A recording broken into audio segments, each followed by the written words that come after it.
that we created,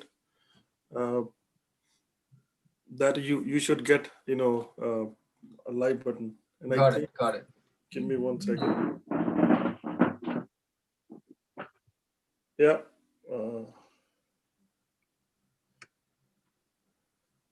Suresh sir, namaste sir. Namaste Vijayanna. బాగున్నారా sir? బాగున్నా, మీరు బాగున్నారా? నేను చాలా బాగున్నా, నేను హ్యాపీగా ఉండాలి. చెప్పండి సార్. ఒక్క నిమిషం మొదలు పెడదాము, ఒక్క నిమిషం. Sunny, we are good to go, right? Give me 1 second. It's showing that we are live. Okay, sure. Can anyone else just kindly go to our Facebook page or our YouTube channel, just verify? I'm able to see that we're running live now, but I want someone else also. Karthik? Yeah, I can see it too. You can see it, right? Facebook, yes. I could see watch live video. It's taking us to the live video. Yeah. Let me confirm. And YouTube is also live. I can see that. Okay. Live. So yeah, on our social medias, I think, share whatever channel that you want to share, copy paste on your status. But sorry Sunny, what did you say? let me, in our group chat में ना मैं यहाँ पे रख देता हूँ अपने link ना. Okay. No, I was saying that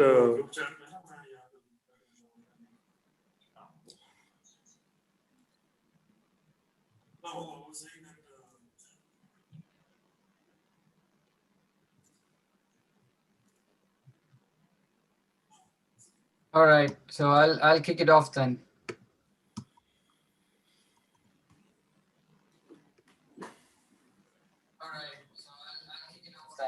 Yeah? Yep. Okay, great. So I'll do this in English, Hindi and Telugu because we have all three speakers here. Just to make sure I have, if there is any other language, then I would ask that person to kindly just introduce. So thank you everyone for joining us. And this is our attempt to stand in solidarity with the farmer protests that are going on in India. And this will be a 12-hour call where people can dial in and talk to us and share their solidarity messages. And in between, we'll have speakers also to talk about the ongoing issues, and also if they have any other things that they want to share or discuss, then this is the forum they can do so. So we'll start the call now and it'll go till 10 p.m. Hopefully we have enough people coming in and sharing their views. So Hindi में मैं बनवारीलाल जी और रोहतास सिंह जी के लिए हिंदी में भी अनुवाद कर लूंगा इसका. ये कार्यक्रम है जो हमारे किसान भाई और बहन जो कि अभी दिल्ली में जो प्रोटेस्ट चल रहा है उनके मदद के लिए, उनके सॉलिडारिटी के लिए हम लोगों ने इस इवेंट का एक आयोजन किया है जो सुबह के 10 बजे से लेके रात के 10 बजे तक चलेगा, मतलब ये यूएस टाइम के हिसाब से. और उम्मीद है कि लोग कॉल करेंगे इस जूम कॉल के अंदर और जो भी सॉलिडारिटी का मैसेज है जो उनको डिस्कस करना है या फिर बस ऐसे ही कुछ उनको कहना चाहते हैं हमारे किसान भाई बहनों के लिए, वो कर सकते हैं. तो इसके सिलसिले में हमने आपको भी आमंत्रित किया है और हम आपसे भी सुनेंगे. Or now I'll just do the translation real quick in Telugu also because we have Vijayanna. So Vijayanna, ఇది మేము ఒక 12 గంటల పాటు నడిచే ఒక జూమ్ కాల్ ఏర్పాటు చేశాం ఇవాళ. ఎందుకంటే మన రైతులు ఎవరైతే ఈ చట్టాలకి విరుద్ధంగా పోరాడుతున్నారో వాళ్ళకి సాలిడారిటీ లాగానే చేస్తున్నాము. అందుకు ఇప్పుడు మీలాగా రైతులు జాయిన్ అయ్యి వాళ్ళు వాళ్ళ విషయాలు పంచుకోవడం కానీ లేకపోతే వేరే వాళ్ళకి ఏమన్నా క్వశ్చన్స్ ఉన్నా లేకపోతే వాళ్ళు ఇంకేమన్నా షేర్ చేసుకోవాలనుకుంటే ఈ కాల్ ద్వారా షేర్ చేసుకోవచ్చు అన్నమాట. అది ఉద్దేశం. ధన్యవాదాలు. సో ఇప్పుడు మొట్టమొదటిగా మనము మీతోనే ప్రారంభిద్దాము. So we'll kick off the event with Vijayanna. Vijayanna is going to sing a song. So Vijayanna, మీరు ఒక పాటతో ఆరంభించాలి. ఓకే. మీరు ఏదైనా రైతుల గురించి ఏదైనా పాట మీరు అప్పుడు ఇదివరకు పాడేవారు కదా, సో అట్లాంటిది ఏదైనా పాటలు మీకు ఒకటి రైతులు మనము మారితే దేశం మారుతుంది, దేశం మారితే మనం మారుతుంది. ఒకటి రైతులందరి కోసం ఉద్యమం చేసే రైతులందరికీ వాళ్ళ పాద వందనాలు. వాళ్ళ పాదాలకు నేను శిరస్సు వంచి నమస్కారం చేస్తా. మన తరపున ఐఫోర్ ఫార్మర్ తరపున వాళ్ళందరూ జీవం పోసుకొని చాలా శక్తివంతంగా ఈ చలిలో పని చేసే వాళ్ళందరికీ పాదాలకు శిరస్సు వంచి నేను పదాభివందనం చేస్తాండా సురేష్ సార్. వాళ్ళందరికీ కృతజ్ఞతలు చెప్పండి. లాంగ్వేజ్ ప్రాబ్లం, నాకు తెలుగు తప్ప ఏది మీరు మాట్లాడేదంతా అర్థమవుతుంది కానీ తిరిగి నేను హిందీలో కానీ ఇంగ్లీష్లో కానీ ఇప్పుడు మీరు అందరూ చెప్పినారు విజన్నతో మాట్లాడదాము అని, వాళ్ళందరూ మాట్లాడింది కూడా అర్థమవుతుంది కానీ తిరిగి చెప్పే అంత స్టేజీ కాదు. ఈ ఉద్యమం చేసే వాళ్ళందరికీ శక్తినిచ్చి వాళ్ళ ఆయురారోగ్యంగా ఉండి వాళ్ళ పాదాలందరికీ మా తరపున, మా ఏరియా తరపున, కడప జిల్లాలో ఉండే వియన్పల్లె, వేంపల్లె, చక్రాయపేట, కడప జిల్లాలో ఉండే రైతులందరికీ చేతులు జోడించి నమస్కారం చెప్తానని చెప్పండి సురేష్ సార్. అలాగే విజయన్న. ఒకటి, మనం మారితే ఈ బ్రతుకు మారురా, జనం మారితే ఈ జగతి మారురా, మనం మారితే ఈ బ్రతుకు మారురా. చేప పట్టి ఇస్తే మనిషి సస్తే మారడు, నీవు పట్టి నేర్పి చూడు వాడు బాగుపడతాడు. ముద్ద గలిపి నోట్ల పెడితే బుద్ధి రాదురా, వాణ్ణి దద్దమ్మను చేయకుండా దారి చూపరా, మనం మారితే ఈ బ్రతుకు మారురా, జనం మారితే ఈ జగతి మారురా, మనం మారితే ఈ బ్రతుకు మారురా. చేప పట్టి ఇస్తే మనిషి సస్తే మారడు, నీవు పట్టి నేర్పి చూడు వాడు బాగుపడతాడు. ముద్ద గలిపి నోట్ల పెడితే బుద్ధి రాదురా, వాణ్ణి దద్దమ్మను చేయకుండా దారి చూపరా, మనం మారితే ఈ బ్రతుకు మారురా. ఇటుక పేర్చి కడితే ఇల్లు అవుతది, మనం కలిసి మెలిసి కష్టపడితే కార్యమవుతది. మేలుకోర నిద్ర నుండి రైతు సోదర, వాణ్ణి కలిసి మెలిసి కష్టపడితే కార్యమౌరురా, మనం మారితే ఈ బ్రతుకు మారురా. ఎవరో మారాలి అంటూ ఎదురు చూడకు, నీవు మారి వాళ్ళ మార్చాలని మరసి బ్రతుకకు. ఎవరో మారాలి అంటూ ఎదురు చూడకు, నీవు మారి వాళ్ళ మార్చాలని మరసి బ్రతుకకు. ముందు నువ్వు మారినప్పుడే అందముందిరా, పిదప అందరినీ మార్చి నీవు హాయిగుండరా, మనం మారితే ఈ బ్రతుకు మారురా. జనం మారితే ఈ జగతి మారురా, మనం మారితే ఈ బ్రతుకు మారురా. బాగుంది విజయన్న, చాలా బాగుంది. కృతజ్ఞతలు సార్. ఇంకొక పాట ఏదో ఉందన్నారు కదా, ఏది సార్? ఇంకేదో పాట అన్నారు ఇంకొకటి. ఇప్పుడు ఈ ప్రాంతంలో కరువు వచ్చినప్పుడు రాసిన కరువు పాటలే ఎక్కువ ఉన్నాయి సార్. ఓకే, ఇంకొక పాట పాడండి, తర్వాత నేను వేరే వాళ్ళ దగ్గరికి వెళ్తాను. సరే. పచ్చాని నా పల్లెటూరు, పాడి పంటలు కలతల్ల నూరు, పచ్చాని నా పల్లెటూరు, పాడి పంటలు కలతల్ల నూరు. కరువు కోరల చిక్కెనమ్మ, కోటి కష్టాల పాలాయ రైతు, ఆహ పచ్చాని నా పల్లెటూరు, పాడి పంటలు కలతల్ల నూరు. ఉత్తరాన ఉరుము లేదు, అయ్యో దక్షిణాన మెరుపు లేదు, నింగిన మబ్బులు లేవు, రంగు రంగుల హరివిల్లు లేదు.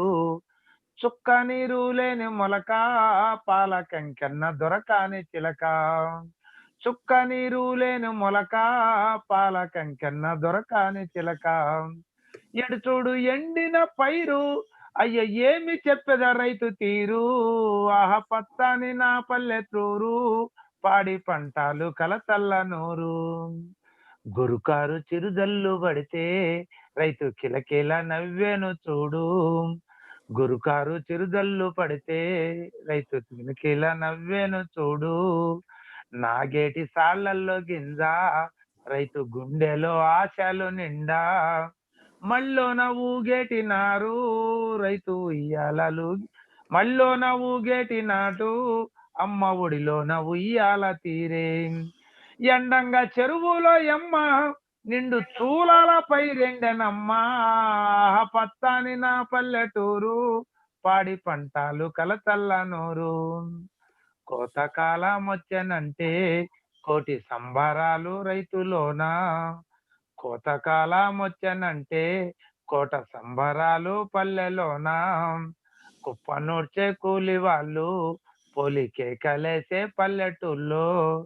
జంగాల శంఖాల మోత, లేదు గంగిడెద్దుల గజ్జలాట. జంగాల శంఖాల మోత, లేదు గంగిడెద్దుల గజ్జలాట. నేడు భాగవతులు కానరారే, అయ్యో బావూరు మంటుంది పల్లె. ఆహ పత్తాని నా పల్లెటూరు, పాడి పంటలు కలతల్ల నూరు. గింజనోసని గరిసెలంట, నీళ్ళు అడుగంటిన బావులంట.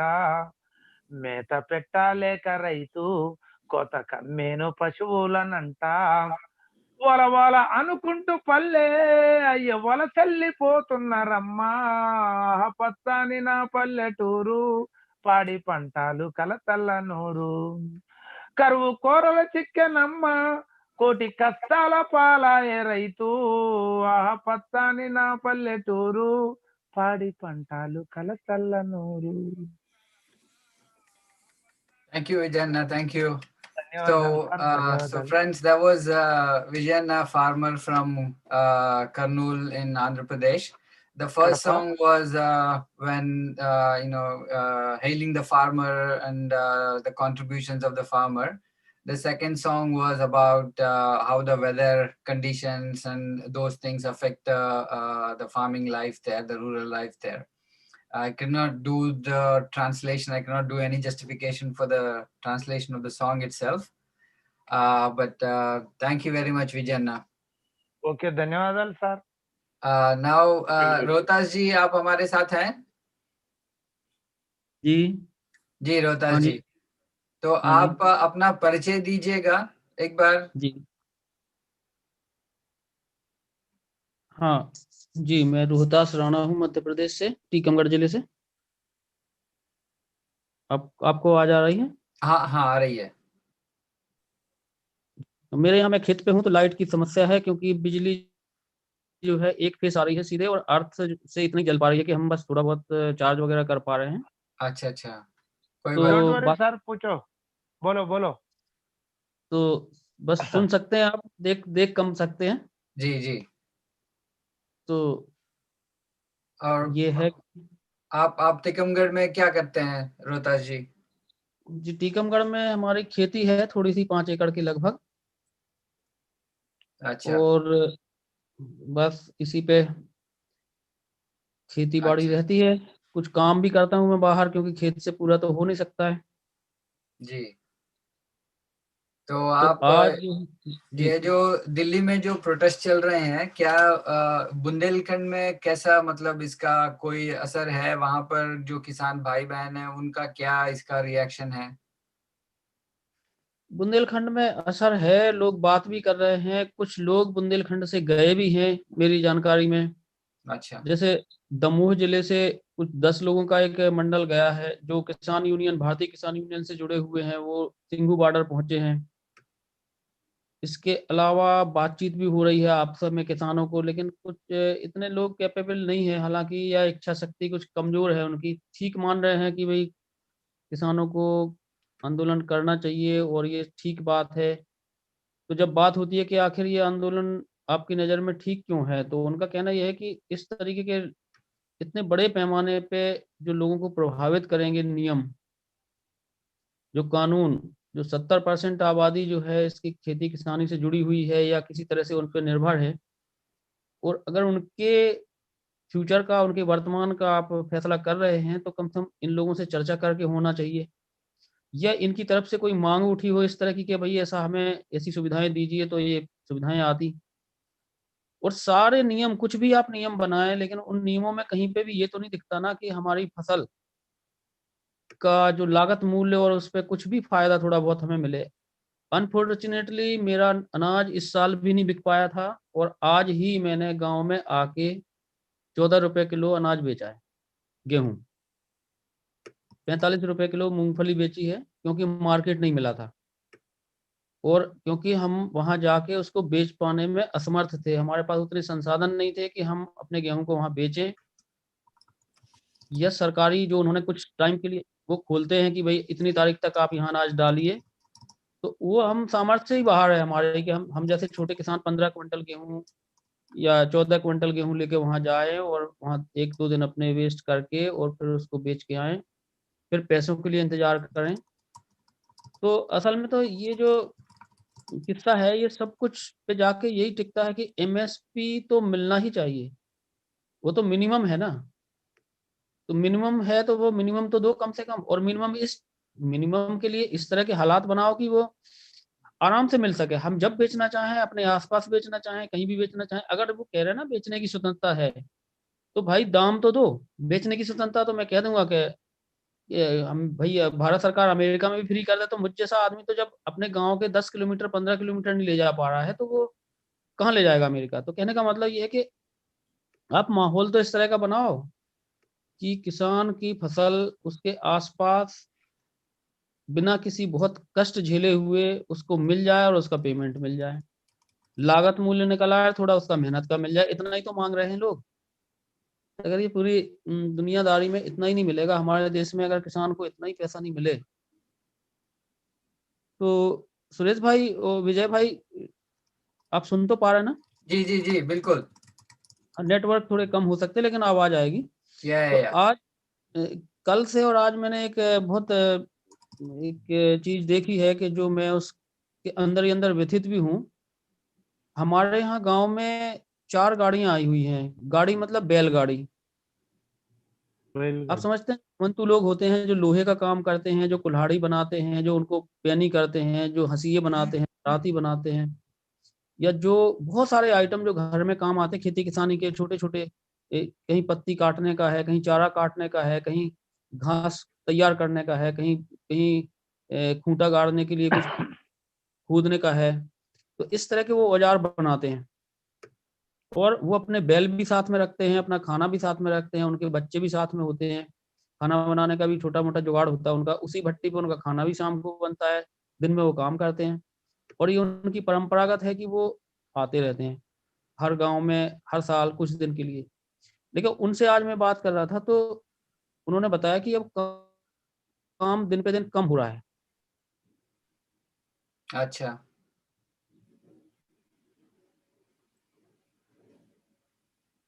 रोहतास जी आपकी आवाज नहीं आ रही है।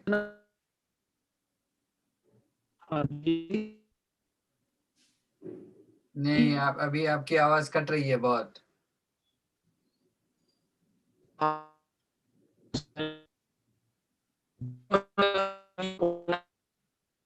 अच्छा, ऐसा करते हैं कि हम बनवारीलाल जी के पास जाते हैं। इस बीच रोहतास जी आप अपनी जो फोन कनेक्शन है उसका अगर आप कुछ कर पाए तो देखिएगा। बनवारीलाल जी आप हमें सुन सकते हैं?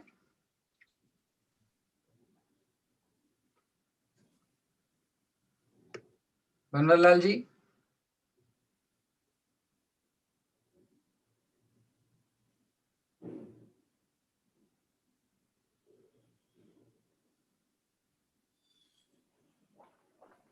बनवारीलाल जी आप? हाँ बनवारीलाल जी आप बता सकते हैं, अभी बात कर सकते हैं? हेलो हाँ जी। जी। आपकी आवाज आ रही है। आ रही है? हाँ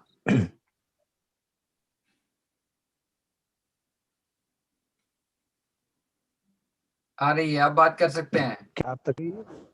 हाँ हाँ, आप जी अपना परिचय दे सकते हैं पहले। जी बिल्कुल, मैं भंवरलाल चौधरी बाड़मेर राजस्थान से बोल रहा हूँ। ये मेरा जो जिला है वो राजस्थान के पश्चिम में पाकिस्तान बॉर्डर से लगता हुआ जिला है और थार रेगिस्तान से जुड़ा हुआ है। थार रेगिस्तान का भाग है और पाकिस्तान से जुड़ा हुआ है। तो मैं सुदूर भारत के अंतिम छोर पे बैठा हुआ हूँ और बिल्कुल रेगिस्तानी और वीरान जो एरिया है जहाँ पॉपुलेशन डेंसिटी है वो इंडिया की सबसे कम पॉपुलेशन डेंसिटी है। और मैं एक किसान हूँ और किसान खेती किसानी का ही मेरा पुश्तैनी धंधा रहा है। रही बात अभी जो फार्मर प्रोटेस्ट जो चल रहा है, जी सुरेश जी मेरी आवाज आ रही है? जी जी बिल्कुल। हाँ, तो वैसे यहाँ नेटवर्क का थोड़ा बॉर्डर एरिया में प्रॉब्लम रहता है, लेकिन फिर भी शाम के समय में सौभाग्य से यहाँ नेटवर्क ठीक रहता है। तो मैं जो राणा साहब और जो तेलुगु से अपने फार्मर्स से थे, शायद वो मेरी हिंदी के बारे में शायद जान पाएंगे। तो यहाँ हम है वो किसान ऐसे हैं जो बिल्कुल अ, कृषि जो है वो उस पे आधारित है और वो भी बारिश के आधारित है। यहाँ सिंचाई का कोई सोर्स नहीं है और विशेषकर यहाँ पशुपालन का धंधा है। और प्रोटेस्ट जो चल रहा है किसानों का दिल्ली में सिंघू बॉर्डर और जो तिकरी बॉर्डर, उसके बारे में हम बिल्कुल वाकिफ हैं। हमारे यहाँ के किसान भी बढ़ चढ़ के इसमें हिस्सा ले रहे हैं। उनकी सहानुभूति और उनका जो मोरल जो समर्थन है वो बिल्कुल किसान प्रोटेस्ट के साथ में है। और इनकी जैसा जैसा कि राणा साहब ने बताया कि इतनी नहीं है सहूलियत इकोनॉमिकली कि वो वहाँ इतने दिन तक वहाँ टिक सके अपने जो परिवार के और खेती किसानी के काम को छोड़ करके वहाँ प्रोटेस्ट में इतना लंबे समय तक हिस्सा ले सके, ऐसी स्थिति में नहीं है। फिर भी हम में से कुछ किसान है जो भारतीय किसान यूनियन और जो भारतीय किसान सभा है जो माकपा से रिलेटेड है, उन लोगों का कुछ दल समूह है वो वहाँ प्रोटेस्ट में अपनी भागीदारी निभा रहा है और हम भी बारी बारी से उसमें हिस्सा लेने की प्रयास में हैं। बात ये है कि ये सिर्फ एक एमएसपी और जो 3 किसान बिल है उनके बारे में अभी तक जो चर्चा चल रही है, उससे भी ज्यादा यदि आप धरातल पे उतरे तो और बहुत सी गंभीर समस्याएं हैं किसानों के बारे में। तो मैं जो प्रोटेस्टर है, जो अगुआ है, जो लीडर्स है, फार्मर्स लीडर्स, उनके माध्यम से अपनी बात वहां तक पहुंचाने का ये प्रयास करूंगा कि हम जैसे जो किसान है थार रेगिस्तान जिसमें रण ऑफ कच्छ जो गुजरात का हिस्सा है, या राजस्थान का संपूर्ण पश्चिमी हिस्सा हिस्सा जिसमें बीकानेर, जैसलमेर, बाड़मेर, नागौर, जालोर, ये सारा जो डेजर्ट का हिस्सा है और रण ऑफ कच्छ, ये बेल्ट है वो सिर्फ अनाज पे निर्भर नहीं।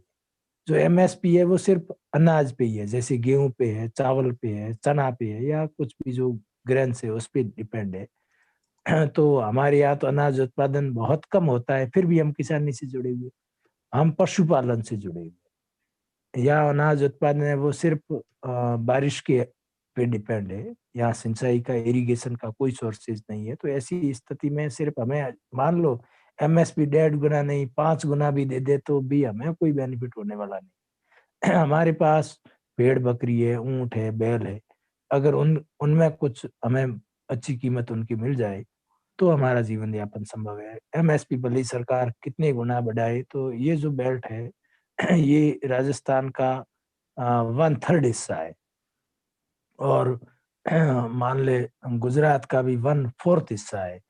तो ये भी अगर उसका जो जियोग्राफिकल एरिया का अगर मेजरमेंट निकाले तो हिंदुस्तान का काफी बहुत बड़ा हिस्सा है। वो इस तरीके का है जहाँ सिर्फ अनाज उत्पादन नहीं हो करके और भी जो कृषि रिलेटेड जो काम है, डेयरी है, पशुपालन है, भेड़ बकरी और ऊंट पालन का जो व्यवसाय है सदियों से चला आ रहा है, हमारी आजीविका का सोर्स है। तो उस पे भी कोई रूल्स या रेगुलेशन तय होने चाहिए ताकि हमें भी पूरा रिटर्न मिले। भले आप एमएसपी का कुछ हिस्सा है, वो ज्यादातर बेनिफिट है वो पंजाब के फार्मर्स को मिल रहा है।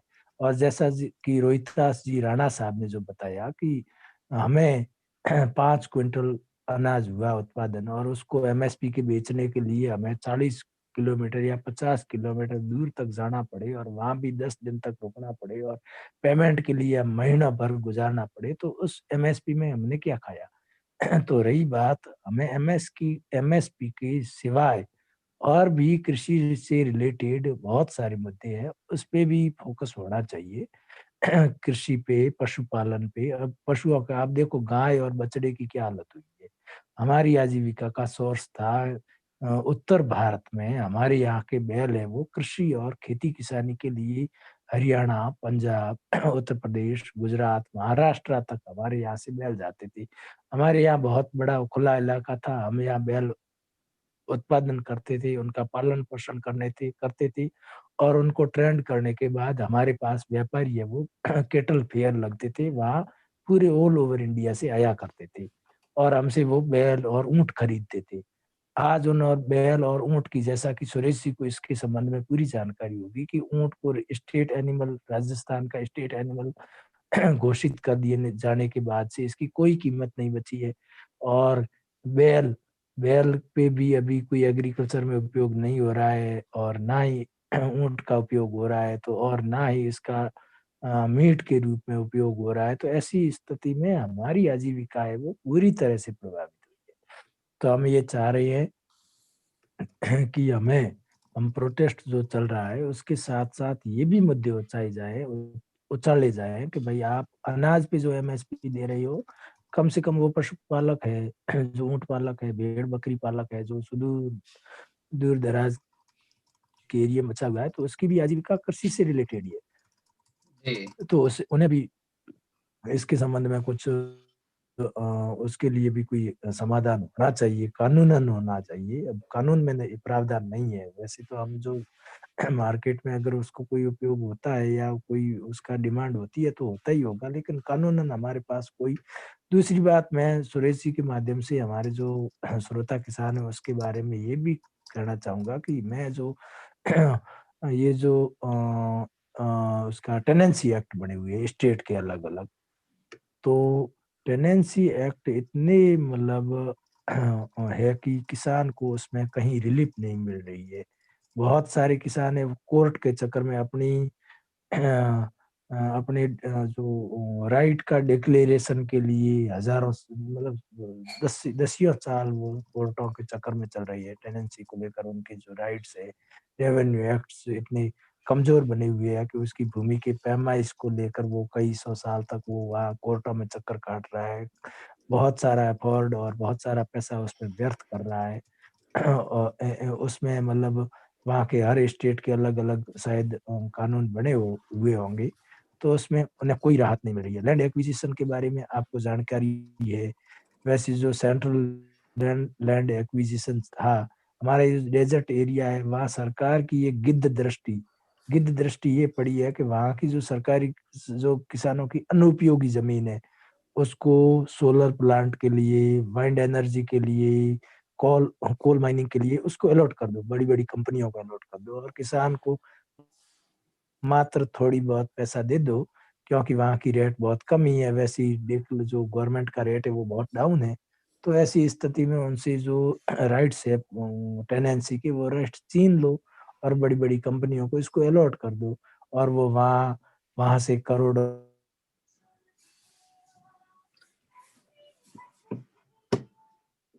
का जो काम चल रहा है, परसेंट ऑयल एक्सप्लोरेशन और 20% क्रूड ऑयल का जो प्रोडक्शन हो रहा है वो हमारे जिले से हो रहा है, जबकि यहाँ के किसानों को उसकी रॉयल्टी पे 1% भी कोई बेनिफिट नहीं मिल रहा है। जबकि गवर्नमेंट ने हजारों बीघा जमीन है वो उसको एक्वायर कर ली है किसानों से बहुत मामूली सी रेट उसको देख करके, और जबरन उसको वहां से कब्जे से हटा दिया गया। अभी जो भारत माला प्रोजेक्ट जो चल रहा है सेंट्रल गवर्नमेंट का, जी देश की जो सीमाएं हैं उसको सिक्योर करने का जो शायद प्रोजेक्ट उसके बारे में बताया जा रहा है।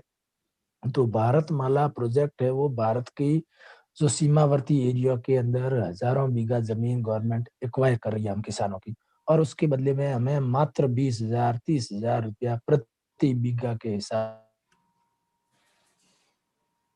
क्या ये न्यायोचित है? क्या इस पे आवाज नहीं उठनी चाहिए? सिर्फ हम ठीक है, हमारे पास संगठन नहीं है, हम थोड़े सीमित हैं और हमारे पास जागरूकता नहीं है, हम अपनी आवाज दिल्ली तक नहीं पहुंचा पा रही है, इसका मतलब हमारी आवाज दब जानी चाहिए? मैं ये सवाल करना चाहता सही हूँ पूछा आपने। देश के बुद्धिजीवी लोगों के सामने। जी क्या हमें न्याय नहीं मिलना चाहिए? क्या हम संख्या में कम हैं और हम इतने कैपेबल नहीं है कि हमारी आवाज है वो सेंट्रल गवर्नमेंट की दहलीज पर हम जाकर के पहुंचा सके? जितने पंजाब और हरियाणा के फार्मर्स है वो थोड़े कैपेबल है हमसे ज्यादा, तो वो भी किसान है, हम भी किसान है। तो मैं ये मतलब ये क्या इस पे विचार नहीं करना चाहिए कि जो फार्मर्स है उसकी डेफिनेशन कोई अलग नहीं है, जी तो जी हम आवाज नहीं उठा पा रही है, इसका मतलब हमें हमारे साथ भी अन्याय नहीं हो रहा है, सिर्फ हमारी कमी है कि हम इतनी आवाज आप तक पहुंचा नहीं पा रही है, जी तो जी हम सहन करते आ रही है, तो हमें भी हमारी आवाज भी आगे तक जानी चाहिए। मेरी ये बात सबसे पहले प्राथमिकता दर में ये बात कह रहा हूँ कि ये जो एमएसपी का है बिल्कुल हम समर्थन कर रहे हैं। किसान की एमएसपी मतलब उसको उसके प्रोडक्शन पर जितना इंडस्ट्रियल प्रोडक्शन पर जिसको रिटर्न मिल रहा है, जो इंडस्ट्री से कोई उत्पादन कर रहा है, तो क्यों ना किसान को भी अपने उत्पादन पर अपनी कॉस्ट लागत मूल्य को उसमें से लेस करके और उसके साथ मुनाफा जोड़ के मिलना चाहिए। बिल्कुल हम समर्थन में है। और दूसरी बात ये रही कि जहाँ अनाज के उत्पादन के सिवाय अन्य जो कृषि से रिलेटेड काम है, जैसे पशुपालन है, डेयरी पालन है, वो भी खेती के ही हिस्से है। तो सिर्फ एमएसपी के साथ साथ उस पे भी बात होनी चाहिए कि भाई किसी की गाय नहीं बिक रही है, किसी का बैल नहीं बिक रहा है, किसी का ऊंट नहीं बिक रहा है, किसी की भेड़ बकरी का पूरा उसको मूल्य नहीं मिल रहा है, तो उस पे भी बात होनी चाहिए। और दूसरी बात ये है कि हमारी जमीन तो हथियाई जा रही है बड़ी बड़ी कंपनियों के माध्यम से। अडानी का भी यहाँ चल रहा है, रिलायंस का भी यहाँ चल रहा है, स्विट्जरलैंड एनर्जी का भी यहाँ बहुत बड़ा वाइंड एनर्जी का बहुत बड़ा प्रोजेक्ट चल रहा है, और डेजर्ट नेशनल पार्क के नाम पे इसने बहुत बड़ी गवर्नमेंट ने जमीन को अपने कब्जे में ले रखी है। तो फिर हमारी जो टेनेंसी राइट है वो कुचले जा रहे हैं, हमारे जो खातेदारी अधिकार हैं, जो काश्तकारी जो हमारे पास हमें जो राइट्स दे रखे हैं कानून के माध्यम से, वो कुचले जा रहे हैं, और छोटे छोटे जो ट्रिब्यूनल्स है वो वहाँ हमारी कोई आवाज नहीं सुन रहा है। जी तो जी। ऐसी स्थिति में मैं ये मनोहर मान लाल रहा जी, हूँ। ऐसा करते हैं, हम आपके साथ फिर वापस आते हैं जी और हम बातचीत जारी रखेंगे। अभी हमारे साथ जुड़े हुए हैं तमिलनाडु से कुछ दोस्त हैं और कुछ किसान भाई बहन जो उनके साथ काम करते हैं, वो भी जुड़े हुए हैं। अब हम उनकी बात भी सुन लेते हैं। तो बिल्कुल धन्यवाद, बिल्कुल स्वागत है sir. Karthik Shakti, you can take it over. Thanks Suri. வணக்கம் மக்களே.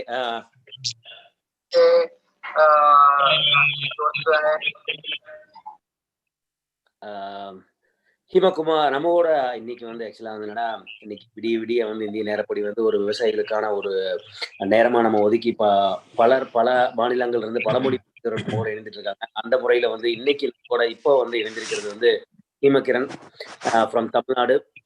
ஆக்சுவலா இவரை பத்தி நம்ம பெருசா வந்து அறிமுகம் வந்து இந்த ஒரு குழுல சொல்லணும் அப்படிங்கிற அவசியமே இல்லை. அந்த அளவுக்கு வந்து விவசாயத்திற்காக வந்து வேலை செஞ்சுட்டு இருக்கிற ஒரு நபர் வந்திருக்கோம். வணக்கம் ஹீமகிரண். தோழர் இருக்கீங்களா? வணக்கம் வணக்கம். தோழர், நம்ம நேரடியா நம்ம போயிடலாம். ஆக்சுவலா வந்து நேரம் மன்னிக்கவும், முதல்ல வந்து நேரம் கடந்து போயிட்டு இருக்கிறதுனால ஒரு சின்ன ஒரு இது சொல்லிடுங்களேன். அதாவது என்னன்னா, இப்ப வந்து பல சட்டங்கள் வந்து இயற்றி, அதாவது பல நாட்களா இருந்துட்டு இருக்குது, புதுசா ஒரு அமெண்ட்மெண்ட் கொடுக்குறாங்க, அந்த மாதிரி போயிட்டு இருக்கு. இப்ப எதுக்கு வந்து இந்த சட்டங்கள், என்ன மாதிரியான சட்டங்கள் வந்திருக்கு?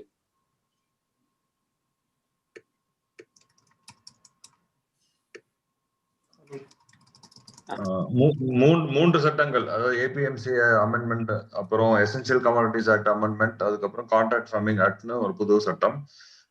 எசென்சியல் கமாடிட்டிஸ் ஆக்ட் என்னன்னா 1955. அது வந்து பதுக்குதல் ஹோர்டிங்கை தடுக்கிறதுக்கான ஒரு சட்டமா கொண்டு வந்தாங்க. அந்த காலத்துல வந்து நிறைய பதுக்குதல் பெரிய வியாபாரிங்க வந்து டிமாண்ட் இன்க்ரீஸ் பண்றதுக்காக, சப்ளையை கண்ட்ரோல் பண்றதுக்காக பதுக்குவாங்க.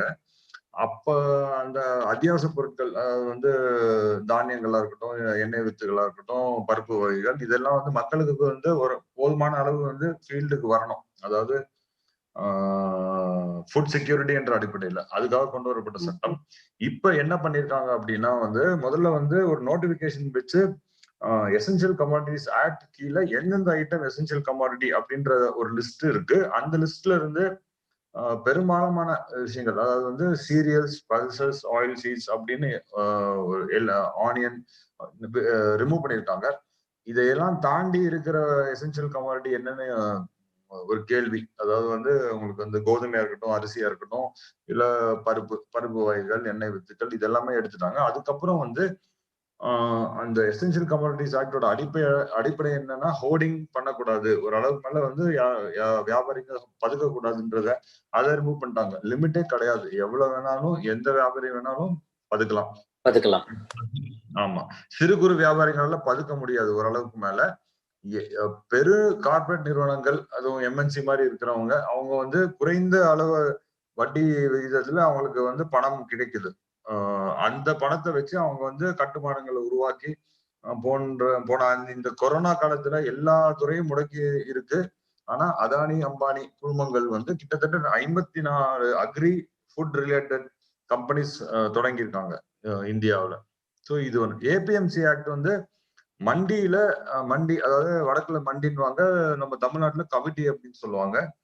விவசாயிங்க வந்து எந்த காலத்திலயும் வந்து அவங்க விவசாயிங்க வந்து பொருள் விற்கிறதுக்கு தடை கிடையாது, எங்க வேணா விற்கலாம். இப்ப வந்து நான் வந்து எங்க ஊர்ல விற்பேன், கமிட்டிக்கு போடுவேன், நேரடியா வந்து சென்னை மார்க்கெட்டு விற்பேன். தடை என்னைக்குமே இருந்தது இல்லை. ஆனா அரசாங்கம் வந்து இப்ப கொண்டிருக்கிற சட்ட திருத்தத்தை வந்து ஏதோ இப்பதான் வந்து விவசாயிகளால எங்கேனா விற்க முடியும் அப்படின்ற மாதிரி ஒரு பரப்புரை பண்றாங்க. அது முற்றிலும் தவறான பரப்புரை. என்ன பண்ணிருக்காங்க அப்படின்னா வந்து வியாபாரிங்க வந்து மண்டியில தான் வாங்கணும் அப்படின்றதுதான் சட்டம். அதை ரிமூவ் பண்ணிருக்காங்க, எங்க வேணா வாங்கலாம்னு. வியாபாரிங்க வந்து மண்டியில தான் வாங்கணும் அப்படின்றத விட்டு 65% இது வரைக்கும் பாத்தீங்கன்னா இந்த சட்டங்கள் வரதுக்கு முன்னாடி 65% கொள்முதல் டிரான்சாக்சன்ஸ் வந்து மண்டிக்கு வெளில தான் நடக்குது. ஆனா மண்டியில நடக்கிற அந்த 35% டிரான்சாக்சன்ஸ் வந்து ஒரு பெஞ்ச்மார்க். ஒரு சாப்பாடு அரிசி வந்து ஒரு 1250 ரூபா அப்படின்னு வந்து தமிழ்நாடு அரசாங்கம் வந்து எம்எஸ்பி சொல்லுச்சுன்னா 1250க்கு மேலேயும் கீழேயும் தான் வந்து அந்த வியாபாரம் நடக்கும். இப்ப வந்து மண்டிக்கு வந்து எந்த தனியார், அதாவது சிறு வியாபாரியா இருக்கலாம், பெரு வியாபாரியா இருக்கலாம், இல்ல பெரு நிறுவனம், யாருமே வரப்போறது இல்லை. அரசாங்கத்தை தாண்டி வேற யாருமே வரப்போறது இல்லை. சோ நீங்க சொல்றது வந்து பாத்தீங்கன்னா அந்த ஒரு விலை வந்து நம்ம வண்டியில போய் வாங்குறோங்கிறப்ப வந்து 1000 ரூபாய் அப்படின்னு வச்சுக்கிட்டோம்னா 1000 ரூபாய்க்கு வாங்கலாம். வெளியே போய் வாங்குறப்ப 1050, 1100 அல்லது 900க்கு வாங்கிட்டு இருப்பாங்க. இப்ப மண்டிக்கு மக்கள் போகாதனால என்ன ஆகுதுன்னா நேரடியா வந்து விவசாயிட்ட போய் 500 ரூபாய்க்கு கூட வாங்கலாம். அது அதான் இப்ப எப்படின்னா வந்து ஒரு சந்தை அப்படின்னா வந்து வாங்குறவங்க வந்தா தானே விக்கிறவங்க அங்க வருவாங்க. சரி, வாங்குறதுக்கு ஆளே வரல அப்படின்னா விக்கிறவங்க எப்படி வருவாங்க? இப்ப அரசு வந்து 100% கொள்முதல் பண்ண போதா? கிடையாது. அந்த உத்தரவாதம் தான் கேட்டுட்டு இருக்காங்க போராடுற விவசாயிகள். அவங்க வந்து எழுத்துப்பூர்வமா கொடுக்குறோம் அப்படின்றாங்க, சட்டப்பூர்வமாக கொடுங்கன்னு கேட்கறாங்க. இதுதான் அங்க சிக்கல். இப்ப இதுல வந்து கான்ட்ராக்ட் ஃபார்மிங் ஆக்ட் வந்து 3வது சட்டம். அதுல என்னன்னா வந்து கான்ட்ராக்ட் ஃபார்மிங் வந்து புதுசு கிடையாது. இந்தியாவில இருக்கிற 90% கரும்பு வந்து கரும்பு விவசாயிகள் வந்து கான்ட்ராக்ட் ஃபார்மிங் தான் பண்ணிட்டு இருக்காங்க. ஏதோ ஒரு சுகர் மில், அது தனியாரா இருக்கட்டும், அரசா இருக்கட்டும், அவங்களோட ஒரு அக்ரிமெண்ட் போட்டு அதன் அடிப்படையில் தான் அவங்க பண்ணிட்டு இருக்காங்க. ஆனா கிட்டத்தட்ட 16,000 கோடி வந்து நிலுவைத் தொகை இருக்கு கரும்பு விவசாயிகளுக்கு. சோ இப்ப கான்ட்ராக்ட் ஃபார்மிங் அரசு ஆலைங்க கிட்ட இருந்தே நிலுவைத் தொகை இருக்கு. நாங்களே வந்து 2004ல வெட்டின கரும்புக்கு 2015ல வந்து எங்களுக்கு வந்து மீதி இருக்கிற நிலுவைத் தொகை வந்தது, கோர்ட்டுக்கு எல்லாம் போயிட்டு. அப்புறம் இப்போ கான்ட்ராக்ட் ஃபார்மிங் அப்படின்னா என்ன சொல்றாங்கன்னா, சிவில் கோர்ட்ஸ், அதாவது வந்து செஷன்ஸ் கோர்ட்டா இருக்கலாம், டிஸ்ட்ரிக்ட் கோர்ட்டா இருக்கலாம், ஹை கோர்ட்டா இருக்கலாம், யாருமே வந்து தலையிட முடியாது, ஒரு கேஸை எடுக்க முடியாது, என்டர்டெயின் பண்ண முடியாது.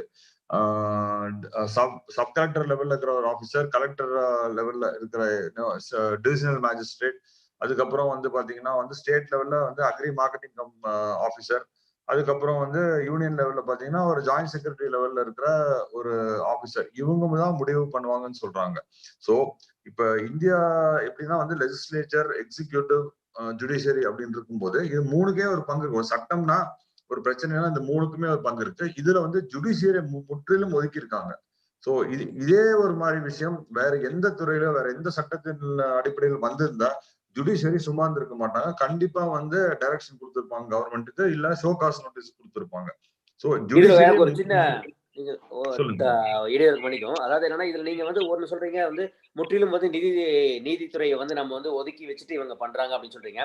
இதை மாற்று சொல்றவங்களுடைய கருத்து என்ன அப்படின்னு பாத்தீங்கன்னா, இப்போ ஒரு கோர்ட்டுக்கு நீங்க போய் கேஸ் போட்டீங்கன்னா அது வந்து அப்படி இழுத்துக்கிட்டே போய் வந்து பாத்தீங்கன்னா 2 வருஷம் 3 வருஷம் அந்த மாதிரி இழுத்துட்டு இருக்கும். ஆனா இவங்க இந்த புதிய சட்டத்துல வந்து ஒரு 30 நாளுக்குள்ள வந்து ஒரு தீர்வு கிடைக்கணும். சோ விவசாயிகளுக்கு வந்து நன்மை தானே, இதுல ஏன் வந்து இவங்க பிரச்சனை பண்றாங்க அப்படிங்கிற ஒரு வாதத்தை அவங்க வைக்கிறாங்க. கண்டிப்பா. இப்ப வந்து அப்ப அவங்க சொல்றாங்க அப்படின்னா வந்து அந்த 16,000 கோடி கரும்பு விவசாயிகளுக்கு நிலுவைத் தொகையை வாங்கி கொடுத்திருக்கலாமே. இந்த சட்டம் வந்து ஆர்டினன்ஸா வந்து 6 மாசம் 7 மாசம் ஆகுது. 7 மாசம் இல்ல, மன்னிக்கவும். செப்டம்பர்ல சட்டமாச்சு. அதுக்கு முன்னாடி 6 மாசம் முன்னாடி வந்து ஆர்டினன்ஸா வந்துச்சு. கிட்டத்தட்ட 8, 9 மாசம் ஆகுது. அந்த 16,000 கோடி வந்து ஏன் வாங்க முடியல? நேத்து வந்து மத்திய பிரதேஷ்ல ஒரு பிரச்சனை. கோஜா ட்ரேடர்ஸ் ஒருத்தவங்க வந்து விவசாயிகிட்ட வந்து பழைய காலாவதியான, அதாவது எக்ஸ்பயர் ஆன மண்டி லைசன்ஸ் வச்சு பொருளை வாங்கி செக் கொடுத்து அது பவுன்ஸ் ஆகி இப்ப ஆளுங்க காணோம், லைசன்ஸும் எக்ஸ்பயர்டு, பதில் இல்லை. இப்ப வந்து இந்த சட்டம் தான் வந்துருச்சுல, இப்ப இன்னைய தேதிக்கு வந்து அமல்ல தானே இருக்கு இந்த சட்டம். ஏன் வந்து அவங்க வாங்கி தர முடியல? 16,000 கோடி வாங்கி தர முடியல. அந்த கோஜா ட்ரேடர்ஸ் பண்ண ஏமாற்ற வேலைக்கும் பதில் சொல்ல முடியல. இது என்னன்னா வந்து கோர்ட் வந்து தாமதம் ஆகும் அப்படின்னா இந்த துறையில மட்டும்தானா, இல்ல இந்த சட்டத்தின் அடிப்படையில் மட்டும்? எல்லாத்துலயும் தான் தாமதம் இருக்கு அப்படின்னா கோர்ட் எல்லாத்தையுமே மூடிடலாமே. எல்லாத்துக்குமே வந்து கோர்ட் தாமதம், அதனால மூடிடலாம். கவர்மெண்ட் அபிஷியல்ஸே வந்து நாட்டாம மாதிரி ஆக்ட் பண்ணி பஞ்சாயத்து பண்ணலாம் அப்படின்னு கொண்டு வர முடியுமா? விவசாயிங்க அப்படின்றதுனால நீங்க இப்படி கொண்டு வரீங்க. ஒரு சொல்லுங்க. சோ இந்த சட்டங்கள் நம்ம சொன்னோம் இல்லைங்களா, இது மாதிரி வந்து இந்த 3 சட்டங்கள் வந்து விவசாயிகளுக்கு வந்து ஒரு விதத்துல வந்து ஒரு அழுத்தத்தையும் ஒரு நெருக்கத்தையும் நமக்கு கொடுக்குது. சோ அதனாலதான் பிரச்சனை. பட் இப்ப வந்து சமீபத்துல வந்து இப்ப டெல்லியில வந்து நம்ம விவசாயிகள் போராட்டம் வந்து பல தடவை நடந்திருக்கு. நம்ம தமிழ்நாட்டு விவசாயிகள் போய் வந்து அம்மனமா படுத்து உருண்டாங்க, பிரதமர் எதுக்கும் வரல. ஆனா இன்னைக்கு நடக்கிற ஒரு போராட்டம் வந்து ஒரு பெரிய போராட்ட களமா தெரியுது. இது எப்படி தொடங்குச்சு? ஏன்னா இந்த சட்டங்கள் நீங்க சொன்ன மாதிரி வந்து 6 மாசத்துக்கு முன்னாடி ஆர்டினன்ஸ் வந்துருச்சு. ஆனா சமீப காலங்கள்ல தான் இது வந்து அதிகமா பேசு பொருளாயிருக்கு. இது என்ன, இந்த போராட்டம் வடிவம் எப்படி இப்படி மாறி இருக்கு? அது கொஞ்சம் அதாவது இந்திய ஒன்றியத்தின் சாபக்கேடு என்னன்னா, டெல்லியில ஒரு பிரச்சனை நடந்தாதான் வந்து ஊடக கவனமும் மக்கள் கவனமும் அது மேல திரும்புது. இப்ப சென்னையில வெள்ளம் வந்த போது யாரும் கண்டுக்கல, ஒரு வாரத்துக்கு எல்லாருக்குமே தெரியும். அதே மாதிரிதான் பஞ்சாப்ல 6 மாசமா வந்து போராட்டிட்டு தான் இருக்காங்க. இந்த ரெயில் ரோக்கோ, ரோட் ரோக்கோ அப்படின்னு பண்ணிட்டு தான் இருக்காங்க. பட் ஊடகங்கள், அதாவது வந்து டிவி மீடியா, பிரிண்ட் மீடியா, சமூக வலைதளம்ல ஓரளவுக்கு பேசப்பட்டது. ஆனா 6 மாசமா அங்க போராடி நடக்கலன்னு சொல்லிதான் கிட்டத்தட்ட ஒரு நாட்டின் தலைநகரத்தை முற்றுகை பண்ற அளவுக்கு, அதாவது அரசு நடந்து கொண்ட விதம் பாருங்க, ட்ரெண்ட்ஸ் தோன்றாங்க, அவங்க தாண்டி வரக்கூடாது அப்படின்னு. அதெல்லாம் தாண்டி தான் வந்திருக்காங்க அவங்க. சோ ஒரு நாட்டு குடிமகன் வந்து தன் நாட்டு தலைநகரத்துக்கு வர்றதுக்கு இவ்வளவு தடை நீங்க விதிச்சிருக்கீங்கன்னா நீங்க என்ன மாதிரி ஆட்சி நடத்துறீங்க? நீங்க வரட்டுமே, வந்து மீட் பண்ணுங்க, பேசுங்க. இன்னைய தேதி வரைக்கும் வந்து பிரதமர் வந்து விவசாயிகளை சந்திச்சாரா? தமிழ்நாடு விவசாயிகள் போனபோதும் சந்திக்கல. அப்ப பல நடிகைகளை சந்திச்சாரு, அது இன்னும் கேவலம்.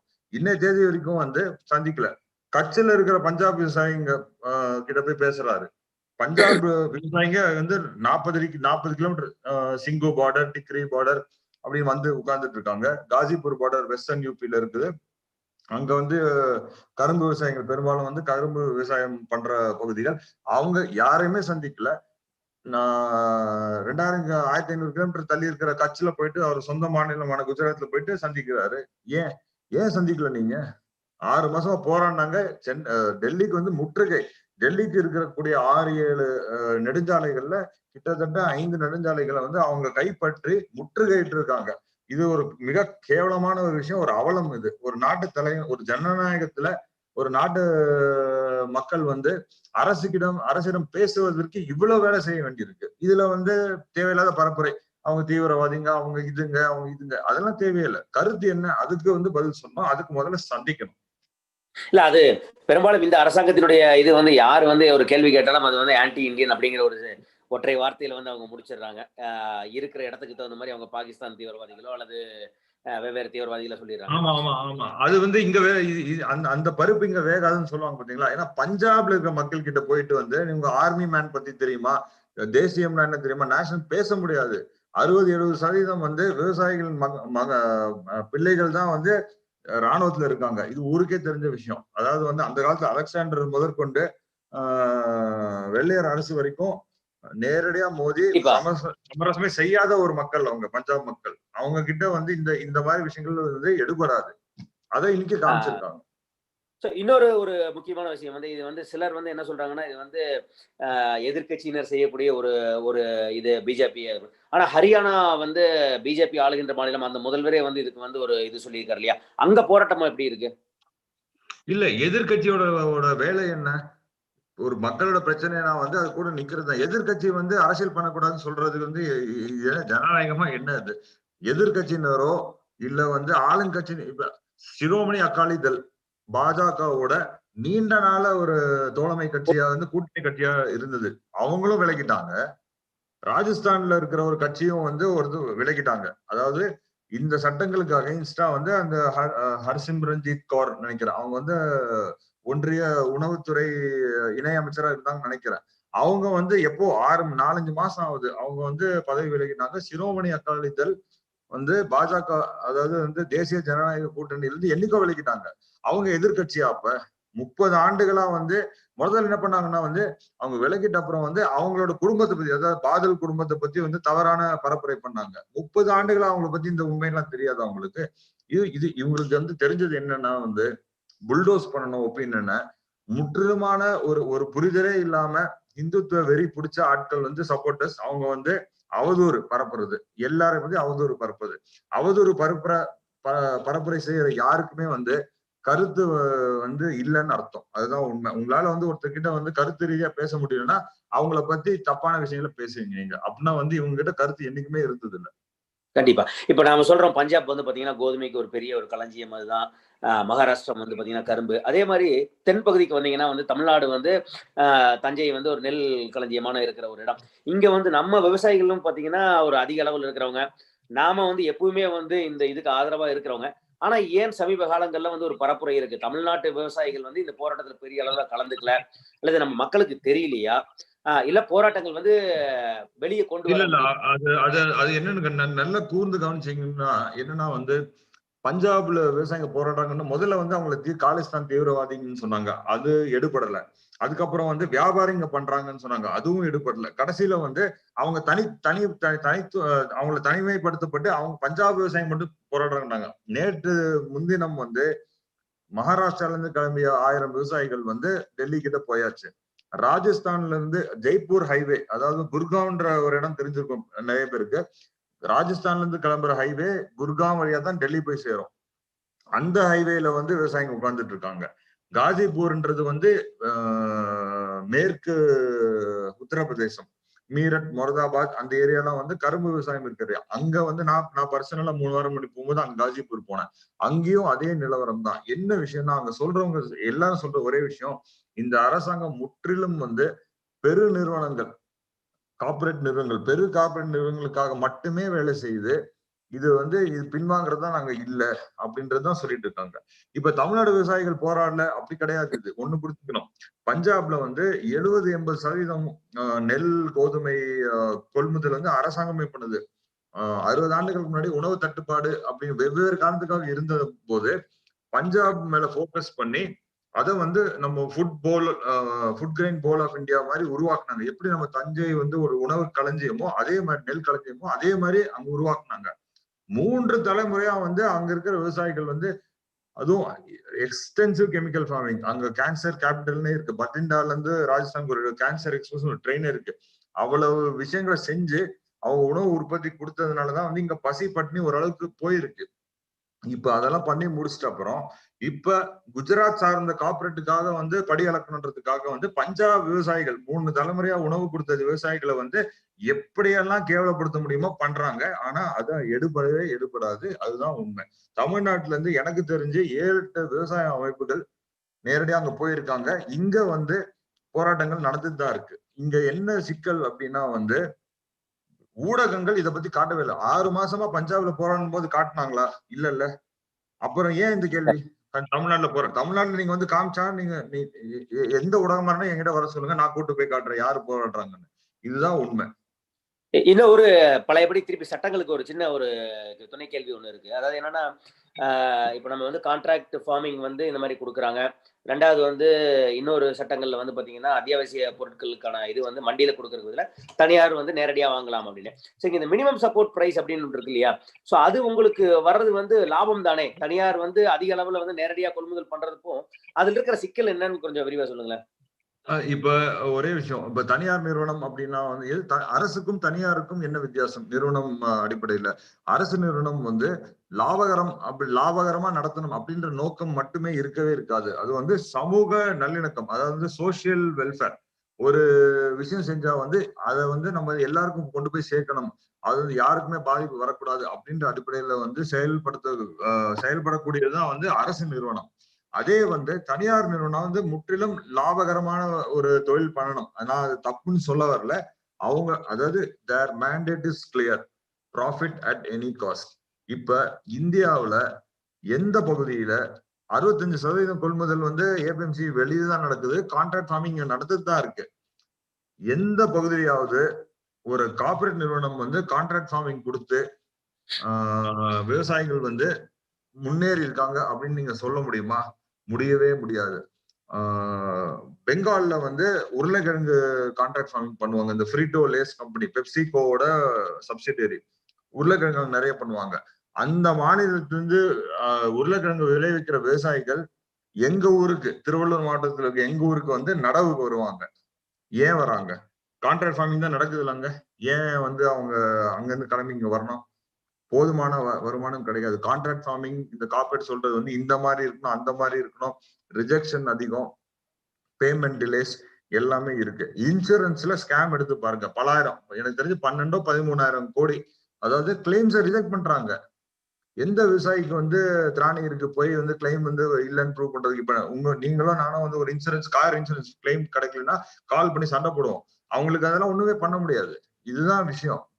கார்பரேட், அதுவும் மோடி அரசாங்கம் வந்த பிறகு கார்பரேட் நிறுவனங்கள் அப்படின்றது பாத்தீங்கன்னா முழுக்க அயோக்கியத்தனமான நிறுவனங்கள். அதுதான் உண்மை. அவங்க பண்ற அட்டூழியம் ஒண்ணு கூட வந்து மாறல, அவ்வளவு மோசமா நடந்துட்டு இருக்காங்க. இது முழுக்க அவங்க வசூல் பண்ணிட்டு இருக்காங்க. மோடி அரசாங்கத்தை வந்து பதவியை கொண்டு வந்ததுக்கான அவங்க ஃபண்டிங், எலக்ட்ரல் ட்ரஸ்ட் அப்படின்னு ஒண்ணு வச்சு ஃபண்ட்ஸ் கொடுத்து அனுப்புறாங்க. ஒரு பொலிட்டிக்கல் பார்ட்டி ஃபண்டிங் வந்து டிரான்ஸ்பரன்சி இல்லாம இவங்க எப்படி வந்து ஆட்சி நடத்துறாங்க? பிஜேபியோட ஃபண்டிங் யார் யார் கொடுத்தான்னு ஒரு பட்டியல் கொடுத்துட்டு அதுக்கப்புறம் கேள்வி கேட்கணும். தெளிவா தெரியுது, மறைவு, ஆர்டிஐ கீழே கவர் ஆக மாட்டேங்குது. இது என்ன ஒரு ஜனநாயகம்? முழுக்க வந்து கார்பரேட்டுக்கு வந்து இந்த சட்டம் எனக்கு வேணும். முக்கியமான ஒரு விஷயம், 2 நாள் முன்னாடி தகவல், மும்பையை சேர்ந்த ஒரு ஆர்டிஐ ஆக்டிவிஸ்ட் வந்து ஜத்தின் தேசாய் நினைக்கிற ஒரு பேரு, இந்த சட்டங்கள் கொண்டு வரதுக்கு முன்னாடி நீங்க எந்தெந்த விவசாய அமைப்புகளோட கலந்த ஆலோசனை செஞ்சீங்கன்னு கேட்டா, agriculture department of ministry of agriculture and farmers welfare, அந்த ஃபார்மர்ஸ் வெல்ஃபேர்னு புதுசாக சேர்த்துறாங்க. இவங்க பேர் வைக்கிறது தான் இவங்களோட வேலை. அவங்க என்ன சொல்றாங்கன்னா, அந்த அமைச்சரவை எந்த ஒரு தகவலும் அதை பத்தி இல்ல. எந்த ஒரு விவசாய அமைப்பு, அதாவது RSSக்கே வந்து BKSன்னு ஒரு அமைப்பு இருக்கு, அவங்க கிட்ட கூட பேசல. எந்த ஒரு விவசாய அமைப்பு கிட்ட பேசாம இந்த சட்டங்கள் கொண்டு வந்திருக்காங்க. இது ஃபார்மிங் அக்ரிகல்ச்சர் ரிஃபார்ம் சொல்றதே வந்து ஒரு முரண்பாடு. இது வந்து ட்ரேட் ரிஃபார்ம். இது அக்ரிகல்ச்சருக்கும் இந்த ஃபார்மர்ஸ்க்கும் எந்த சம்மந்தமும் கிடையாது. சிறப்பா சொன்னீங்க. இன்னும் ஒரு இறுதியான ஒரு நேரம், உங்களுடைய நேரம் நெருங்கிடுச்சு. என்ன அப்படின்னா, மக்கள் வந்து பாத்தீங்கன்னா இந்த போராட்டங்களை வந்து எப்படி பாக்குறாங்க, எப்படி பார்க்கணும்னு நீங்க நினைக்கிறீங்க? ஏன்னா பல விவசாயிகள், விவசாய அமைப்பு, விவசாயி இல்லாம ஒண்ணும் இல்லை. ஆனா இந்த விவசாயிகள் போராட்டத்தை வந்து மக்கள் வந்து நீங்க எப்படி பார்க்கணும்னு நினைக்கிறீங்க, எப்படி பார்த்துட்டு இருக்காங்க? சுருக்கமா சொல்ற 2 விஷயம். ஒண்ணு வந்து 95ஆம் ஆண்டு முதல் 2016ஆம் ஆண்டு வரை கிட்டத்தட்ட 3,20,000 விவசாயிகள் வந்து தற்கொலை செஞ்சு கொண்டாங்க. அது வந்து ஒரு தகவல். அதை தாண்டி 2016ஆம் ஆண்டு அரசு வந்து அந்த டேட்டா கலெக்ட் பண்றதை விட்டுருச்சு. போன வருஷம் திருப்பி கலெக்ட் பண்ண ஆரம்பிச்சாங்க. அரை மணி நேரத்துக்கு ஒரு விவசாயி தற்கொலை பண்ணிட்டு இருக்கான். இப்ப தற்கொலை பண்ற விவசாயி விட்டுருங்க, தற்கொலை பண்ணிக்காம விவசாயத்திலிருந்து வெளியேறி நகரத்துக்கு வந்து கூலி தொழிலா வர்றவங்க வந்து பல கோடி பேர். இது ஒரு தகவல். இதுக்கு ரியாக்ட் பண்ணல நம்ம நகரப்புற மக்கள், கொஞ்சம் அதாவது விவசாயம் சார்ந்து நாங்க கிராமப்புறம் சார்ந்து இல்லாம இருந்த மக்கள் ரியாக்ட் பண்ணல. இது இது இது ஒரு பக்கம் இருக்கட்டும். இரண்டாவது பக்கம் வந்து இந்த பொருட்கள் வந்து விலைவாசின்றது யாருக்கு வரப்போகுது? நுகர்வோர். விவசாயம் நுகர்வோர் தான், மக்களும் நுகர்வோர் தான்.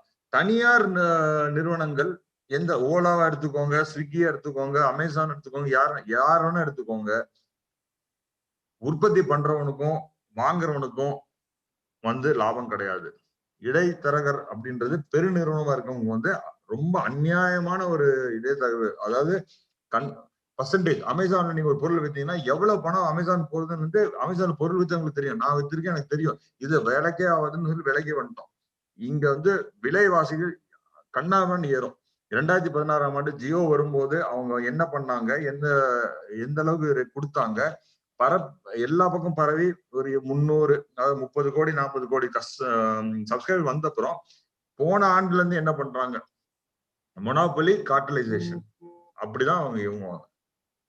இதை நீங்க வந்து மக்கள் யோசிக்க வேண்டியது என்னன்னா வந்து இவ்வளவு ஆண்டு நெருக்கடி. எம்எஸ்பின்றது வந்து குறைந்தபட்சம் பஞ்சாப் விவசாயி 16,000 சம்பாதிக்கிறான், பீகார் விவசாயி 6,000 சம்பாதிக்கிறான். இது ஒரு பெரிய விஷயமா வந்து இந்த பிஜேபி ஆதரவுகள் பேசிட்டு இருக்காங்க. 16,000ன்றது பெரிய விஷயமா? 16,000ன்றது வந்து ஒரு ஆவரேஜோட ஒரு இட்ஸ் லோ இன்கம். 2 லட்சம் ரூபாய் வச்சுட்டு ஒரு விவசாய குடும்பம் என்ன பண்ண முடியும்? இவங்க எப்படி பேசுறாங்கன்னா, பீகார்ல இருக்க 6,000 தானே சம்பாதிக்கிறான், நீ 16,000 சம்பாதிக்க, உனக்கு என்ன கேளுன்றாங்க. அதாவது வந்து அந்த பிச்சைக்காரனுக்கு வந்து 10 பைசா ஆகுது, உனக்கு 1 ரூபா ஆகுது இல்ல அப்படின்ற மாதிரி இருக்கு. அந்த 16,000மும் கிடைக்காம போகுன்றதுனால அவங்க போராடிட்டு இருக்காங்க. மிக்க நன்றி. அதாவது ரொம்ப தெளிவா நிறைய நேரம் பேசிட்டீங்க. உங்களோட நேரம் வேணா நீங்க அடுத்து உங்களுக்கு வேற ஒரு நேர்காணல் இருக்கு அப்படின்னு சொல்லியிருந்தீங்க. அதனாலதான் உங்களுக்கு அப்படி இல்லைன்னா நீங்க இங்கேயே கண்டினியூ பண்ணலாம். நிறைய கேள்விகள் இருக்கு உங்களுக்கு கேட்கறதுக்கு. கண்டிப்பா இன்னொரு சந்தர்ப்பம் நம்ம வந்து விரிவா பேசுவோம். இந்த நிகழ்ச்சி ஆர்கனைஸ் பண்ண எல்லாருக்கும், கவிதா பண்ணி அப்புறம் சக்தி எல்லாருக்கும் வந்து நன்றி. மேலும் நிறைய பேருக்கு சந்தேகங்கள் கேள்வி இருக்கும், பேசுங்க. விவசாயிகளோட ஒர்க் பண்றவங்க கிட்ட பேசுங்க. ஆன்லைன்ல சும்மா பரப்புரை பண்றவங்க வாட்ஸ்அப்ல வரதை வச்சு மட்டும் முடிவு பண்ணாதீங்க. ரொம்ப நன்றி. நம்ம வந்து திரும்பி தொடர்புல இருப்போம். அது ஏன்னா நிறைய சந்தேகங்கள் இருக்கு மக்களுக்கு. வர நான் உங்களையும் திருப்பி இன்னொரு முறை ஒரு விரிவா பேசுவோம். மிக்க நன்றி. நன்றி. மக்களே வணக்கம். வேற யாராவது நம்ம தமிழ் நேயர்கள் யாராவது இருந்தீங்கன்னா, நீங்க ஏதோ பேசணும் அப்படின்னு சொன்னீங்கன்னா வந்து வாங்க, நேரலைக்கு வாங்க. நீங்களும் உங்களுடைய கருத்துக்களை பகிர்ந்துக்குங்க. ஏன்னா இன்னைக்கு வந்து ஒரு இந்திய நேரம் வந்து இரவு விடிய நம்ம வந்து இந்த விவசாயிகளுக்காக, நம் மக்களுக்காக, ஏன்னா நமக்காக அவங்க வந்து களத்துல இறங்கி அவங்க வந்து வேலை செஞ்சுட்டு இருக்காங்க. அவங்களுக்காக சில விஷயங்கள் வந்து நாம இங்க இருந்து நம்மளால வந்து நாம நேரடியா டெல்லிக்கு போய் பண்ண முடியாது. பட் இங்க இருந்து அவங்களுக்கான ஒரு சாலிடேட்டரி இதுதான் நம்ம பண்ணிட்டு இருக்கோம். பல மாநிலங்கள்ல இருந்து பல மொழி பேசுகின்றவர்கள் வந்து இணைந்துகிட்டே இருக்காங்க. சூரி வணக்கம். Do you have anybody else? Suri, you wanna continue or Karthik? Yeah, I think Banwarlal ji is still around. I can see him here. Banwarlal ji, आप हैं हमारे साथ?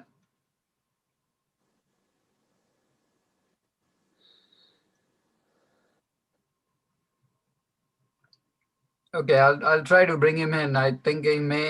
I don't know why his name is still showing up here. Yeah, I think audio is like I'm not even seeing his audio. Let's try him. Yeah, I'll try to bring him in. Vijayanna, మీరున్నారా?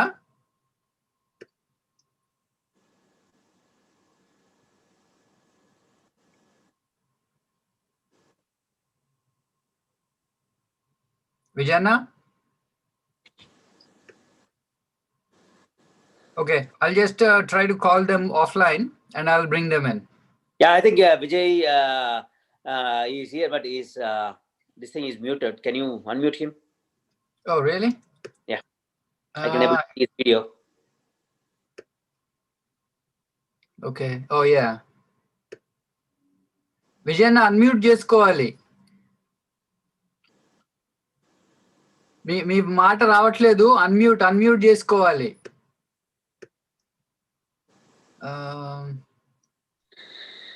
ఇప్పుడు sir ఇప్పుడు వస్తుంది. వస్తుందిలేండి. నేను బాగా వింటాను. నేను బాగా నాకు వాళ్ళు మాట్లాడింది ఇందాక రాజస్థాన్ అని మాట్లాడింది బాగానే ఉంది. తమిళ్ అర్థమవుతుందా మీకు? కొద్దిగా అర్థమవుతుంది సార్. నాకు బాగానే డిస్కషన్ జరుగుతుంది. ఆ 3 చట్టాల పైన ఆయన మాట్లాడేది, కంపెనీల పైన అంది చెప్తాన్నాడు కదా ఆయన. ఆ, ఆ. ఇబ్బంది ఏం లేదు, తిరిగి మాట్లాడలేను. ఇప్పుడు అక్కడ ఎట్లా ఉంది విజయన్న? కర్నూలులో ఇప్పుడు మన రైతు సంఘాలు, రైతులు ఏమంటున్నారు ఈ 3 చట్టాల గురించి? కర్నూలు కాదు, కర్నూలు, కడప మొత్తం అన్ని జిల్లాలలో ఏమవుతుందంటే వర్షాలు పడినందువలన కరువుతో ఉండి ఉండి ఉండి ఇప్పుడు వర్షాలు పడినందువలన నెక్స్ట్ పంటకు అంతా ప్రిపేర్ అవుతున్నారు. కానీ ప్రభుత్వం పైన ఏమంటున్నారు రైతులు? రైతులకు ఏదైతే అనుకూలంగా ఉందో ఆ చట్టాలను అమలు పరిస్తే తప్ప ఇప్పుడు చలికి పులికి ఇతర రాష్ట్రాల వాడు పల్లె తిప్పల వర్ణాతీతం. హలో, చెప్పండి విజయన్న.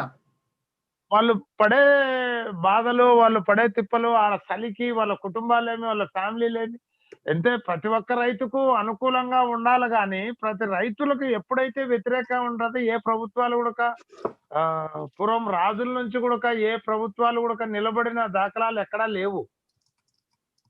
ప్రభుత్వాలు ఏం చేస్తాయంటే మేము చెప్పిండేదే న్యాయము, మేము చెప్పిన చట్టమే మీరు అనుసరించండి అనేది భావ్యం కాదు. చాలా ప్రభుత్వాలు కాంగ్రెస్ అయితేనేమి, బీజేపీ అయితేనేమి, అంతకుముందు ఉన్న ప్రభుత్వాలు ఏవి కూడా ప్రజలకు వ్యతిరేకమైంది, మాకు ఇది నచ్చలేదు అని చెప్పినప్పుడు వాళ్ళతో కలిసి పనిచేయటమే ప్రభుత్వ విధానం. గాని మేము చెప్పిండే ప్రజలు పాటించాలనేది ప్రజలంతా ఆలోచన లేని వాళ్ళు ఏం కాదు. ఈ రోజు ఇన్ని రోజులు ఈ ఉద్యమం నడుస్తుంది. ఈ ఉద్యమం వెనక ఎంత జీవితాలు నాశనమైనావో. ఈ చలిలో భయంకరమైన చలి సార్ ఇది. ఈ ఉసురు తగలకపోదు ప్రభుత్వాలకు. వాళ్ళ ఆలోచన విధానం ఈ 3 చట్టాలను సవరించి రైతులతో కూకొని వాళ్ళు చెప్పిన విధానాన్ని ఇది కాదు ఇది, ఇది కాదు ఇది అనేది ఒక ప్రభుత్వ విధానాన్ని వాళ్ళు వ్యతిరేకించినారంటే వాళ్ళని అనుసరించాల. ఇప్పుడు ఆంధ్రప్రదేశ్లో అయితేనేమి, తెలంగాణ రాష్ట్రాలలో ఇప్పుడు వాళ్ళు చెప్పిండేది సన్న బియ్యం పండియాల, సన్నడ్లు పండియాలనేది ఇక్కడ ప్యాడీ పత్తికే ఉండదు కానీ చిరుధాన్యాలకు ఎక్కడా లేదు. చిరుధాన్యాల పైన పండించే రైతులు ఉధృతంగా పండిస్తున్నారు, మార్కెట్ లేదు. చిరుధాన్యాలు ఇప్పుడు ఉదాహరణకు వరి బియ్యము దొరికినంత, వరి బియ్యము కన్నా రేటు అధికంగా ఉంది చిరుధాన్యాలకు మార్కెట్లో. కానీ ముడి సరుకు పండించిన కొర్రలు, సామలు, ఊదలు, బరిగెలు, ఆరికలు, అండుకొర్రలు, జొన్నలు ఇవన్నీ ఎంత తక్కువలో ఉన్నాయంటే అంత తక్కువలో ఉన్నాయి. మనసు చంపుకొని అమ్ముకుంటున్నారు. నిలువ చేసుకుంటే దానికి లేదు. నిలువ చేసుకుంటే ఉండే వసతి, ఉండే ఇల్లు లేవు. రైతు బంధు కార్డులు చాలా వరకు కొన్ని మార్కెట్లలో అది లేదండి, డబ్బు లేదు, మీ ఇష్టం ఎక్కడన్నా అమ్ముకోమంటున్నారు. రైతు బంధు కార్డు పెట్టి ఇప్పుడు ఉదాహరణకు ఒక టన్ను నా దగ్గర ఒక కొర్రలు ఉన్నాయి సార్, నాకు ఇంట్లో వసతి లేదు, మార్కెట్లో నేను రేట్ వచ్చినప్పుడు అమ్ముకుంటా, మీరు నాకు హాఫ్ రేట్ ఇవ్వమంటే చాలా వరకు ఇక్కడ డబ్బులు లేవండి, మీ ఇష్టం వచ్చినట్లు అమ్ముకోండి అంటున్నారు.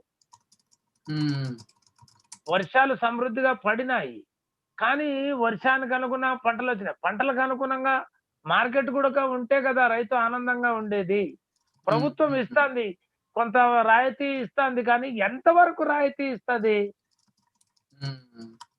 రైతు పండిన ధాన్యము మనస్ఫూర్తిగా అమ్ముకుంటేనే రైతుకు ఆనందం. గాని ప్రభుత్వం ఎంత ఇచ్చినా అది కంటి తుడుపు మాటే. చిన్నపిల్లోనికి కుర్కురు ప్యాకెట్లు కొనిచ్చినట్లుంటది తప్ప మార్కెట్ ఉంటే ఆనందము. అదేలే.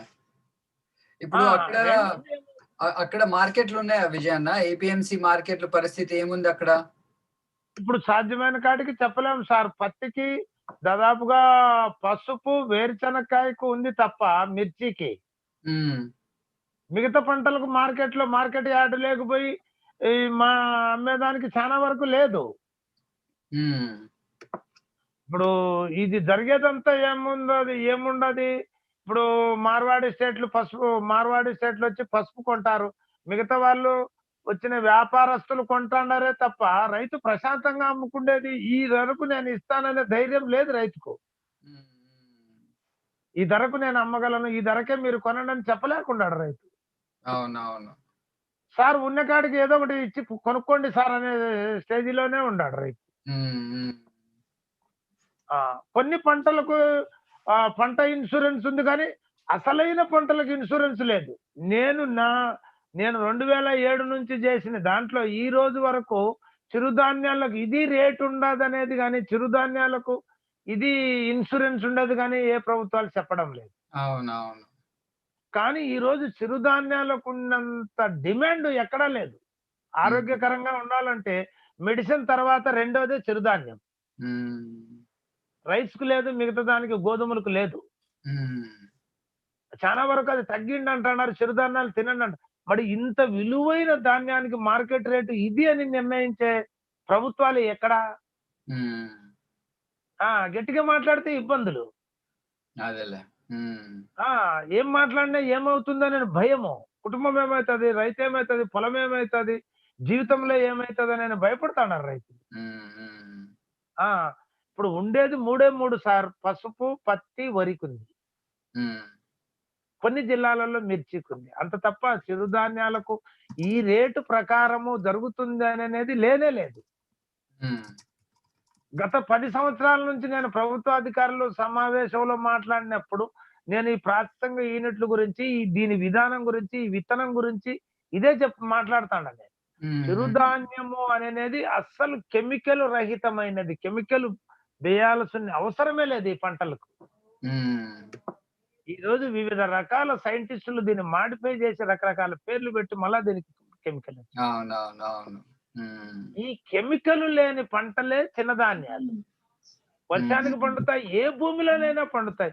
చౌడు భూమిలో, రేగడి భూమిలో, నల్ల రేగడి ఏ దాంట్లోనైనా పండుతుంది. వచ్చిన కాడికి తృప్తిగా ఉంటేనే ఆరోగ్యం. ఆరోగ్యం సరిలేనప్పుడు ఎన్ని తింటే ఏం లాభం ఉంది సార్? అవును, నేనేమంటానంటే ఆసుపత్రి వద్దు, ఆరోగ్యమే వద్దు.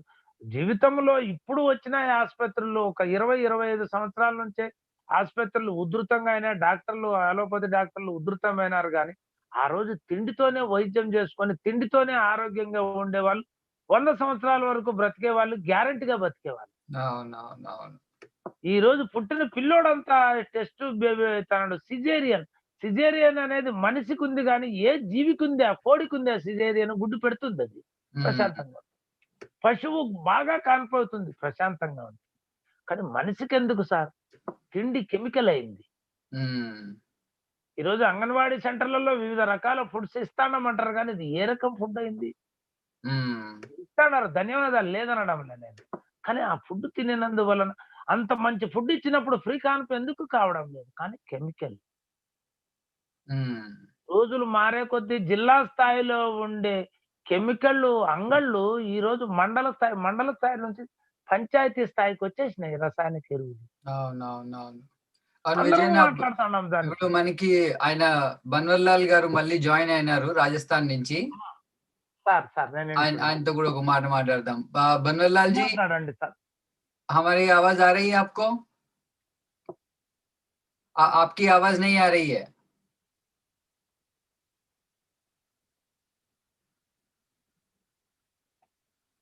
आप शायद म्यूट पे हो या फिर वॉल्यूम इंक्रीज करना पड़ेगा.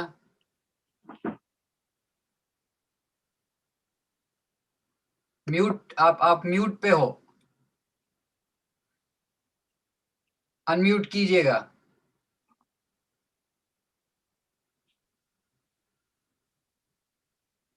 नहीं आ रही है आवाज. Meantime, anybody else would like to chime in? We see Rajani, we see Perumal, we see Ashok Kumar.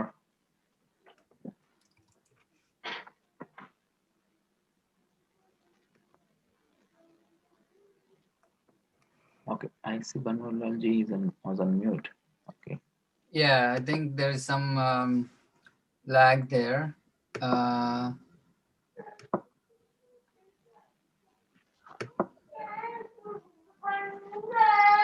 अब आप अभी भी म्यूट में हो बनवरलाल जी.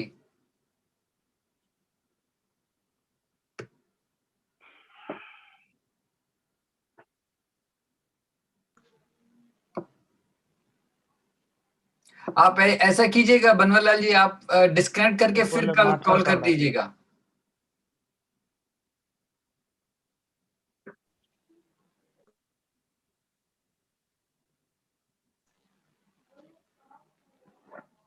हाँ अभी बोलिए। பெருமாள் அசோக் குமார் நீங்க ஏதாவது பகிர்ந்துக்கணுங்களா?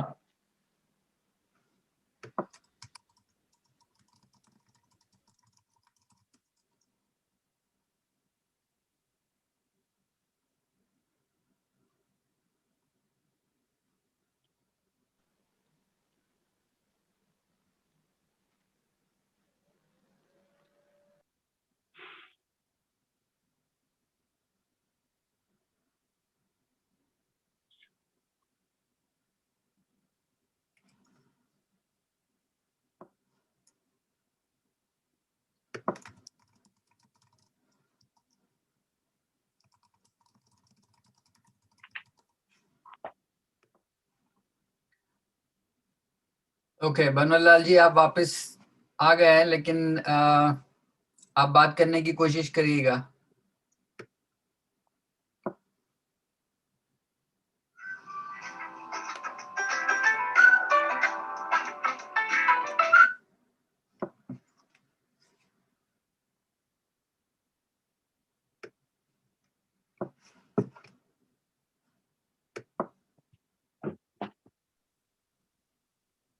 हाँ बोलिएगा। हाँ जी। हाँ अभी आ रही है। हाँ वहां पे अभी अभी टेम्परेचर कितना है? आप पूरे ढके हुए हैं, सर्दी बहुत लगता है वहां पर। बहुत ज्यादा सर्दी है। ये सैंडी सोइल है, तो यहाँ लगभग 44 डिग्री टेम्परेचर है अभी। और हाँ 4 डिग्री। बाप रे। तो रात के समय में यहाँ टेम्परेचर बहुत ज्यादा रहता है, और दिन के समय में यहाँ सैंडी सॉइल होती है तो वो गर्म हो जाती है। अच्छा ये डेजर्ट का सॉइल है, उसका रात के समय में बहुत ज्यादा टेम्परेचर लो हो जाता है, बहुत ठंड पड़ती है। अच्छा अच्छा अच्छा। जी तो ये आप ये बता रहे थे, पिछले बार हम बात कर रहे थे, तो आप वहाँ की जो किसान है, आप कह रहे थे वो भी काफी मतलब दिल्ली जा रहे हैं, काफी संख्या में जा रहे हैं, जुड़ रहे हैं वहां पर। लेकिन ये जो छोटे किसान है, जी छोटे किसान है, अभी आपका गांव आपने बताया कि आप लगभग हाँ पाकिस्तान और इंडिया के बॉर्डर में आपका गांव पड़ता है। अब ऐसे छोटे किसान अगर हाँ मार्केट पे जाए कुछ बेचने के लिए, तो उसके बारे में आप बता सकते हैं कि वो कैसे मतलब बेच सकते हैं? बीच हाँ में कोई ट्रेडर होता है या फिर आप स्वयं अपना लेके मार्केट जाते हैं? क्या होता है? हम वहाँ के लोकल ट्रेडर्स को बेचते हैं। हम्म। हेलो, हाँ हाँ बताइए। आवाज आ रही है मेरी? हाँ हाँ बिल्कुल बिल्कुल। हाँ, लोकल ट्रेडर्स जो होता है, प्राइवेट एक ट्रेडर्स होता है वहाँ का, लोकल गांव में ही, विलेज में ही। और एपीएमसी है वो डिस्ट्रिक्ट हेडक्वार्टर पे होती है, तो वो हमारे से लगभग 100 किलोमीटर डिस्टेंस पे होती है। तो हम वहाँ जो खरीफ क्रॉप होती है, ओनली बारिश पे सीजन में यहाँ प्रोडक्शन थोड़ा बहुत होता है, जब अच्छी बारिश हो, क्योंकि इरिगेशन का कोई वैकल्पिक सोर्स उपलब्ध नहीं है। तो ऐसी स्थिति में हम ये वो हमारा जो एग्रीकल्चर प्रोडक्शन है वो वहाँ के लोकल ट्रेडर्स को ही बेचते हैं। और वो अपने हिसाब से अपना सारा मार्जिन निकाल के और ट्रांसपोर्टेशन का सारा खर्चा निकाल के हमें उस मुताबिक उस प्रोडक्शन का रेट तय करता है। अच्छा। और वो रेट कैसे तय करता है? मतलब एमएसपी के हिसाब से तय करता है या एमएसपी, फिर? हाँ एमएसपी का उसमें कोई रोल नहीं होता है। वो अच्छा मार्केट रेट के आधार पे तय करता है कि जहाँ एपीएमसी मंडी है या जो बाहर की बड़ी मंडीज है, वहाँ यदि बाजरा है वो 2,000 रुपये में रुपये क्विंटल बिक रहा है, तो यहाँ वो 500 रुपये लेस करके 1,500 रुपये क्विंटल के हिसाब से खरीदेगा, ताकि वो वहाँ की नजदीक जो मंडी है, एपीएमसी की मंडी है, या जहाँ कोई इंडस्ट्रीज है जहाँ वैल्यू एडिशन हो रहा है, या जिसको खाद्य प्रोसेसिंग जो यूनिट है, वहां तक वो अपना मार्जिन निकाल के हर क्विंटल पे 400-500 रुपये लेस में खरीदता है। कम कीमत में खरीदता है। अच्छा, जब ऐसा होता है तो आप किसी अधिकारी को या फिर कोई वहां पे जो अफसर होते हैं उनसे कोई कंप्लेंट वगैरह करने की कोई मतलब होता है क्या? ऐसा कर सकते हैं क्या? ऐसी कोई अथॉरिटी अभी तक निर्धारित नहीं है। डिस्ट्रिक्ट मजिस्ट्रेट जो होता है डीएम, वो हर जो प्रॉब्लम होती है या कंप्लेंट्स होती है उसको रिजॉल्व करने का प्रयास करता है। तो वहाँ अगर कोई उसका जो एमएसपी पे खरीद करने का जो राज फेड या इस प्रकार का जो फूड कॉर्पोरेशन ऑफ एफसीआई का यदि कोई वहाँ कोई यूनिट नहीं है, तो फिर वहाँ की जो लोकल अथॉरिटीज है उसको कंप्लेन करने से भी कोई राहत मिलने की वहाँ उम्मीद नहीं है और संभव नहीं है।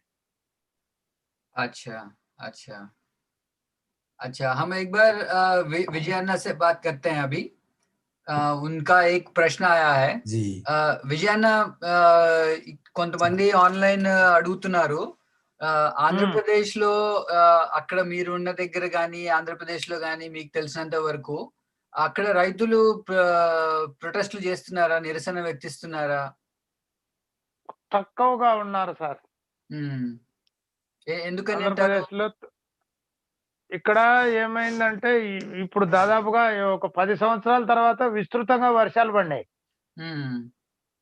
బోర్లకు బాగా సమృద్ధిగా నీళ్లు, చెరువులు కుంటలు నిండినారు. మొత్తం ఆల్మోస్ట్ ఆల్ భూముల పైన పడినారు. అందరూ సాగు చేసినారు. ఎక్కడ భూమి బీడు భూమి లేదు, మొత్తం దానిపైన ఉన్నారు. కానీ అక్కడ చేసే ఉద్యమకారులకు అందుబాటులో వీళ్ళు ఇదిగా ఉన్నారు. అదే వర్షం రాకుండా ఉంటే ఉధృతంగా ఉండేది ఆంధ్రప్రదేశ్ లో. పండ్ల తోటలైతేనేమి, పప్పు ధాన్యాలు, చిరుధాన్యాలు అద్భుతంగా సాగు, నూనె గింజలు, ఎక్కడ బీడు భూమి అనేది లేదు ఆంధ్రప్రదేశ్. మనం కర్నూలు, కడప, చిత్తూరు, నెల్లూరు ఈ పరిసర ప్రాంతాల్లో నేను తిరిగిందంతా, అనంతపురం, అదొకటి ఉంది. కానీ లోపల అందరూ బాగా చాలా బాధపడతా ఉన్నారు. ఎక్కడ ఇద్దరు ముగ్గురు కూకున్నా అక్కడ ఉద్యమం చేసే రైతులందరికీ ఇక్కడ నుంచి మద్దతు ఉంది. కానీ పంటలు వర్షం పడింది కదా, సమృద్ధిగా వర్షం పడింది కదా, దీనిపైన పోయిన ఏడాది అయితే ఆంధ్రప్రదేశ్ ఉధృతంగా ఉండునేమో. అవునవును. ఇట్లా జరిగితే ఈ 4-5 తేదీల నుంచి ఇక్కడ నుంచి కొందరు పోయేదానికి సంసిద్ధంగా ఉన్నారు. సిపిఐ, సిపిఎం, మిగతా అపోజిషన్ పార్టీలందరూ కొత్తగా పెట్టినారు. కానీ అంత ఉధృతంగా రైతులు సమావేశాలకు పోలేదు, వాస్తవం. So there was a question online by Senthilnathan Muthuswamy asking if there was good support for protest in Andhra Pradesh. So I asked the same question to Vijayanna, and Vijayanna said in the last 10 years, this is the first time AP has received so much of rains, and the farmers have been busy with their cultivation and other farming related activities. But whenever they get an opportunity, if 3 or 4 farmers are meeting and talking, there are discussions about these farmer protests. There is a lot of angst, and many farmers, if they had the opportunity, Vijayanna says they would certainly go join the farmer protest there. Okay, thank you. I think Rohtas ji, aap hamare saath hain?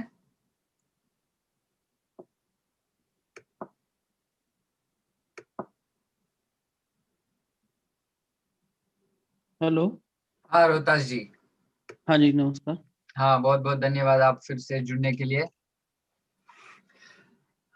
तो हम आप बात कर रहे थे कि वहां पर जो हालात है बुंदेलखंड में, आप उसके बारे में बता रहे थे, और ये कहा जा रहा है कि अभी मैं बनवाल लाल जी से और विजय कुमार जी से यही बात कर रहा था कि ज्यादातर ये कहा जा रहा है कि ये बस पंजाब और हरियाणा की समस्या है, इसीलिए उनके किसान जो है वो दिल्ली में प्रोटेस्ट कर रहे हैं, बाकी जगहों पर ऐसा कुछ नहीं है। आपका क्या कहना है इसके बारे में? ये सभी जगह की समस्या है, बस ये बात जरूर है कि पंजाब और हरियाणा से दिल्ली पास में है और यहाँ से दूर भी है, तो इसलिए लोग किसान वहां पे कम पहुंच रहे हैं, लेकिन समस्या यहाँ भी है। ये बात है कि पहल तो उनकी तरफ से है, क्योंकि जिस तरीके का सिस्टम रहा है, जैसे केमिकल फार्मिंग रही है, उसके दुष्परिणाम भी पंजाब ने ही शुरुआत में झेले हैं अभी सबसे ज्यादा। तो फिर भी बहुत जगहों पे अभी भी साधारण खेती करते हैं, कम खाद डालते हैं, उसके दुष्प्रभाव उन्होंने नहीं झेले हैं। उतने ज्यादा हाई इनपुट बुंदेलखंड में नहीं है जितने की पंजाब में है किसानों के। तो उन्होंने उसको हरित क्रांति को आते भी देखा है, और अब जब वो पीक पे है और उसके दुष्परिणाम आ रहे हैं तो वो उन्होंने ज्यादा झेले हैं, तो वो जानते हैं कि इसके क्या परिणाम होंगे। वो आगे नियमों को जोड़ के उनको देख रहे हैं वो। अच्छा।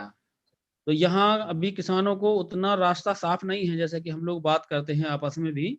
तो इसमें थोड़ा समझने में उनको जितनी जल्दी से वहाँ के किसानों को समझ में आया, ये अभी नहीं समझ पा रहे हैं।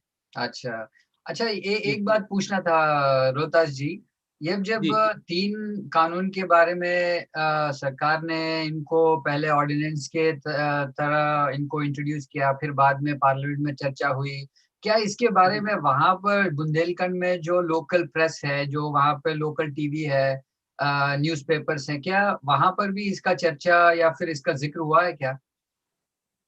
नहीं, इसका जिक्र नहीं हुआ है, नहीं के बराबर है इसका जिक्र जो है। और अच्छा। अभी भी टीवी के ऊपर भी खबरें कम से कम है, लोकल चैनल जो हैं उन पे भी कुछ ऐसा नहीं है इसका। अच्छा, बनवारीलाल जी, आपका क्या कहना है इसके बारे में? जब ये कानून सितंबर में जब लागू हुआ था, पार्लियामेंट में इसको पास किया था, तब इनके बारे में कोई चर्चा या फिर कोई मीडिया में कुछ कवरेज इसके बारे में? आप म्यूट पे हो बनवारीलाल जी, आप म्यूट में हो।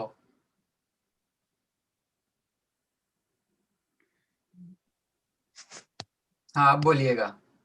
हाँ जी, आवाज आ रही है? हाँ बिल्कुल। हाँ, तो मैं ये कहना चाह रहा था कि यहाँ के लोकल जो न्यूज चैनल है, चाहे प्रिंट मीडिया हो या टेलीविजन हो, उसमें इसका कोई ज्यादा जिक्र नहीं आया है।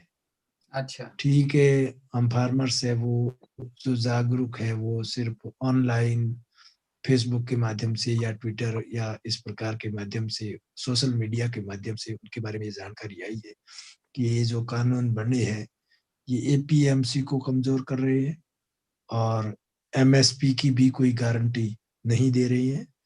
और दूसरा जो कॉन्ट्रैक्ट फार्मिंग है उसके जो रूल्स और रेगुलेशन तय कर रहे हैं, उसमें जो छोटा फार्मर्स है वो बड़ी बड़ी कंपनियों के सामने अपना जो हित है या अपना जो जो भी हित जुड़ा हुआ है, इंटरेस्ट जुड़ा हुआ है, उसका सुरक्षित रख पाना उसके लिए मुश्किल है।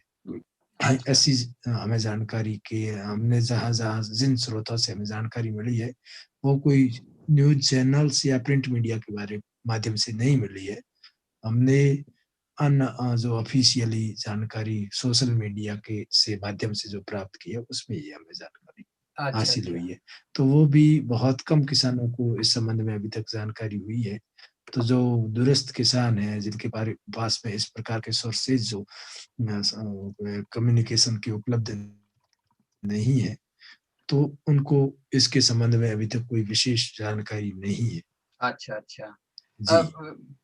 मैं बस यही बात विजयन्ना से भी पूछूंगा कि आंध्र प्रदेश में इसके बारे में क्या डिस्कशन था।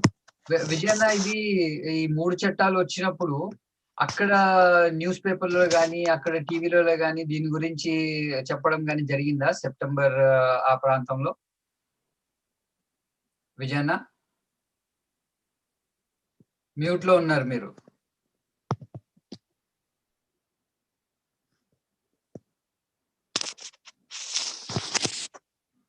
ఓకే. విజయన్న మ్యూట్‌లో ఉన్నారు. Okay, Vijay is not responding right now, but let me check with Gurjeet Singh ji. Gurjeet Singh ji, आप हमारे साथ जुड़े हुए हो, आप हमारी आवाज आ रही है आपको?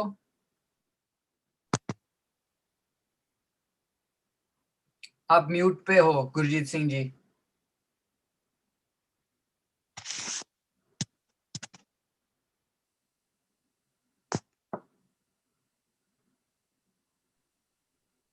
हाँ जी, अब आ रही है? हाँ, अब आ रही है।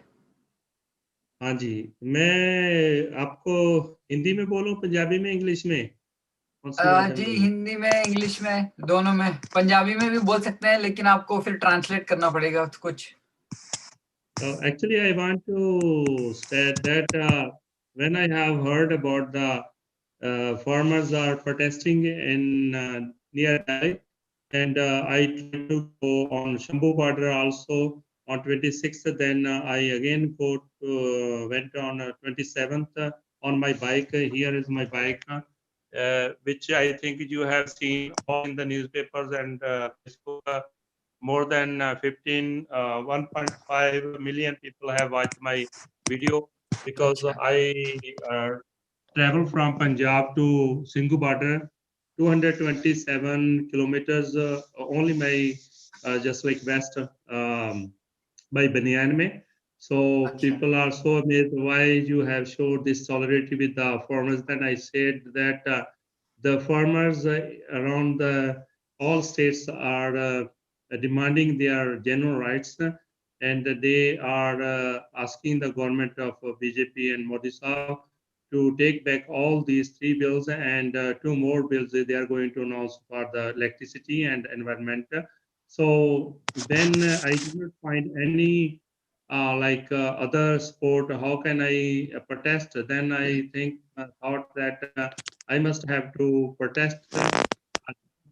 So I did it and make it a successful journey from Punjab to Delhi in chilling weather, and people overwhelming respected me, and they love my way of protesting.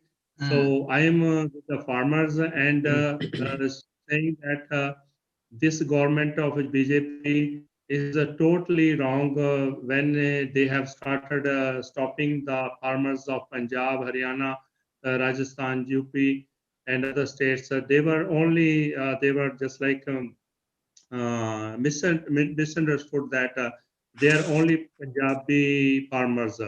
I can say with surety that I have visited Singhu border so many times, and I met with Haryanvi people, UP people, Uttarakhand people, Rajasthani people, women's and other people over there. So every part from India, all farmers are reaching over there and showing the solidarity with the farmers. I think this is the best time in the unity of the people of India. And every time the governments and other parties have tried to rule like divide and rule.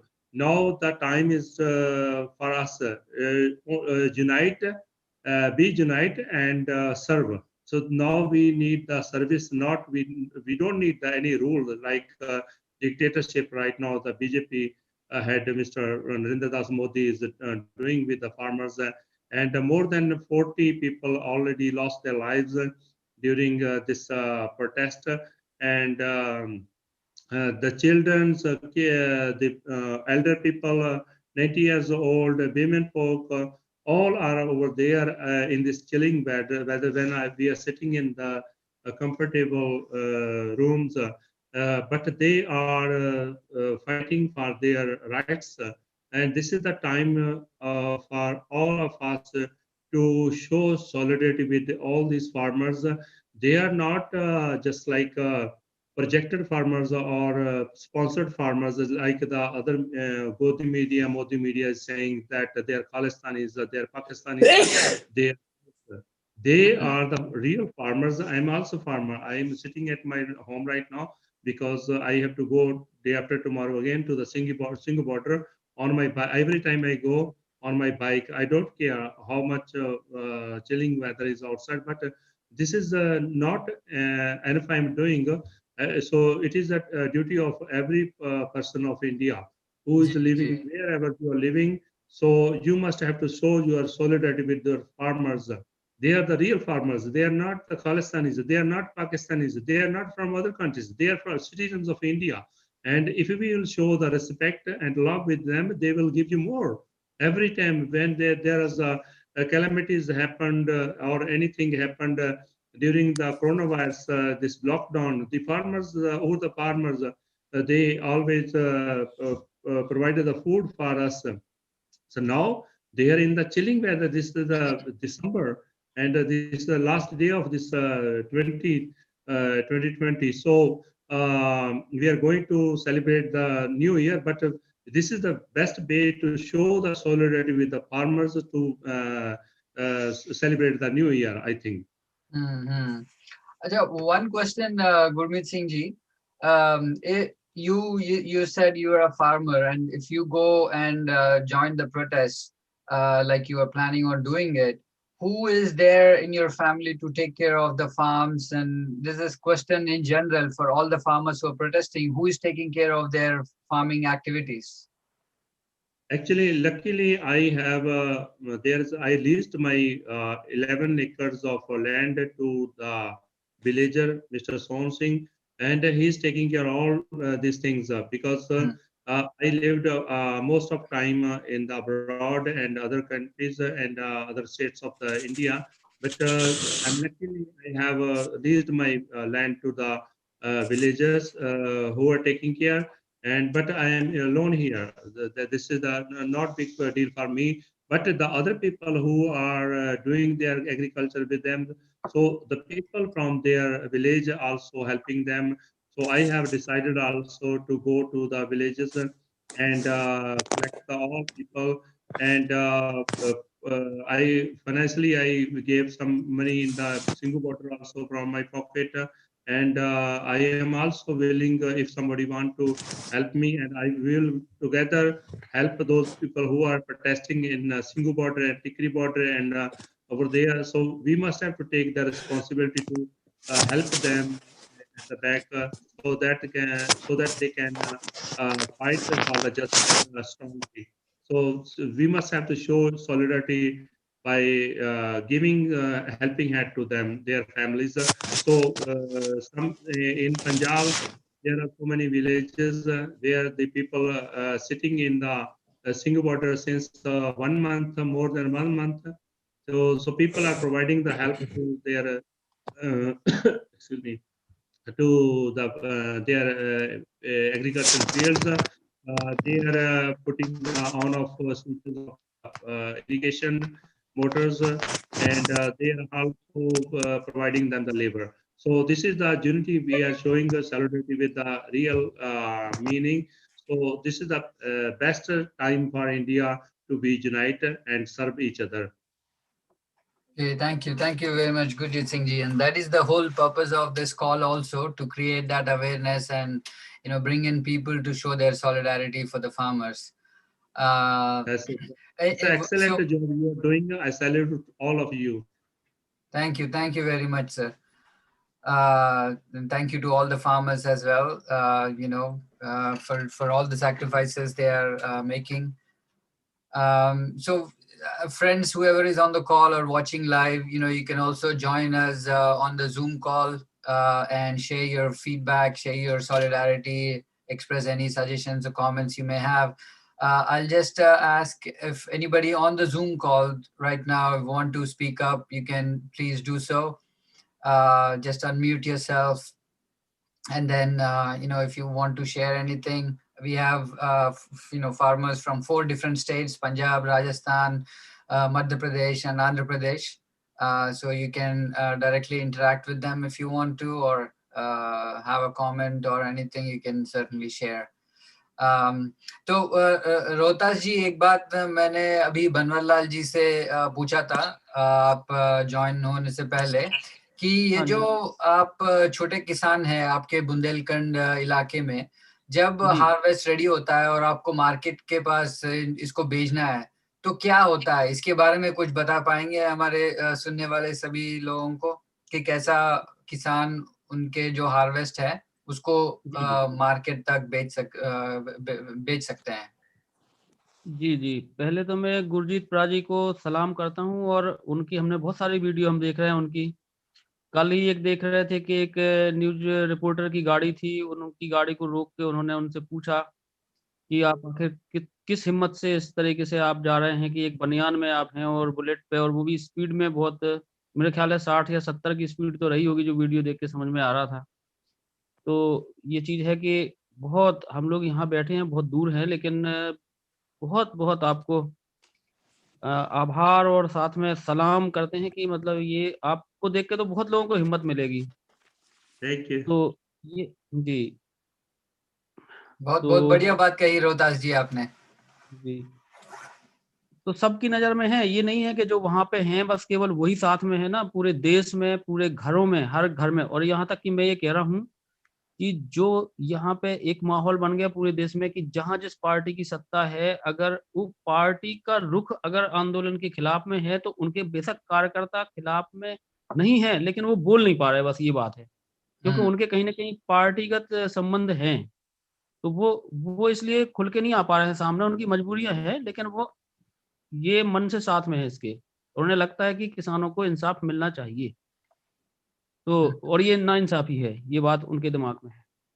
तो आप ये कह रहे थे कि किस तरह की समस्या आती है, बस ये है कि जो छोटे किसान हैं तो उनको सेंटर पे गल्ला डालने के लिए लाइनों में लगना और उनका नंबर आ जाना, जो बहुत मुश्किल रहता है। उनके पास वाहन नहीं होते। एक गांव में मान लीजिए कि 50 किसान हैं तो 5 के पास ट्रैक्टर है यहाँ पे, तो वो ट्रैक्टर अपने में बिजी रहते हैं या किराए पे चलते हैं, तो सबके अनाज तो वो नहीं ले जा सकते।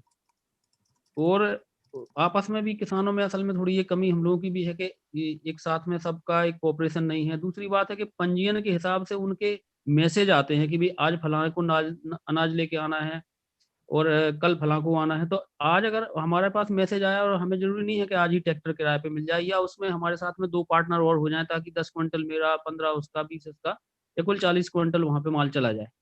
दूसरी बात, वहाँ लाइन लगी मिलेगी। तीसरी बात है जो बड़े किसान हैं, जिनकी सेटिंग है और असल में तो वो किसानी कर नहीं रहे हैं, उनके पास नाम के लिए ज़मीनें हैं, 100 एकड़ है मान लीजिए, तो बस वो कोई और काम कर रहे हैं, कुछ व्यापारी हैं, कुछ हैं, और वो छोटे किसानों का अनाज लेके या कुछ अपना भी वहाँ दिखा के कि भाई मैंने 200 एकड़ में गेहूँ बोया हुआ है, जबकि हकीकत ये है कि वो 15 ही एकड़ में गेहूँ है उनका। बाकी ज़मीन बंजर है या जंगल खड़ा है या पहाड़ी है, लेकिन वो इस तरह के सर्टिफ़िकेट बनवा के और पंजीयन करा के छोटे किसानों से इसी तरह से खरीद के 150 रुपए ज़्यादा दे के, मतलब ज़्यादा मीन के जो जैसे 14 रुपए है तो 15-16 दे देंगे और 18-20 वहाँ पे बेच देंगे अपना। तो इस तरीके से उनका अनाज वहाँ तुलता है, और वो जिस समय चले जाएँ, जब भी चले जाएँ, वो तोल लेते हैं उनका सोसाइटी पे, जो जो कोऑपरेटिव सोसाइटी हैं जो यहाँ मध्य प्रदेश में, तो उनका अनाज वहाँ तुलता है पहले। तो छोटे किसानों का नंबर आना बहुत मुश्किल होता है, 2-3 दिन भी रुकना पड़ सकता है उसको, 1 दिन में भी नंबर आ सकता है, लेकिन बहुत बहुत बड़ी समस्या है। फिर पेमेंट की आती है कि पेमेंट बहुत देर में मिलता है। तो ये समस्याएँ हैं। अच्छा। कई कई जगह पे तो छोटे गाँव में रास्ते भी नहीं होते कि अगर वो लेट हो गए, उनका नंबर नहीं लगा, तो बरसात में वो फिर अपनी फसल नहीं बेच सकते, वो निकल ही नहीं पाएँगे, गाड़ी नहीं आ पा सकती या ट्रैक्टर ही नहीं आएगा उनके खेत पे। 2 एकड़ के, 3 एकड़ के भी किसान ऐसे हैं। हुँ, हुँ, बिल्कुल। Hello. Hello. Oh, did anyone ji. have any comments? I am Sadish. Hi, Satish Satish. சொல் Tamil Nadu. சதீஷ் சொல்லுங்க. வணக்கம். நீங்க எங்க இருந்து அழைக்கிறீங்க? உங்களுக்கு ஏதாவது நான் இல்ல நான் வந்து பாத்தீங்கன்னா தமிழ்நாட்டுல இருந்து கோயம்புத்தூர்ல இருந்து பேசுறேங்க. Can you please talk in English? It's hard to understand. No, they will translate it. Satish நீங்க கொஞ்சம் if you could mix English and Tamil, the best that if you could do. இல்ல Thank you, நான் please. Tamil Thank தான் you. எனக்கு வந்து இல்ல தமிழ் இருக்கும். நீங்க என்ன டிரான்ஸ்லேட் பண்ணிக்கிங்க. என்னன்னு நான் சொல்றதை மட்டும் நீங்க உள்வாங்கிக்கிங்க. Okay, சுருக்கமா if you can make it short. ஒரு 3 பாயிண்ட் தான், எனக்கு மொத்தம் 3 பாயிண்ட், 3 பாயிண்ட் ஒன்லி. இப்ப நான் வந்து பாத்தீங்கன்னா விவசாயி இல்ல. ஆனா வந்து நான் வந்து இந்த சட்டத்தை வந்து நான் விரும்பல. என்ன காரணம்னா, ஒண்ணு வந்து பாத்தீங்கன்னா இந்த சட்டம் வர்றதுனால வந்து பாத்தீங்கன்னா கொள்முதல் நிலையங்கள், கவர்மெண்ட்னுடைய வந்து கொள்முதல் நிலையம் எல்லாமே வந்து பாத்தீங்கன்னா மூடிடுவாங்க. அப்ப பொது விநியோக திட்டம் வந்து பாத்தீங்கன்னா முடக்கிடுவாங்க. அப்ப வந்து பாத்தீங்கன்னா என்னைய மாதிரி கீழ்த்தட்டு மக்களை வந்து பாத்தீங்கன்னா இது ரொம்ப பாதிக்கும். எங்கனால வந்து பாத்தீங்கன்னா ரேஷன் பொருட்கள் தான் நாங்க வாங்கிட்டு இருக்கோம். பட் எங்களுக்கு வந்து இது கிடைக்காம போறதுக்கு வந்து பாத்தீங்கன்னா அதிக வாய்ப்பு இருக்கு. 2வது பாயிண்ட் வந்து பாத்தீங்கன்னா அத்தியாவசியனுடைய பொருட்கள் பட்டியல இருந்து வந்து பாத்தீங்கன்னா எல்லா பொருளையும் நீக்கிடுறாங்க. நீக்கும் போது வந்து பாத்தீங்கன்னா அந்த பொருளுடைய விலை எல்லாமே வந்து பாத்தீங்கன்னா விண்ணை முற்ற அளவுக்கு போயிடும். இது 2வது பாயிண்ட். 3வது வந்து பாத்தீங்கன்னா மரபணு மாற்று தானியங்கள் மற்றும் காய்கறிகளை வந்து நம்ம சாப்பிடக்கூடிய நிலை வந்து எனக்கு ஏற்படுது. இப்ப இது எல்லாமே வந்து பாத்தீங்கன்னா விவசாயி இல்லைனாலுமே காமன் மேனை பாதிக்குது. இது எங்களை மாதிரி வந்து பாத்தீங்கன்னா ஒரு ஒரு கீழ்த்தட்டு மக்களை வந்து ரொம்பவே பாதிக்குது. இந்த சட்டம் வந்து பாத்தீங்கன்னா விவசாயிகளை மட்டும் வந்து பாத்தீங்கன்னா தாக்குறது இல்ல, எல்லா தரப்பு மக்களையும் பாதிக்கும். இதுதான் என்னுடைய பாயிண்ட். இதை நீங்க வந்து பாத்தீங்கன்னா அவங்களுக்கு டிரான்ஸ்லேட் பண்ணி சொல்லிருங்க எல்லாத்துக்கும். நன்றி, வணக்கம். Thank you, Satish. Thank you. Okay, so Satish is from Coimbatore, from Tamil Nadu. So he as a common man, he says this laws makes him worry as a common man because he's concerned about if he make this farming as a corporate thing, or if corporate gets more hold on to this farming in future. He as a common man is worried that the prices of the commodities would increase. Initial days they would offer it for a less price, but obviously they would increase the price in the longer run. So he's worried about it, and as more corporate farmings have been introduced or encouraged into the farming community, he's also worried the food would be more uh, prone to use of pesticides in the farmlands, because any corporate would need a more yield or more more yield is needed, right? So they would obviously go into a use of more pesticides in the farmlands compared to what it is today. So that is also, he's worried about the health hazards in longer run for the community. I think this Karthik, hello Karthik. yes hello. இப்ப தமிழ்நாட்டுல எங்களுக்கு வந்து பாத்தீங்கன்னா full and full ration பொருள் வந்து ஃப்ரீயா கிடைச்சிட்டு இருக்கு. ஹலோ, சொல்லுங்க சதீஷ், சொல்லுங்க. இந்த ரேஷன் பொருள் வந்து ரேஷன் கடையை வந்து பாத்தீங்கன்னா கவர்மெண்ட் கொள்முதல் பண்ணிட்டு இருக்கிறதுனால எங்களுக்கு அது வந்து ஃப்ரீ ஆஃப் காஸ்ட்ல கிடைக்குது. இது கார்பரேட் உள்ள வந்தாங்கன்னா கண்டிப்பா இதை டோட்டலா க்ளோஸ் பண்ணிடுவாங்க. ஆல்ரெடியே வந்து கேஸினுடைய மானியத்தை வந்து போட்டுட்டு இருக்கிறேன்னு சொல்லிட்டு ஒரு 4 மாசம் போட்டுட்டு இப்ப நிப்பாட்டிட்டாங்க. இதனால வந்து பாத்தீங்கன்னா ரேஷன் பொருள் இல்லைன்னா இங்க வந்து பாத்தீங்கன்னா பல பேருடைய வாழ்வாதாரம் வந்து பாத்தீங்கன்னா பாதிக்கப்பட்டுரும். தேங்க்யூ. நன்றிங்க Satish. So he also added that once the corporates are introduced into here, he also worried that ration system that we have today in the state would also slowly die because of this, because he's worried that this corporate sectors may influence this ration system as well, because today in ration system they get it the items for either the cheaper price or for free. So he's also concerned about it as a common man. Thank you, Satish. Thank you. Okay. Yeah, we can Thank move you. on Thank to you, Satish. Anyone else has I see somebody also raise their hand. You can raise your hand if you want to speak up. That way we can better coordinate this. Okay, we have Sonia. I don't know if I'm pronouncing your name correctly, Sonia Dano. Yeah, I don't know why it shows Sonia. That's my daughter's name. Maybe she set up her name, but that's fine. Yep, my name is Gurinder, and I'm a farmer living in US from Punjab. Great, sir. Go ahead. Share your views. So basically what I want to tell is that, all the farmers that you see there, people are saying these are rich farmers, they have tractors, this, that, they have a luxury life, that is really not the case, So I can talk about Punjab, right? So Punjab has about 13,000 villages, and if you say there is a roughly around one tractor trolley from each village, I mean, yes, a farmer who has 10 plus acres of land has a better life, he's well off. But a normal farmer has 3, 4, 5 acres. He's not a well-off farmer. He's just struggling, So when the call came to go to Delhi, those farmers who are well-off, which I can say 1, 2, 3, 4, 5% of the village, they are taking lead and they are taking their tractors, equipment, and people there. They can afford a little bit more, but a normal farmer is a poor farmer. If you look back about 70 years back, the price of crop, right? The price of crop, roughly you can say that the price of crop only went about 18 to 20 times. That number can be a little bit here and there. But if you see the general, increase in income of all the other sectors, that is minimum 300% and plus. This is why the farmer is poor, because he could never get the real price for his crop. We are talking about MSP, right? We are struggling to get MSP, the minimum support price to the farmers, you know. But even if the farmer gets MSP, that is not even, you know, what he should be getting. He should be getting much more than that. Because even I'm here in US, I go to my village every year. This is the only year because of COVID I could not go, you know. Right. You also mentioned one interesting thing. Sorry, I didn't catch your name. Gurinder, Gurinder. Gurinder, Gurinder. Got it. So Gurinder ji, you also said, you know, there is a notion that Punjab farmers are very rich farmers. Could you just help us give a context in terms of how the Punjab farmers are in terms of the small farmers or the large farmers? You know, how many numbers? Do you have any approximate data around that? So I would say, you know, if a village has, let's say, a village has 100 houses, right? You know, because I live in a village there. I'm still in a village there when I go home. So out of those 100 houses, I would say maybe 5% farmers, they do well, right? They have about more than 5, maybe 10 acres, more than 5 acres, you know.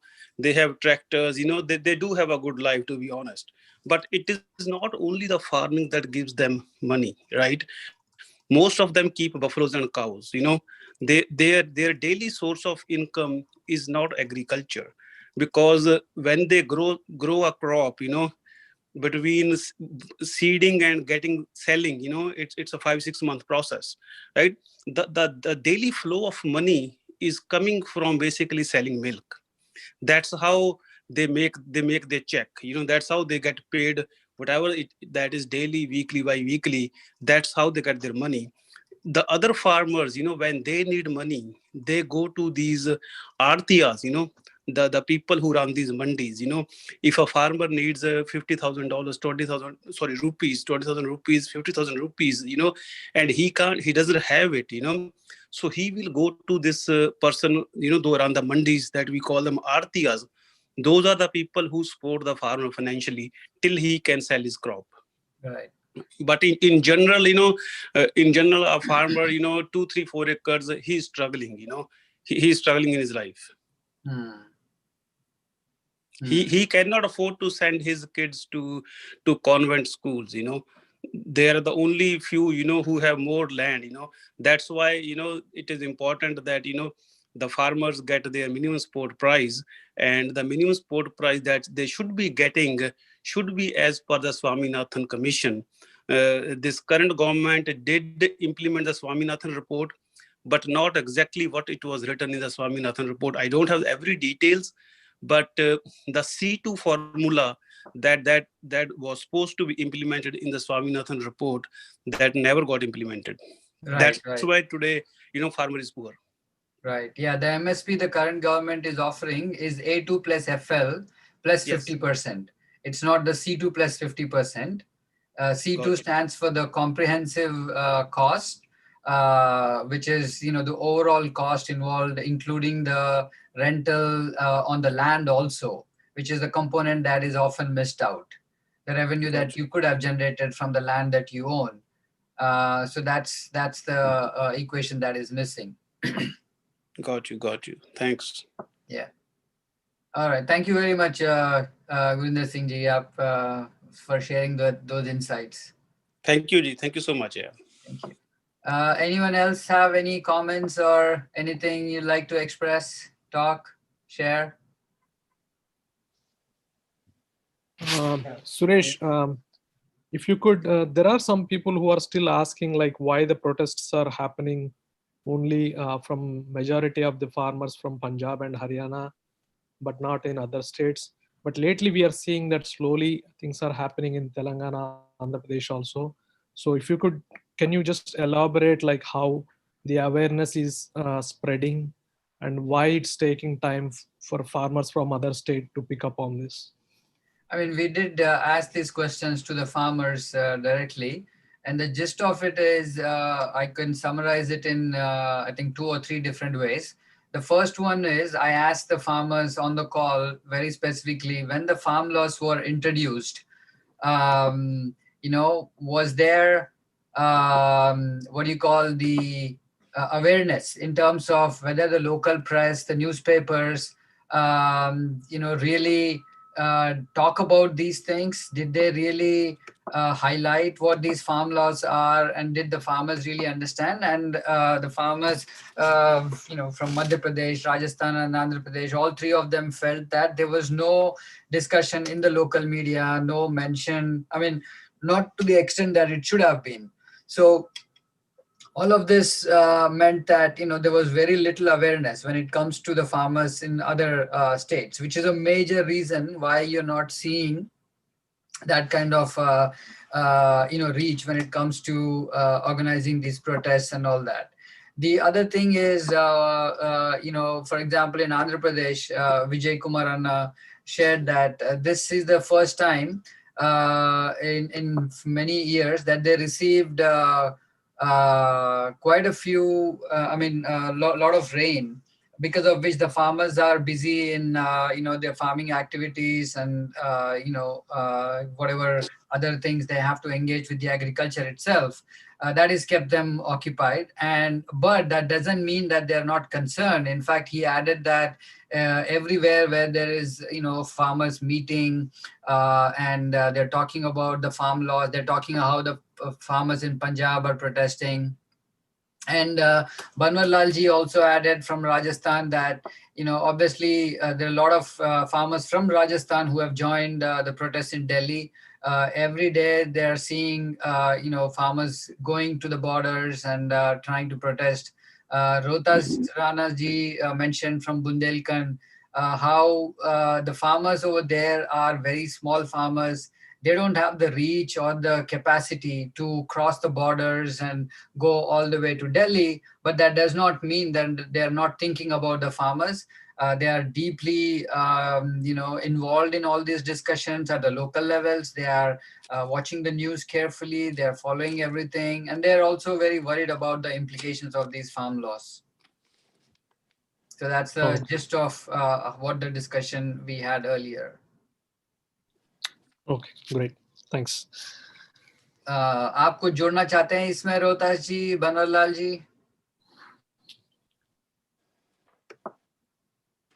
जी बिल्कुल, यहाँ पे भी इस बात में पूरी जागरूकता है और लोग बड़े चिंतन में भी हैं और जितने जा सकते हैं वो जा भी रहे हैं, कुछ रास्ते में भी हैं, वहाँ पहुंचे भी हैं। जैसा मैंने पहले भी कहा, दमोह से ही मेरी जानकारी में है कि 10 लोगों का 12 लोगों का ग्रुप वहाँ गया हुआ है, धरने पे बैठे हैं पिछले 3 दिनों में और लगातार वहाँ पे हैं और लोग निकल रहे हैं जिलों से धीरे धीरे।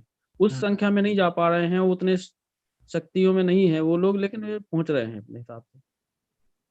जी।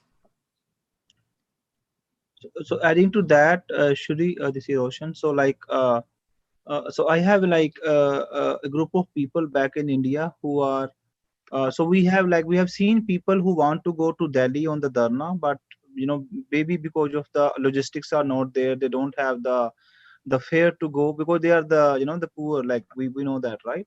So we are trying to arrange some bus services from different cities, like every weekly, once or twice, to bring those people to the Delhi Dharna. They will will fly the bus every hopefully weekly, once or twice, from different cities in the Punjab. So we're still working on the logistic on that, so that we will have more support there in Delhi, and our people who want to go there, but because of some reason they don't have the fare or they don't have the arrangements to go there. So we are trying to so we was waiting for the meeting yesterday, like what happened with the center. I think nothing, there's still more time we have to wait on this. So I think so we'll take that up. So I'm still working with my team back in India to get the bus flying so that we will have more people there. Great, thank you.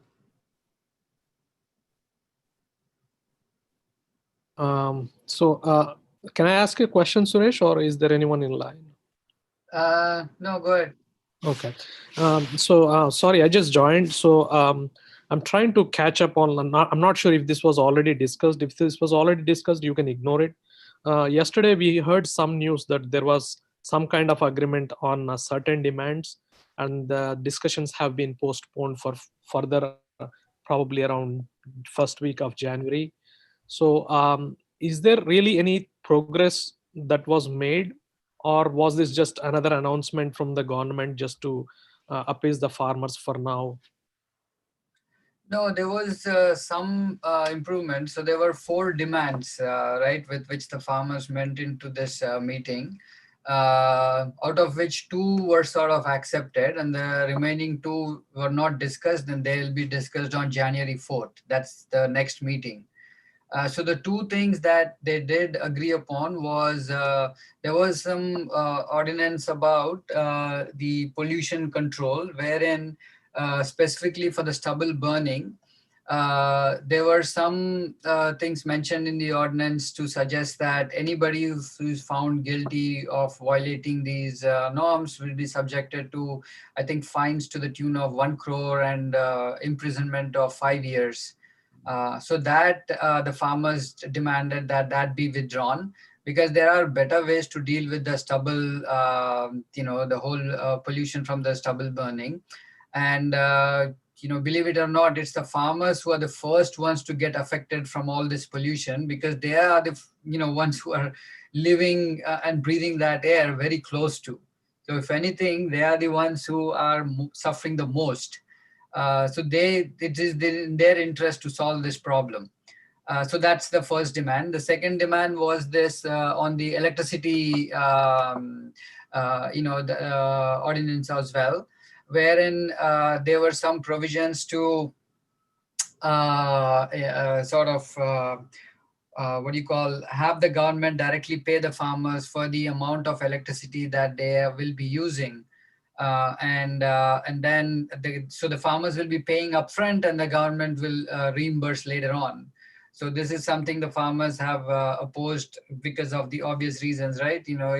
Farmers can get charged more than what they consume, and if they have to pay upfront, then who knows when the money will be returned. So they didn't want those kind of changes to be done. And if anything, they should have spoken to the farmers and taken them into confidence. So those were the 2 things that the government agreed, which were part of their demands. The remaining 2, which is to repeal the farm laws, that's the first demand. The second demand was to make MSP as a legal right. These 2 demands will be taken up on the January 4th discussion. Okay, all right. Thanks, Sir. Yeah. Banwarilal जी, आपसे ये बात पूछना था, ये जो electricity का जो मामला है, इसके बारे में आपका क्या जानकारी है? इसके बारे में आप कुछ जोड़ सकते हैं कि वहाँ पे जो आप खेती करते हैं, वहाँ पे इलेक्ट्रिसिटी क्या फ्री है, क्या फिर आप उसका कैसे पेमेंट करते हैं, अगर करते हैं तो इसके बारे में आपका क्या? इसके बाद रोहतास जी, हम आपसे भी इसी सवाल पे पूछेंगे।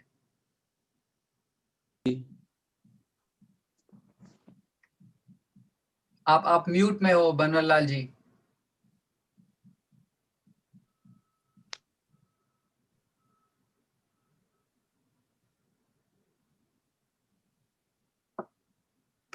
आप अनम्यूट कर सकते हैं? जी हाँ, अभी आ रही है।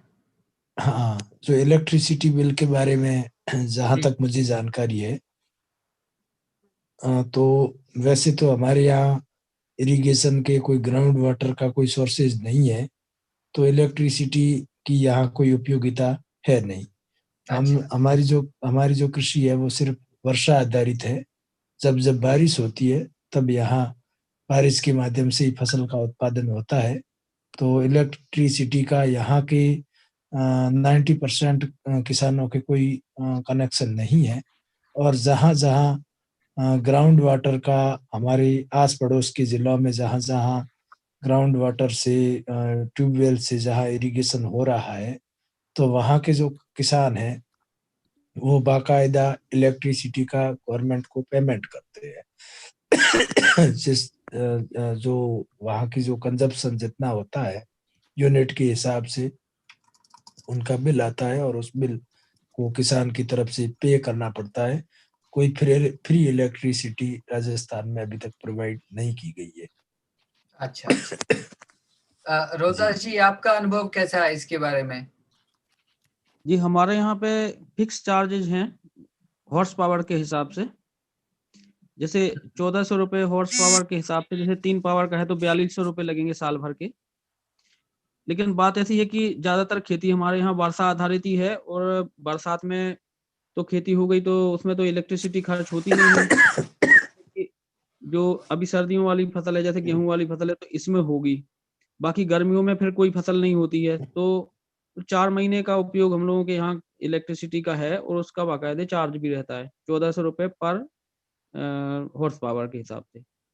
लेकिन अच्छा। बिजली की जो बात है सप्लाई की, और जब से ठेके में लाइनें बनी हैं, ये बहुत ही घटिया निर्माण है, और अच्छे वोल्टेज भी नहीं आते हैं, पूरे फेस भी नहीं आते हैं।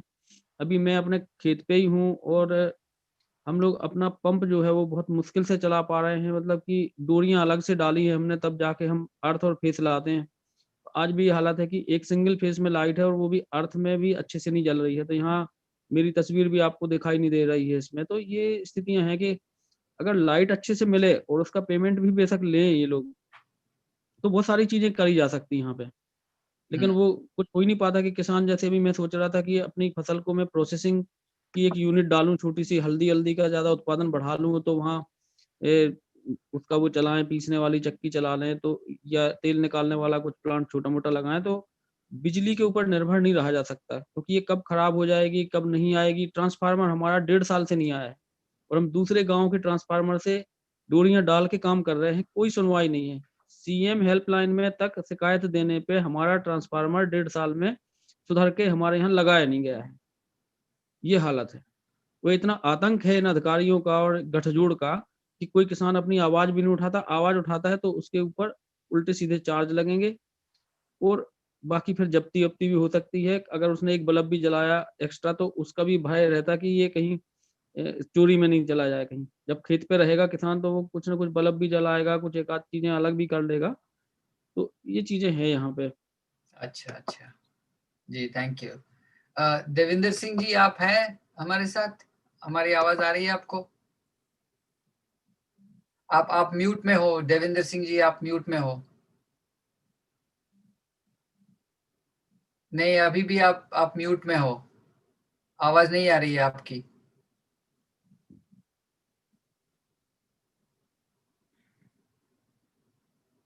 नहीं नहीं आ रही है आवाज, आवाज नहीं आ रही है आपकी।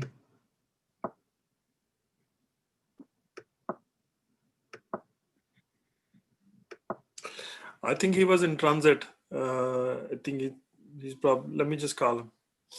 Yeah. அப்படியே வந்து நான் சக்தி, யாராவது தமிழ்நாட்டில இருந்து வந்து இணைந்திருந்தீங்கன்னா உங்களுடைய கை உயர்த்தினீங்கன்னா வந்து உங்களை அழைப்பதற்கு சரியா இருக்கும். குமணன் இருக்கீங்கன்னு நினைக்கிறேன்.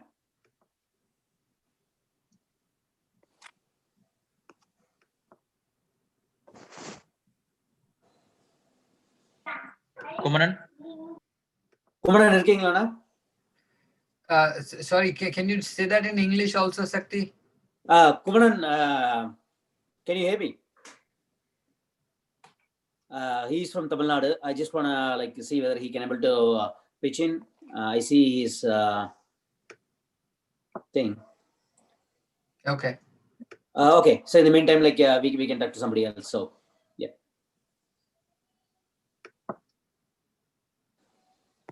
I'm not able to hear anybody. So go ahead, Suri. I think you were talking to someone. Okay. Yeah, I think Devinder Singh ji, I think we lost him. Is probably going to join back.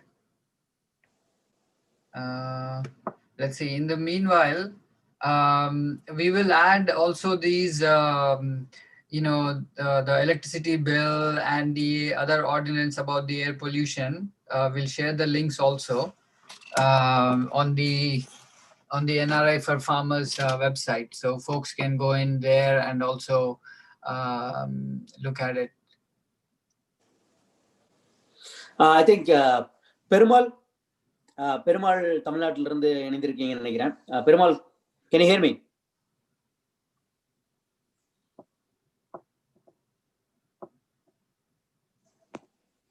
I think Perumal is also on mute.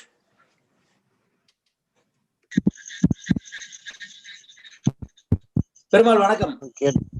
வணக்கம். பெருமாள் உங்களுடைய video வந்து போட முடியுங்களா?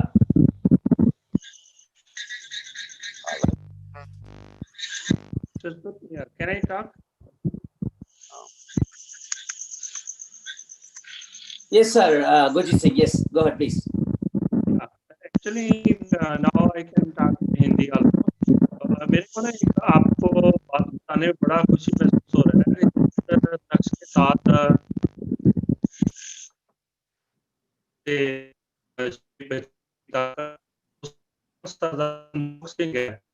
उनकी जो आयु है 70 साल के करीब है, जिसको आपने अवश्य देखा होगा आपने जो वीडियो में न्यूज़पेपर में जिनके खब्बी आँख के नीचे एक निशान था, काफ़ी उनके जो कॉटन रखी हुई थी, उन जो सबसे पहले जब सिंघू बॉर्डर के ऊपर पहुँचे, तो उन्होंने पुलिस वालों ने जब अथरू गैस के गोले छोड़े, तो उन्होंने बैक आने की बजाय आगे को जाना शुरू कर दिया, जिसके उनके बड़ी कृपान थी।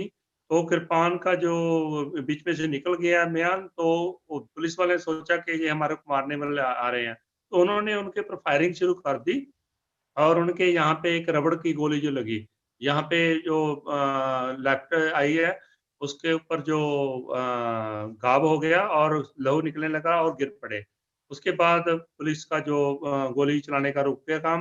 उसके बाद वो इतना उनके अंदर जज़्बा था, मैंने जब उनके साथ ही रहा, तो 70 साल की उम्र का जो मैं उसको नौजवान बोलूँगा, जो 70-70 साल की उम्र के भी हैं, नौजवानों की तरह उनके अंदर जज़्बा है और वो है। जिस दिन वो ठीक से पंजाब से गोली, उसके बाद उसको डॉक्टरों के पास गया, उसके बाद फर्स्ट एड हुई, जो उनके टैंके लगे 3, तो उसके बाद वो वहीं पे हैं, अभी तक वापस नहीं आए। उनके इतना जज़्बा मैं देखकर इतना खुश हुआ, तो मैंने उनको ये मेरी जो बाइक जिसके ऊपर आपने देखा कि इंटरनेशनल ये मशहूर हो गई है, जावा मोटरसाइकिल है, मैं उनको दान देने का कर लिया।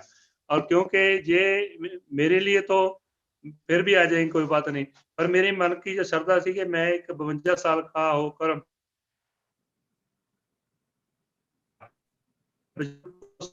के लिए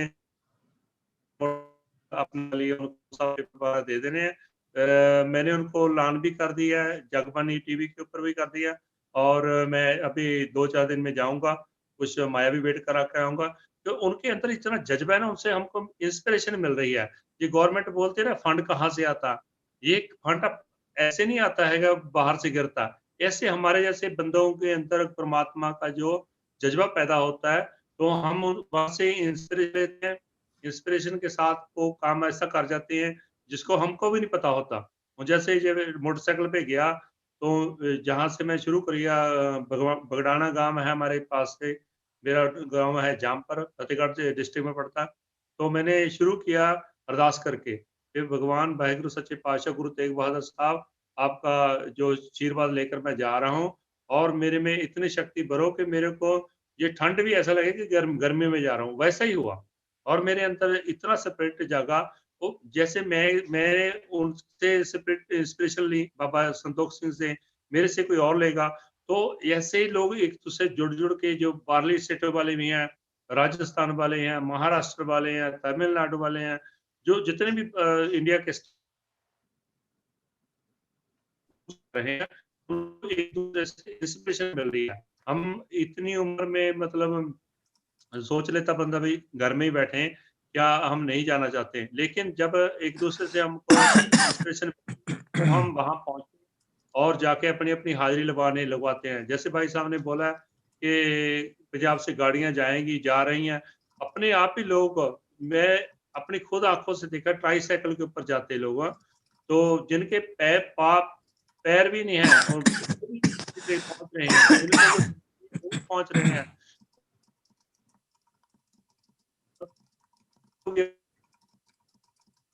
साथ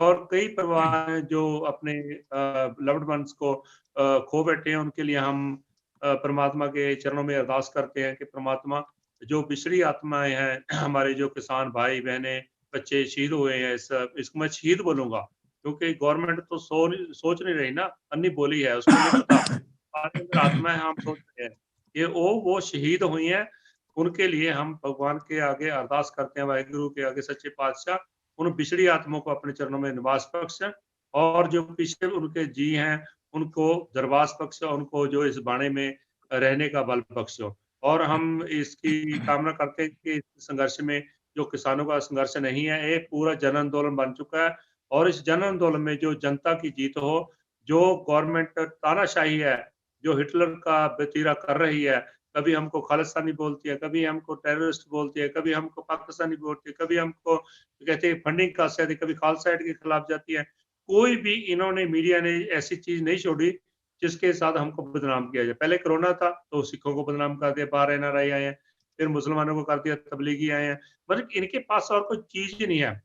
एक कंगना रनौत को सामने ले आंदा, हमारे जो बुजुर्ग बीवी हैं उनके लिए खिलाफ बोली कि ये 100 रुपए में जाने वाली बीवियां आ जाती हैं, उसके बाद फिर उसका जो हशर हुआ, उसके बाद फिर ट्विटर के ऊपर कैसे कैसे चलता, मतलब कि इस टाइम जो किसान है ये सोचते थे कि ये किसान सिर्फ ट्रैक्टर चला सकता है, इसको ट्विटर नहीं पता, इसको फेसबुक नहीं पता, इसको इंस्टाग्राम नहीं पता, लेकिन आज का जो किसान है पढ़ा लिखा है, उसको पता है कैसे उसके साथ गेम प्ले हुआ है और कैसे उनको डिवाइड एंड रूल किया गया।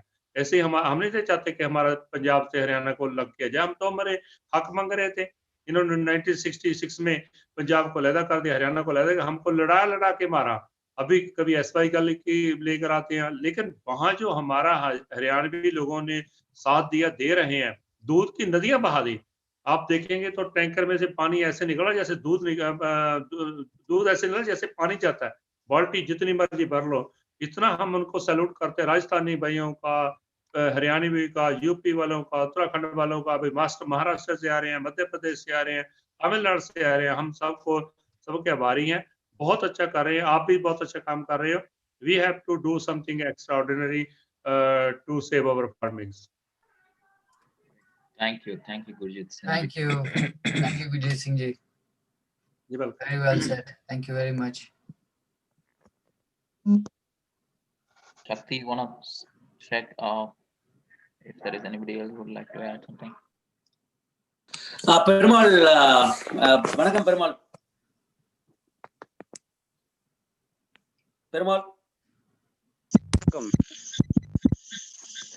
பெருமாள் சொல்லுங்க பெருமாள்.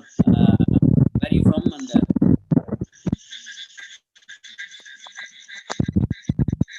புரியல. சொல்லுங்க பெருமாள், நீங்க ஒரு நேரம் வந்திருந்தீங்க, நான் பேச முடியல. உங்களோட கருத்துக்கள் நீங்க பகிர்ந்துருக்கீங்க எங்களோட. என்ன எந்த பகுதியில இருந்து வந்திருக்கீங்க நீங்க தமிழ்நாட்டுல? நான் காஞ்சிபுரம் மாவட்டம் உத்தரமேரூர்.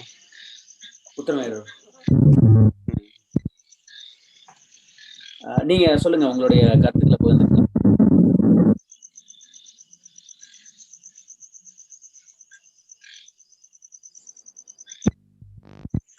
இப்ப எந்த மாதிரி இப்ப கருத்துக்கள் சொல்றீங்க? இப்போ இந்த விவசாய போராட்டத்துல வந்து உங்களுடைய நீங்க என்ன பாதிப்புகள் வந்து இருக்கு, பெரும்பாலும் எல்லா விவசாயிகளும் அதை சொல்லிட்டு இருக்காங்க. ஸோ பல்வேறு மாநிலத்தில இருந்து இணைஞ்சு அவங்களுடைய கருத்து வந்து நீங்க என்ன உங்களுடைய பார்வையில் இருந்து இதோட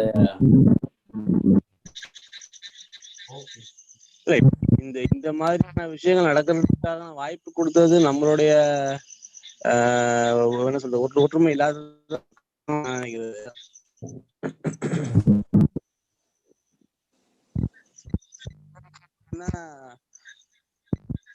இந்த மாதிரி சட்டங்கள் வந்திருக்கிறது நம்ம ஒற்றுமையை வளர்க்கறதுக்காக ஒரு வாய்ப்பாகவும் நம்ம பார்த்துக்கலான்ற ஒரு எழுச்சி உருவாக்குறதுக்காக இந்த சட்டங்களை வந்து எதிர்கொள்றதுக்கான ஒரு எழுச்சி உருவாக்குறதும் நம்மளுடைய ஒற்றுமையை வந்து வளர்க்கறதுக்காகவும் இந்த சட்டங்கள் வருதுன்ற ஒரு பார்வையில் நம்ம பார்க்கறதுக்கு வந்து ஒரு வாய்ப்பாகவும் இருக்கு. அடுத்தபடியாக சொல்லணும்னா இப்படிப்பட்ட சட்டங்கள் வரும்பொழுதுதான் நம்மளுடைய என்ன சொல்றது எந்த அளவுக்குலாம் நம்ம இழந்திருக்கிறோம், இன்னும் இழக்கிறதுக்கு எவ்வளவு விஷயங்கள் இருக்குதுன்றத பத்தி தெரியறதுக்கான ஒரு வாய்ப்பு நமக்கு கிடைச்சிருக்கு. சட்டங்களை பத்தி நிறைய பேர் சொல்லிட்டு இருக்காங்க. அதனுடைய பாதிப்பு ஆனா நம்ம பாக்குற கண்ணோட்டம் வந்து இப்படிப்பட்ட சட்டங்கள்லாம் வந்து எதிர்கொள்ள தயாராகும் போதுதான் நம்மளுடைய வலிமையும் நம்மளுடைய ஆற்றலும் வந்து எந்த அளவுக்கு இருக்குன்றது புரியும். அதனால இத நம்ம கையில எடுத்துக்கிற விதமும் இல்ல இதுக்கப்புறமா மக்களிடம் கொண்டு போய் சேர்க்கிற விதமும் வந்து இதை வெற்றியடைய வைக்கிறதுக்கான வாய்ப்புகள் மொத்தத்தில் இந்தியாவுடைய எல்லா விவசாயிகள் மட்டும் இல்ல மக்களையும் இதை ஒருங்கிணைத்து கொண்டு போகிற அளவுக்கு நம்ம வெளிப்படையான ஒரு விளக்கத்தை கொடுக்கறதுக்கான வாய்ப்புகள் இருக்கும்போது நல்லா இன்னொரு வீரியமான ஒரு மக்களுடைய தொகை இருக்குது.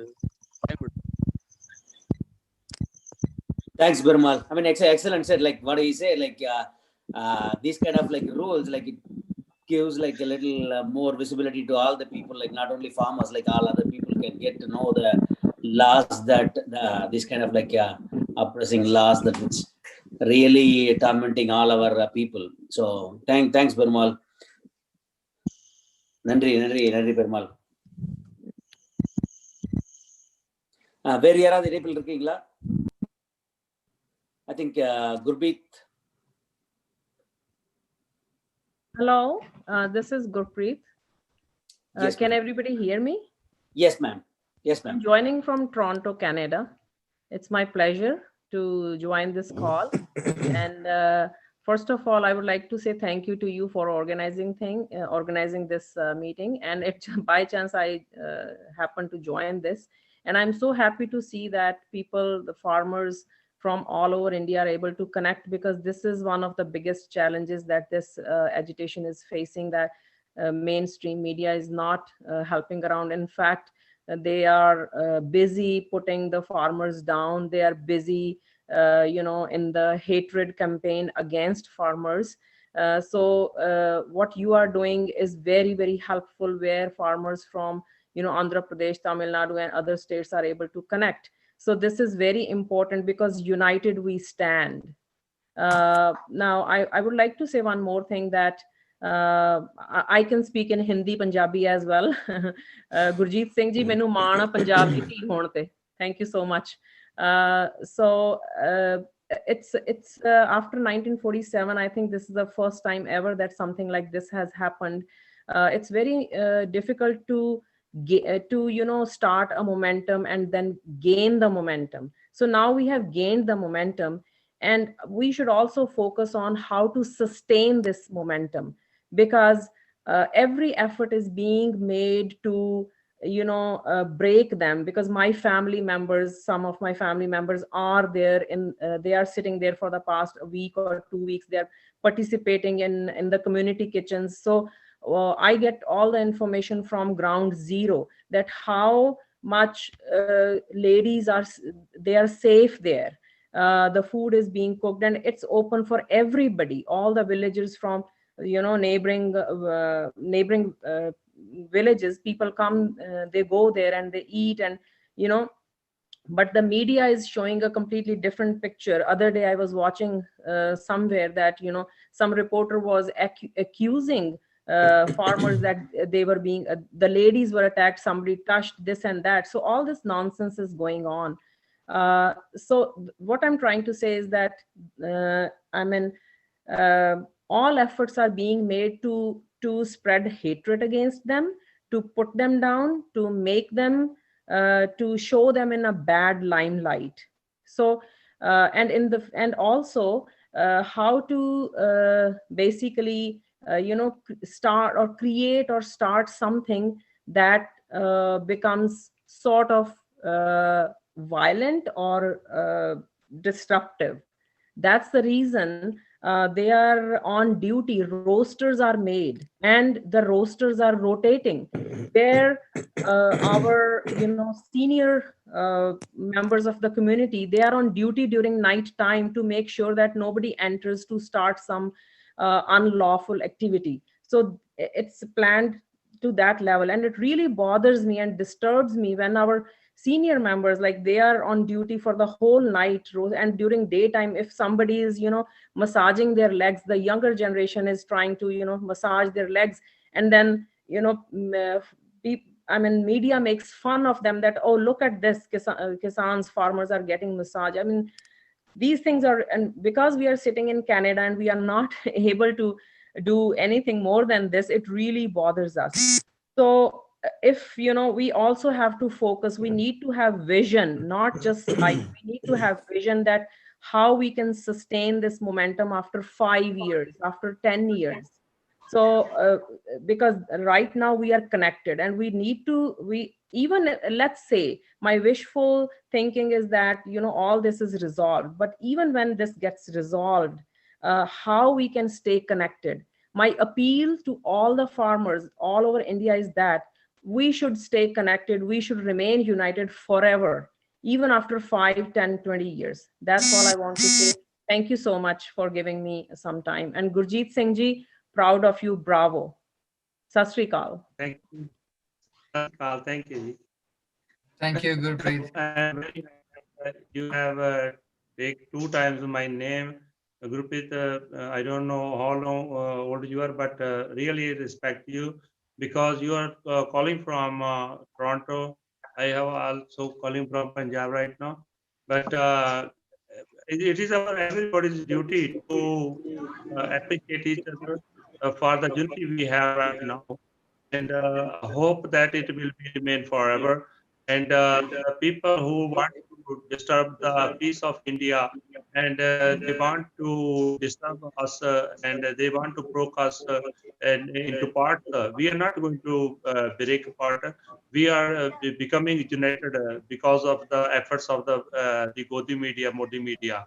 So now we all are united. Thank you for discussing. Thank you, everybody who is here today and being a part of us. We truly, truly appreciate everyone being here. Thank you so much, everybody. It's so great to hear the warm words, and to listen from farmers back home and listen from people who are on the ground actively participating. This is really amazing coming together and showing solidarity on the day of New Year's Eve. And we are really grateful for all the farmers who are there and who are in the harsh conditions continuing to protest there. So thank you so much. Thank you so much. Thank you, Ruby. And I think we have our next generation here, Roshan, would like to add few words. Go ahead, Roshan. Welcome. Hi,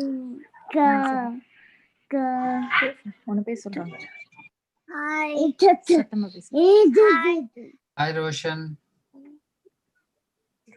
Rohan. Hi, Rohan. Sorry, hi, Rohan. We're so excited to see you, Rohan. Thank you. What do you have to say about this, Rohan? We have to thank farmers for growing their crops, and government shouldn't be so harsh on farmers. Thank you. That's so amazing.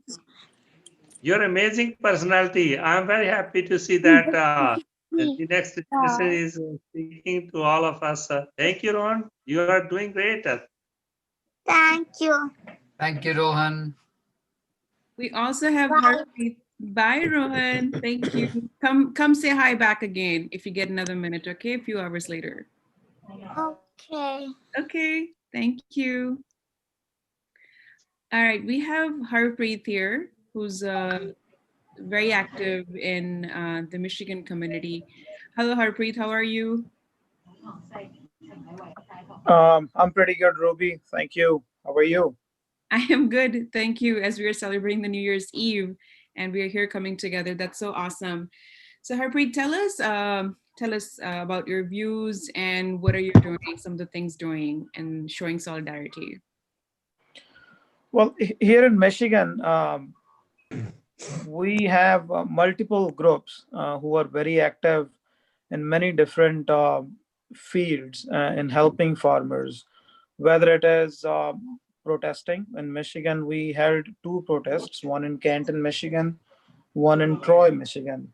The people, the young generation who was active in arranging all those protests were have very successfully done it, organized it in a very nice way. peacefully done. We had participation from many different communities in those protests. Even the city officials and the county officials, state representatives joined those protests. They spoke on that protest, standing with the farmers. Besides organizing protest, the group in Michigan has put together a very nice way of approaching our legislative congressional districts, U.S. Congressional U.S. congresswomen and men, and they're very successful. So we have two of our U.S. Congress people have already endorsed and called on the Indian government to stop and give the Indian farmer their constitutional rights of peaceful protest and also hear their demands. We have local level politicians also joining in, tweeting about it, coming on Facebook and standing in solidarity. I think it's very important that Indian community, NRI community all over the country should contact their elected officials and then have them send a message to India or to the State Department of USA to raise our voices, to raise our concerns that the constitutional rights guaranteed by the Indian Constitution, for which actually we're going to celebrate Republic Day of India pretty soon. And that's what we celebrate. We celebrate the Constitution of India, which guarantees a right to peaceful protest. So we need to let our elected official here in USA know that those rights are not being granted. I know farmers till today who are protesting at borders of Delhi are being barricaded from entering Delhi, right? So that's basically hindering them from exercising their constitutional right of peaceful protest. They're not allowed to enter Delhi.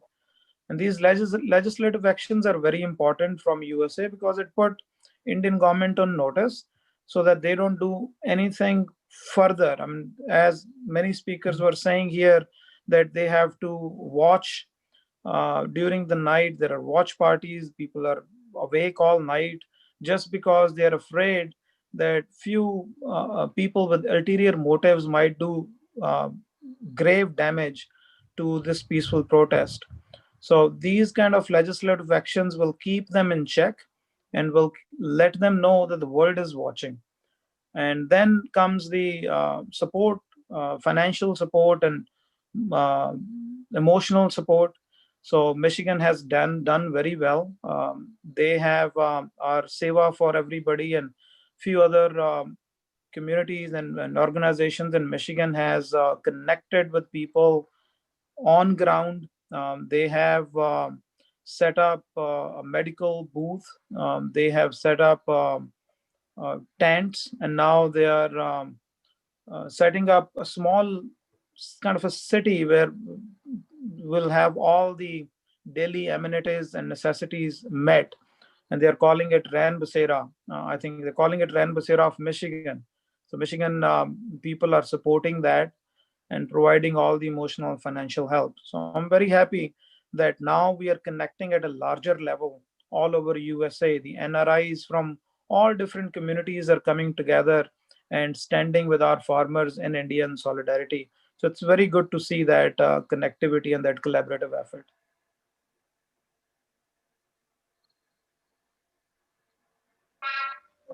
Thank you so much, Harpreet. We're continuing to speak and continue this conversation with you, but I just received this message in the chat that we have Raman Janiolu, Director of Center for Sustainable Agriculture here.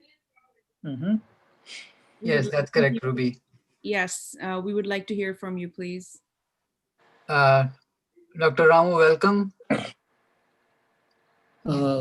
Thank you all. Nice to see all of you extending support to the protest farmers are having in this country. And this is the protest which we are seeing today is the culmination of the crisis mounting over several decades. We have seen more large number of farmer suicides, large indebtedness across the country, and this is the failure of successive governments to actually try and solve the problems which farmers were facing. I think this would be a 2020 would be an year where farmers' issues are coming into the central focus, and the coming year, I see a fundamental shift in the way agriculture is supported, understood, kind of thing. And also large response from across the world and across the country from other other than farmers. I think it's amazing to see. I hope a change is possible from now. I think government should at least now come and be open for discussion. And this discussion, I hope, will lead to a bigger change, which farmers are asking for. And across the country, every state has a crisis. Every state has a different crisis, and every state needs a different kind of solution, kind of thing. So I think state powers in this whole constitutional guarantee, apart from the individual powers which we are talking about, individual rights we are talking about, states also have a lot of power.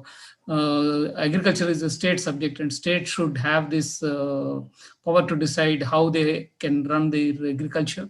So this cooperative federalism, which Indian government has visualized in its constitution, should be continued. I hope center will agree on that and will make changes in the policies. I wish for that. Thank you. Thank you all for coming together. We express our solidarity to the ongoing protest. Thank you so much. We're so joyful to have you here. We would like to know, or our audiences would like to know actually, where you're from, what state are you from? I am from Andhra Pradesh. I work with farmers in Andhra Pradesh, Telangana, Maharashtra, and even Punjab. So, and we work with farmers on organic and natural farming. We work with more than 200 farmers cooperatives and linking them to markets directly. And we work on public policy issues. We run a helpline for farmers. So we work on a wide range of issues across the country. We work, we are more than 20 years we are working in this area, with families which are into deep crisis to organic farming, natural farming, and in areas where high chemical use, high energy use, high water use happens, and then which is leading to ecological crisis. So we work on ecological crisis, we work on economic crisis, we work in terms of policy crisis, and then try to work with the governments in changing the policies. So thank you for giving. We have one more question from the audience. I'm sorry, before I let you go. Please. The question is, you said the different states have different types of crisis. Will the current demands from farmers group that is addressing majority of those demands, is there anything else that need to be added to those demands, or do you think that it shows, it solves the purpose? No, see, I think one of the key challenges is today, government is the biggest buyer in the country of food grains. So they buy nearly 70 lakh tons every year. And that's where actually the problem comes in. So center doesn't have doesn't use its policy to intervene efficiently so that there's an equitable support for all the states. So many states are actually neglected. And that's what we are seeing, deeper crisis across the country. So there should be a kind of equitable support to all the states. I think that is something which is very, very critical. Investment in agriculture is going down significantly today. If you see, it's hardly just 2% or 3% of the Indian budget. So I think government should start investing more on agriculture and look at the small and marginal farmers' issues. And also in Indian agriculture, one of the serious problems is about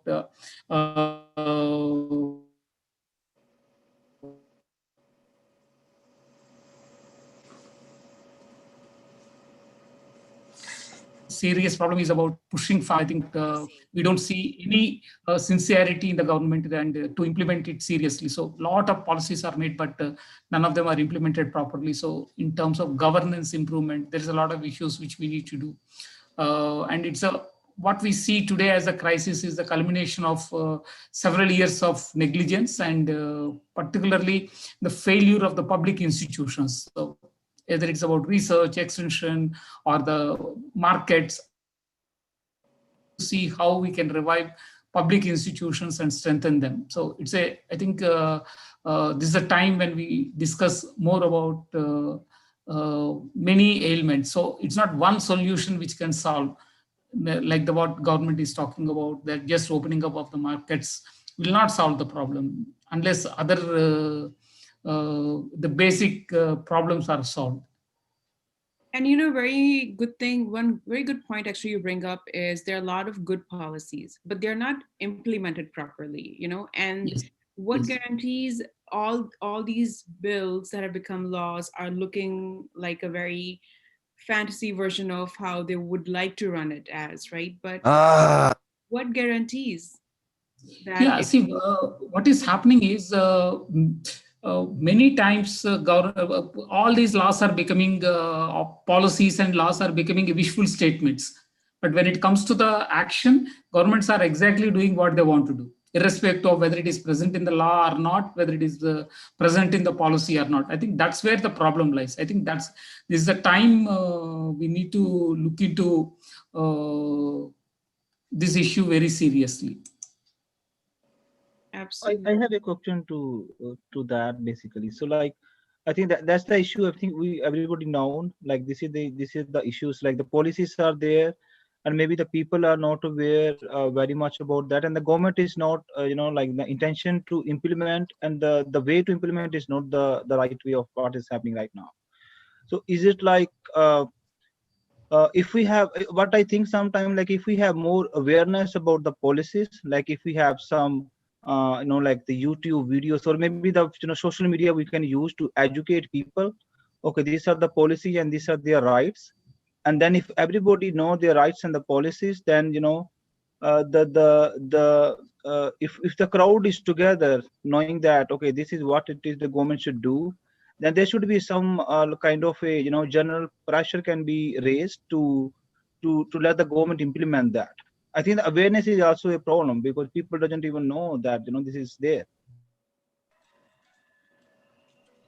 Thank you so much, Roshan. And also a charter of farmers' rights. I think one of the key thing we all need to look at is there should be a charter of farmers' rights, and also expect in terms of improving the governance, what you can expect from several departments. So we were actually trying to see in Andhra Pradesh and Telangana, where we work very closely with the governments. A farmer has to go to something like 20-30 departments, have to deal with 20-30 officers in a year to get the support which they are normally supposed to get. So these kind of governance systems are the ones which are creating the problem. The follow-up question to you, since I'm just, remembering something you said along the lines. So because you work with sustainable agriculture, right? Has the government or anybody in the government come ask you that if they should follow up some process or procedure? Have they discussed anything with you before they proposed these bills to implement them into law? See, some of these discussions were not new actually. For over a decade, these discussions were happening. But this time when they brought in, there was no discussion at all. I would say when this ordinance was issued or when the law is passed, it was not discussed. But the issues which these bills contain were on discussion over a period of time. And for last 10 years, there was a discussion going on about in various forums and then in various forms. And unfortunately, the impact of these would not be same for everyone. So I think the key challenge is that like India has a different kind of situations across the country. The impacts would be very, very different. Second, there is also a lot of mistrust on the government because the way government has handled, say in the last 6-7 years, every single intervention which government brought in, they mishandled it.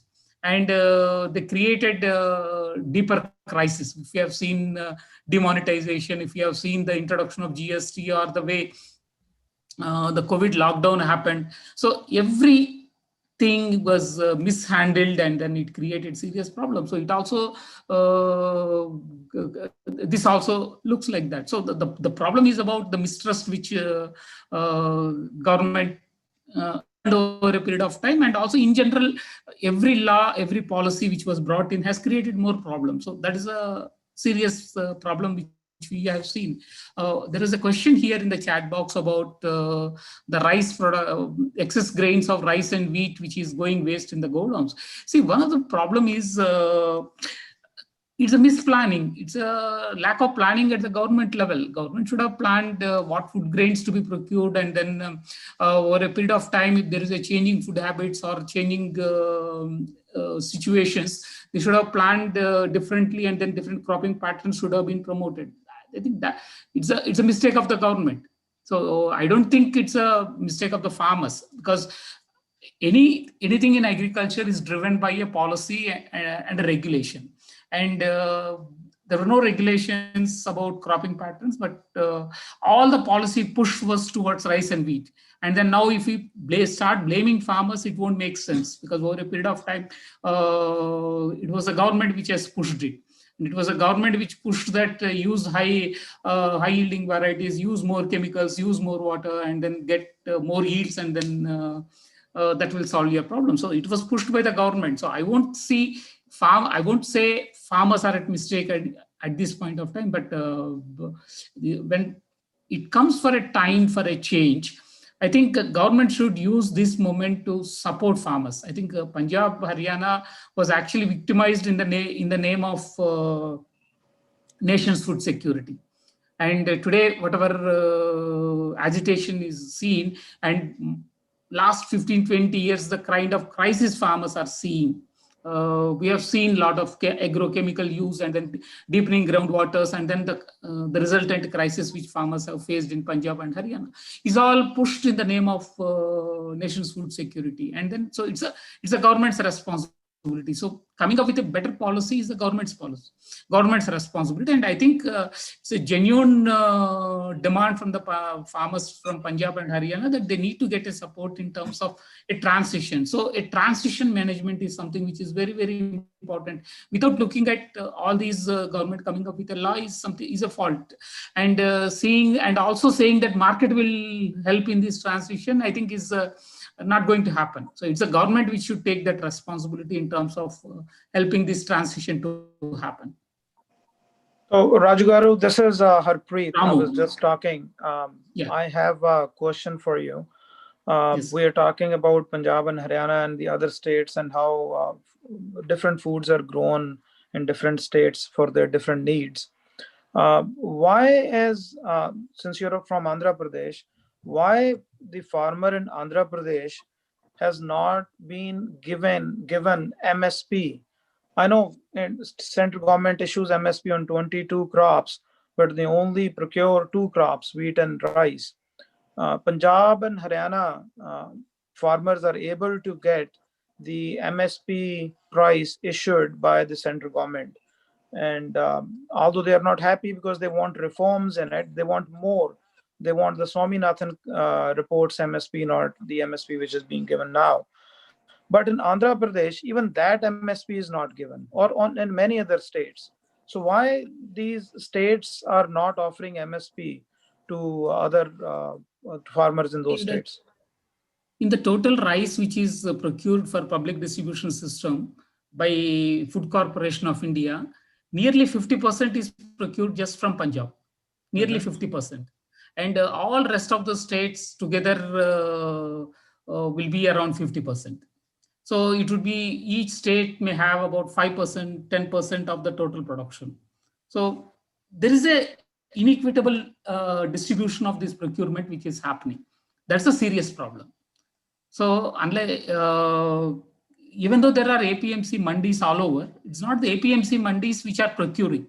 The procurement happens by the government. So it's the FCI which buys. So it's the Food Corporation of India, when it buys, wherever it buys is what they get the minimum support price. And outside markets, the prices vary. So sometimes it would be MSP Many times it would be lower than MSP.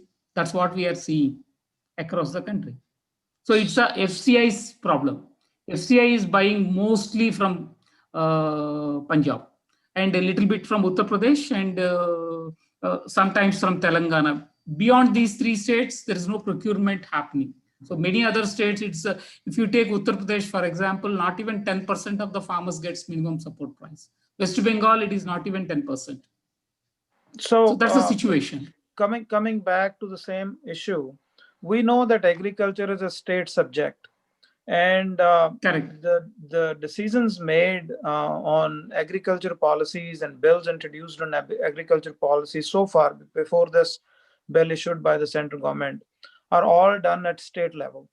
APMC mandis, their improvement or the opening of more mandis are all done by the state. The procurement is done by the state government and then given to FCI. From these mandis, what I understand in Punjab, the farmer take the produce to the mandis, and then from there, the state government will procure it and then give it to FCI, then to distribute wherever it needs to go. So it seems like that the state government is more responsible than the FCI in procurement. Why the state government is not pushing? No. See, what is happening is the decision about how much will be bought from a state is decided by FCI, not by the state. Okay, so then coming back to the same point you said, then the FCI will need improvement. I may be missing on few things. If anybody knows a little better from Punjab, if they can shed some light on it.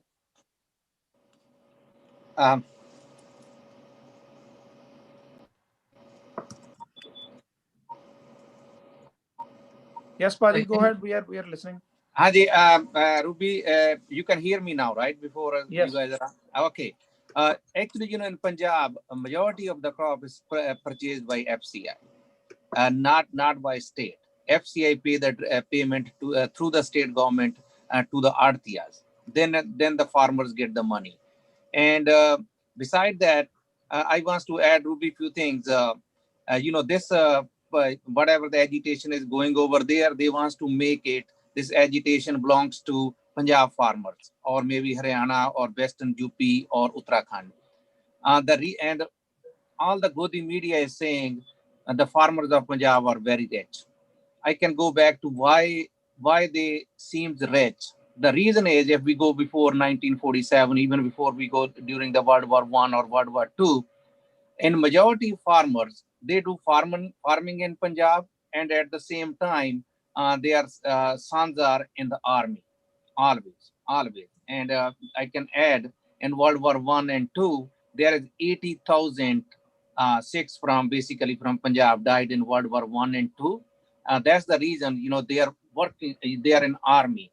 And if we go with American died roughly 442,000 in World War II.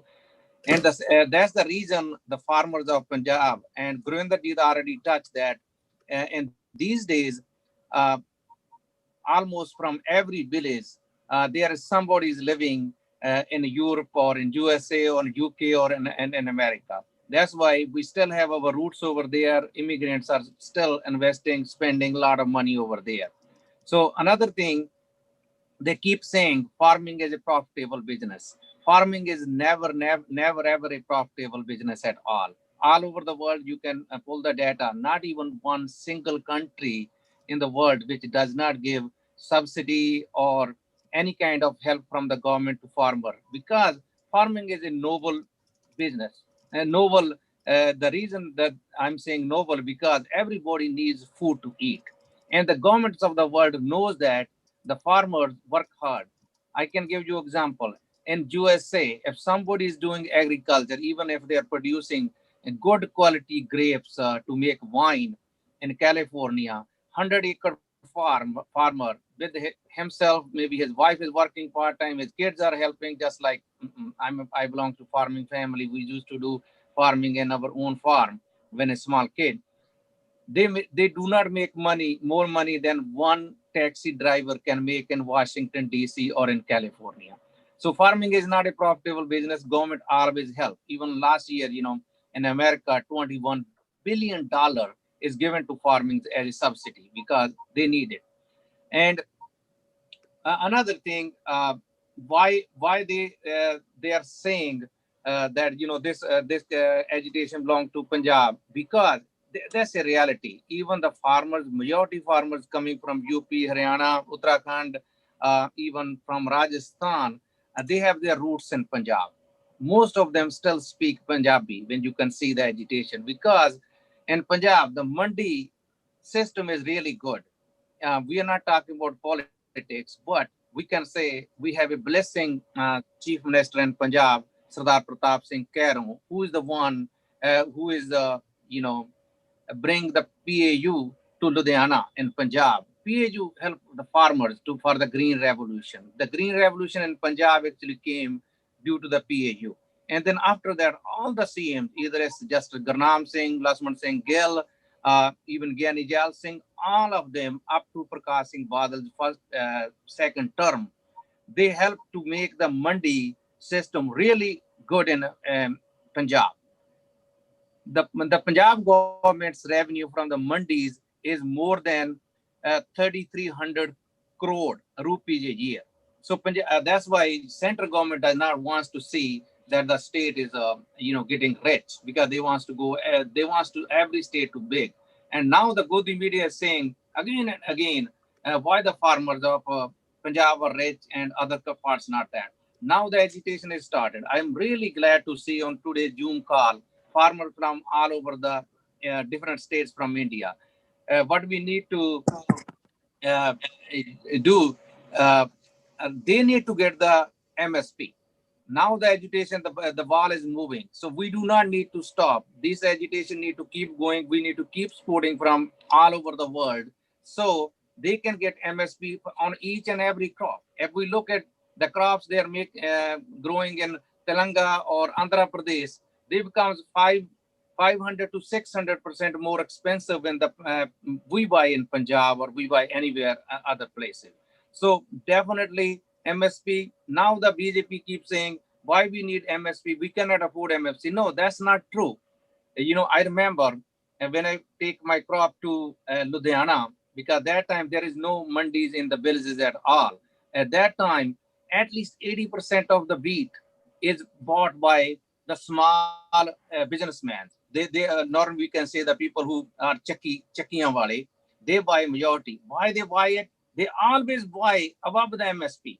The boli, the price starts from at MSP, and then they say, I remember they can go in the segment, by multiple of only 10 cents, 20 cents, then 30 cents. Not like even rupee, I remember that.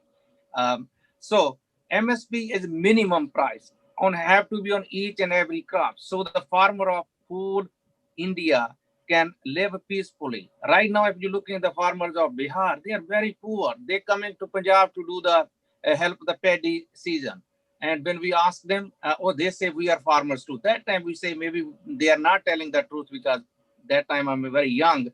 So what now I can see, they are real farmers. And this is going to happen to the Punjab farmers, because BJP basically wants, because I'm not going to talk about these bills, they are really bad.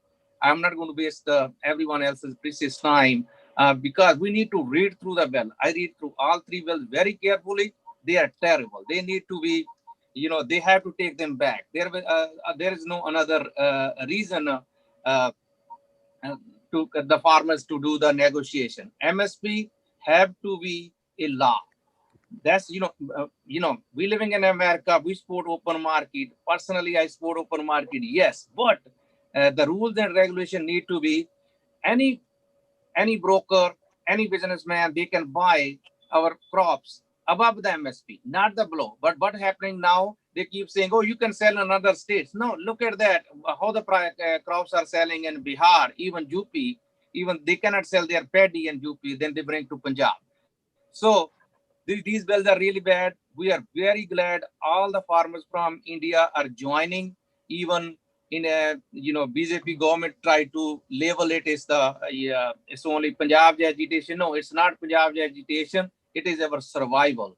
And like before Harpreet said, Yes, we need to talk to our each and every lawmaker, regardless of any party they are, and it's very easy. Call their local office; they always give you the appointment, or they can write a letter. They always there to help. We know they are not going to write the way exactly we want, but at least on the basis of human rights, they can write. That they are using excessive force, which is true. They're using excessive force. They're using all the tools the central government can use to sabotage this agitation. So, and whatever they're talking about constitution, they are not following the constitution. What they did, no political statement, exactly the way Obama administration did the health care, which is called Obamacare. When they go to Supreme Court, they say, "Oh, it is a tax. We as a Congress, we can impose a tax because they cannot mandate insurance to buy." Same way they are saying they are doing same way these bills because they cannot do agriculture. Harpreet, you are 100% correct. This is under Article India's Constitution, Article 33. This is state. They cannot do it, but they did under trade bill. They're saying farmer bill, but if we read it very carefully, they did under trade bill because they can do trade, but not the farming. So we need to be very careful.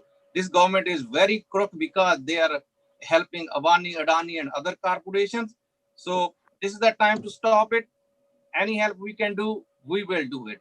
Thank you so much, Ruby, for giving me a few minutes to speak. Thanks. Let me just pitch in for 1 minute, Ruby, here, because I really liked what Uncle said here. Thank you very much for a very nice overview of everything. I just want to say one thing about the comments which the media and the government is not making. The media is making about Punjab farmers and why they get more money, or why the crop is being procured more in Punjab. So the solution what government is giving, that okay, dismantle the whole system, which from Pratap Singh Karon and all those CMs you said in Punjab worked very hard to establish. We have mandis in Punjab at every 5 kilometers now. You don't have to drive 2 hours like in Andhra Pradesh. I was talking to a friend of mine, has to drive 2 hours to go to a mandi and still not get the MSP. So in Punjab, the system is very much developed. It took years for that development. Now the central government is issuing a bill by opening up the market, and they're saying we are going to level the playing field and everybody should get the same price. Means that the farmers in Punjab will also get less price than MSP as the farmers in other states. But the real solution should be that look at the farmers and the government in Punjab and Haryana, take their system which is working and then improve on it and then implement that same system in other states, not dismantle a very nice working system. So it's a very bad scenario. I don't know how people are putting it in a very bad way. The actual solution is look at Punjab and Haryana, learn from their system, then implement it. So now, since the agitation or the protest, it is a central level because central government has passed these laws. So Punjab definitely took the initiative. Then Haryana joined in, and now more and more states are joining in. So I think this is the time when every farmer need to get together. There is a protest going on. Punjab and Haryana and every other farmer right now in the protest, and we here, we want MSP guaranteed, minimum support price guaranteed for all the states and all the farmers, not just for Punjab and Haryana. The government should not pass a law for lowering the MSP for Punjab and Haryana, but increasing it for other states too. So everybody's understanding. That's why the farmers from other states are joining in, because they think that now is the time. Let's force this government. And coming back to your point where you said the government says that we cannot afford MSP, a makki in Punjab and every other state is being procured at ₹7.50 per kilo, if my data is correct. And then the selling price at the Kiryana shop, the selling price at the Kiryana shop is 150 rupees per kilo of makki atta. That's 2000% profit.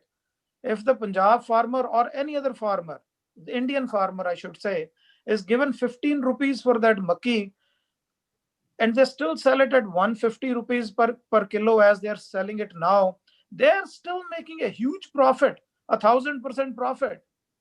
And consumer doesn't have to pay more, but farmer will get double. And these are the things, these are the datas which we need to present, that this is a wrong statement from government when they say that we cannot afford it. You can buy at $7.50, sell it at 150 rupees, but you cannot afford to give farmer 15 rupees for that. That's very ridiculous in my viewpoint. But thank you. I mean, this protest is for all Indian farmers. Everybody need to join in. I can add, Harpreet, one more thing, because what they want really to do, they want to make the clock, wants to take the clock back.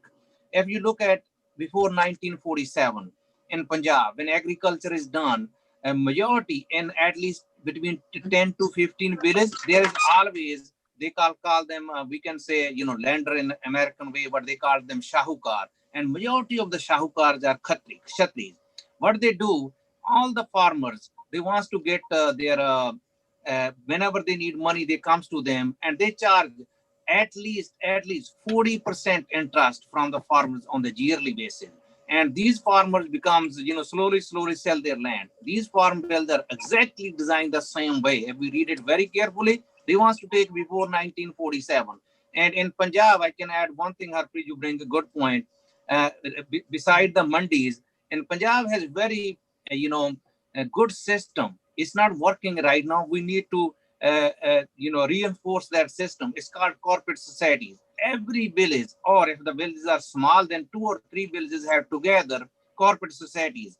We need to make our corporate societies strong. I can on the call, I can ask the, NRIs, we always say how we can help our villages, this and that. And we can do 2 things together. We can help our villages through the corporate societies. At the same time, we can earn more money from our investment than we can earn in any another investment in USA. That's really easy way I'm telling. Because if you can contact to your corporate society, you can give them, invest your money and say, okay, I want only 6% return. But in Indian RTA, even these days, we are saying why the farmers are doing suicide. Even RTS in this today's date, they charge 2% interest from the farmer per month. So it becomes 24%. That's the minimum I'm talking. If sometimes RTS are smart, they say, oh, he needs, his daughter is getting married or son getting married, or he's sending his son overseas, he need money. They charge even up to 36% interest. I can give you so many examples because I'm involved in a corporate society in India, before 90s. So we can do so many things. And right now our NRIs keep saying how we can help. No, we can help easily, and we can make corporate societies and mandis very successful, as you have said. Instead of making Punjab's farmer poor, Haryana's farmer poor, let's make all country, all states farmers. I don't know how many states in India. It used to be 25, but now maybe a lot more than that. Every state can become rich if they can implement the model of Punjab farming. That's very easy. Government need to go away from few corporate. We need middle class. Middle class, as in America, we know is the backbone of America. We need to make farmers. And the last point I can do, I'm not talking about religion at all, but that's a reality. In Sikhism, there is no caste system at all. But in Hinduism, there is a caste system. There is a 6. One is Brahman, Kshatri, Bas, and Sudar. Bas farmers comes in the Bas category. But the farmers of Punjab, that's a sad story. We can talk later. And sometimes they think, oh, they are from the upper class. No, that's not true. According to their Manu Simrti, we are Bas. And in all another states besides Punjab, Haryana, they make the farmers from Bas to almost Sudar, because just keep working for us. They want to create only 2 classes: rich class, who is ruling and have money, and the bottom one. They want to eliminate. And same thing happening in other countries too. So let's work hard together. If we can successful in this agitation, we can fix not one problem. We can fix so many problems. I'm so glad to see now Haryanvi brothers are saying farmers of Punjab are our elder brother. Farmers from Punjab saying, no, you guys are our younger brother. So maybe we are lucky. What happened in 1966, we can have again one Punjab if it goes all the way up to Delhi. Again, thank you so much for listening to me. Definitely, Padi. Thank you very much. Yep. Good Thank you, points. thank you. You are from Virginia, right? And I would like to mention what efforts have you been putting in the background among other community members? And I know we have a letter from a Congress person as well, right? I would like you to mention that here, please. Yeah, actually, what we're doing, like we did a few Kisan car rallies. Then when the farmers of Punjab, they say we need to do on January 26, and sorry, on December 26, protest in front of embassy. Even it's very cold, we did it. And then we have a lot of another community members who are doing, like one community, the young American born Ruby, just like you, they did bake sale to raise money. So we are in touch with the farmers in Punjab. I'm in touch with especially, I'm from Virginia here, but I'm from district Ludhiana over there, which is very close to, my village is like only 8 miles away from center of Ludhiana. So I'm very much involved, not in my village, but another villages too, because I used to be, a member of like a lot of sports committees and a lot of them. So we are in touch and we are giving them even our personal money. And what we did on October 17, we are the first one to have a Kisan conference in Virginia. Nobody else started that. So we did that with Mehtab, Sunny, all help, not one person. And the good news is now we are meeting the people from another, especially from Tamil Nadu, because they are farmers too, and they are suffering. They are suffering more than Punjabi farmers. So what we are doing, and the second thing, we are glad the new generation is with us. Normally on any issue, I'm living here since 91. I never ever see our second generation comes together with any issue. We have so many issues, but they never come. But this time they came forward. Even, my son's daughter, they are with me always. So this is a good time. We can make them aware of that. And second thing, this agitation is going to be too long. We need to open our pockets. This is the time, like Harpreet said, we need to give money to them. That's a reality. But right now, I'm not personally happy the way people are giving money. They're donating very little. We need to donate a lot more because Waheguru gave us more than we need. Absolutely. And the important thing is that the farmers on the ground know that if anything is needed, we can do whatever in our capacity to help them. Thank you so much, Mr. Singh. Hi, Ruby, 1 second. Sorry to interject here. We have a friend, Ravi and Padmaja, who joined from Telangana. It's very close to midnight now. They specially joined to dedicate a song for the farmers. So they're going to just sing a brief song and then we can continue the rest of our discussion. Absolutely. Thank you, Suri. We also have attorney G.S. Dillon with us, and he's from India as well. Oh, okay. So we will follow up with him after the song. Thank you. All right. Okay. Padma Garu, Ravi Garu, you can, if Padma Garu is online, then she can have her song now.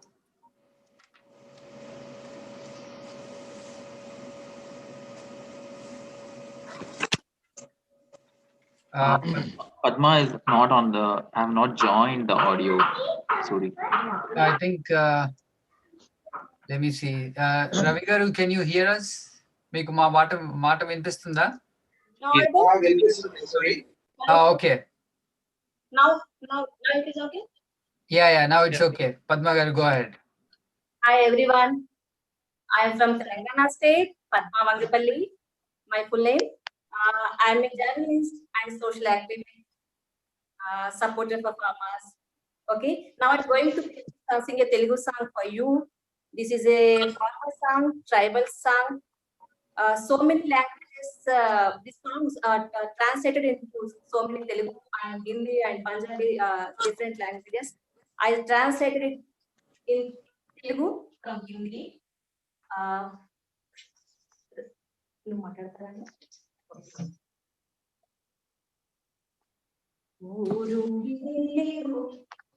అడవిలో కనిపెంచిన పాటే పోరు విడలేదు అడవిలో కనిపెంచిన పల్లెతో పాటే పోరు విడలేదు కంపెనీలు తెచ్చి అడుగులు కొట్టి పూలు తవ్వి విధ్వంసం చేసి పల్లెలు మింగి కట్టెలు కట్టి కంపెనీలు తెచ్చి అడుగులు కొట్టి పూలు తవ్వి విధ్వంసం చేసి జలచక్రం పల్లీల పతాకం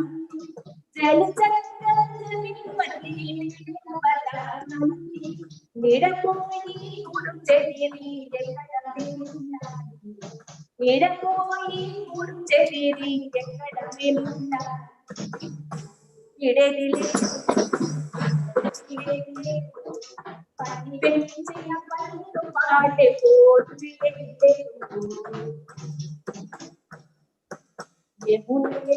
నర్మదయండే గంగా నది కృష్ణా నది ఉరికితో పారే యమునయండే నందయండే మన కూడా ఎండే గంగా నది కృష్ణా నది ఉరికితో పారే మీకేమో ప్రిన్సిపోలా విస్తరి మాకేమో తాగేందుకు ఉరికి నీళ్ళు మాకేమో తాగేందుకు ఉరికి నీళ్ళు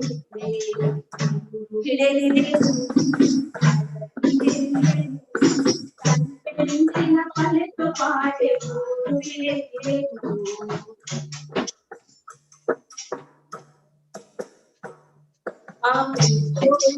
అడవుల్ని తల్లిదండ్రులు కాపాడు పచ్చగా ఉంచారు మా పెద్దోళ్ళు అడవుల్ని తల్లిదండ్రులు నీటిని కాపాడి పచ్చగా ఉంచారు మీ స్వాతంతో పచ్చదనం ధ్వంసం చేశారు పక్షి పోయి చేపచ్చే మాయ పక్షి పోయి చేపచ్చే మాయ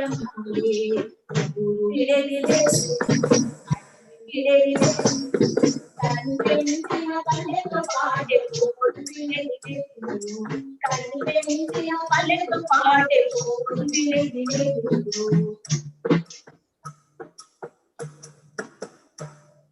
మంత్రులేమో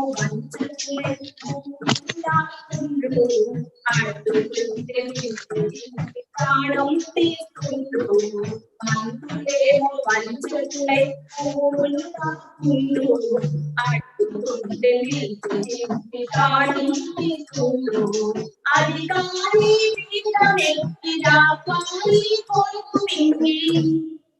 మా పల్లెలు మిగేసి వాళ్ళ తాగు కట్టారు పల్లెలు మిగేసి వాళ్ళ తాగు కట్టారు విడేది కనిపించిన పల్లెతో పాటే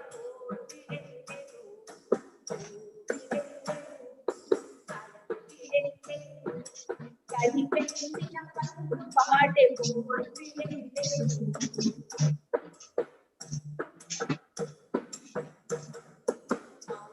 వద్దని పోతారి పిలుసని చూపాడు ఆదివాసి మౌనం వద్దని పోతారి పిలుసని చూపాడు ఆదివాసి కదం కలిపి మనమంతా మోగించాలి కదం కలిపి మనమంతా మోగించాలి తప్ప వేరే దారి లేదని తప్ప వేరే దారి లేదని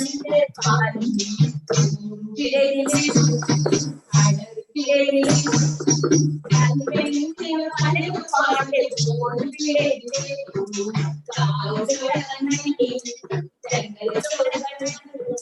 మాపై మాటి చూడగలని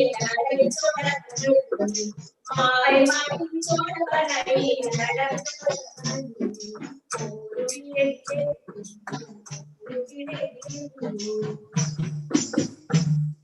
Thank you so much.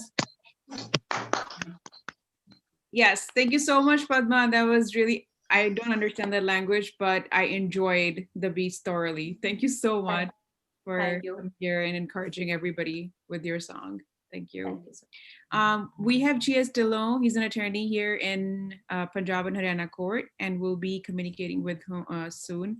Would like to thank you, Sunny, who's in the background, has organized the Zoom and the Facebook Live for us, and he's continuing to work behind the scene. He's not here on Zoom with us right now. So thank you so much. So Attorney Dillon, do we have you here?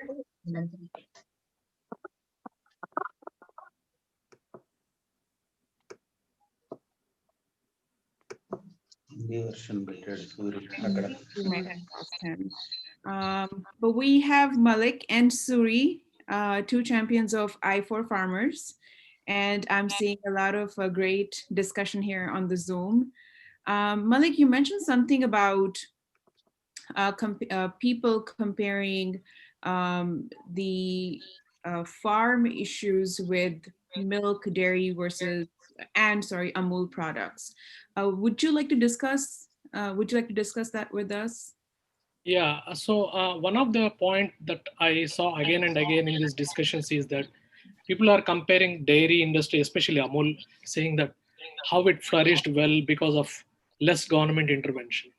And we need to apply the same to this farming industry, and it will happen, whatever the good things happen to dairy farmers will happen to other farmers.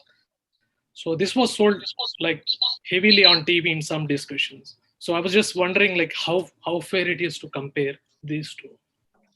Maybe Suresh can elaborate more on this.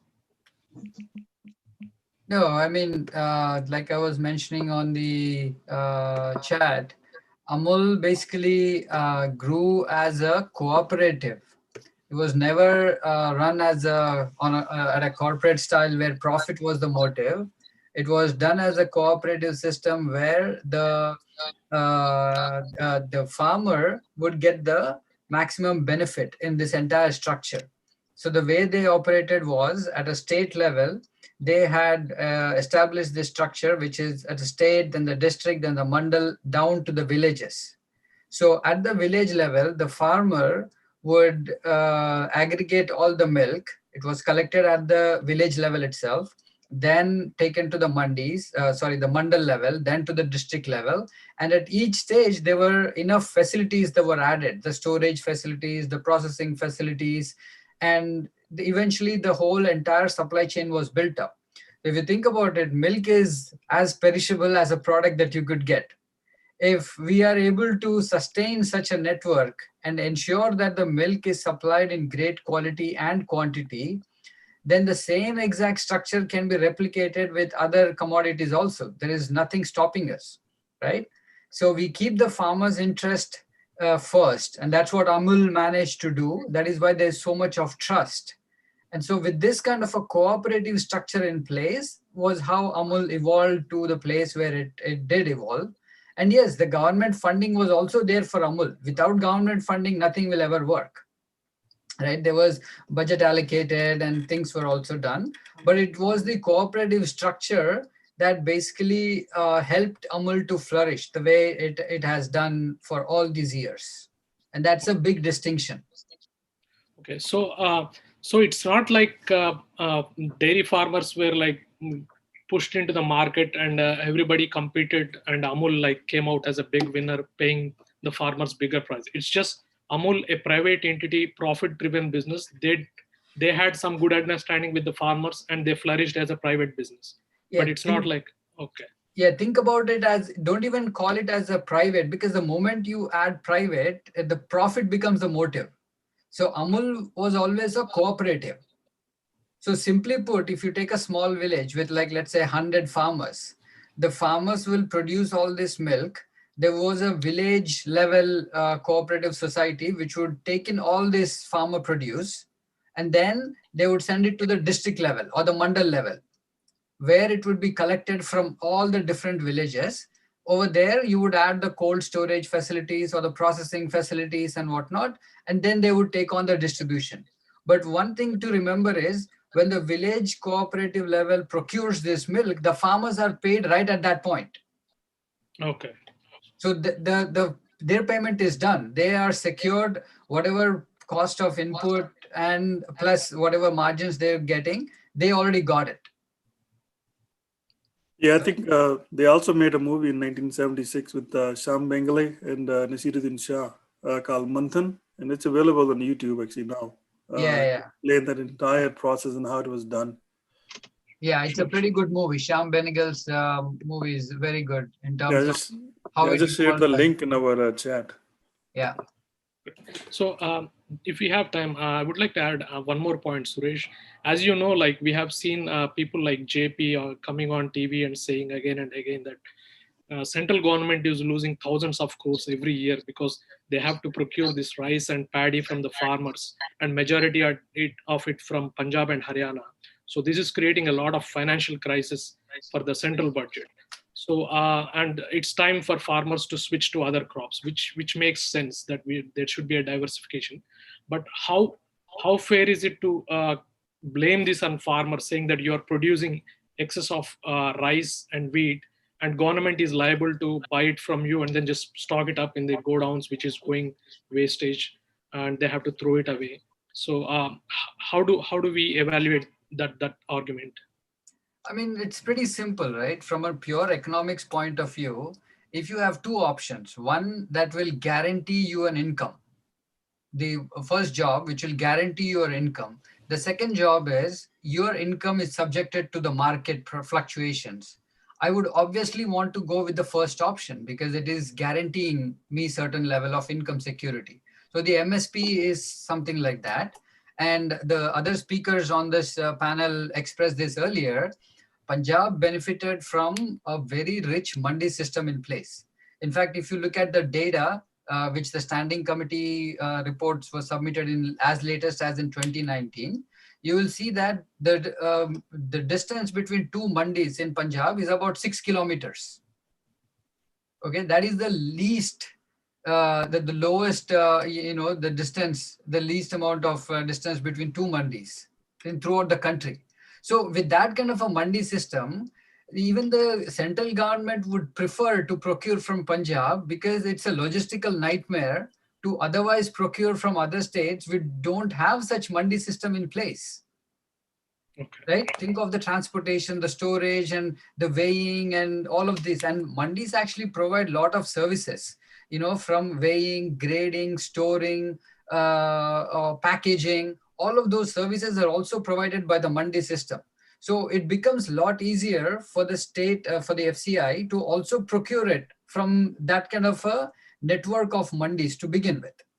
Now, Punjab was the major beneficiary of Green Revolution along with Haryana back in the 70s when all of this started. So the entire Green Revolution, the implementation model was sort of skewed towards Punjab and Haryana, to the point where farmers were given more and more loans to dig up bore wells, to take in more and more fertilizers and pesticides and all of that. And unfortunately today, if you see, Punjab is also the biggest victim of the Green Revolution, with the number of cancer incidents in Punjab, with the level of groundwater depletion that has happened in Punjab, with the soil nutrients also getting depleted. So all of this is also the other side of the Green Revolution, which we are not sort of focusing on.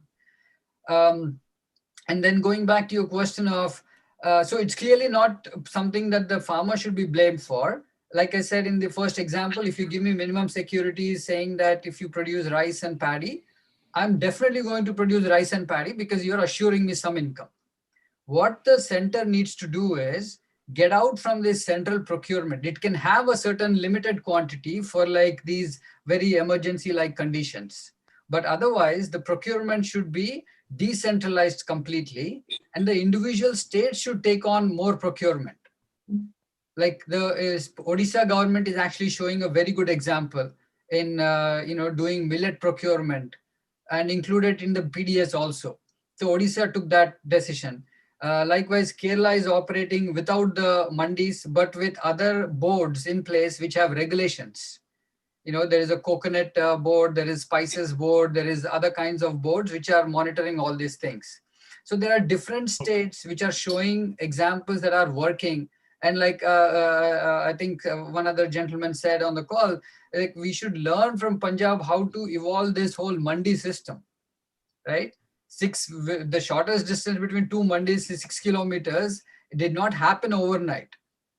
It was a well thought out way to establish these mandis. It's a different problem that the mandis today are not functioning as they are supposed to, because again of various lacunae that exist. And even the standing committee report pointed out one interesting facet, that the local politicians are the ones who are heavily involved in these mandis. So we should also address that issues. It is the politicians again creating these problems. If we get rid of them, then the mandi systems may work with a proper regulation in place. They will definitely work. And I think Malik also brought a very interesting point. I think, we kind of sidelined that, the alternative crops that, why aren't our farmers, taking on alternative crops? And I think, there are few, points I think to be considered. One is like, looking at the climates, of our geographic locations, that, are we able to take on alternative crops? And secondly, I think I look at it, anytime when India need to diversify, we, especially looking from an economic point of view, we began looking into the FDIs, the foreign direct investments. I think that's where we see that government coming in, as a FDI, to their own states. If they want to go towards the alternative crops, that they should at least subsidize those and come up with these models, so these farmers can take a risk. Because those 2 acres farm, 3 acre farmers, Suri, I think you pointed out beautifully that they're looking at purely from an economic standpoint, because giving our system, they don't have any other contingency planning, they don't have any backup, so they're just basically trying to meet their daily needs with very limited income from the crops. So they're not even empowered, and government is not backing, because our system, just the way the system has been developed, unless the government comes up with some sort of a FDI into this, or any subsidized system for alternative crops.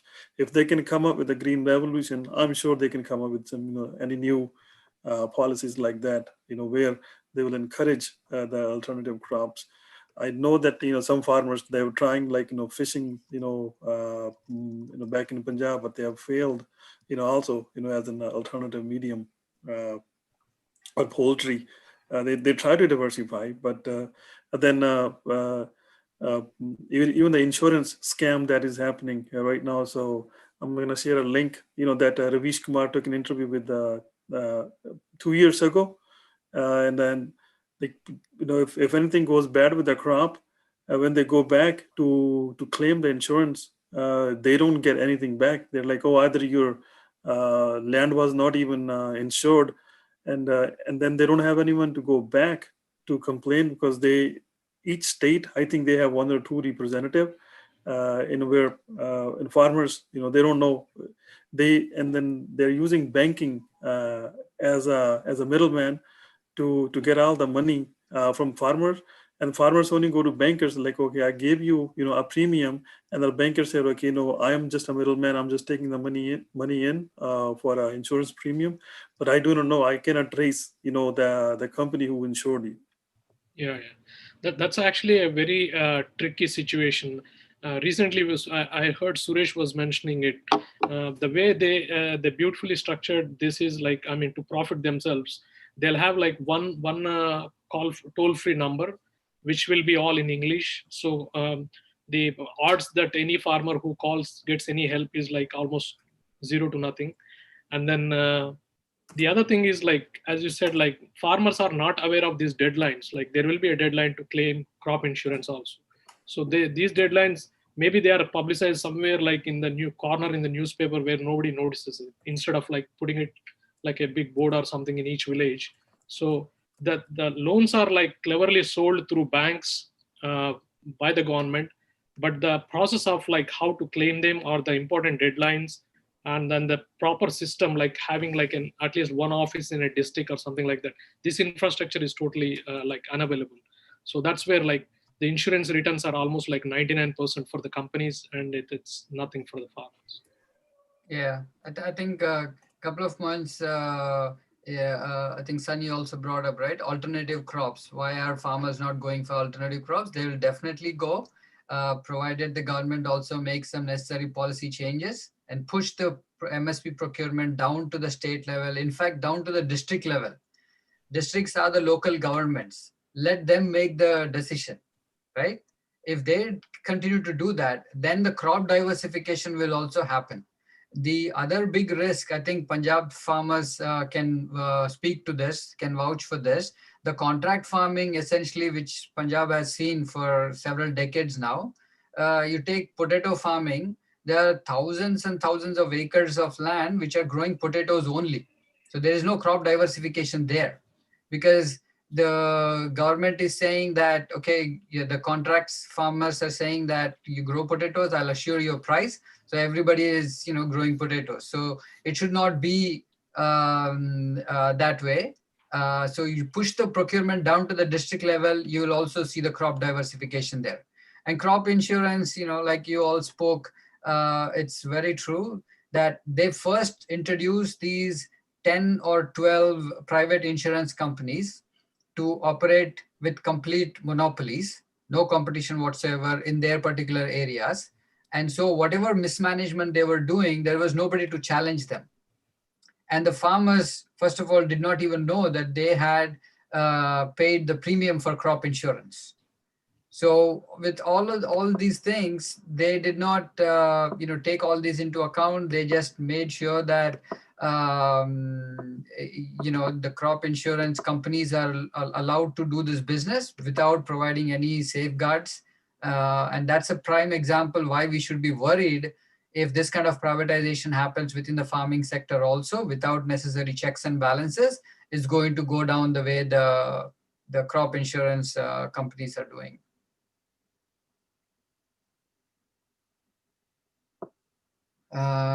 Okay, I think folks who are in India, I think it's already past midnight.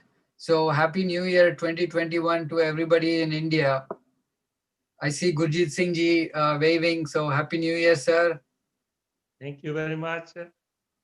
Happy New Year to all from Indian farmers to those who are hosting, still waiting for the Happy New Year. I am entered into the New Year 21. So also from wholeheartedly pray for the farmers who are protesting at the Singhu border and the Tikri border and Gazipur, everywhere from India. Wish you very, very Happy New Year. And I hope you will get rid of all these draconian laws, and government may bow in the future within 1 week or 2. So you will be successful in your mission. Vaheguru ji bhala kare sache paatshah sab da. So everybody who is listening, Happy New Year. Happy New Year ji. Thank you, Gurinder ji. Aapko bhi Happy New Year.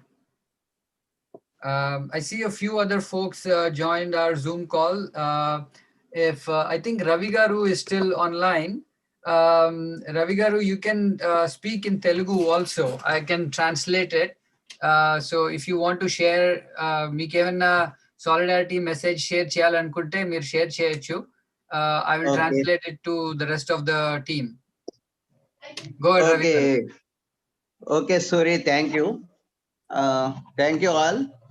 నేను ఇంగ్లీష్లో మాట్లాడలేను, అందుకని తెలుగులో ఒకటి రెండు విషయాలు మాట్లాడడానికి ప్రయత్నం చేస్తాను. ముందుగా మీ అందరికీ అభినందనలు. రైతుల పక్షాన ఒక 12 hours మారథాన్ వెబినార్ మీటింగ్ చేస్తున్నందుకు, ఒపీనియన్స్ కలెక్ట్ చేస్తున్నందుకు, సాలిడారిటీని ఇది చేస్తున్నందుకు. ఈ బిల్స్ వచ్చినప్పటి నుంచి మేము రైతు సంఘాలుగా ఇక్కడ తెలంగాణ, ఆంధ్రప్రదేశ్లో మాట్లాడుతున్నటువంటి ముఖ్యమైన విషయం ఏంటంటే, కాన్స్టిట్యూషన్ ప్రకారము అగ్రికల్చర్కి సంబంధించినటువంటి మేజర్ చట్టాలు కానీ డెసిషన్స్ కానీ తీసుకునేటువంటి రైట్ స్టేట్ గవర్నమెంట్స్ మాత్రమే ఉంది, స్టేట్ లిస్ట్ లో ఉంది. కాబట్టి సెంట్రల్ టోటల్ పవర్స్ ని తన చేతుల్లోకి తీసుకోకుండా ఈ చట్టాలని ముందు రద్దు చేయాలి. ఆ తర్వాత స్టేట్ గవర్నమెంట్స్ వాళ్ళ స్టేట్ స్పెసిఫిక్ కండిషన్స్ కి అనుగుణంగా అగ్రికల్చర్ క్రాపింగ్ ప్యాటర్న్స్ విషయంలో కావచ్చు, ప్రైసెస్ విషయం కావచ్చు, మార్కెటింగ్ ఫెసిలిటీస్ కావచ్చు, మార్కెట్ యార్డ్స్ పెంచడం గురించి కావచ్చు, ఈ విషయాలన్నిటి మీద ఆలోచించి చట్టాలు చేసుకోవడానికి అవకాశం ఉంటుంది అనేది మేము మొదటి నుంచి అడుగుతున్నాం. రెండవది, చాలా కాలంగా ఎంఎస్పిని వాళ్ళు హ్యాండ్ ఓవర్ చేసుకోవడం వల్ల డిక్లేర్ చేసేటువంటి బాధ్యతని రాష్ట్ర ప్రభుత్వాలు కూడా చాలా వాళ్ళ మీద నుంచి భారం దిగిపోయింది అనేటువంటి ఒక దీంట్లో ఉన్నారు. వాళ్ళు ఏమీ బాధ్యత తీసుకోవట్లేదు. వాస్తవానికి కొన్ని రాష్ట్ర ప్రభుత్వాలు కొన్ని పంటలకి వాళ్ళకి ఎంఎస్పి కంటే ఎక్కువ బోనస్ ప్రకటిస్తూ వచ్చినాయి. ఛత్తీస్గఢ్ కానీ, కేరళ కానీ ఇట్లాంటి సందర్భాల్లో కాస్ట్ ఆఫ్ కల్టివేషన్ ఎక్కువ ఉన్నటువంటి సందర్భాలలో వాళ్ళు బోనస్ కూడా ప్రకటించారు. కానీ ఈ బోనస్ ను కూడా మీరు ఎంఎస్పి కంటే బోనస్ ఇవ్వడానికి ఎక్కువ వీల్లేదు. అట్లా ఒకవేళ మీరు బోనస్ ప్రకటిస్తే మీ స్టేట్స్ నుంచి మేము ప్రొక్యూర్మెంట్ చేయమని కూడా సెంటర్ బెదిరించినటువంటి సందర్భాలు ఉన్నాయి. దానివల్ల చాలా రాష్ట్రాలు వాళ్ళు వెనకాడుతున్నారు. అంటే వాళ్ళు ప్రత్యేక కండిషన్స్ లో బోనస్ ప్రకటించిన అయినా దాన్ని డినై చేస్తూ కేరళ సుమారుగా 800 రూపాయలు ధాన్యానికి ఎంఎస్పి కంటే అదనంగా బోనస్ ఇచ్చింది. 350 రూపీస్ ఛత్తీస్గఢ్ బోనస్ ఇచ్చింది. మహారాష్ట్ర కాటన్ ఫార్మర్స్ కి 500 రూపాయలు బోనస్ ఇచ్చింది. రాగి ఫార్మర్స్ కి కర్ణాటక గవర్నమెంట్ బోనస్ ఇచ్చింది. ఇట్లాంటివి జరిగినటువంటి సందర్భాలు కూడా ఉన్నాయి. అయితే ఒక స్టాట్యూటరీ స్టేటస్ లేకపోవడం వల్ల ఈ ఎంఎస్పికి ఒక కంపెనీ కానీ, ఒక వ్యాపారి కానీ, ట్రేడర్ కానీ ఎవరు కూడా మాది మార్కెట్ యార్డ్ లో కొన్న, ఈవెన్ ఏపీఎంసీ మార్కెట్ యార్డ్స్ లో కొన్న ఎంఎస్పి అయితే ఒక్క గవర్నమెంట్ ప్రొక్యూర్ చేసినటువంటి సందర్భంలో మాత్రమే రైతులకు ఎంఎస్పి అందుతున్నది. ఒకవేళ గవర్నమెంట్ ప్రొక్యూర్మెంట్ నుంచి విడ్రా అయినా లేదా క్వాంటిటీని తగ్గినా మొత్తం జ్యూస్ కూడా చాలా తక్కువకే రైతులు అమ్మాల్సినటువంటి పరిస్థితి ఉంటుంది. ఇవాళ రైతు సంఘాలు చేసినటువంటి ఒక నిర్ణయం కూడా ఏంటంటే, ఒకవేళ గోడౌన్స్ నిండా మీ దగ్గర ప్రొడ్యూస్ ఉందని మీరు బాధపడినారు, మీ ఎక్కడి నుంచి సేకరించాలనేటువంటి ఆలోచన ఉంది. వాస్తవానికి IMR recommendations, council medical research recommendation ఏమిటి, ప్రతి మనిషికి 12 కిలోల ఆహార ధాన్యాలు ప్రతి నెల అవసరం. ఇప్పుడు ఫుడ్ సెక్యూరిటీ యాక్ట్ కింద కేవలం 5 kgs మాత్రమే ఇస్తున్నారు. కాబట్టి మీరు ఐఎంఆర్ రికమెండేషన్స్ ప్రకారం ఫుడ్ ని ప్రతి మనిషికి, కుటుంబానికి కూడా ఎక్కువ మొత్తం డిస్ట్రిబ్యూట్ చేయడం ద్వారా 2 ప్రయోజనాలు నేర్తాయి. ఒకటి, ఫుడ్ సెక్యూరిటీ అందుతుంది, అందరూ కొంత ఫుడ్ అవైలబిలిటీలోకి వస్తుంది. రెండోది, గోడౌన్స్ కూడా వేకేట్ అవుతాయి. ఒక 1 or 2 years కనుక ఇటువంటి ప్రయత్నం చేయగలిగితే వాస్తవానికి తరకాలంలో అవసరమైనటువంటి ప్రొక్యూర్మెంట్స్ ని కొనసాగించడానికి కూడా అవుతుంది. వేస్ట్ చేయడం కానీ, వేస్ట్ గా పాడడం కానీ, లేకపోతే అది గోడౌన్స్ లో పాడైపోయే అదే విధంగా స్టోరేజ్ చేసి ఉంచడం కంటే పబ్లిక్ లోకి డిసిషన్ లోకి తీసుకోవాలి. దాన్ని చాలా మంది ఇప్పటికీ కూడా అర్ధాకలతో ఉన్నారు అనేటువంటిది రైతు సంఘాలు ఇవాళ ఓపెన్ గా చెప్పినటువంటి మాట. 12 kg per head కి ఎవ్రీ మంత్ ఇవ్వగలిగితే చాలా వరకు గోడౌన్స్ ఖాళీ అనేటువంటిది రైతు సంఘాల అభిప్రాయం. అందుకని మేము ఈ 2 విషయాల్ని గట్టిగా చెప్తున్నది, మార్కెట్ యార్డ్స్ ను పెంచండి, రైతు మార్కెట్ లోనైనా బయట అమ్మినా కూడా ఖచ్చితంగా ఎంఎస్పి వాళ్ళకి అందేటట్టు చూడండి అనేటువంటిది గవర్నమెంట్ అందుకండి. మూడవది, స్టేట్ గవర్నమెంట్స్ ఉన్నటువంటి పవర్స్ ని మీరు తీసుకోకుండా సెంటర్ తనటువంటి యాక్ట్స్ అబాలిష్ చేయండి. ఆ తర్వాత స్టేట్ గవర్నమెంట్స్ వాళ్ళ ఏపీఎంసీ లో అమెండ్ చేసుకోవడం ద్వారా రైతులకి న్యాయం చేయడానికి ప్రయత్నం చేస్తాయి అనేటువంటిది రైతులు అడుగుతున్నటువంటి మాట. Thank you, Ravi Garu. I'll just try to summarize Ravi Garu's comments. By way of introduction, Ravi Garu has been working for the past several decades with the farmers in Telangana and Andhra, and they've always fought for making sure that agriculture being a state subject, that the state should have more power more jurisdiction to come up with the agriculture policies. That has always been their demand, number one demand. And the second thing is assurance of MSP also, not just for these regular 22 crops, but more crops in general. And also the state should decide on the procurement similar to what we have discussed. So that will allow states to diversify the crop procurement, and also the storage issues that we were discussing earlier, the FCI storage issues, they will also be addressed to a large extent by going down this route. So thank you once again, Ravi Garu, for your comments. Okay, thank you, Suri. Hey, Suri, if I may speak. Yes, please. Hi, this is Andy Sandhu. I live in US now, but my family is still in farming back home in Punjab. As far as I can remember, our forefathers have been doing this for a very long time. I think I know for fifth generation. My dad's a fifth generation farmer. So this is a very near and dear topic to me. I've been following it since the agitations actually began. They began in Punjab much earlier than November. Farmers were protesting since August, September timeframe.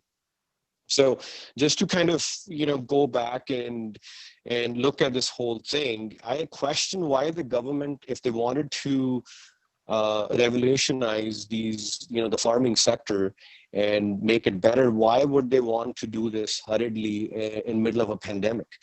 Whenever you implement a change, irrespective of in what sector, if it's a smaller corporation, small business, or even in a country like the size of India, you need to have a buy-in from the people.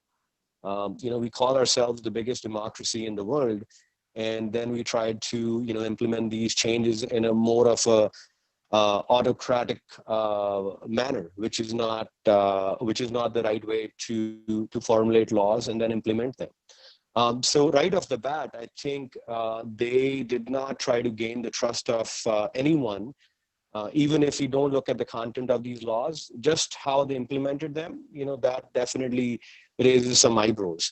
And then if, as everybody, you guys are subject matter experts in this, and I listen to the panel, I 100% agree that these, laws, if it's about MSP, MSP is nothing new, and it's not just limited to India. Farmers have been subsidized all across the world. If you look at the world charts, Norway subsidizes their farmers the most. And even countries like Canada, US, Western countries are subsidizing their farmers as well, because they know that's the need. That's the only way a farmer is going to survive. In countries like US and Canada, the farmers are not only subsidized during, let's say if the country has a surplus supply a certain year, they're actually paid not to grow anything that particular year. So, what I wanted to highlight was that this is not MSP in its form is just not limited to, India. It's all across the world. And any country, let alone a country like India, which is 70% based on agriculture, you cannot do away with MSPs. You cannot do away with the protection of subsidies. So that's an important and essential aspect of the farmers' request and the protest. Second, law which talks about deregulation, and then actually, in my mind, the aspect that the judicial remedies are completely eliminated, that's a big, big issue. And that's the most concerning to the farmers, because they have no legal route. If they have an issue or a concern, their hands are tied by this law. They can't go to the court system. They're supposedly asked to go to the SDM or the district collector, and we all know that that stuff doesn't work. It has been in place. The judicial system has been in place for a reason, because it's independent of the executive branch. So that has to be guaranteed no matter what. And then if you look at the third law, which is which talks about price gouging and hoarding, because it tells it kind of opens the avenue for these big corporations to hoard the product. which is going to end up impacting the end consumer, because these corporations will do hoarding of the crop, and then they will set the price and gouge the price as they want for their own financial needs. So I fully support the farmers' request for repealing of these laws. I think that needs to be done immediately. If the government has some reforms that they want to bring into play, I think they should try to get a buy-in from the farmers and the opposition as well before they try to implement or even bring anything to the table. All these protests would have been avoided at the first place if the government didn't implement these things in a hurried manner. And then, even if they would have gone to the table or asked the farmers to come to the table in August and September earlier this year, I think this situation would have been avoided, where there's, hundreds of thousands of farmers sitting on the road actually protesting for more than a month and a half now, outskirts of Delhi, especially in the sub-zero temperatures and inhumane conditions where there is lack of sanitation, lack of simple civic essentials. So it's turning into a human right crisis in my mind, which needs to be addressed immediately. So the government needs to address the concerns and the requests of the farmers, and repeal these laws, and then have a discussion on how the farming sector can be reformed. The other thing somebody mentioned about the mandis, how effective the mandis are in Punjab. And, just to reinforce and reiterate, when this mandi system was set up back in 60s, 70s, I want to quote, there was, I think, one of the bureaucrats, his name is Manor Singh Gill. He was the Secretary of Agriculture in Punjab. He evaluated, and he was sent by the Punjab government and even the Indian government to look at the how was the procurement done in European nations, how is the procurement done in rest of the world, even South America and North America. And this mandi system was implemented because it was from the lessons learned across the world, that how the mandi system can benefit. So there's a lot of resources, a lot of hard work, a lot of lessons learned, a lot of infrastructure and money that went into setting up this mandi system. And instead of making it successful all across India, that shouldn't be the reason. It's been very successful in the last 4 or 5 decades in Punjab, Haryana. So instead of actually taking the lessons learned and implementing that across all the states of India, the decision of the government to dismantle that or to bring the private players in, which will eventually dismantle the mandi system, is not a very good play in my mind. You've already put in so much money, so many resources into successfully launching something like this back in the 60s, 70s. So take that approach and try to implement and reform that in other states. That will, I think, have a bigger and a positive impact versus trying to gut what you have, which is, working successfully in states like Punjab, Haryana, and, kind of replacing that with nothing and letting the private corporations come in and do whatever they want to. I was looking at some of the charts and the surveys. The average monthly income of an agriculture household in India is 6,500 rupees or something. But if you look at the average household income of an agriculture household in Punjab, Haryana, and some of the other northern states, it's upwards of 15,000 a month, 15,000 rupees a month. So, the focus of the government should not be how to bring even the states which are flourishing down to that same average 6,000 rupees or 4,000 rupees. It should be, how do you take the rest of the country from 5,000, 6,000 to 16,000 or 18,000?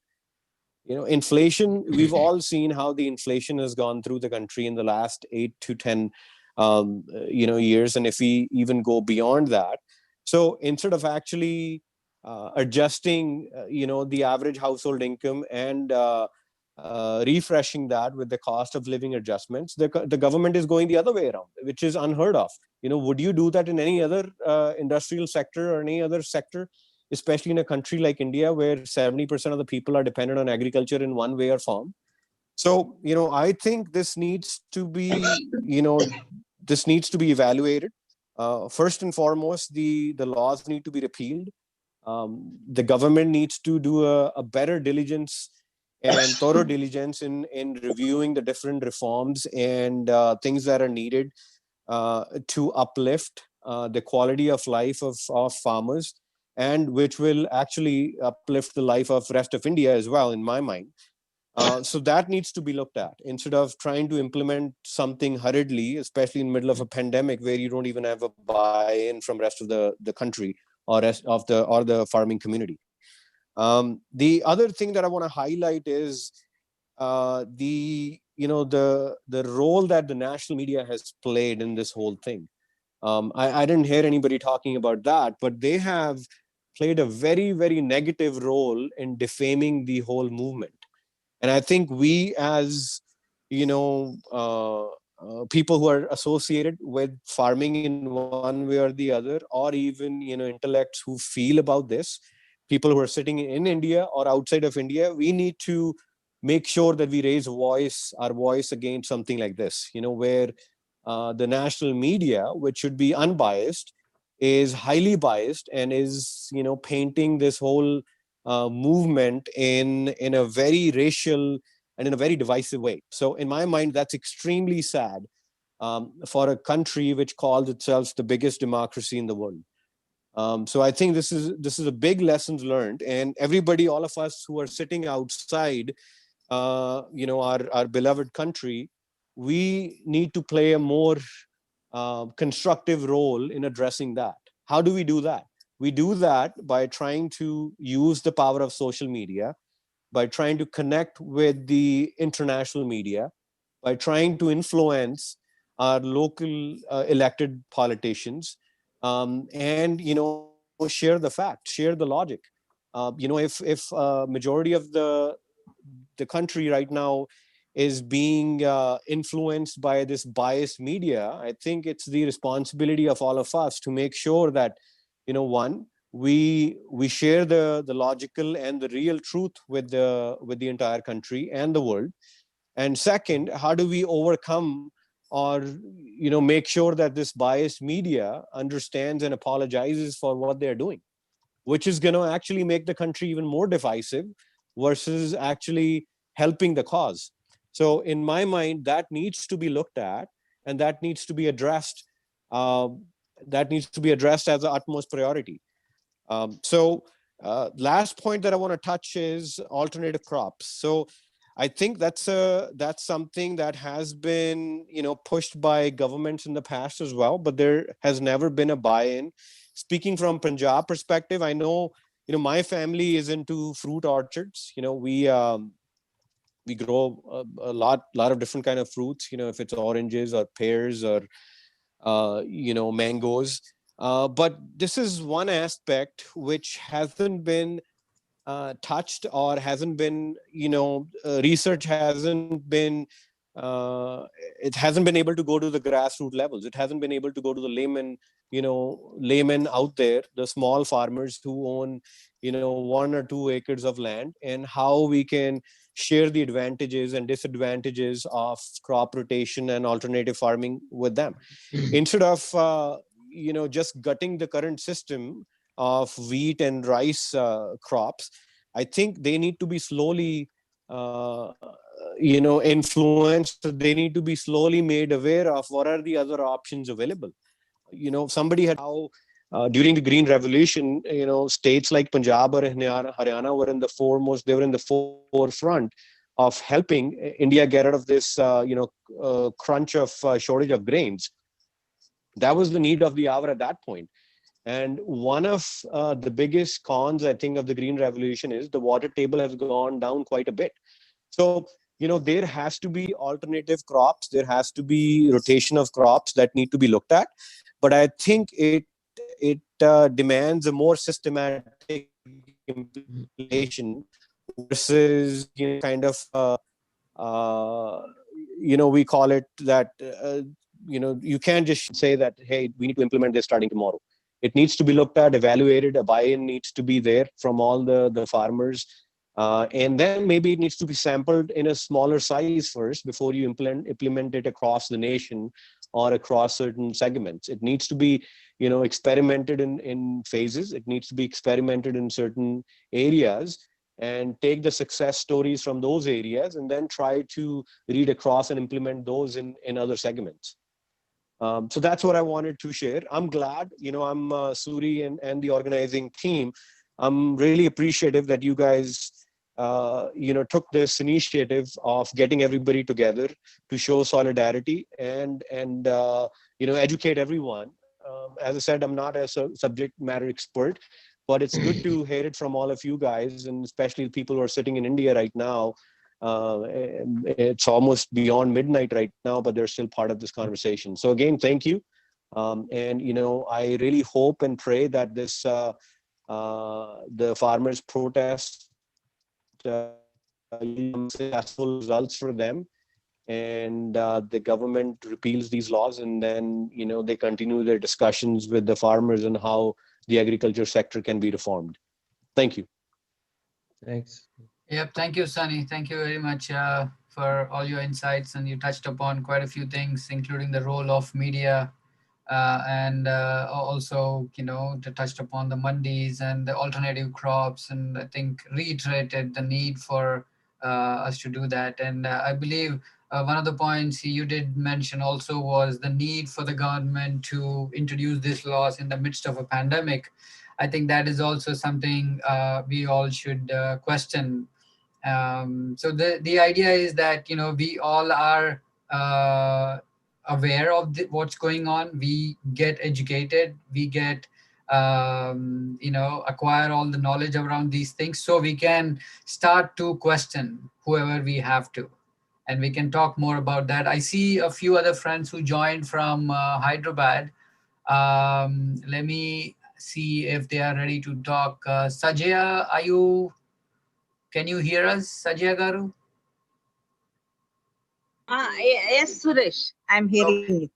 Okay, great. Thank you very much for joining us, Sajaya Garu. Would you like to express your views, solidarity, comments, suggestions, anything? Yeah, maybe after 5 minutes. Okay, sure. Thank you. Okay. And I have some more friends with me now. Oh, they can wonderful. also give their message. Oh, wonderful. Yeah. Okay. Sanjay is here, Anuradha is here, Ambika is here, Samata is here. Okay, All wonderful. are Hyderabad activists. All right. Yeah. We've got a great get together going on, I guess. So we'll definitely love to hear from all of you. Thank you. Yeah, sure. All right. In the meanwhile, anyone else has anything to share, talk?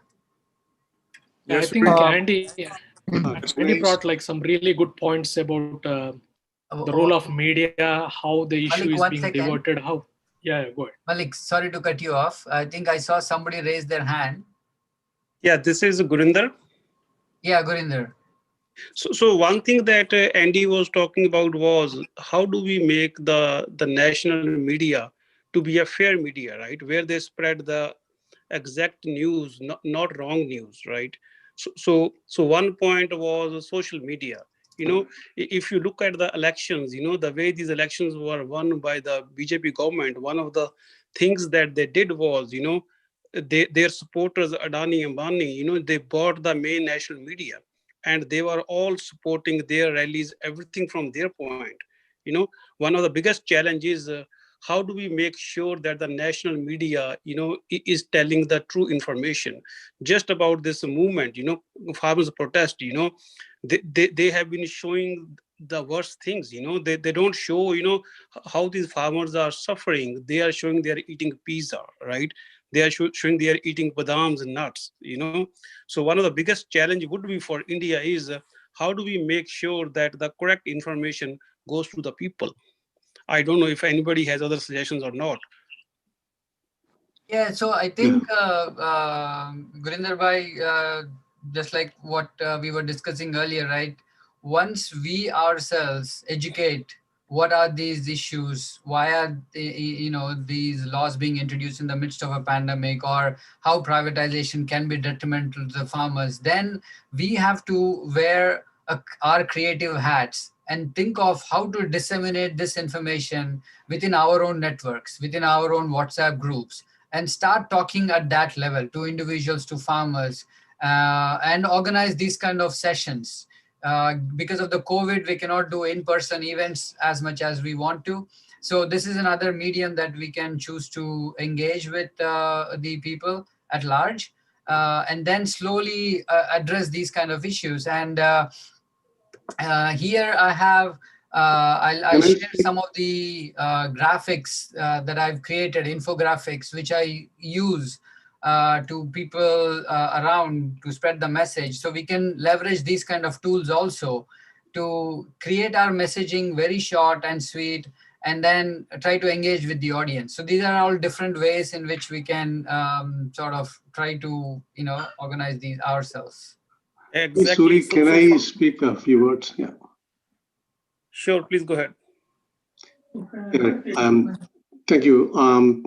Thank you, guys. I am Mohan Vairakano. I'm from Tamil Nadu. I live in US actually. First, I want to thank my brothers and sisters in Punjab and Haryana. They are really fighting to the core, and every state, of course, have to join together very closely, because I think Tamil Nadu, they are doing it. But in Tamil Nadu, same thing like what he said, that media, anybody talk about anything against BJP, they get the management called immediately to Delhi to remove the person from the media, right? It happening there. And Tamil Nadu is not first time seeing this kind of problem. We had a Sterlite issue, which is Anil Agarwal, his company, people in Thoothukudi, the police, they did a formal protest, and they did 15 people shot, and then many people injured, and the government is just executed that. And anybody talk about against the government, they immediately arrest, and then they took away. And all the media in Tamil Nadu, they called, and then they said that nobody should talk against BJP.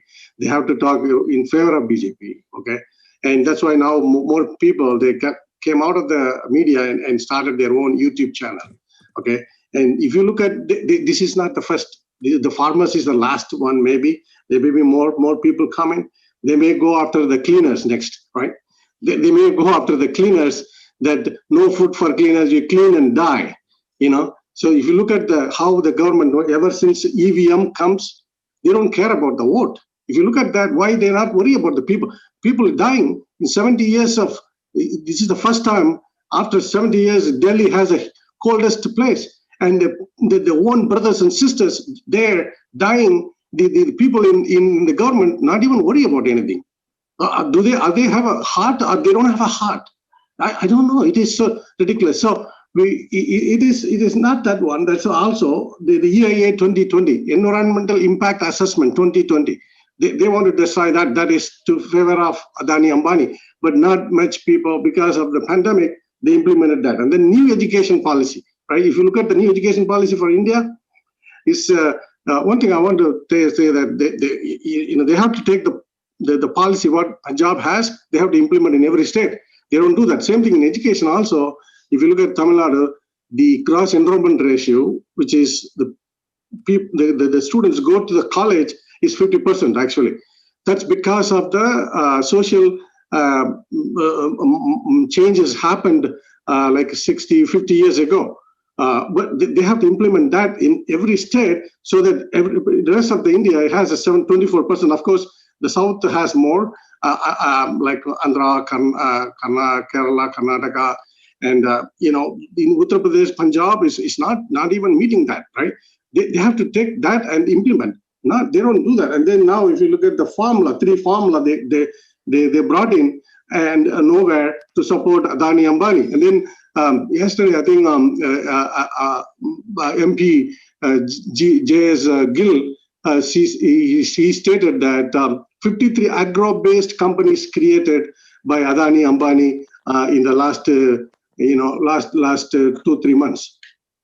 Okay, so they are trying to go after everybody and to support Adani, Ambani and company, right? And the corporate, they don't even care about anything. The reason why they say that they're doing all this, they know that they have a EVM. EVM is manufactured in Gujarat. Okay, so they make all the modifications, all whatever they want. Otherwise, people have to vote. They want to be in power. They have to. They don't do that. This kind of things. People dying. 52 people died in Delhi. Do they know if the government kids, their kids, one kid die, will they allow? Why they're not worried? They don't worry because they have EVM. Okay, so basically, sorry that I'm going after this. Every time first time I went to Washington D.C. to support the farmers' protest with the brothers and sisters of Punjab and Haryana. Okay, I only went with my family, right? My daughter and son, my wife. And then second time I took friends. We went there, and then they had a second protest also. And then we gave a letter. And then the ambassador didn't accept it. They said, "Oh, we don't accept. We have a new order from government, so we have to send it by the mail." Okay, so that's fine. But the thing is, we are working with.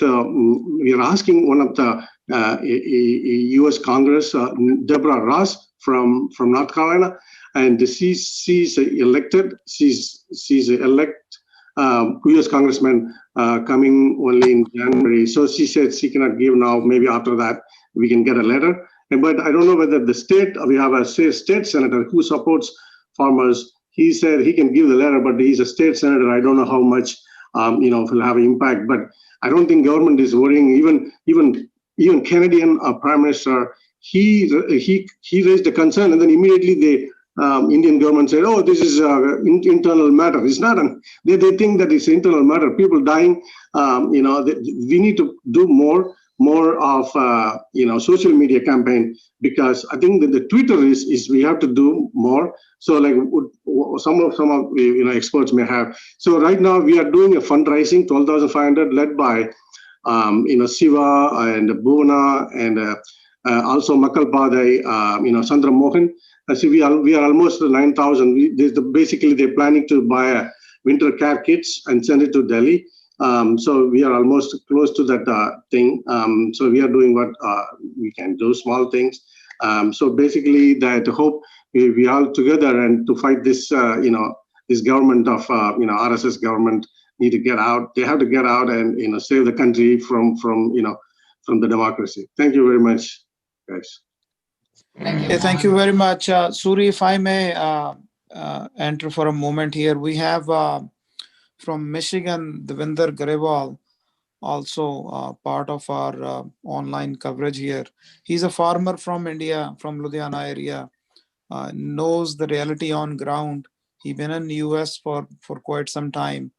And Devinder, if you can join in and put some light on, as the previous gentleman was saying, how can we bring this issue to a broader Indian community? How local social media and other things can be incorporated, because you are socially very active person, have arranged many events. So you may shed some light on it and other talk about some bills also. Devinder Garewal.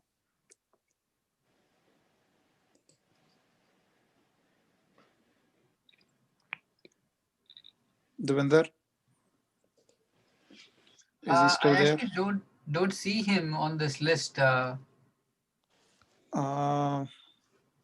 saw his name. So Yeah, maybe there was just... one gentleman, Devinder Singh, on the list. Yeah, there is Devinder Singh. Let me... Maybe. Okay, anyway, then we can continue with the other. So if he's not... Okay. Can I speak? Yeah, go ahead, Gurinder. Definitely. Gurjeet. Gurjeet. Yeah. Yes. Yeah, I'm sorry. Yes.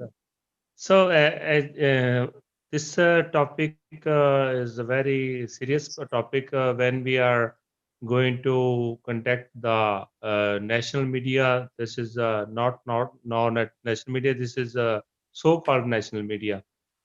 When I arrived from Punjab to Singapore on my bike on 20th, then there was so many activists from the mainstream media, and one of from the Times of India.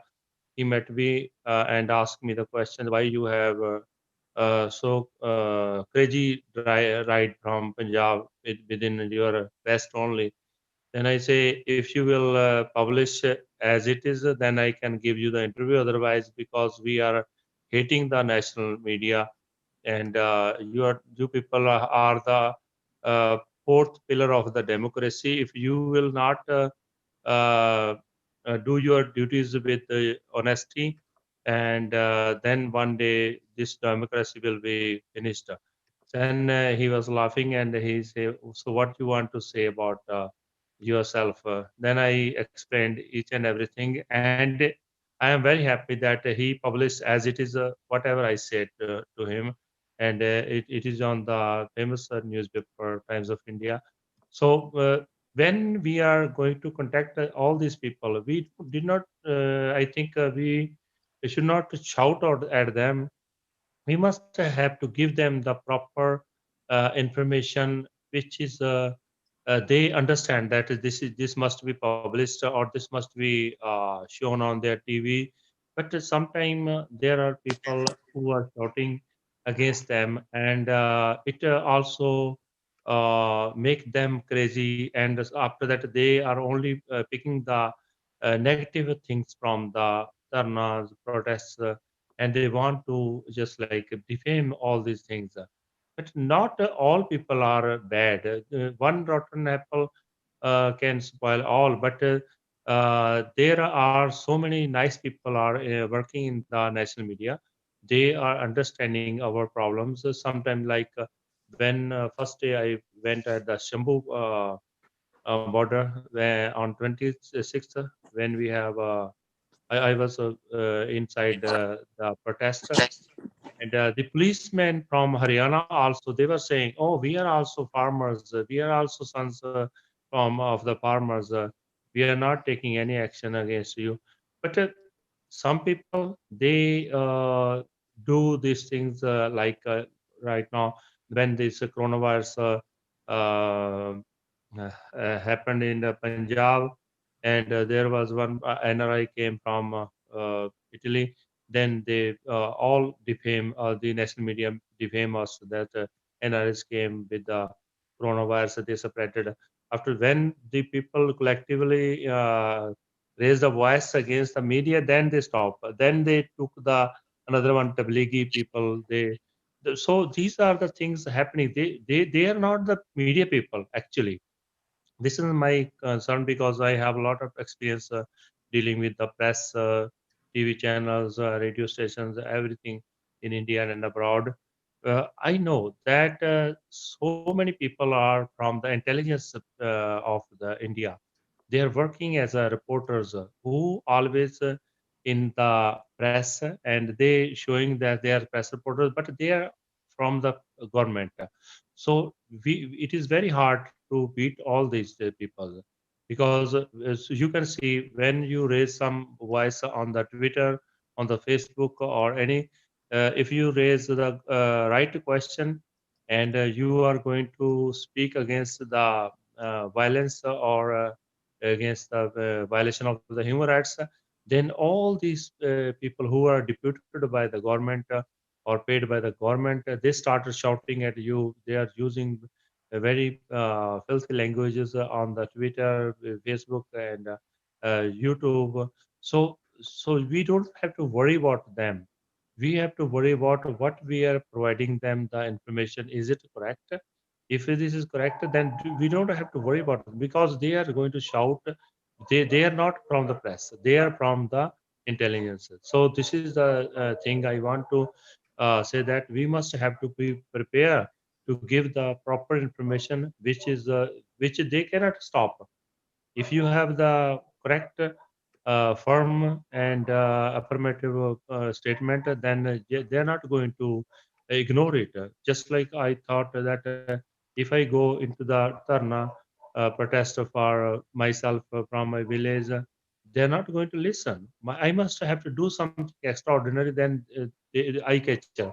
So this was the idea from the God given to me to go on my bike as a half naked. Then they will catch me, and you can see the videos over there. You can see the press reporters. These are things we must have to be prepared to provide them the information which is they cannot ignore. So if there are intelligent people, they will ignore, they will put some extra fabricated stories. Oh, Gurjeet Singh is not a farmer, he's from the paid from the so many things, he's a Khalistani, he's terrorist. So they can put levels. You don't have to worry about those things. It is their right because they want to defend their akas. So this is my question. Thank So, you, so sir. talk, talking on that, Thank you Gurjeet, very much. I can I But- speak, please? Yeah, for a brief 2 minutes, if you can, please, Gurinder. Yes, yes. I'll finish in 2 minutes. Yeah. So talking on what Gurjeet said, I think we all, we all who are on the line listening, and we should tell our friends, we should promote that each one of us should act as an IT cell. I can give you my example.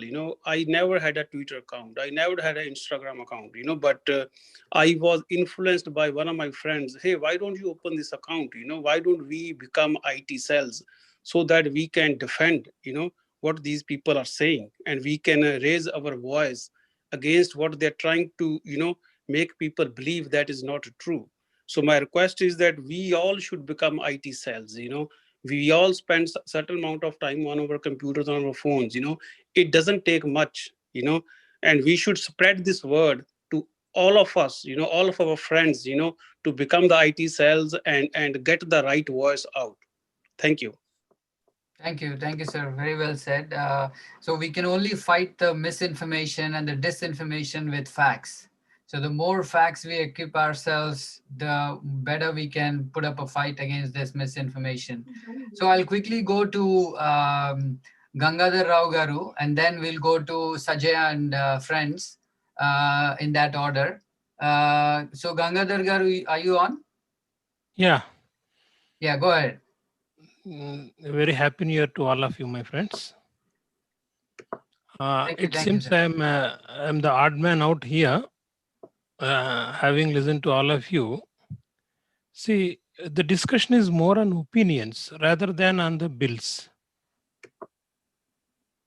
Can we discuss something on the bill? See, 3 bills we have. Yeah, absolutely. The discussion happened. We opened this discussion since 10 a.m. in the morning. So there have been a lot of discussions also. This is an open forum. So if you have any specific questions, please go ahead. We can certainly address those as well. Yeah, see, let me give a brief account of my own background. Though you know about it, maybe some others may not know about me. So I have been associated with Mr. JP, who is a supporter of these 3 bills. Rather, I heard him saying that most of the bills, the articles were prepared by him. But though I have been associated with him, I would like to have an objective look about these bills, right? See, what is the damage, or rather, what kind of danger do you expect for a farmer in case if the agreement fails? What I see in this agreement is farming agreement, Article 14, and in B second point, see the maximum penalty that can be imposed upon a farmer is the cost incurred by the sponsor, nothing more than that. And that too, in cases of force majeure, even that penalty is not imposed upon the farmer. So how is the farmer being affected in this?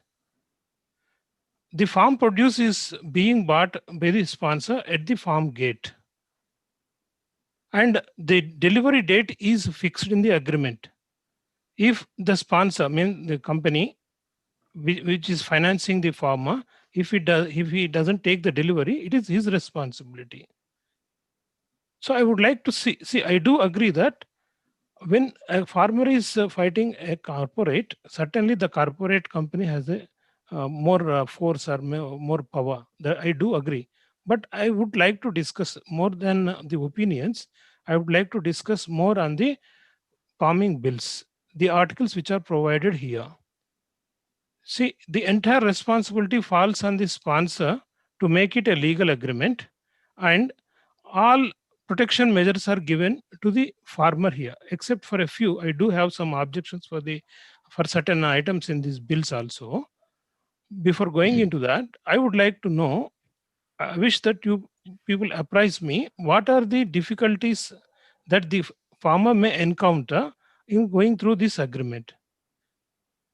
So there are studies done on contract farming. As you may very well know, that contract farming existed in the country for about 25 years or more now. The first being in 1980s in Punjab. And there were various studies conducted by the government agencies also, and as recent as 2014. Now, if anybody, the government in this case, is introducing these farm laws, the contract agreement, they should have had a minimum courtesy of backing this up with data, which they have not provided. But anyways, I will provide the data as to how the contract farmers have been detrimental. So this company, PepsiCo, for example, I'm just giving an example, which is operating in Punjab and West Bengal. While the contract may say that they will procure it from the farm gates, it is not possible for them to actually do this in reality because the farmers are small farmers segregated in villages that are far more inaccessible to these markets, to these contract companies. What they have been doing, and this is based on the data that is available, I can share you the link also to that study. What they have been doing is they go through something called as vendors. So they employ these third-party vendors through whom they execute these contracts, through whom they procure these produce from the farmers. Number one. Number two is, earlier, even contract farming existed even before these farm laws. And the contract farming was supposed to be registered as per the APMC Acts. So the contract farmers at least were being registered. In the new farm laws, there is no need for such registration with any state authorities. And the third thing is, See, I most think, of these sorry contracts, for interrupting you. I think some kind of registration is necessary here. not with the state authorities. Maybe with the central authorities. Yeah, but that's another big problem, that the center is trying to usurp all these state level jurisdictions. See, which is a clear- Suresh. Let me finish. Let me finish. And the third point is, what the data has proven time and again is with the nature of the contracts themselves. Number one issue is that these contracts were never written contracts. They were all oral contracts. And this is based on 25 years worth of data that exists. And then the second thing is, these contracts, when they were even written contracts, they were in a language that the farmers never even understood. Most of them had English written contracts. And even when you present them in your language, you really think the farmers will be able to understand the nitty-gritty details of the contract specified. Now, what this contract is also saying, the contract farming is also saying, is that the contract will be executed at a price predetermined in this contract, right? Which is set between the contractor and the farmer, and they will be decided on that. There is no mandate to suggest that the contract will be executed based on a certain benchmark price. It is entirely left to the jurisdiction of the contracting company what the price that they would offer. And what happens? I think I may have to differ on this point with you. There is some advisory board, right? So which decides all these things. So the why don't we, Suresh? Why don't we discuss each article point by point so that you can make what article is objectionable to you? See, what all the while I have been listening to you for the, I'm on this Zoom call for the past 2 hours.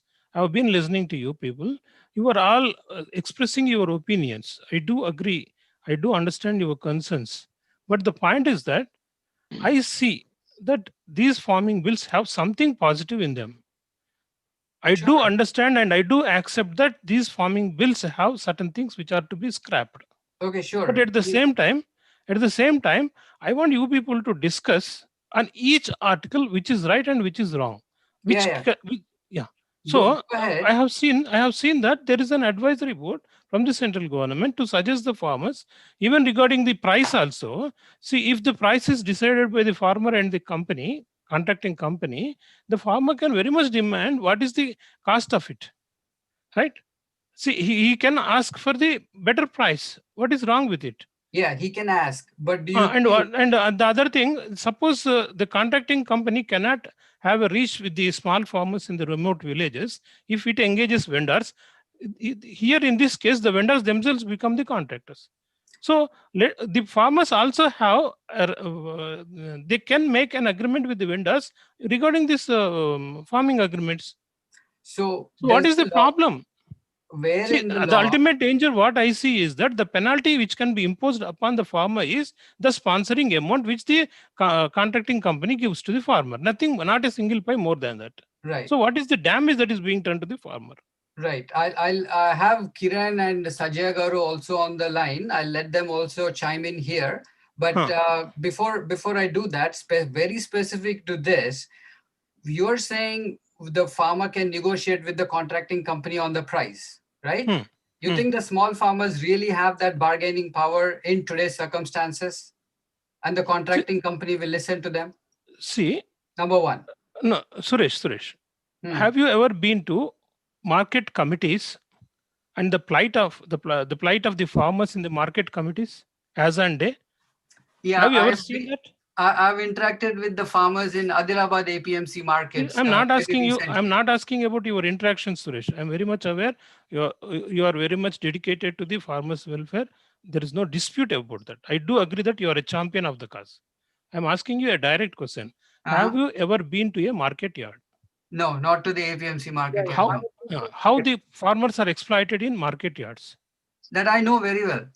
Yeah, that is it is clear that Nobody is disputing that. in present scenario, the market yards are not a place for the farmers to at least survive. No, right? no. They cannot survive. There are problems with APMC mandis, there is no doubt. But still, APMC mandis provide a safety net for the farmers in the current circumstances, which if you dilute them... What kind of safety net you are talking about, Suresh Garu? Because you will be required to give a receipt when you do the transaction. For example, there will be people who will be measuring your quantities. They will be grading your harvest and accordingly deciding the MSP price that they will offer. Let me add some more thing here, Suresh Garu. You are talking about after taking the delivery, but the point is that for a farmer having reached the market yard to deliver his produce, he has to get that serial number slip. For that, he has to wait for weeks together. Agreed. On the roads. Agreed. See, let me be clear with you. And that's not true. Suresh, can I answer? Yeah, go ahead, Kiran. See, we work with farmers. This is Kiran. I'm. I know you, Kiran Garu. I know you. Yeah. See, we work with farmers in the market yards. What you're saying about the delivery slip and farmers having to wait and so on, actually that is not true, sir.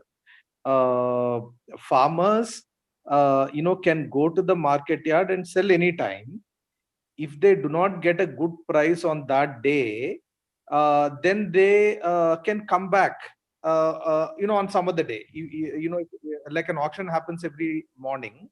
And in that auction, whatever is the best price which the traders quote on that day, different traders quote different prices. Whatever is the highest price, that generally becomes the price for that day for the best quality. When the quality is lesser, then the price becomes lesser, right? And if the farmer is not satisfied with that price, the farmer can always decide not to sell on that day and come again, like, next week or the week after that or whatever. The problem is that small farmers would find it difficult to take back their produce because they don't have their own storage space. That is why market yards provide also go down space and so on, where they can store their produce and get a receipt for that, and then they can come back when the price is better. Okay, so this is the system which is there. The point is that of course there are flaws in this system. For example, no, Kiran Garu, my straight question to you, Kiran Garu. Yeah. So where do you find the farmer vulnerable? Is it at his farm gate or at the market yard? When the buyers, when the traders form a ring, and exploit the farmers, and do you think that a farmer is in a safe position in a market yard facing those traders who form a ring? No, Or he is safe at his farm gate? No, can I answer? See, Yeah, I understand. I understand your question. Actually, farmers have a better space in the market yard on the whole. See, the thing is, based on circumstances, there may be variations. Okay. Sometimes a farmer may get good price at the farm gate itself in their own village, in which case they always have the option to sell. Even before these acts came, there was no restriction at all on the farmer selling at their own farm gate, at their own village, in the next village, or in the next district, or in the market yard. They could sell anywhere. So if they are getting a better price near the farm gate, well and good. That's the best option, right? They will sell. So there is no concern about that. But the concern is about the situation where they actually do not get a good price in their own village, traders coming and buying there, right? That is the concern. And no, even Kiran now, Garu, as per these agreements, the price is pre-decided even before the vendor sponsors the amount or the company sponsors the amount. So there is a competition among the companies with the farmer. No, we are talking about two different things. We were talking about the APMC market yards, and then now you are talking about the contract. We can try to see what are APMC Act, APMC yards. We have different experiences, Kiran Garu. APMC yard, we have different experiences. You are looking at it in a positive way. I'm looking at it in a negative way. APMC yards, because all along I have been. Gangadhar Garu, sorry. Let me say just a couple of things. One is that we can discuss the APMC market yard issues separately, and we can discuss the contract farming issues separately. Okay. But before that, I also see that Sajaya and Sandhya Garu are also there. Maybe they want to share some thoughts, because this is should not Kiran become just a Kiran Garu, I respect your one-on-one time. dialogue, right? Yeah, Kiran Garu, I respect your time, and I respect. I would like to. Gangadhar Garu. Let me finish. Let me finish in a minute. I'm ready to listen to you all for hours together or for days together. But I want you people not to discuss on the opinions, but to discuss on the articles which are framed in the Contract Act, so that we can ask for entire scrapping also. See, I am objective. In my outlook, I am objective.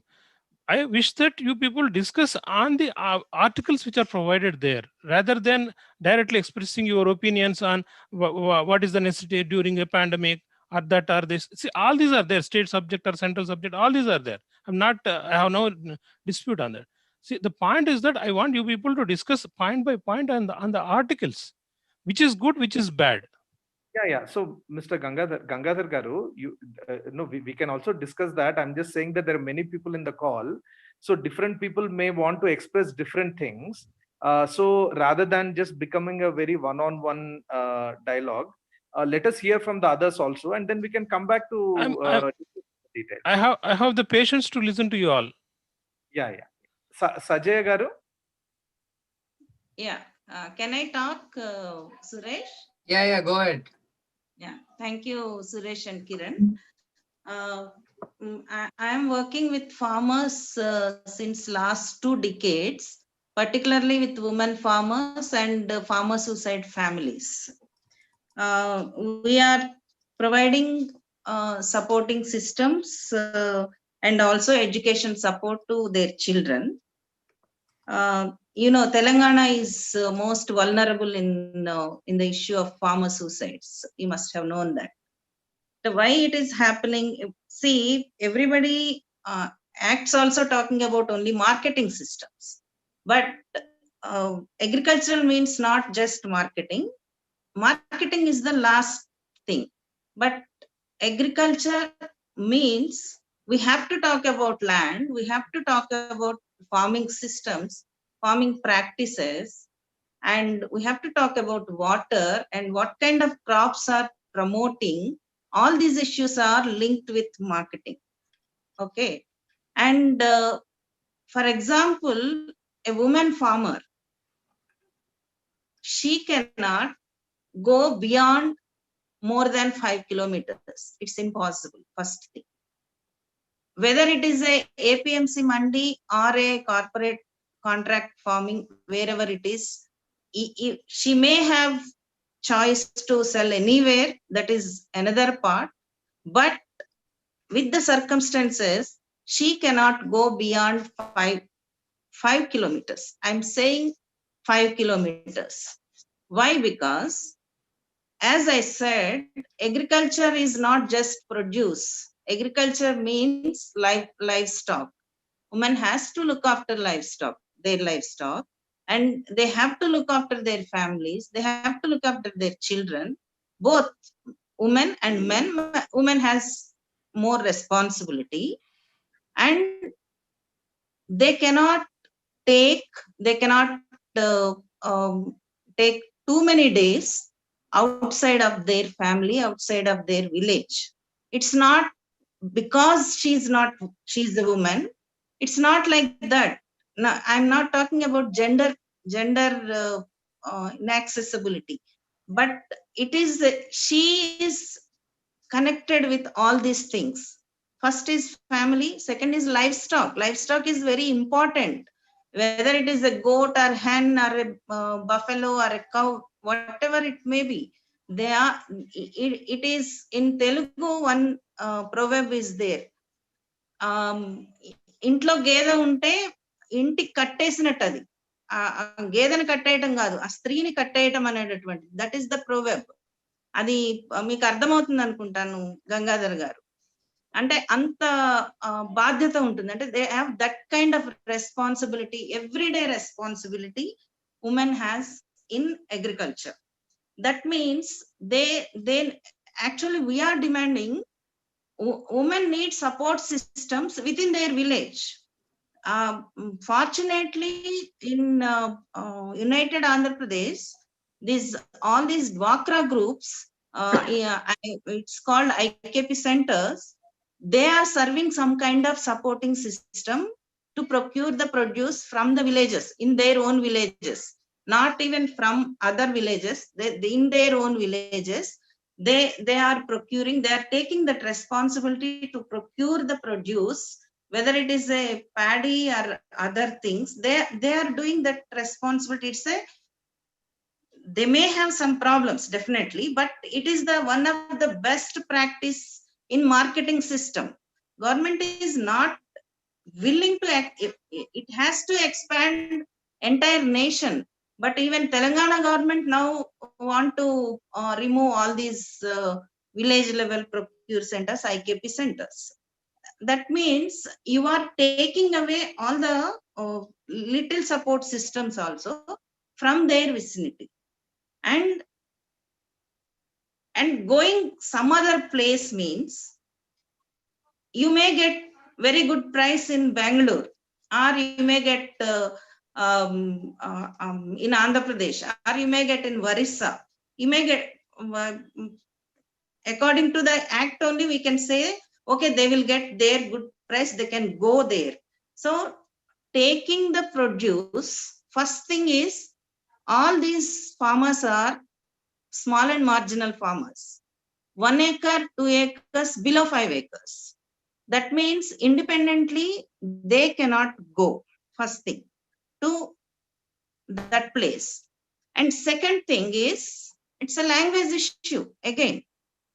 So one woman farmer or a small and marginal, even man also cannot go to other state and sell there. It's not that easy. They need all the support systems. They need whatever. That means whatever you are creating in the law, it is absolutely not relevant to exact farmers. And all these vendors, whoever is syndicating the market and trading the market, they will come again with another name. That is the thing. It is going to happen. Whatever problems people are saying, government is saying, all APMC mandis, marketing yards are giving a lot of troubles, and farmers are they are taking a lot of burden. All these things will change in another form. Nothing. At least mandis, market yards, some kind of, we can raise, farmer can raise their voice. Farmer can talk about these things, because at least it is in their mandal or taluk. But without any kind of thing, all these companies, if contract farming and coming to the village level, they won't come to village. Actually, best example in Andhra Pradesh, what happened to prawn culture farmers. You go there and study there, because we studied them. We went there. My own family completely lost all the family assets in prawn culture. So because companies will come, and companies means companies will be there in Hyderabad or Bangalore or Mumbai. Their agents only come with their own faces. They don't have any kind of accountability.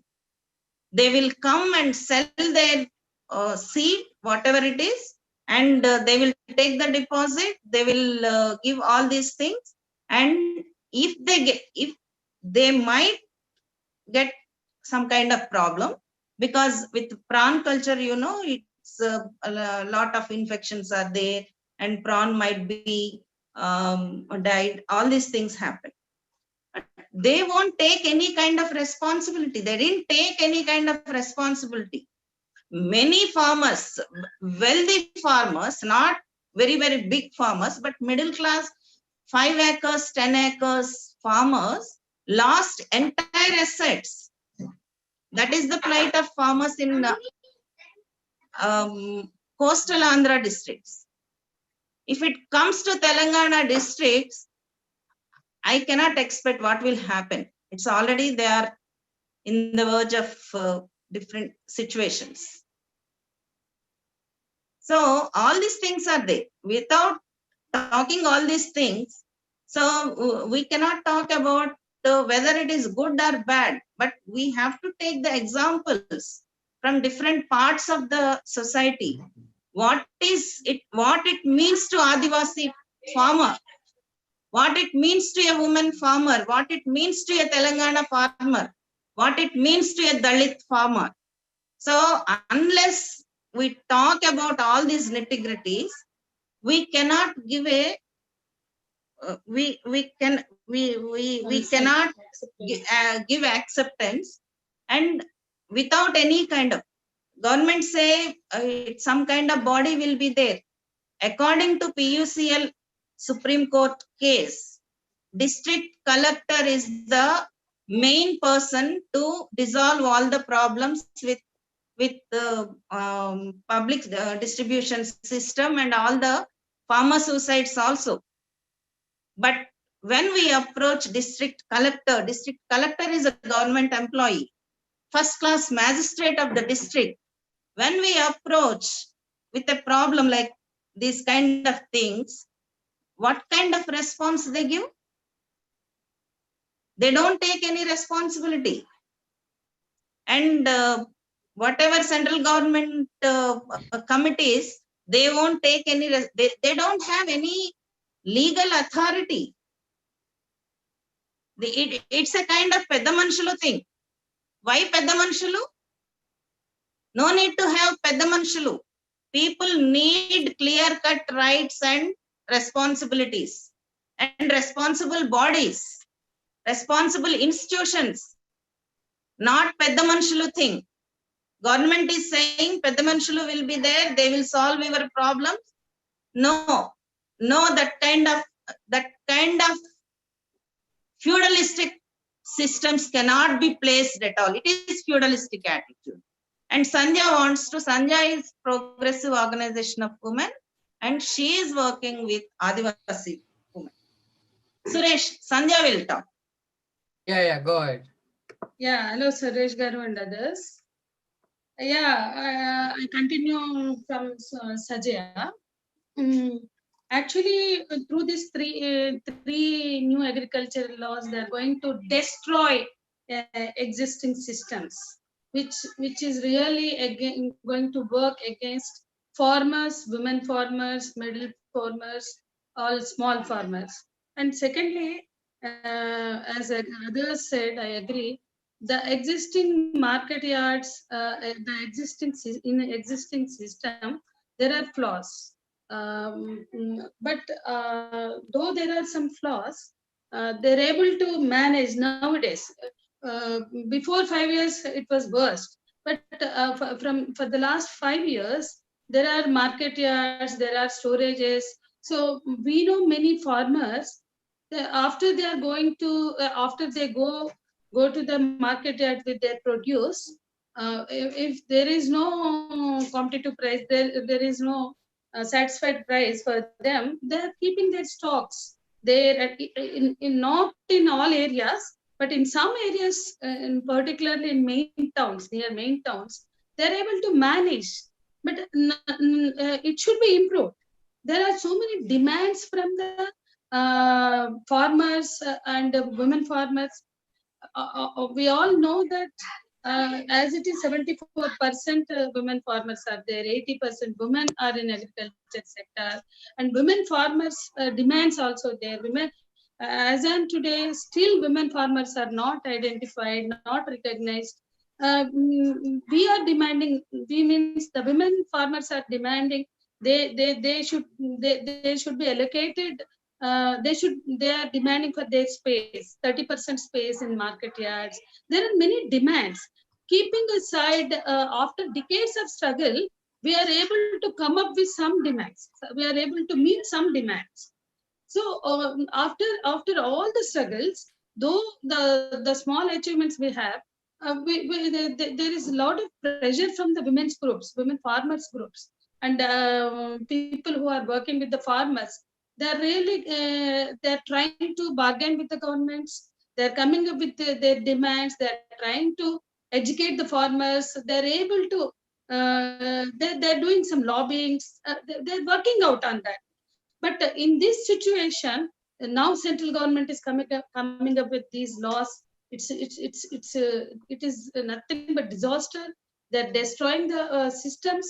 For women farmers, system has problems. In system there are flaws. Those should be worked out and rectified. But it's not now. There is no question of improvement in that and rectifying those flaws. And the other point, main point I want to focus, as it is, the women in tribal farmers, the women in tribal sector, tribal areas, agencies, they are facing so many problems. Still, for their marketing, it's very difficult. They're not able to, as Ajay said, they're not able to go far. And it's very difficult to reach the nearest market yards. Still, they're facing many problems. But now, already their lands, there is threat to their lands. There is a lot of, in the name of development, they are going to lose their lands. A lot of displacements are going on. They're facing many problems. In Podu Bhumulu, in Podu agriculture, they're losing their lands. And already in Podu agriculture, forest people are occupying their lands back, and the tribal women are not being allowed to their lands. Forcibly, they're making them to work in occupied lands, occupied by the forest department. Forcibly, the tribal women are being in the agriculture sector only, where their plantation is going on. Then in many areas in Warangal, Khammam, in many agencies areas, forest government means forest means governments are coming up with plantations. Tribal women are forced to work in that. They're keeping CC cameras. If one goat eats some leaf or flower, they're charging. They're giving penalty on them. So tribal women are facing many problems as on today, and they're not being paid forcibly. They're making them to work in that plantation in the and they're all the tribal, in the many tribal areas, their lands are they're not allowed to their own lands. Trenching is lots of trenchings means 4 feet width and 8 feet depth of trenchings are there in many areas. Warangal, Khammam, they're not allowed. Their children, their cows, their buffaloes are some many times falling in and dying. So many problems, and forcibly police and forest departments are arresting them. They're making them vulnerable. Lots of violence is going on. So in addition to this, now in this situation, with these three laws, what happens to them, it's unimaginable. So it's a threat is there for them already. With existing systems, they're facing many problems, facing many state violence. In addition to this, they're really, it's going to be disaster for them. A lot of insecurity is there for in tribal area. Even tribal, we try to interact with the tribal farmers, in tribal area women farmers. They're totally expressing they're unhappy, and they're not aware of many, but they're worried about their future. They're expressing their unhappiness and their fear also. Last week I have interacted. I tried to interact with some tribal women. They said, for us, after we explained them, they said, for us it's definitely it's a far the system is totally creating problems for them. They are not confident that they can sell their produce. They will be secured in the present or in future systems. And what is the guarantee? And there is no guarantee. Even for the last 1 month, farmers are getting some assurances from the government, but no guarantee for them. As and today, there are many assurances. Though the governments have ensured in many angles, many aspects, not fulfilled. And what is the guarantee in future? This is my feeling. Right. I think. Suresh Garu, I would like to talk. 1 minute. Can you give me 1 minute, Suresh Garu? Yeah. Go ahead. Right. నేను సజయ్ గారు చెప్పిన దాంతో, అలాగే సంధ్య గారు చెప్పిన దాంతో పూర్తిగా ఏకీభవిస్తున్నాను. తెలుగులో ఎందుకు మాట్లాడుతున్నానంటే, because I would like to express my feelings directly so that they understand me. The only difference is that, do these bills address these concerns or they deteriorate further?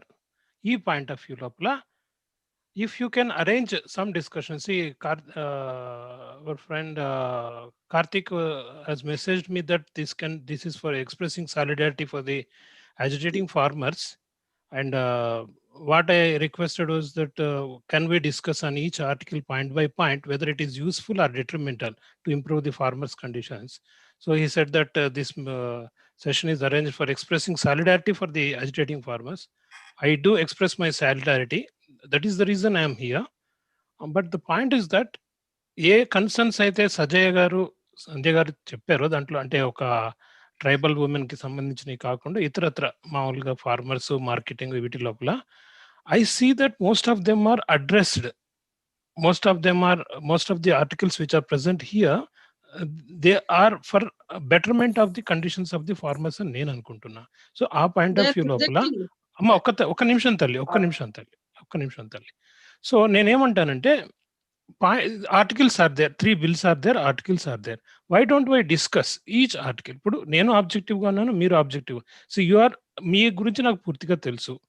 మీరు you are working for decades together, you have almost sacrificed your lives, personal lives, everything. You are on the ground. నేను అనేది ఏంటంటే ఒక different మా view point కూడా మీరు వినండి, whether it is useful or not. నేను వేరే మీతోటి వ్యతిరేకించట్ల. What I'm trying to impress upon is ఏంటంటే మన ఫ్రెండ్స్ ఇప్పుడు సురేష్ కానివ్వండి, వీళ్ళందరూ కూడా నాకు ఆల్మోస్ట్ నేను లోక్ సత్తాలో ఉన్నప్పటి నుంచి కూడా సురేష్ గారు for the past 12 years I know him.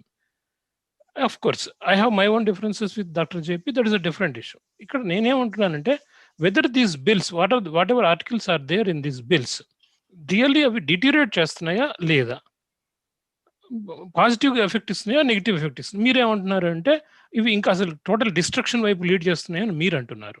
నేను చదివాను, 1కి 10 సార్లు చదివాను before entering into this discussion. For the past 3 months I have been reading these articles.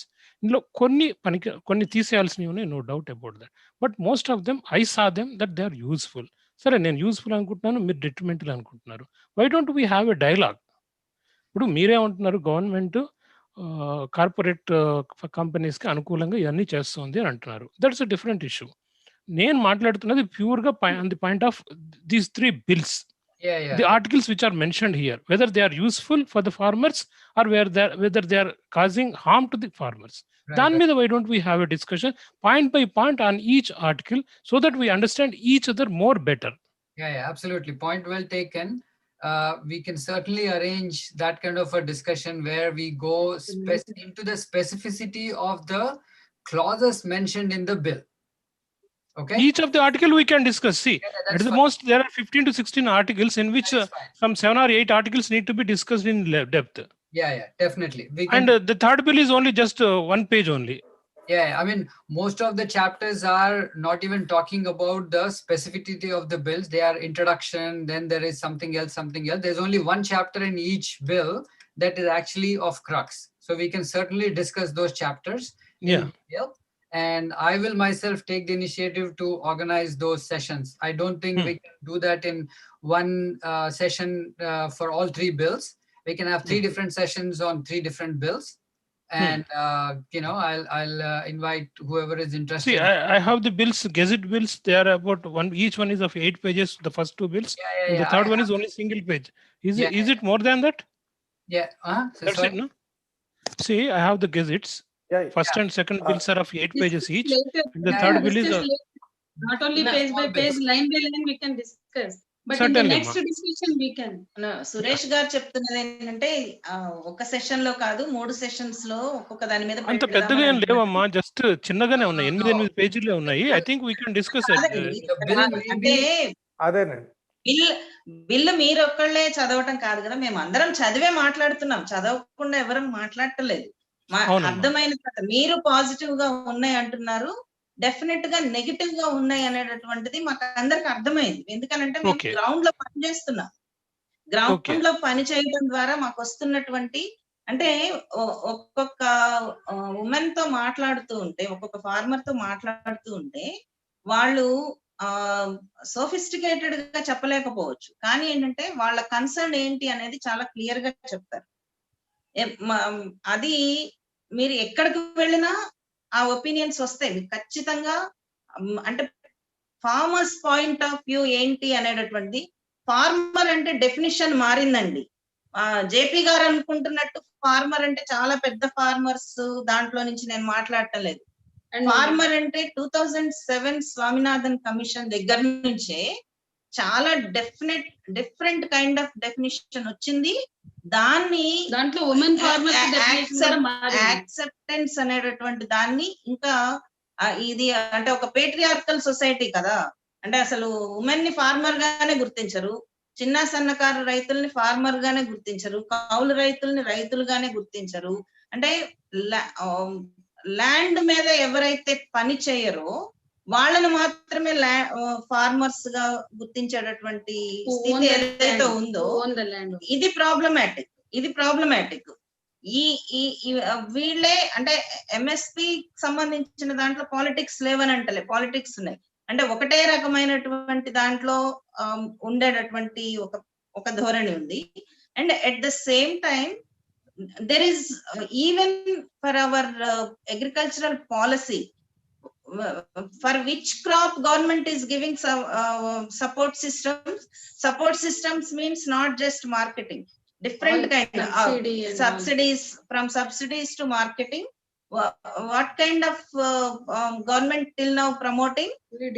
Only paddy, wheat, maize and cotton, only these things. But who is maintaining the food security of entire nation? All these not getting any support from governments, not getting any support systems. All these small and marginal Adivasi women, Dalit farmers, they are giving the food security to the nation. So what about food security? We have to talk about this thing. What about how will poor people get food security? Whether it is a wheat or paddy or other things, how will they get? You have to talk about, these are all interlinked issues. From land to marketing, it is connected to food security, it is connected to agricultural policy. What kind of farming systems we have, what kind of fertilizers, what kind of glyphosate, all these are coming, how these are coming, it's interlinked. All these things are interlinked. Suppose okay corporate company వచ్చి ఈ మొత్తం దాంట్లో ఎక్కడైనా గానీ sustainable agriculture గానీ and land భూసారాన్ని పెంచటం మీద, ల్యాండ్ ఫర్టిలిటీని పెంచటం మీద ఎక్కడ ఏ రకమైనటువంటిది లేదు కదా. అంటే ఈ కార్పొరేట్ కంపెనీస్ కానీ కాంట్రాక్ట్ ఫార్మింగ్ అన్నాం, contract farming must be without chemicals, without fertilizers, without weedicides అనేటటువంటిది ఎక్కడన్నా ఉన్నదా అండి?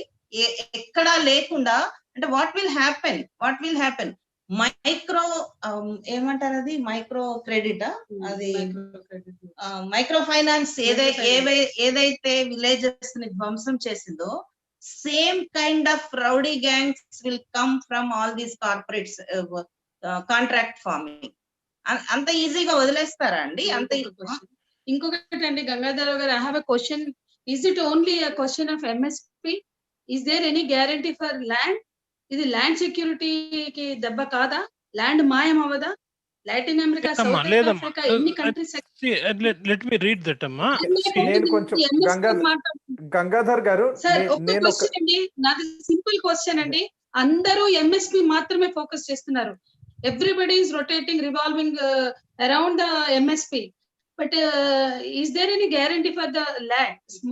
హాఫ్ ఎకర్, అరెకరం చెలక, చిన్న చిన్న ల్యాండ్స్ తోటి women are running their families కదా. ఆ ల్యాండ్ ఏమైతుంది రేపు కాంట్రాక్ట్ ఫార్మింగ్ వచ్చాక?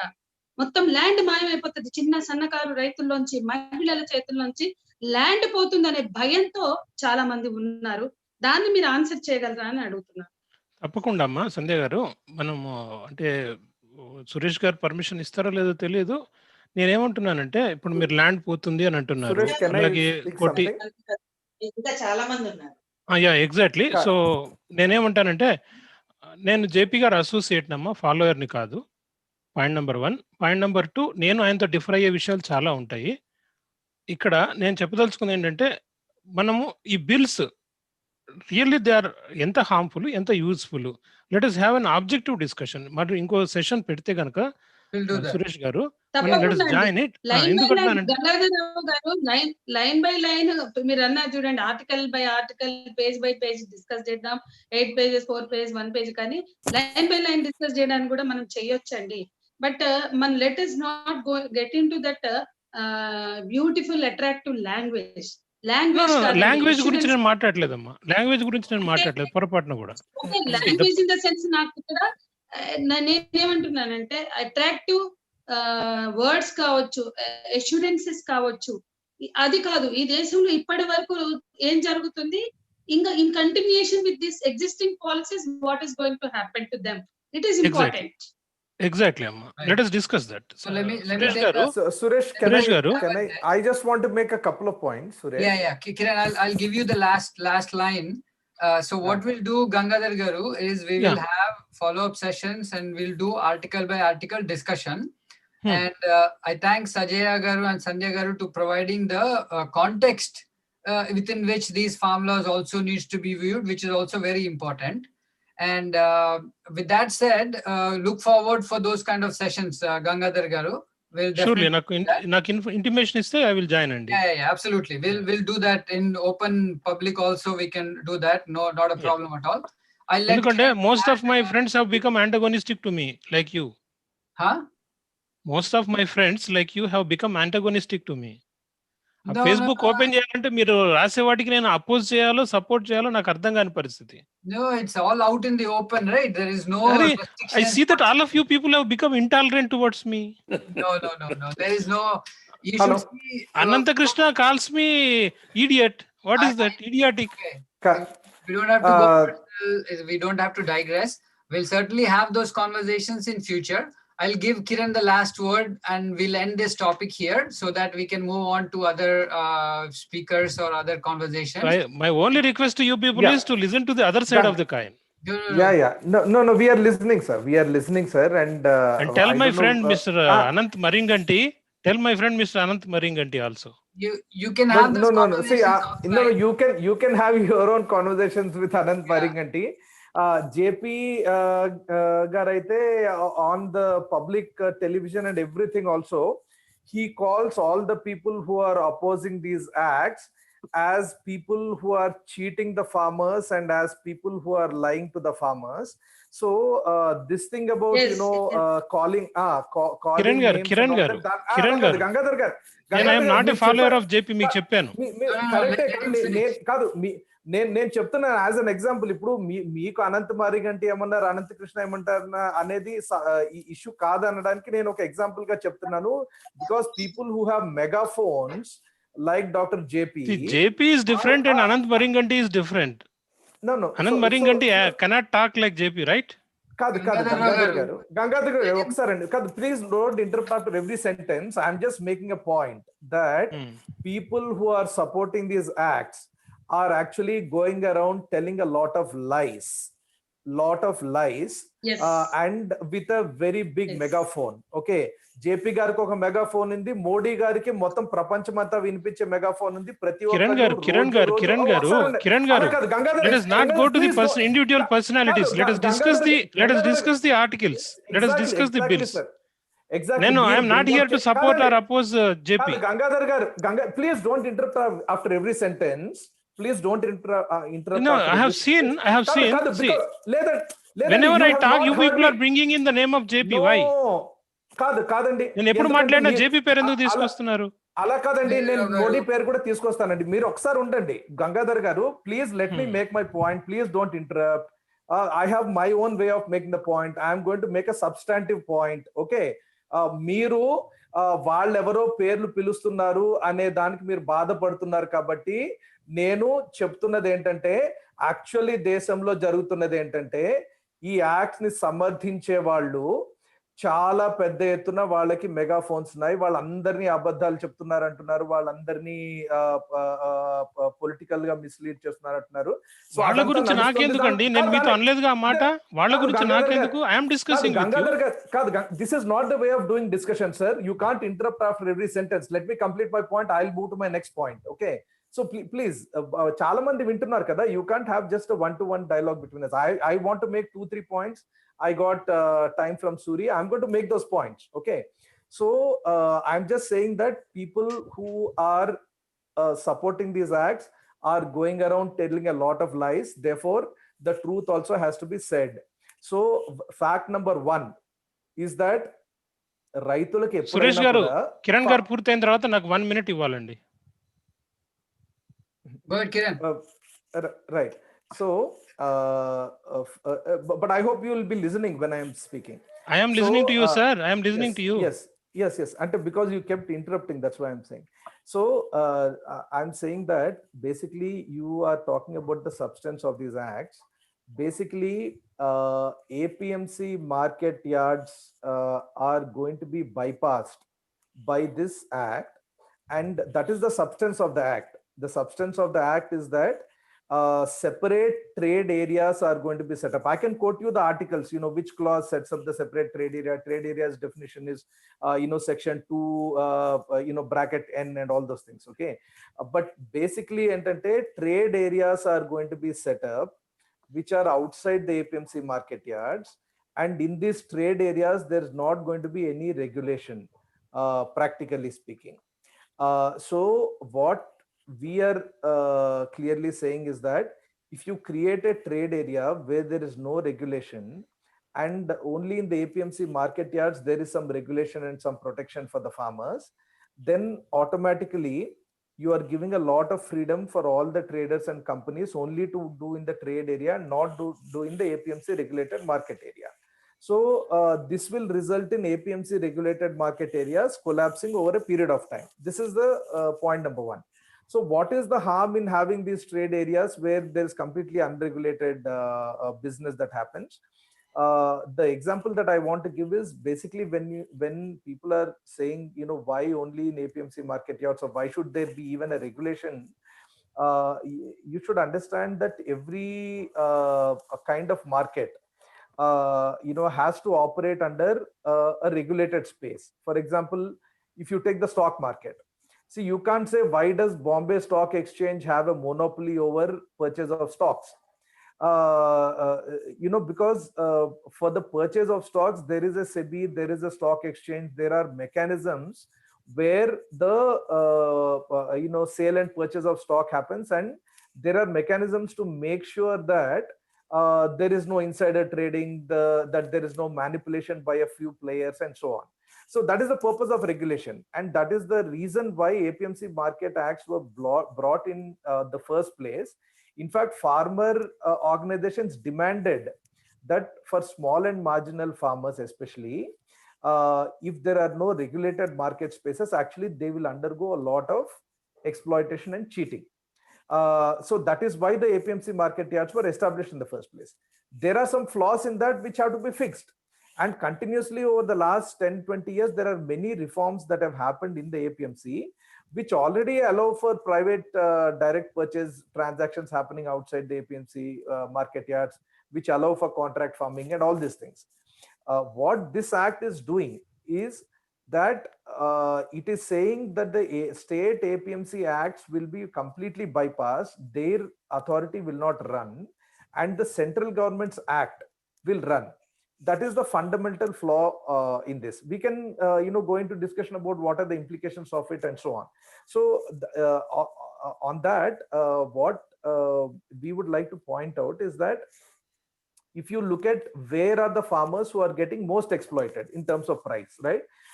We work in Telangana and Andhra Pradesh primarily.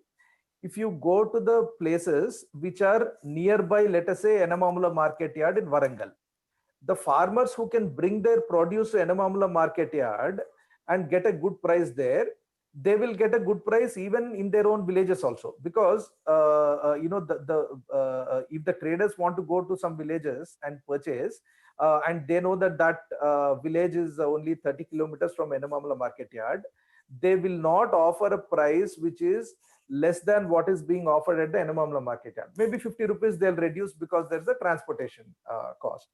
But you go to a tribal area, you go to any remote village, actually you'll find that farmers are getting exploited not only on price, but also on weighing, on moisture measurement, on grading, on how the whole produce is bagged.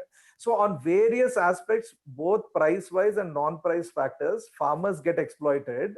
The more remote the village is, the more exploitation that happens.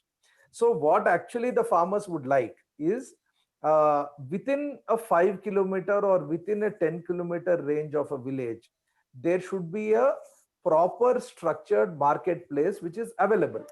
And what Sajay Garu was saying about women farmers and small marginal farmers not being able to take their produce to long distance and all that, that will actually get addressed if you provide more marketplaces, not by providing less marketplaces. So now if even the existing APMC market yards actually collapse or shut down, then the farmers will be subject to more exploitation, because when we are talking about traders coming to villages and buying, as long as there is a structured marketplace which is setting some benchmark price, then traders who are coming to the villages also will go along with that benchmark price. They can't offer much less than that. But where that structured marketplace is not available, like already happens in tribal areas, like already happens in Bihar and other states, what happens is that the farmers get exploited by the traders. It is not that the farmer has a choice between selling to some 5 traders. Generally what happens is that whether it's a company or some traders, they divide up, saying that these 5 villages I'm going to purchase, the next 5 villages another company or another trader will purchase. So farmer actually will have a choice only between 2 or 3 people, and if all 2 or 3 people offer a lower price, then they are forced to sell for that price. So what we are saying is that actually these acts go in a completely opposite direction to what the farmers want. Farmers want more structured marketplaces which are more accessible to them. Farmers want that FPOs and farmer organizations should be able to set up their own processing units, their own storage places, and so on. What through these acts the government is saying is that government will not take the responsibility of setting up more market yards. Government will not take the responsibility of providing more storage spaces and so on. All these things will be done by the corporates or the companies. So now Adani is going to build a huge structure of storage spaces and cold storage chains. Reliance will build a lot of processing units, and they will all offer you a better price than what you are getting now. Problem is that is not going to happen, because world over it has been shown that once a few corporates take control of the entire value chain, actually farmers get less price, small and marginal farmers are pushed out. It is called get big or get out phenomenon, which already happened in Europe, which already happened in the US and everywhere. Unless you get big beyond a certain size, you cannot survive in that environment. Therefore, you ultimately end up moving out of agriculture, selling your lands, consolidate all the lands in the hands of a few companies. This is the step. These laws are a step towards that process, and that is the reason why people are objecting to them.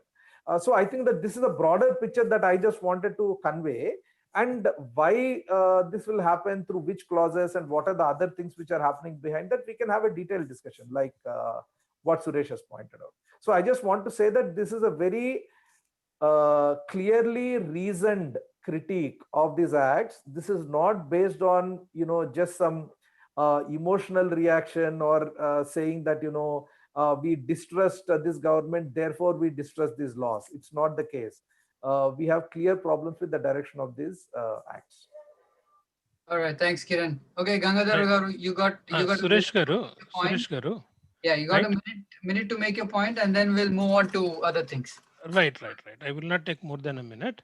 So the point of my discussion is that let us discuss objectively. Neither I am supporting nor opposing these bills, and nor I am interested in supporting Mr. JP or Mr. Modi or somebody. See, my point is, as you are concerned about the welfare of the farmers, so is my case. I am also concerned about the welfare of the farmers. So let us make an objective discussion sometime whenever it is feasible for you. I request Mr. Kiran Kumar Garu and as well as Sajay Garu and Sandhya Garu and others also to make it convenient at that time, so that you all can educate me. Of course, you may not feel it necessary to spend your time to educate me, but because I am strongly feeling that these bills, they are addressing to some extent the concerns expressed by Mr. Kiran Kumar or Sajay Garu or Sandhya Garu. వీళ్ళు ముగ్గురు చెప్పిన concerns కానివ్వండి, వీటన్నిటిని కొంత కాకపోతే కొంత address చేస్తున్నాయని నేను స్ట్రాంగ్గా ఇప్పటికీ నమ్ముతున్నాను. Again and again I'm reading, ఎందుకంటే నా క్లోజ్ ఫ్రెండ్స్ మీరందరూ కూడా నాకు అపోజిట్ స్టాండ్లో ఉన్నారు కాబట్టి it is making me to read it again and again. What is this, what is happening around. So నేనేమంటానంటే please find some time, arrange for a meeting again so that it is convenient to you all and let us discuss. Yeah, absolutely. Point well taken. We'll definitely get back to you with some schedule to discuss these in greater detail. Yeah, sorry, like this is Venki. Just want to make one point in that line of the discussion that's going on. Before getting into the bills, like what's in that merits and demerits over there, even the approach where it come from, like basically the approach, this agricultural bills or education bills, it's always this federal is taking the top to bottom approach. What we need is the bottom to top approach. That is not happening.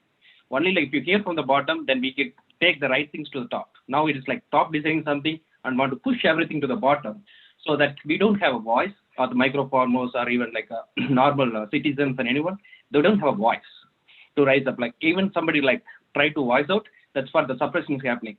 So only this kind of forum, like when Gangadhar is speaking, yeah, we can discuss. That's what we are also asking.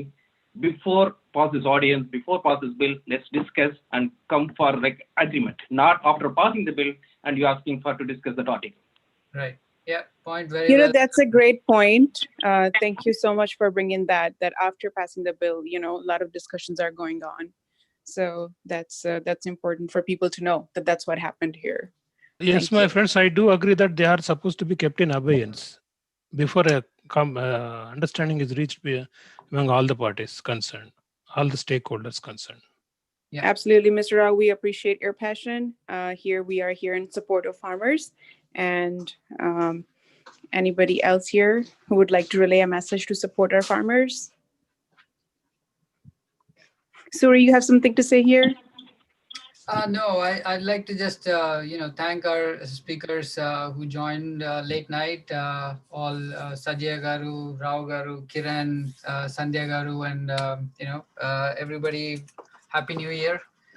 And I think Ruby, you can continue the conversation. You, Karthik, probably. I think Navneet also joined. I think she had something to say. I'm not sure she's still on the line, but yeah, you can continue the conversation, and we'll try to have more engagements.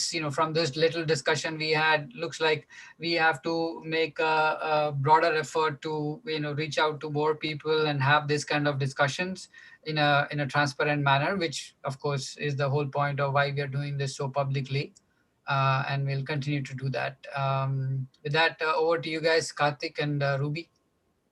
Thank you so much, Suri. Welcome, Navneet. Navneet is from Oregon, and I'll hand it over to her. Navneet, on to you.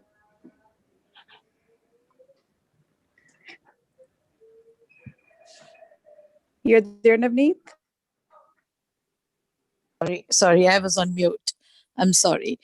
Hey, hi Please let us guys. know. Introduce yourself. Let us know what Oregon community is doing to support the farmers.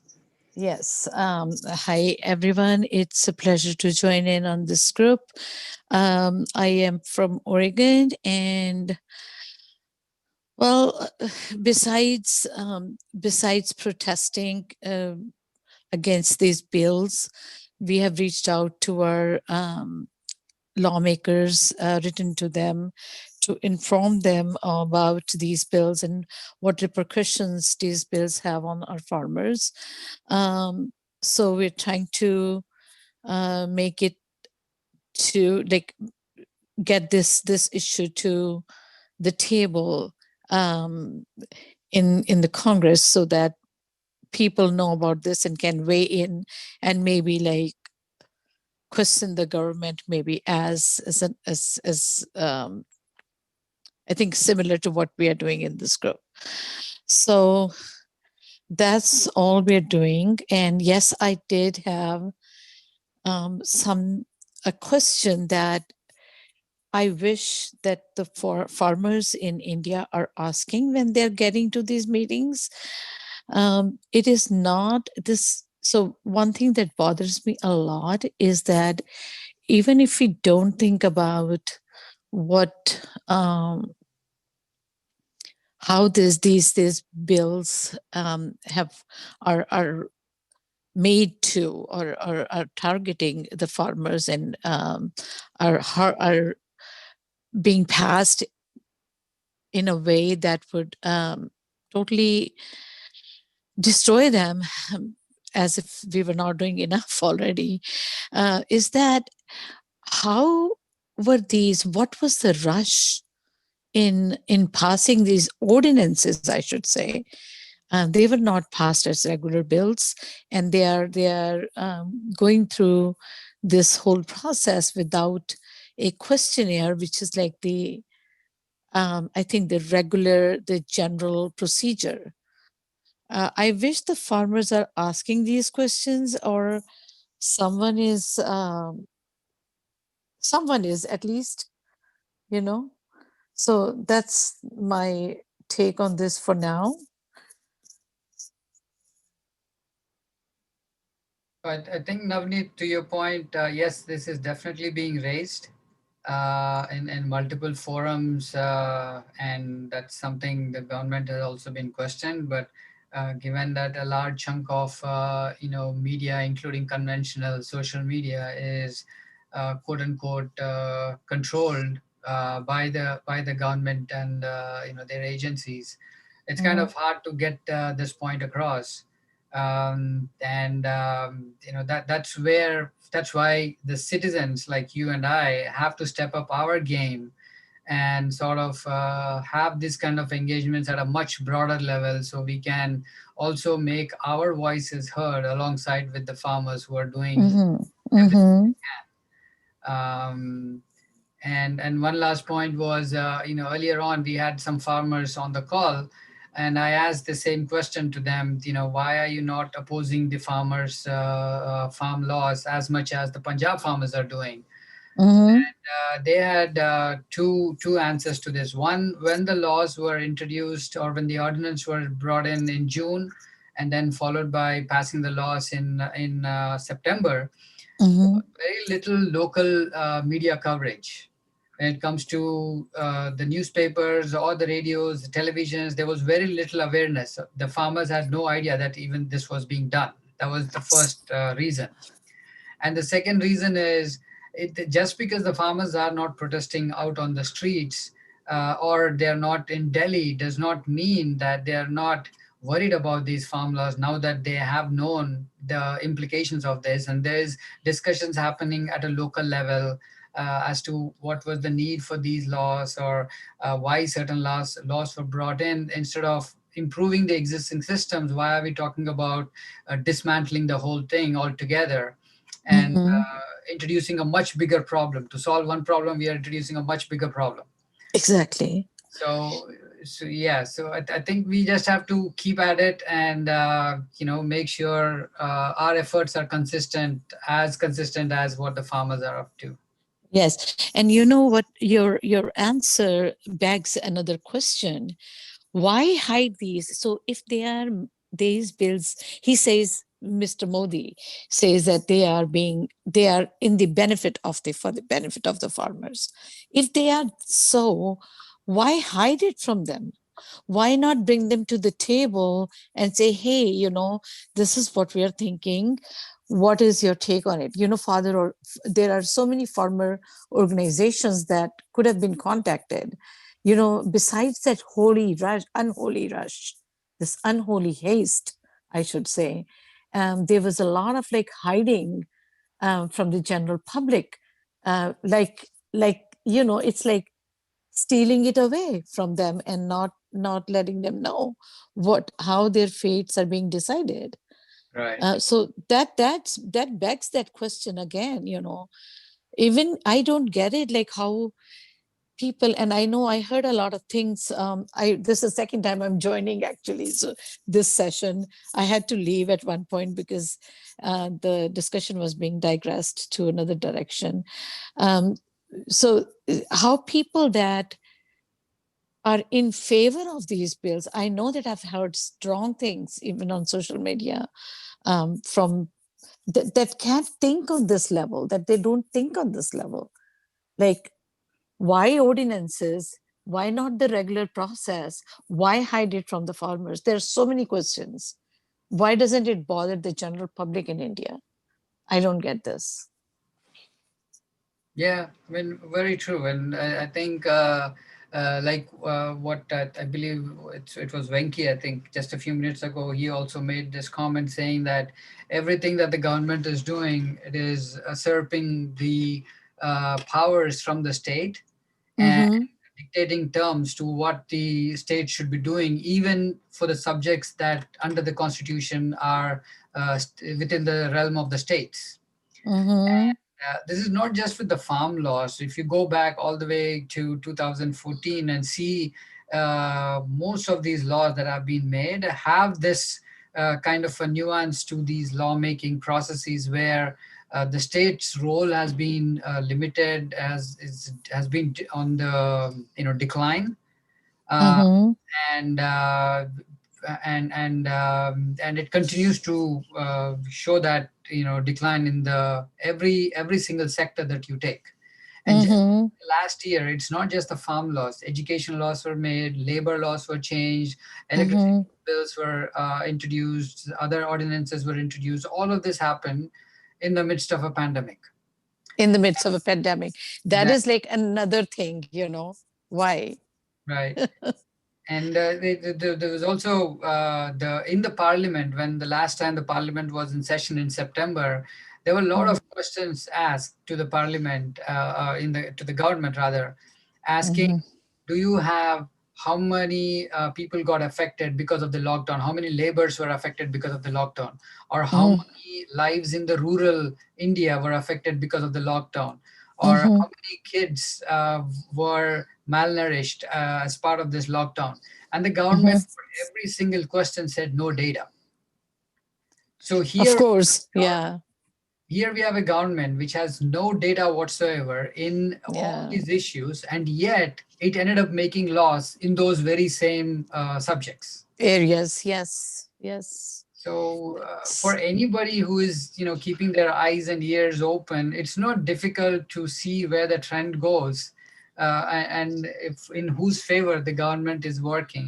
Whether it's working Yeah. for people or for their masters. I agree with you.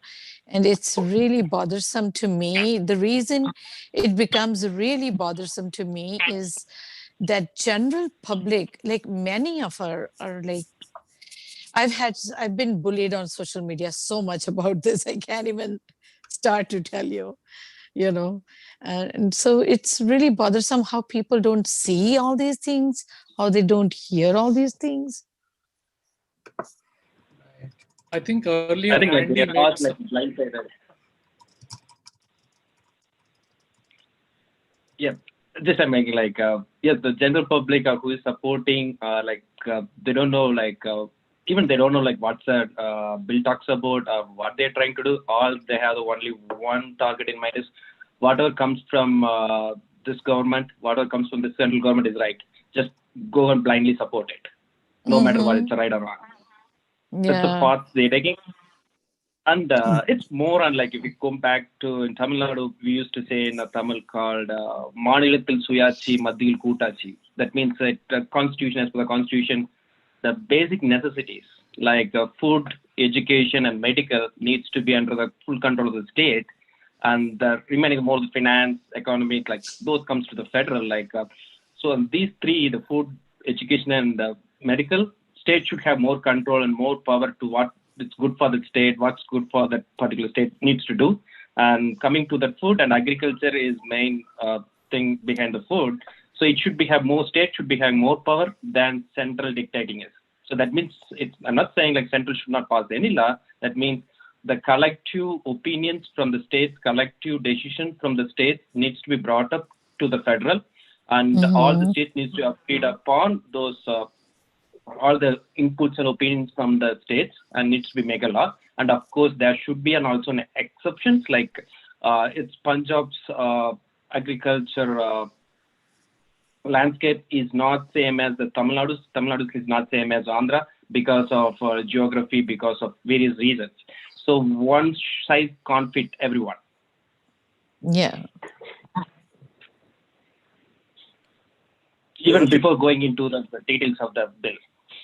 No, I think this is Venkat. This is spot on. That one size doesn't fit all, and even your earlier remarks. That the approach shall be bottom up. Just giving the the landscape of India. Traditionally we are agro based economy and our traditional values, and I think especially with this law, fundamentally I think they should have involved it, the grassroots level feedback to create this law. This was but should not have been a top down approach. Exactly. Yeah, and of course, like as everyone's saying, this is not the first time we are seeing. And most recent ones is the education and the environmental laws that been passed that follow the same thing. And I think few hours before, someone made a comment about learn from the states doing good on that particular piece and learn from it and implement across the country. Someone like Punjab doing very good at the agriculture and farming. Get the good things from there and start implementing across the country. Similarly, from education perspective, maybe like southern states doing way better than northern states. Take that one and start implementing that approach in the northern states. Which has like already proven results. So the beginning to instead of scrapping everything, starting from a scratch, it's kind of like why we need that unless we have a proven system, it's working. We want to scrap it out completely. It's come up with something new, which is kind of like getting into piloting or getting into like a testing phase without much of experience or much of background of like what it's going to do. And especially when this model has failed, they tried this like in Bihar, and it's a failed model. And then how much smuggling is being done, from UP, and other states, into Punjab to sell the crops, for higher profits. But if you have a MSP, I think, then at least, the farmers, they don't need to sell it, at that lower prices and then less exploitation, of their product. Exactly. So end of the day, even though like we talk about this laws, it's going to bring this by so-called supporters, and also we talk about it's going to against it's but still by seeing all the rush and passing through the pandemic, and when the parliament, the cabinets are gathering for which is not important to the country, but they hesitate to gather and debate about this law. It's all says like only one message to every common public, every citizen of India, like it's just operating behind the benefit of few corporates or like 2 or 3 corporates, and whatever they want that needs getting paused, but nothing else. That's what's happening.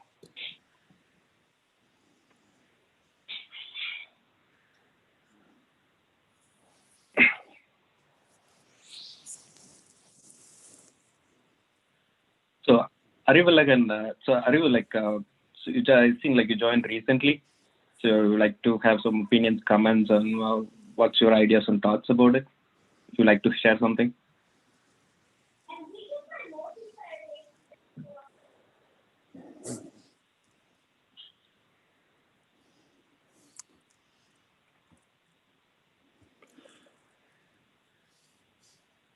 In case you are, I think you are on mute. In case if you are talking.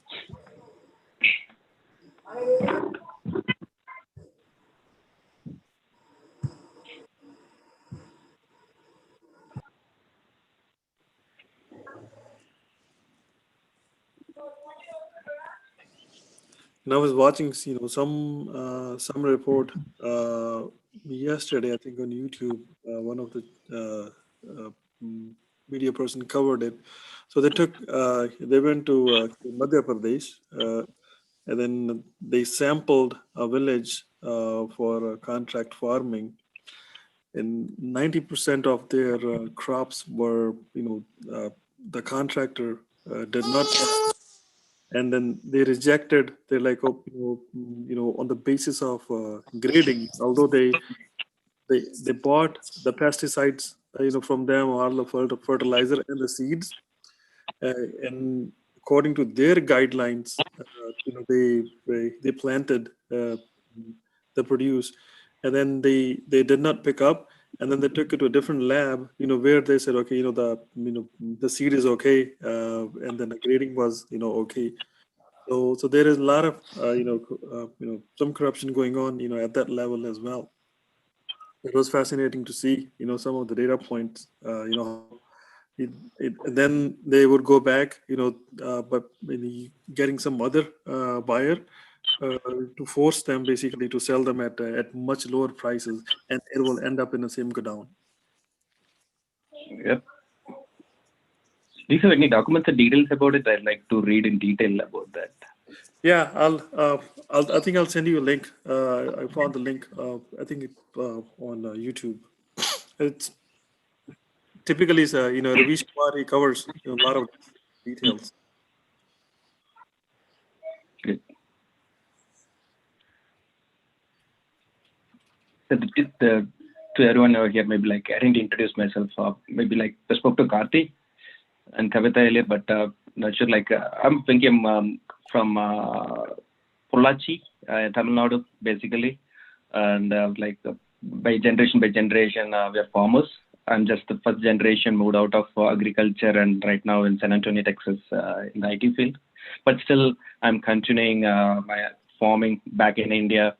Have few acres of coconut farms and mango farms, and also do seasonals like groundnuts and stuff. So I kind of like actively currently involving most in the farming, and end of the day, like even my long-term goal is to go back and continue the farming back in India in 3 or 4 years. So I'm going. And I think this is, especially farming, as I said, like earlier, that we are, agro-based economy, India. Although that now we have diversified ourselves, into different facets like ITs or in engineering jobs, but this is something in our DNA. So at any given day, I think we can all relate. Even though settling in the U.S. abroad, or we have ventured out into different professions, but I think at the end of the day, I think this is what defines us. Our deep-rooted cultural and village values, and and farming is I think that's our root. This is how we take it. I think that is the reason that we see that now there is a consensus on every Indian, I think who feels strongly about their country, that okay, there's some injustice is being done to our ancestors and the values. Exactly. I'm glad that I'd be like more hope this protest and this standing against what we need for supporting the farmers like should go and should continue, and should get like some positive outcome in next few days, few weeks, few months. Not sure like how it's going to take up that role there. True. Maybe high chance, like just a personal opinion, high chance is like whatever states which have the election coming up, if that state raises the voice most, maybe we get some quick answers. Maybe like it's positive or negative, maybe we get some quick answers. I think that's where I think we're seeing, like I am personally like I'm looking at like how West Bengal is going to turn out, that because they have elections coming up in the month of April, and then and then BJP is gearing up, and that is the reason that they've grown. Modi has grown a very nice beard and trying to emulate his image, with the Rabindranath Tagore. That is the reason behind. So That's funny. yeah, no, it is. It's they are portraying that image, right? That Rabindranath Tagore looked like, and a noble man. So yep, I remember Yadum Yure Yavarum Kele. Yeah, back in the The really sad part is that even in these meetings, they're not giving them a whole lot of time to come together and attend the meeting. They're just giving them last minute, right? Proposing last minute meetings or postponing them. So it's really sad that they're not organized themselves on their side. Yeah, that's one strategy, like to wear them out. Like they're thinking like initially their thinking was like farmers will get tired, they will leave. Once they ran out of food or something, they'll go back. But soon they realized like they came prepared and very determined, because the whole game was like they were thinking due to COVID and most of the farmers are senior citizens, they won't take the risk of like coming in groups and doing the protest. But I think they defied their expectations and then turned out in large numbers, saying that our future is at stake. It doesn't matter even if we got COVID, this is for our future, so we are going to do it anyhow. And then slowly it picked up. I mean, earlier someone by name, I think Andy, brought up some really good points on what kind of role the media is playing. Yeah, media is like, I mean, nowadays they are picking up little bits and pieces, but they are always like sponsored entities, right? Like they only show what their advertisers or sponsors are going to pay for them.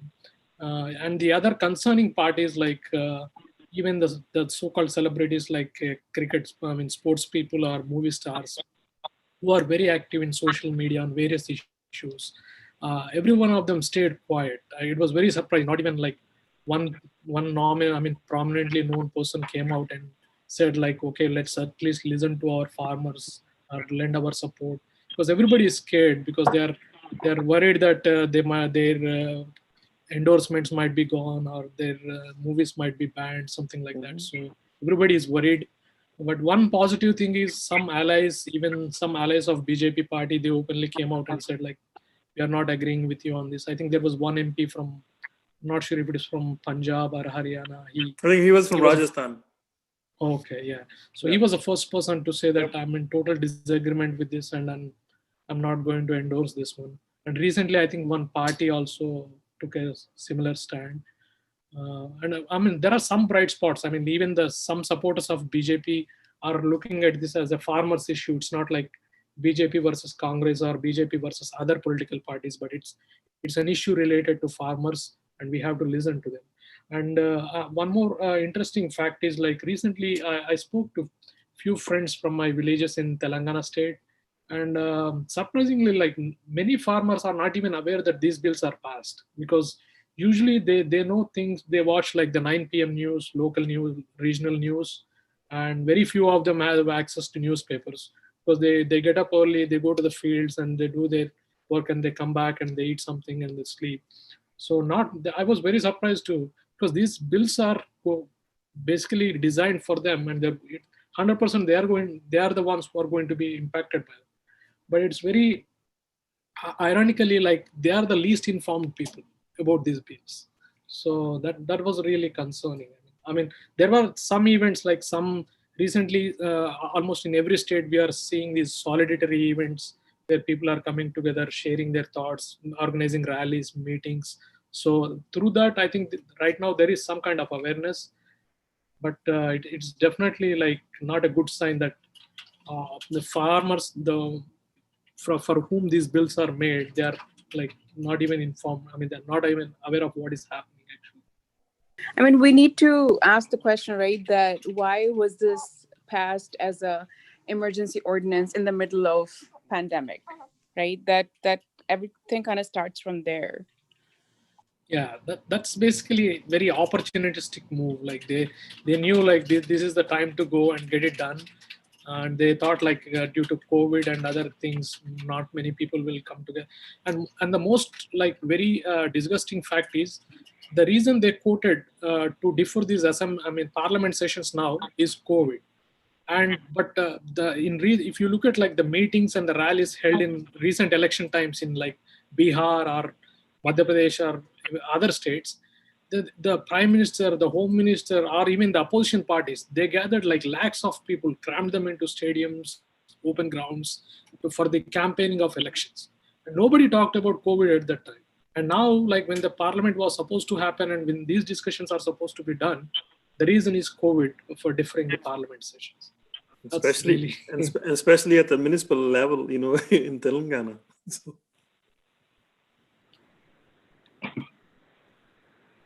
It's like that's all the state, the same thing happening.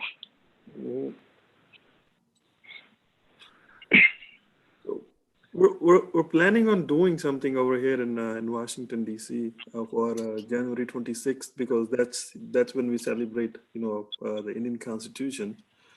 So we're looking into this, doing this more of a national rally going in front of the White House, and Capitol building and do basically do a parade. You know how it is done normally, like India Day parade type of thing, and preparing this articles and artifacts and distributing the literature that day in the cold to raise some awareness as well, and keep up with the momentum. Hopefully, it wouldn't go that that far. And let's see, like if there's some resolution can be reached, on the 4th. Yeah, I think that's the second meeting. But I think this is something that we're looking at the local level. That calling a national rally.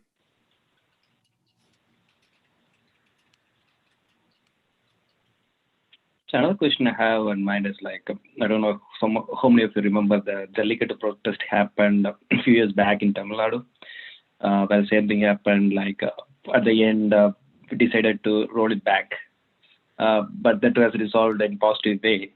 But here, that is not happening. So what do you guys think the difference between these two protests? Like even though the reason is different, but end of the day, it's more on going back to the roots. Here we're talking about it's more important than Jallikattu, right? I think so. I think any angle that we can come, I think, and especially, collectively, presenting a unified face and a uniform approach, I think that will definitely go, miles.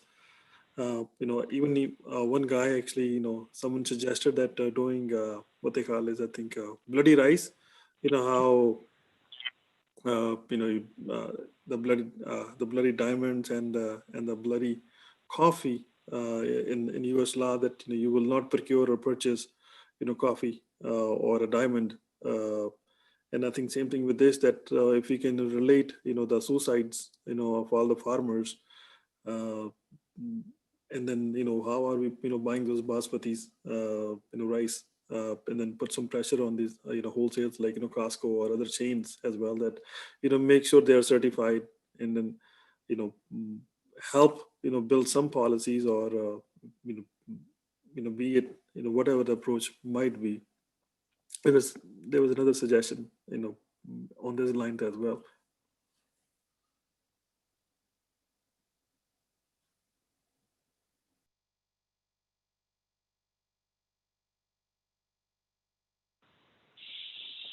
So what's the take on young generations in this protest? Basically, like in the social media or in the reality in the ground, how much participation of the young generation? Maybe I'm talking about maybe like somewhere in 20s, early 20s, early 25s, like our college students. How much they are participating, or how much they are aware of this one? Maybe that it's going to change, make a big change in the social media, creating awareness, or taking to their parents who is illiterate, or like who are not watching the news or something. That's the group of people, group of citizens that's going to take that message to various places where it can't reach. So you're talking about the U.S. or you're talking about back in India? I'm talking in India, not in US. So India, the first wave that came, that was definitely the older farmers, particularly I think it was 50 plus, and now the second wave is coming in. That is generation that the 20 and 20 plus. So this is from like last 2 weeks that has been the case. A lot of the young generation is joining in. First, it was just the farmer unions and the elderly farmers, but now I think now they are being supported. And what they're doing is they're also doing a rotations. That from one village, you'll have like 100 farmers come in, and then they'll spend a week, and then they'll go back, and then you get the second farmers are coming in, and also females too. So a lot of females are there, on ground with their kids as well.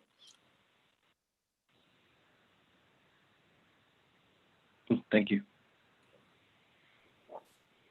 Yeah, I mean, I think from like people who are not like from farmers' families, but in general who are active on social media, I was a little bit more optimistic because from what I have seen recently, like there was one unfortunate death in some movie celebrity, and there was like a big wave of discussion going on regarding the mental health or bullying that is happening in the film industry. So I was very, I mean, like feeling positive about the overall response because people are saying like this is not something that that we should tolerate. This is wrong. Bullying should not happen, or there should be a lot more discussion about mental health.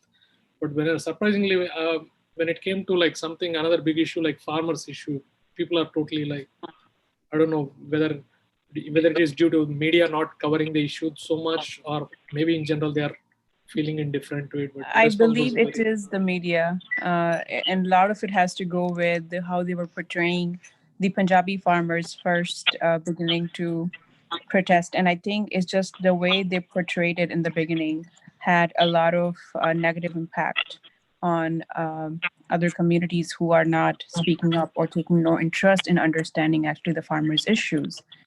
So a lot has to do with the media. When Venki and they were discussing this, and I was thinking the same thing that in a recent death of a celebrity, I mean, everybody came together. Media went bizarre on spending hours and hours of discussion. But this is so core. This farmer protest is so core, and nobody's covering it. And that's Actually, sorry to interrupt.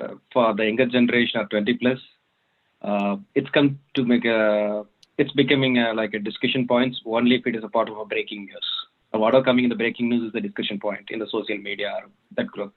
So media is playing a major role influencing that generation or that age group.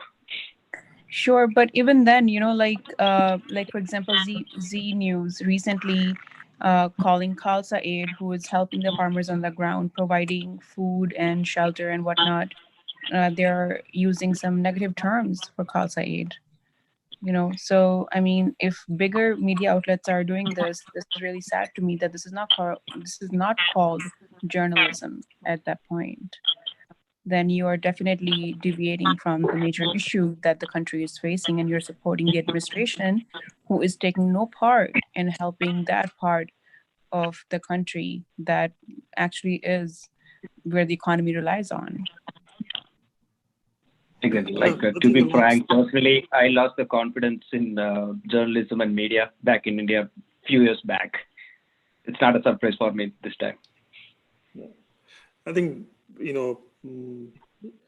that media is definitely, but I think at the same time also, I think going back to the examples like what Malik is saying, that a lot of light was the focus was on the death of the Bollywood industry. I think what I see, again, that's my opinion, is that this is a very rural subject, and then the urban population seems not to worry about it of India, and vice versa. I think even when the Sushant Singh case happened, I didn't think that the rural population of India was much of a concern when it comes to doing a mental illness as well.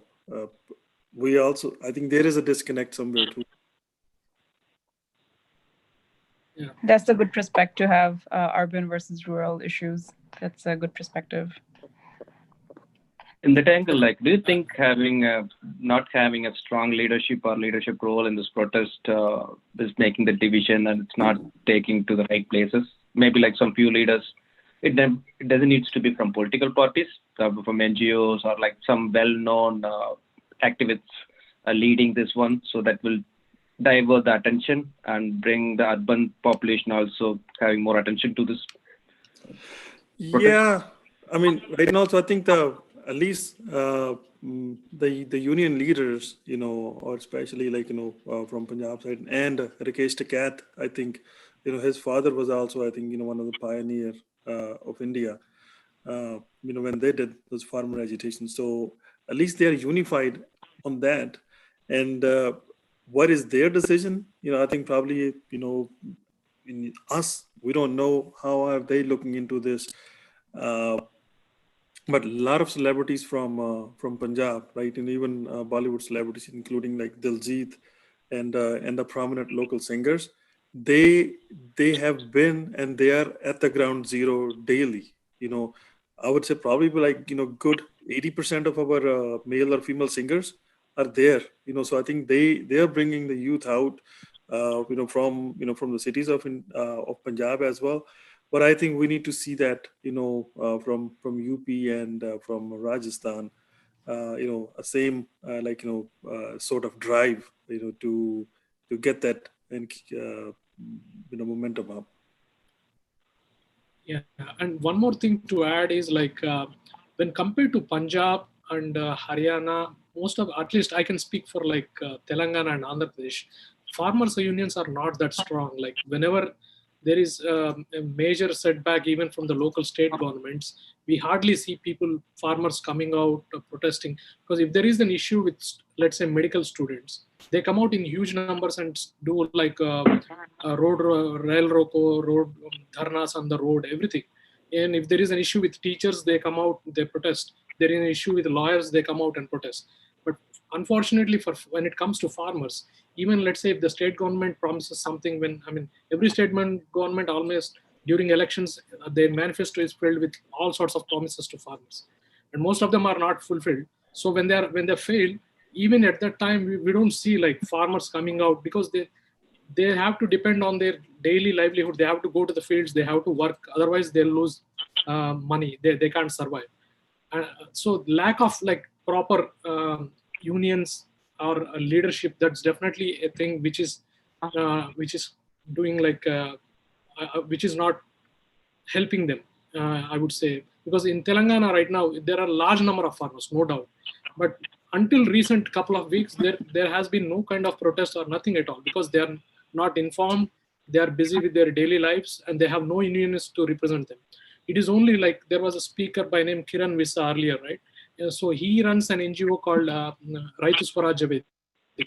So it is because of these entities who are going to the farmers and then explaining them what is happening, what kind of bills are passed, and how they are going to impact. It is only then they are realizing that, okay, this is going to impact us, so we have to voice our support, or we have to voice our opinion about this. So I think slowly developing that kind of unions and leaderships for farmers through cooperative societies or other unions, that will be a very key thing that is going to help them in future. Yeah, this is fascinating. And getting to that point, sorry, go ahead. Yeah, I think this is, Malik, this is fascinating to see that at least now, on the farmer issues, we're all coming together and unifying, and I'm sure there is lesson learned, and hopefully, some inspiration will be taken away from this, that any other issues, that are dealt, with our country, we can collectively come together and create, one channel, one voice. Exactly. So to add Malik's point, the difference between Punjab, Haryana, and that belt, and compared to Telangana or even Tamil Nadu in that case, yes, really like we don't have unity, like a strong leadership, strong group here. I can think of one complication in happening, because if you look at the Punjab, Haryana, the crop may be like one major like wheat or rice, like it's one major crop, like 80% or 90% of the farmers is in the same crop or same cultivation, same thing. So it's easy to drill behind and to work towards a common goal. But come back to South states, because of geography and because of the rainfall and the monsoons and everything, even Tamil Nadu, if you take one belt is completely rice, one belt is completely coconuts, one belt is completely sugar canes. So these farmers are got divided by these groupings. So the coconut farmers only protest when something happens with what's impacting or affecting them. The sugarcane farmers only do that with affecting them. Similarly, the rice. So that unity is not there right now. Just they got like they spread across the whole state, and they raises a voice only when it impacts them. And yes, each one is very local to that, like district level. Yes, this district is only for coconut. Like for example, Coimbatore district is only for coconut. If anything happens in the protest related to the coconut, that constrained in the district level. It won't go out. The next state doesn't know about it, not interested about it. The similar thing. So maybe that is one portion like we are that making more complicated when compared to Punjab and Haryana.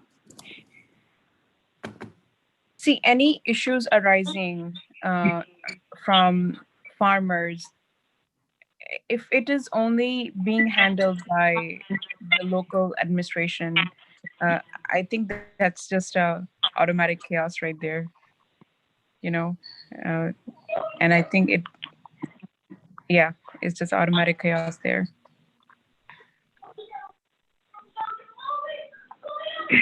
Yep.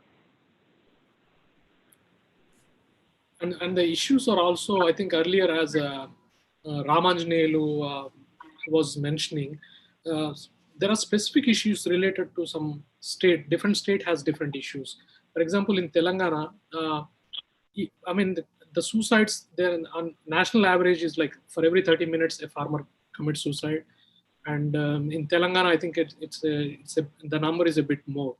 And the one more important thing is like the data that is shown by the government or reported by the government to NCRB is like, for example, Telangana state is formed in 2014. So according to them, and from 2014 to today, there have been only some 1100 odd suicides of farmer suicides. That's what they recognized. But the unaccounted number, I mean, which is from the Right Swarajya Vedika and other teams, these guys, they actually, they tour villages throughout the year. They tour villages, they take surveys about like what kind of crops are grown, how many suicides happened, what was the reason for the suicide, how much loan they had, everything.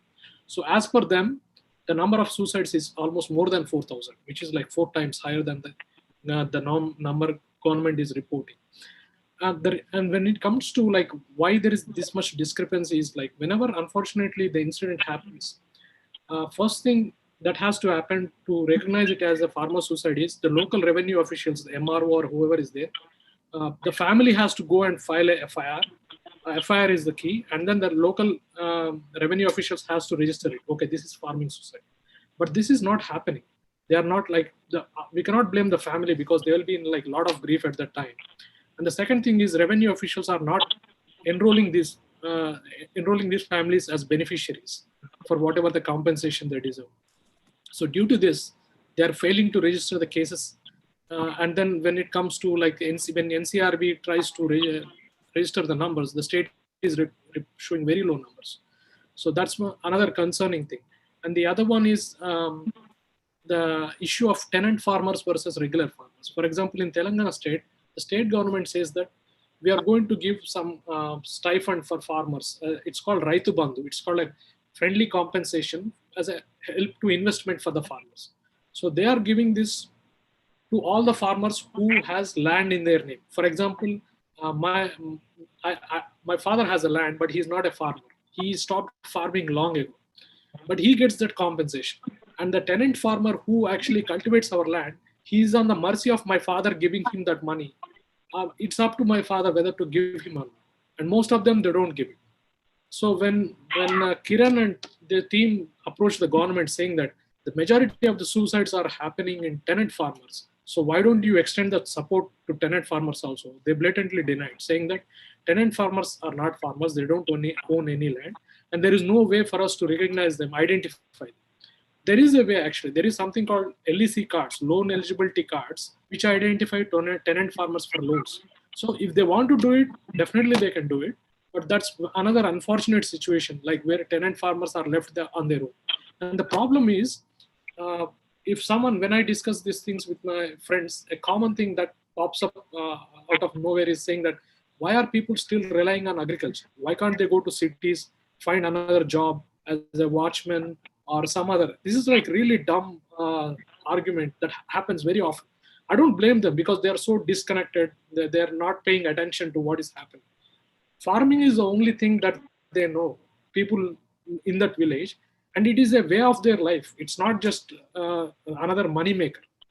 That is all they know. If there is a better alternative, they will definitely go for it. There is no alternative. How can they go to a new place, to a city? And do you think like any illiterate person can go and get a watchman job? Even for a watchman job, you should be able to read the labels. You should be able to read the ID cards. It's not that easy.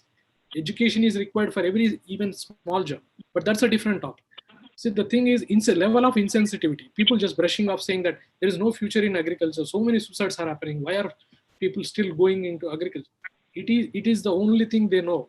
Imagine there have been some interviews done with the farmers when they're saying like, okay, this season, the prediction is low rainfall. And if you go for a crop, definitely there's going to be a loss. So why are you still going for it? The most common answer we hear is, if I don't do anything, my mind plays wicked games with me. I have loans, I have children. A lot of thoughts come to my mind saying that what is going to happen? I'm very anxious about my future. How is it? So I have to do something. So I'm just trusting God. I'm relying on my hard work. There's nothing wrong in that. I don't blame them. I mean, for us, it looks like a bad gamble, saying that, okay, your rainfall expectation is low, your future, I mean, whatever the experts are saying, they're saying like you're not going to go at a good yield. Then why? I mean, the biggest service provider, which is the government's responsibility, is to show them alternatives or to show them better approaches in farming itself, rather than saying that, okay, you're destroying your own future. Or people like us who are, I mean, like my father did farming for a while, but I never stepped into the field, actually did any work.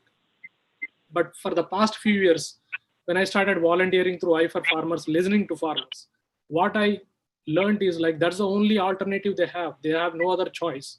And it's not a bad thing to do. I mean, we all need food. We cannot just swallow tablets and live forever. That's not going to happen.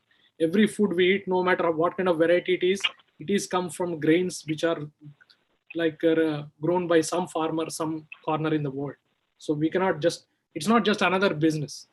So that there is also a lot of insensitivity among people. Even my own father, like when I went to India last time, and when I was talking about him regarding what we were doing through I For Farmers, he just brushed off saying that most of these suicides happen because people know that they are going to get compensation and that is going to take care of their family. So how much money can you offer a person to take his own life?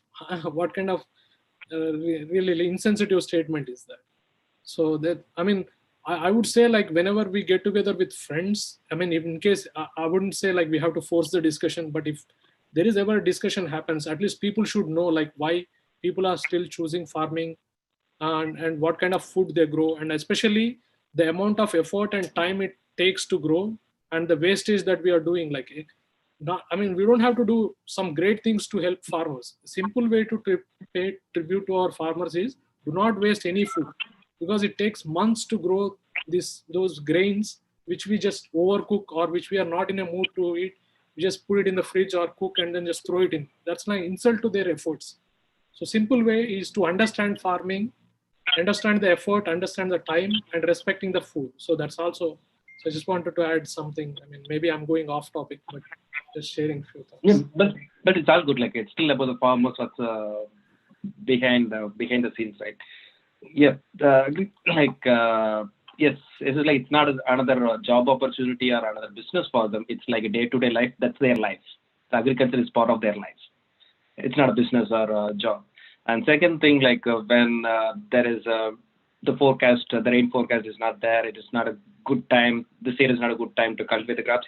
Maybe that's where these laws should be bringing up those support systems to guide those kind of farmers. Okay, you can't cultivate this crop because of this low rainfall. What else you can do? What's the other alternative? What kind of crops you can do? Or like maybe like animal husbandry. Like that's a big thing. Maybe just to use your land to feed those animals and get the support system, get the microfinancing and financing, and load them with like livestock. How they can make out of their living out of the livestock when the rain goes down, and using the land. So those support system is not only just the guidance. It provides the subsidiaries. It provides the loans. It provides what else, like any kind of support that we need. That's what the state government or central government needs to focus and keep the agriculture alive. Even though everyone gets educated, and they move out to cities or different jobs, but that becomes more alarming, or for me at least, because as a backbone. And second one is that food is a thing. Like as you said, we can't eat tablets and live. Someone needs to cultivate agriculture.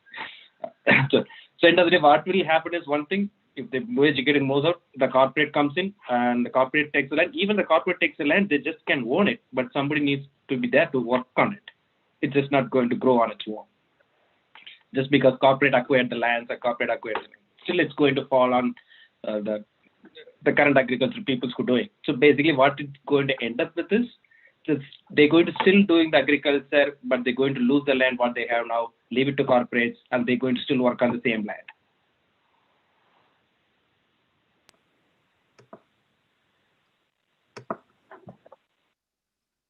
I think Malik, you are on mute in case you can speak.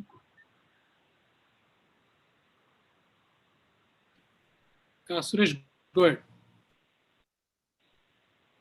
No, I just logged back in. Okay. And the other thing I heard recently on TV is regarding this, the wastage. The reason I'm bringing this up is because Jayaprakash Narayan, who is famously called as JP, he's kind of an influencer. He's looked upon by so many people as a, whatever he talks, people take it as a fact for facts. So those kind of people who are in responsible positions, who have a bigger outreach, I think they should explain things in a better way. So one of the things that he was mentioning was like this farm, the procurement is becoming a big liability for a government of India, and there's have to procure so much from farmers, and there is limited godowns, and they're stuffing in the godowns, it going wastage. Crores of rupees are being spent on this. This is a very big liability. We have to get away from it. So this is also one of the reasons that we need corporate intervention. But on the other side, if you look at like the recent migrant workers crisis, which happened during the pandemic, there are too many NGOs and the volunteers had to step up, like to feed them, to take care of them, because government was like not in a position to take care of everybody. And then not only that crisis, even today, there are many tribal hamlets where infant deaths are happening, pregnant women are dying due to malnutrition, which is a very basic thing, there is no reason that on one side we are having these godowns where grains are going like rotten wastage, and the other side where like people are dying. It's happening in the same country. We are not talking about a third world country somewhere where India is not exporting our grains or anything. This is all happening within the country, where unfortunately these people, many of them who are tribals and Adivasis, they are not recognized. They don't have any identification because they live in the forests, and they're caught between the conflicts between the state governments. So there are so many issues going on. But if we are talking about wastage, it is the mismanagement of the government. They are not managing them correctly. They are not storing them correctly. So somebody is not doing their job properly. It's not like the fault of farmers like who are growing the crops, and then the government and it becoming a liability for government to procure them. So I found like that was like very unsubstantial argument from JP Garu on that. I mean, see, the crux of the thing is we have a government which is supposed to be working for the welfare of the people, right? Or keep their best interests. The government now is saying, hey, I can't do this job. I'll hand it over to the private companies, right? So how do we expect the private companies whose main objective is to make profits, because they are a business venture after all, they're not the government, right? They're the business and they will look after the profits. So what is it to say that they're not going to strictly go after the profits and not the welfare of the farmers? And that's where the guidelines come into picture, the regulations, the scrutiny, the monitoring, the auditing. If we don't have any of these in place, then how can we hand over everything to the private companies just on the assumption that, okay, they'll work. The government has failed, so let's just give everything to the private and they'll take care of it. And the prime example is, look what happened with the insurance companies. We didn't have any monitoring system. And I myself have spoken to about 50 farmers back when there was floods last year who applied for insurance, but they never got the insurance. And I have detailed discussions with them as to why they didn't get insurance and what the problems were and all of it. So that's basically how we have to sort of see this picture. Yeah, that notion of saying that if corporates step in, their goal is to make profits, and if the corporate makes profits, automatically the farmers also make profits. That doesn't make any sense. As you said, like insurance company made billions and billions, but farmers didn't get any claims from the insurance companies. So Yeah. that itself explains. Exactly. I think Andhra and Telangana is the most victimized for it already. All this BT cotton, right? We have tons of suicides, farmer suicide from the BT who cultivated BT cotton and the BT brinjal, I think, right? Where the company which gave the seed for the BT cotton was in the court, where government could not win them, right? Because we let them there for 2 decades, and we did not have a right system. And finally, the company who sold this BT cotton seeds, or who was supposed to be paying for the problem, but in the court, even government could not win because we did not have a proper system there, right? So once we carpet is there, we need to have a stringent system to monitor them. And if government thinks it's too much headache for us to manage this, and now the corporate will run this as a business across the nation, and yeah, we'll be into bigger trouble later, right? Like in the US or in Western countries, where bigger e-commerces came and local businesses have started going down, and now the government or the local cities have an annual budget to promote the shop local. The city which I'm talking from, last year, the in the public, their financial statements were available in public. A city where a few thousand families are there, right? They have a budget of $200,000+ for promote local businesses, right? So once we let their bigger hands to start playing into our economy, then it's a difficult then. And now it's not like we are against corporate. Now that we have already experienced as a country, we have experienced as a world, we have seen Western countries have experienced what would happen when bigger corporates started playing their role, or we let them to play take over the economy, right? And from that, at least we have to learn, right? When we write a policy. So one example is my friend, he still cultivates do farming. My schoolmate, he used to do a turmeric cultivation in 3 acres of his land. Then he moved on to sugarcane, where they have a contract, right? As Hima mentioned this morning, 80 to 90% of the sugarcane producers, the cultivators, are already in a contract basis, right, with the sugarcane company or sugar mills. So he get into a contract in the beginning, right, even before they start farming, and they promise for this much tons. A price could vary from anywhere between this to this. This is all in the contract. And when the time comes that the sugarcane is ready for cultivate, then they start calling these companies, right? And if my friend says, if the sugarcane is not cultivated on the right time, or right in the right week, the weight would go down after a certain time. And then they keep delaying it because they have enough stocks already, or their demand is different, so they delay in coming and cultivating the sugarcane. Because my friend can't just go cultivate it and take it to the factory, because it's all have to work hand in hand. Factory sends the truck, and he have to spend cutting in sugarcane, all those things. So factory delays that because they are not in a hurry, and they take 10 days, 15 days time. And even after they cut the sugar cane, before it's been weighed, it have to wait. If it takes 6 hours, 7 hours, 8 hours, this time is quite enough to reduce a significant hundreds of kilogram, looks like, from the time the sugar cane is cut from the field, and then it gets weighed, and then it gets sent to factory. They take very lethargically, they take 7 to 8 to 10, 12 hours before they weigh and say, hey, this was the sugar cane weight, because they're not going to do it right on the farm. So, so already there is kind of a minor corporate sector there for sugarcane and farmers are already having a difficult time with it. As Hima said, a lot of money is not being still paid out for the sugarcane farmers. So now that he entered into an agreement with the private sector and he have to go through this, he did this for 4 to 5 years. Only benefit that he initially thought is companies give some advances. He just sold off himself for that. Initially, they give advance, and in the middle, they give little money, and when finally after it's cultivated, they give the remaining money.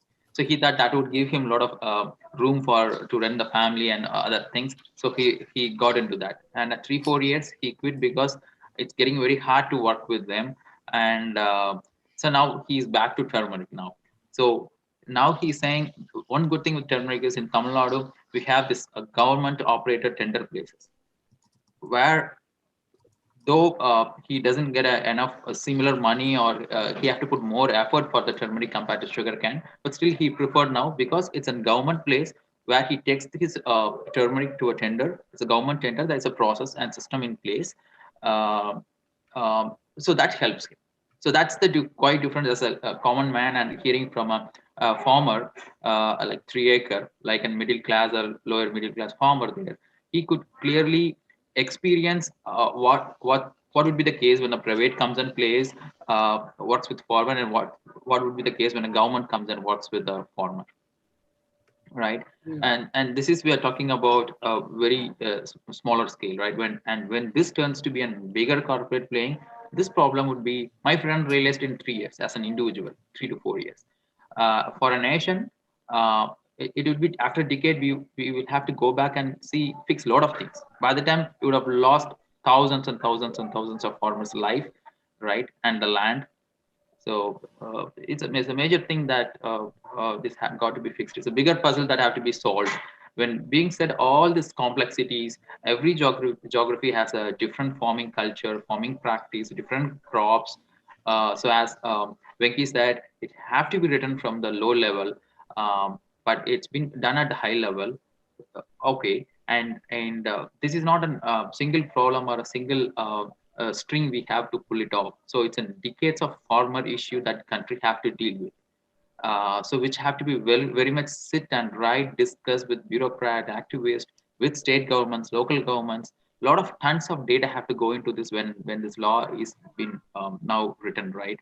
Without being taken into all this consideration, I feel like ordinance is getting passed. Isn't an emergency situation that an ordinance have to be passed without following the proper constituencies, right? This is not an easy thing that it's not an something that have to be experienced a problem yesterday and it have to be fixed tomorrow. So let me pass an ordinance, right? So that's where I lost the trust as an individual on this. Yeah. Yeah, I think it's very interesting for your farmer friend to actually sort of either document or some way convey this shift between the turmeric and sugarcane and the challenges he had faced as a case study, because these are the things that we have to bring out more. And you yourself have heard from the 3 farmers who were earlier on the call as to how very little they knew about the farm loss in September, or what the difficulties they faced in selling their produce.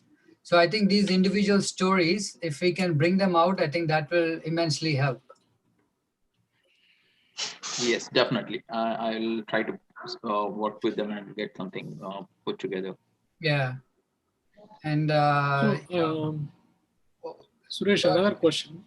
So whenever like any major these decisions are made, how do the farmers know? Like, is it only by watching the television or reading the newspapers, or is there any another mechanism through which the government spreads the awareness to the farmers that, okay, we have created these bills that are going to impact you? I mean, ideally for the lawmaking process itself, there is a established procedure, right? You have to first introduce what you call as the draft bill. And the draft version of that bill has to be made public. And it has to be kept public for a good number of days, at least a month. And they would have to make public announcements, advertisements, and solicit feedback on those bills, the draft bills. And this is the civil society organizations, the NGOs, the grassroots level, activists and people. It is they who take this message to the farmers and sort of build the opinions, right? There is no concerted effort from the government itself to dispense this information all the way to the people on the ground. So once that consultation process is over, at that point, the draft bill with any amendments or changes that they have solicited will then be introduced in the parliament for discussion. And then in the parliament, of course, they have another procedure where before introducing the bill, they need to give an advance notification that, okay, this bill will be tabled for parliamentary discussion. And the members will then opine on saying, okay, let's refer this to the standing committee. And once that happens, when the standing committee or any sort of parliamentary committee reviews the bill in its entirety and then presents it, at that point is where the actual voting will start. And the voting will also be done clause by clause, not just in its entirety saying, hey, do you agree with the farm laws? Yes. Okay, done. It won't happen like that. They have to go with each clause, discuss the merits and, the pros and cons of it, and then put for voting. What changes have to be done, what things have to be included or excluded, and all of those things. So it's a pretty elaborate process in that sense. But none of that has happened in this case, nor in the other bills that. Is it because it passed as an ordinance? This process can be skipped. Is it the ordinance is called? Yeah, so the ordinances completely bypass it, right? The ordinance is saying the government in charge is going to introduce something outside of the purview of the parliament. But the thing is, the ordinances are valid only up until 3 months. And then they have to be introduced as bills and passed. Otherwise, the ordinance cease to exist. Which is why in the case of farm laws, they were introduced as ordinances in June, and then in September, they got introduced in the parliament as bills, and then they were voted upon. And actually, that's when the protest and the agitation started in Punjab in June, but it was only localized. Till it became a bill. I think that's when everyone joined in. Like, no, now we need to act. Right. Yeah.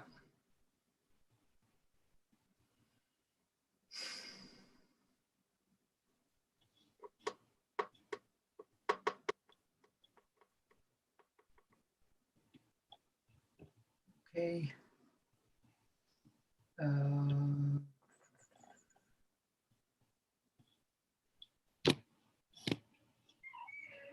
So do we know the date, Suresh? Like when was the next meetings supposed to happen with the farmers?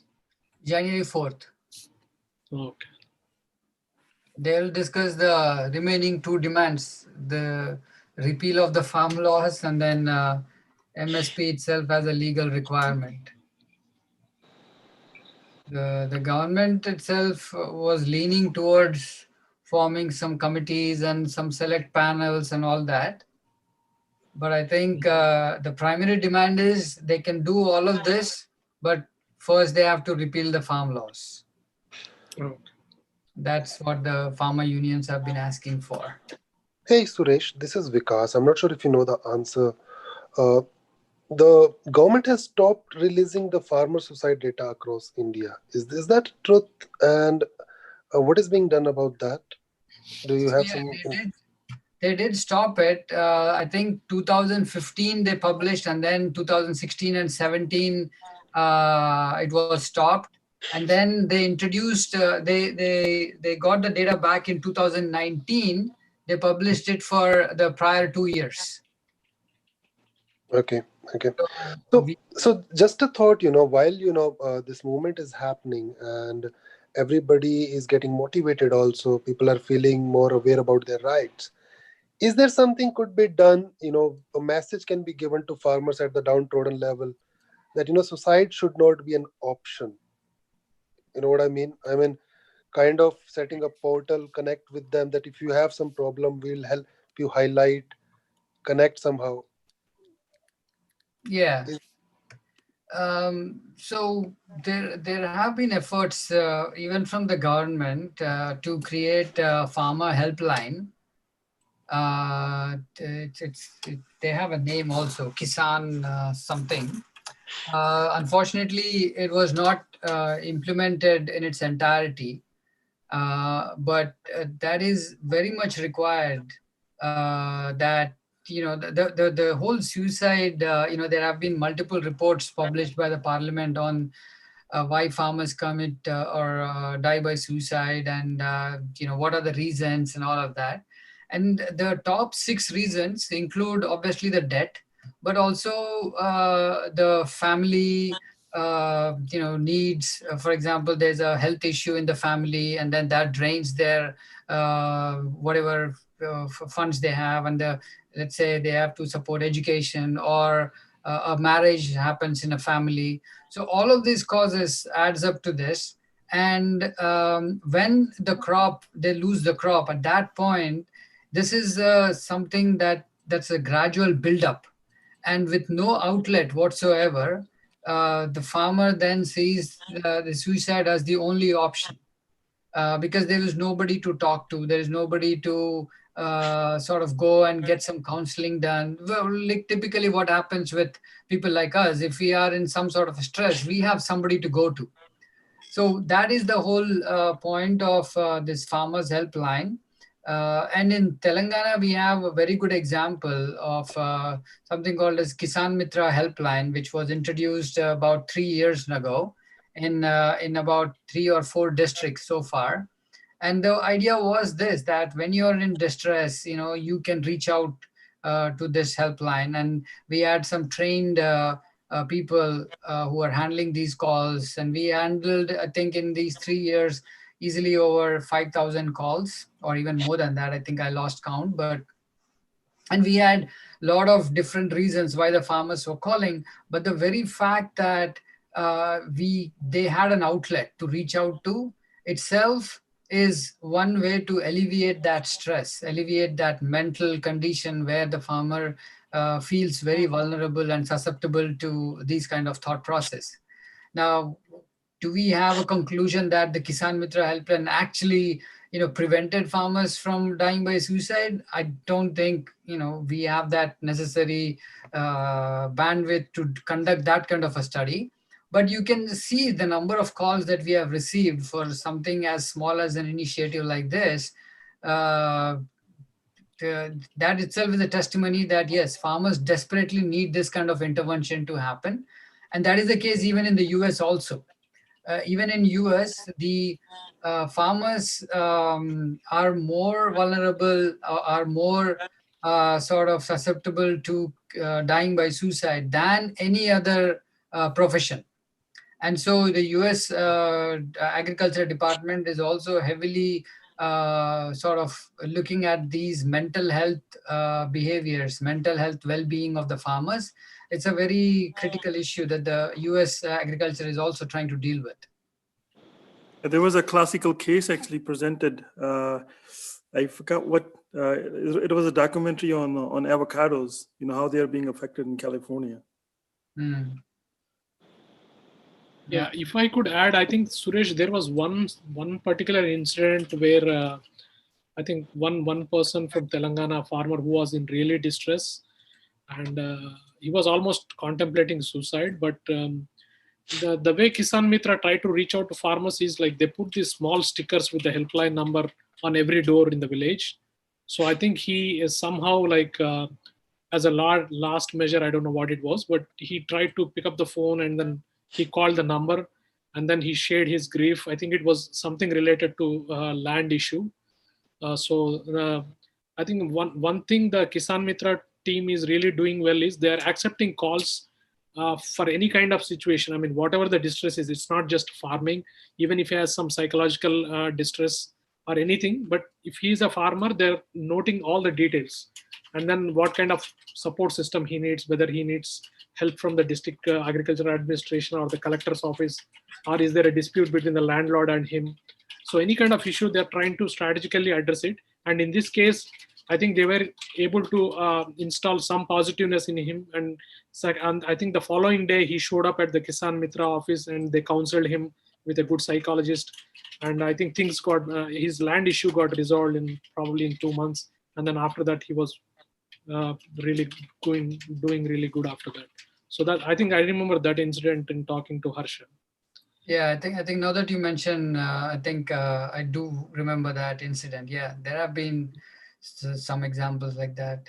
And even in the US, I've been in touch with people who actually run these helplines, at least 3 of them. And I've heard stories from them as well on how important, mental health well-being is for the farmers. And I'll share some articles that I have sort of written based on these interactions with them. I'll put that link in the chat. But agriculture, it's called agricultural behavior health issues, is one very important topic in the US agriculture as well. And the good thing about these helplines is like we are able to get different dimensions of the problem. I mean, until then, there is only like one sort of approach by the government or the information that we are getting why suicides are happening due to losses or due to something else. But when people call, at least for this Kisan Mitra helpline, when they are calling, we're able to like identify different dimensions, because there are this education burden or marriage, the dowry system, different things for which like people are going into debts, or this tenant farmer versus the landlord issues, or the not registering the FIRs or not getting the compensations. So there are so many issues involved in farming itself.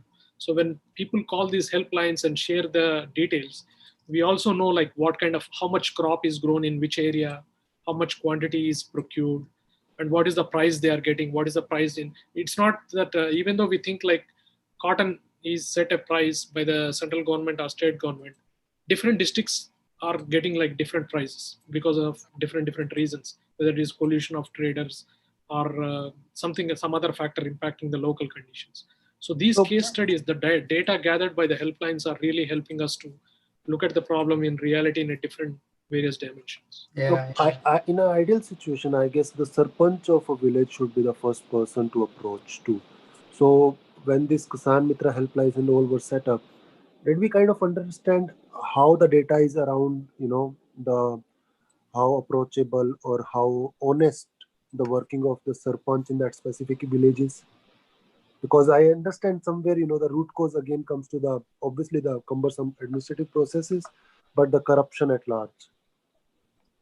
I mean, the panchayat, the sarpanch itself has other functions to perform. He or she cannot be the whole and soul contact for addressing these things. But yeah, the panchayat and the sarpanch included can necessarily facilitate these kind of helplines to function effectively.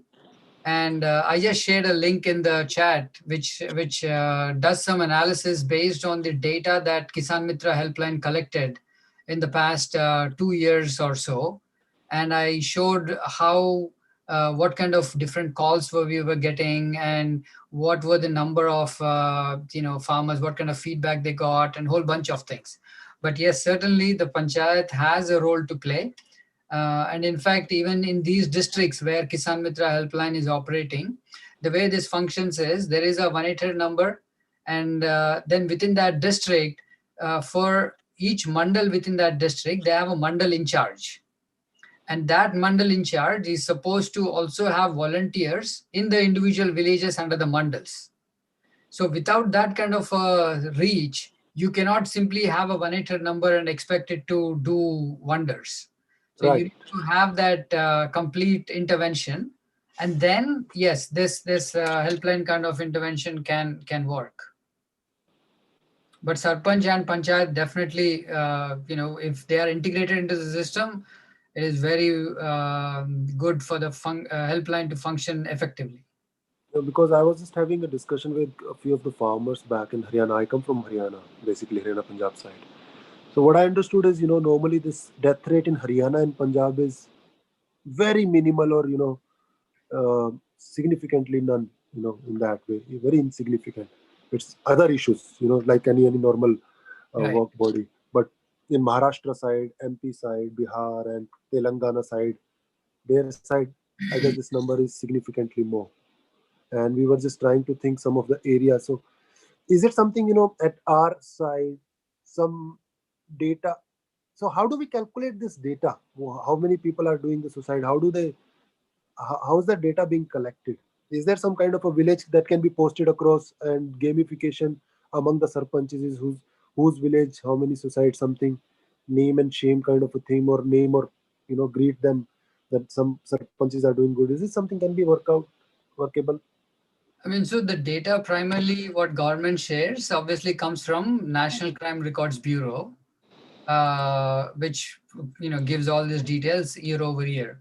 The way they report this is when the farmer dies by suicide, there's an FIR as a procedure. The police has to file an FIR, register the death and the cause as related to agriculture. Then it will be recognized as a death due to agriculture, and hence the farmer suicides. Okay. If there is no FIR registered, then it's not counted as a farmer suicide anymore. And so even the data that we have access to is not a comprehensive set of data, because many states try to underplay the intensity of these issues. And so they may not necessarily report these suicide cases as they should be doing. Okay. Thanks for answering the question, Suresh. I'm not sure of the agenda, actually, to be very frank, but this information is quite informative. Thanks for this discussion. No problem. We have a few folks also who joined. I see Shri Mirle. Shri, do you have anything to share, comment, suggest, express your solidarity? Please go ahead. You can do so. Sorry, don't mean to put you on the spot, but just trying to make sure you're comfortable doing that. And then we have Kavita also on iPhone. So I see you guys are just joined. So yeah, please feel free to interject anywhere you deem necessary. Hey, Suresh, this is Shri Murle. I just wanted to thank you for your painstaking efforts. And I was in Punjab a few times, and we also actively work with Kheti Virasat Mission in Punjab for the Cincinnati chapter. And just wanted to express solidarity and hope that things are righted for the farmers who feed us. And here we are slapping the hand that feeds us in some ways. So appreciate your efforts and hope they are able to get to a fair and equitable solution. Thank you, Shri. Thank you for joining us.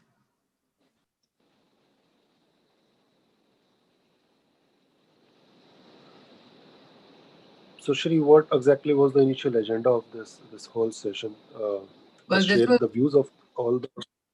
Yeah, this is just a solidarity event.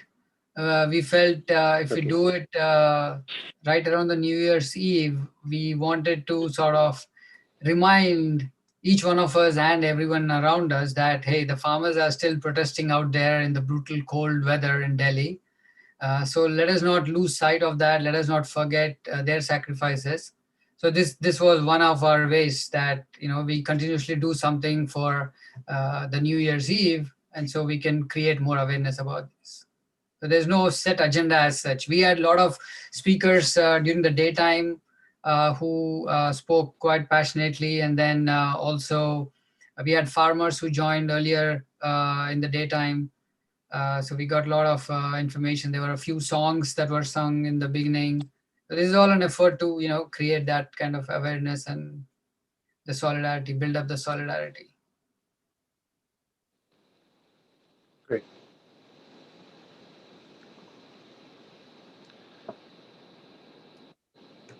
I think in terms of the suicide, you would also be surprised that even in Europe, the farmer suicides are relatively high. Australia also the same thing. So this is not a situation only relevant to India, but relevant for the entire world around us. Farming is definitely a risky profession to be in. And unfortunately, it's also the most neglected. And so these two things combined is what is making the farmers very vulnerable. So Suresh, wanted to understand another stuff, so I understand the north part pretty good about farmers and all. So in the south side right now, I'm not sure if you are from the south side. So how is right now the boycott going on for the Reliance and the Ambani? Because we've been hearing a lot of news from the Haryana and Punjab and Rajasthan news. Bihar has also started coming up. We have not heard, probably because the national media is not covering, or maybe because of the different language thing.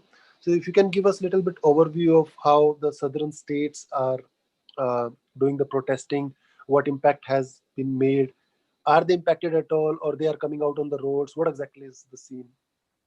So we had asked this question early on to some of the farmers who were from Andhra.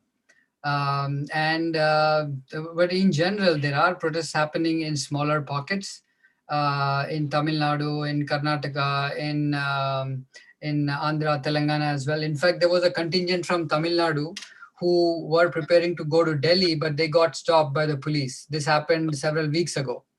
When the Delhi Chalo call was, at its peak, there were several farmers who boarded the train, who were trying to take the train, but they were stopped from doing that. But in Right. general, there have been protests, and obviously they're not to the extent that we see in Punjab and Haryana, because in Telangana, at least, or in Andhra, what we are dealing with is very, very small farmers, small and marginal farmers. And they are definitely away from, so-called the cities, the city-centric news and views. So Okay. any protest that they do in their villages is often not noticed by anyone. So even for them to get noticed, they have to come all the way to Hyderabad. And so Okay. all of this makes it extremely difficult for the farmers to protest in a way that the media takes notice of this. In spite of that, there have been protests whenever the farmers have given, the farmer unions in Delhi have given a call to do the bands or to do certain kinds of protests. They have been coming out in whatever small numbers they can and sort of doing the protests. And number two is, what are they boycotting Reliance products? Not again to the extent that we see in Punjab and Haryana, but those of them who are a little bit aware and who are a little financially stable, they are able to make those kind of decisions, but not the majority of the farmers. Okay. And even from the income levels, the National Statistics Organization does this survey every 10 years or so. The latest one is as of 2013, I think, and according to that, Punjab, the farmers' income is around 18,000, whereas rest of the farmers are in the vicinity of 5,000 to 6,000, something along those lines. This is the average monthly income. So with Right. that kind of a monthly income, for the farmers to leave everything, keep everything aside for a day or two or a week is like a huge sacrifice. And that is also another very practical reason why you don't see large number of farmers coming out on the streets and protesting.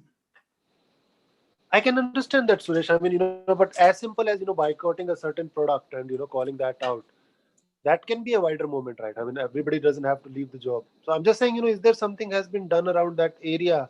Because this is a question Boycotting which is itself, boycotting itself has not happened. There is no direct call that was put out as far as I'm concerned. Maybe there have been such calls have been done in the farmer protests itself that I'm not aware of. But as such, I don't think that has really caught on. Even if those calls were made, I don't think that caught on with the small farmers in necessarily in Telangana. Okay. So, I mean, is any of us on the call who is associated with the farmers on the ground in Telangana or Andhra side? Can this message be passed on in that way? Or we can, help invent the innovative ways? Because see, the news of Punjab boycotting Ambani have started hitting. Now they have made the geo product free for New Year onwards for some reasons. And one question which is being asked again and again on the social media by the trolls, and somehow highlighted even the farmers have come across and say like, we always been asked why no other states are coming, and we know that there are pockets, but it's getting really difficult to justify that tomorrow if let's say state comes and says that okay, Punjab and Haryana, you are protesting, we will give it to you. So like, we will not be in a state to say no, you have to do it for all of the states. You know what I mean?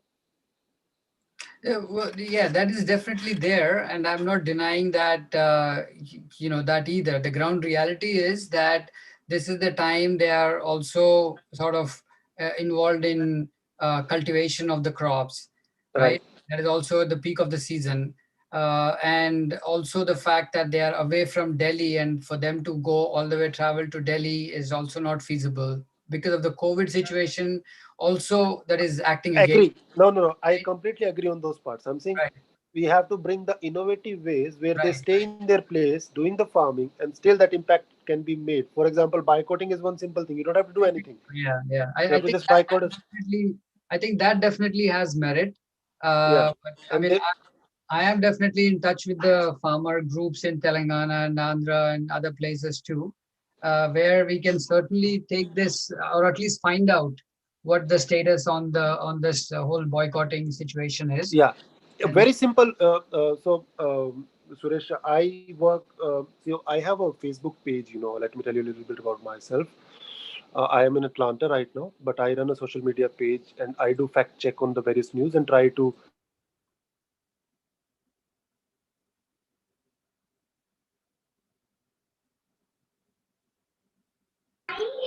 hello, Vikas. Because I think you have some Yeah, network. I think we lost him there. I see Somnath here. Somnath, are you on? Yes. Yeah, hi, Yes, yes. Somnath. So thanks for joining. Can you bring some insight into how the farmers are reacting in West Bengal? What is the situation on the ground there, and what the small farmers or this question has been asked several times just on this call also, that why are farmers not protesting as vehemently as farmers in Punjab and Haryana? So what's the situation in West Bengal like? West Bengal also there has been mobilization and people are protesting. It maybe it's not as widespread, but there have been several marches organized by AIKSCC and through in Kolkata and in districts also. And one of the small reasons is because MSP was never implemented in West Bengal. So the reaction to MSP going away has been different. Um, but there has been a different kind of organizing of farmers in West Bengal, and they are slowly becoming more vocal. And there is a pretty strong working laborers and farmers collaboration that has been taking place, and a contingent of people have also actually gone to Delhi border from West Bengal. Mm-hmm. So it is there, but I think we have to keep in mind that the conditions in different states in India, and I would say actually even between districts, is very different as well. And definitely that is very significant when we travel between states. the relationship between the state and the farmer is very different in each state. So, the reactions are slightly different in different parts of India. But what unites, I think what unites all the farmers, I work with a lot of farmers, a lot of small farmers, basically. What unites them is them, almost every farmer in India being pushed against the wall. Not being able to sell at a fair price. To begin with, in India, is especially for small and marginal farmers, their labor is not even accounted for in the equation of profit and loss. The labor of the farmers, the labor of the farming family, entire family, is not even considered in profit and loss. And only after that, people just scrape by. So people are, their backs are being broken, by anti-people, anti-farming policies for decades now. And this is like a last straw. So that is what unites all the farmers across India, and they are feeling the pinch. Everyone is feeling the pinch. Mhm. And Vikas was talking just before he got disconnected. I think I see him back. But his point was, can the farmers take up this call for boycotting Reliance products?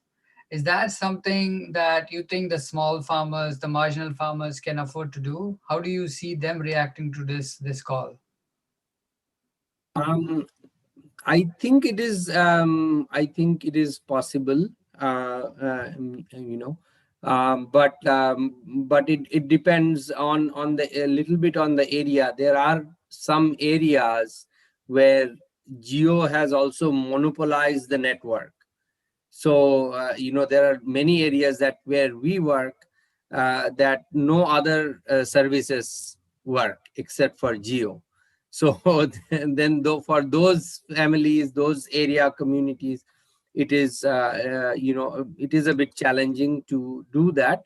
But if others step up, like now we are seeing a lot of transition from into Airtel. A lot of people have switched to Airtel. So if they beef up their services in some parts, it will be made easier for people to switch. But I think it's entirely possible for farmers to be doing that. Right, right. Sorry, because you're trying to add about your work. You're saying something about having a page and trying to mobilize something. You're mute. Because you're on mute. Yes, thank you, Suresh.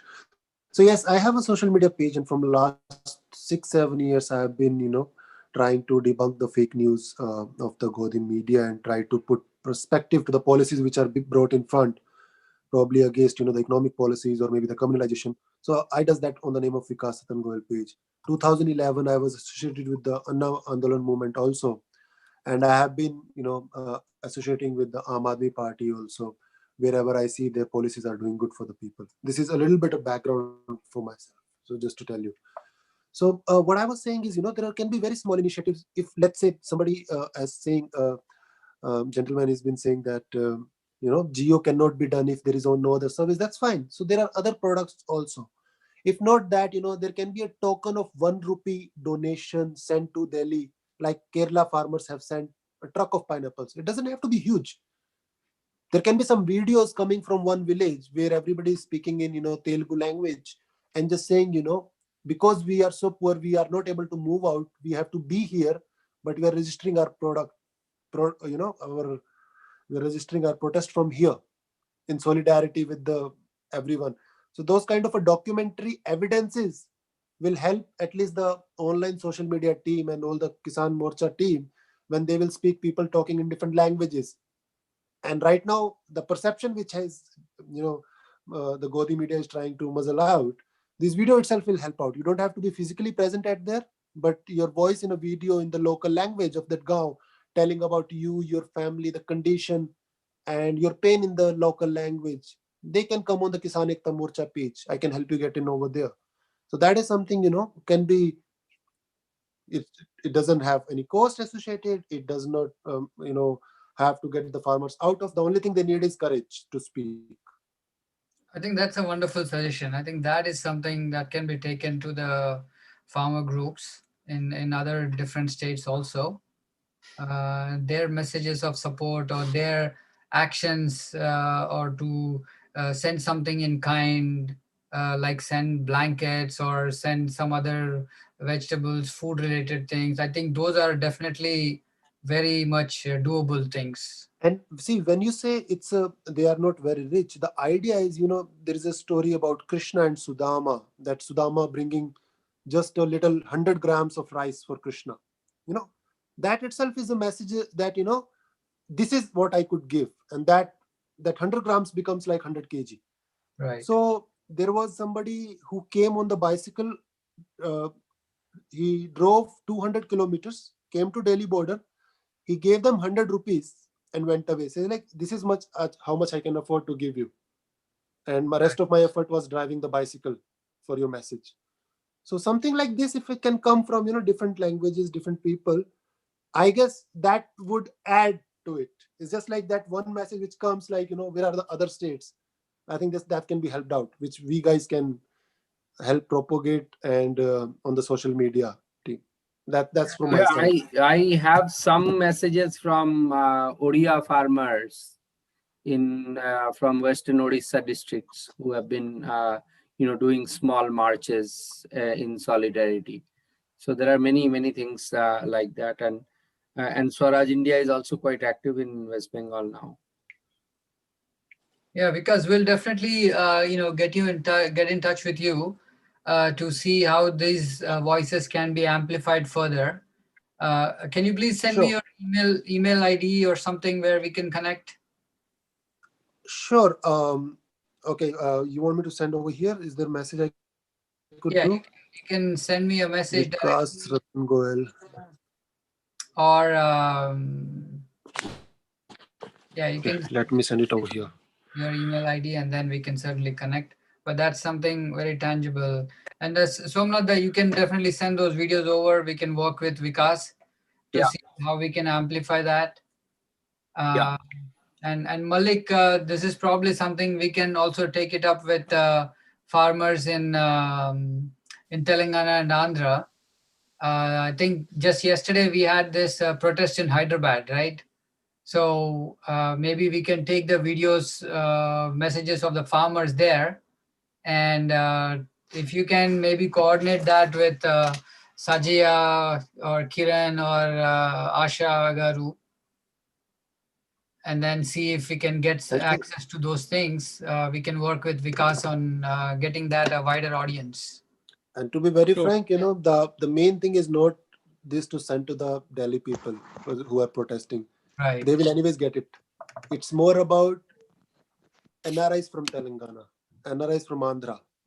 When they hear the farmers speaking in their own language, that, the Vikas thing which has been covered on their eyes, that will be removed. They will understand what exactly is happening back to their villages, right, where they've been spending lakhs of money as a donation on the names of different NGOs here and there.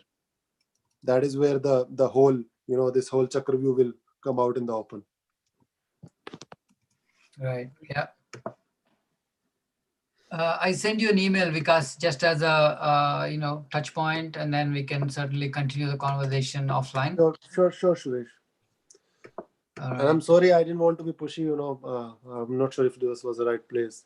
No. This is the place to discuss all that. Okay.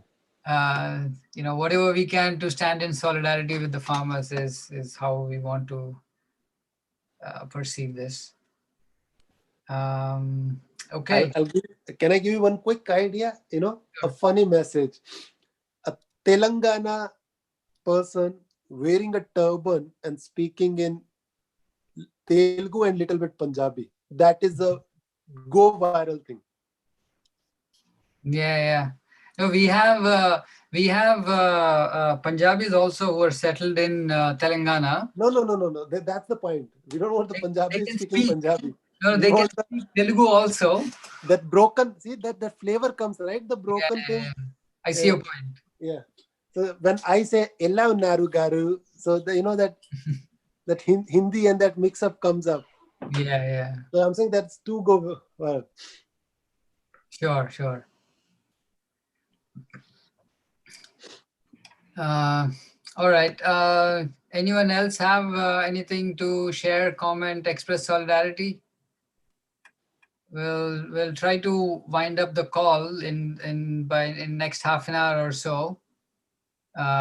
We thought we can extend it till 10 o'clock, but I'm getting some feedback that the rest of the speakers who we reached out to did not respond. So I think by 6 o'clock, we're planning to end this.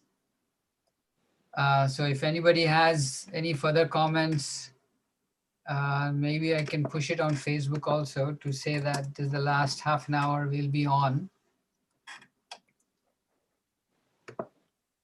Any other ideas? I think Vikas definitely had some very good ideas to share. Any other ideas folks have, please, you can feel free to share.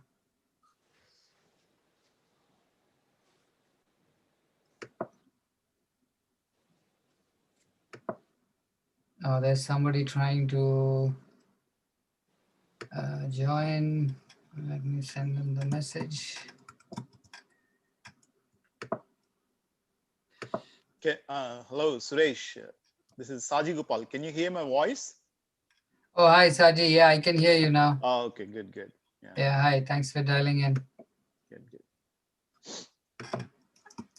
So how long this call will, this meeting will going to be there for? No, we had this call since 10 a.m. in the morning today. Okay.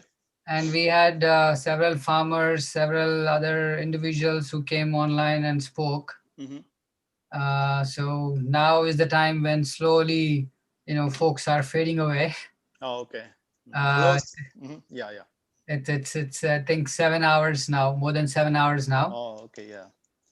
Okay. Hello, and Somanath ji, I think, right? Somanath ji, hello. Yes, hello. Gopal. Hello, Gopal. How are you?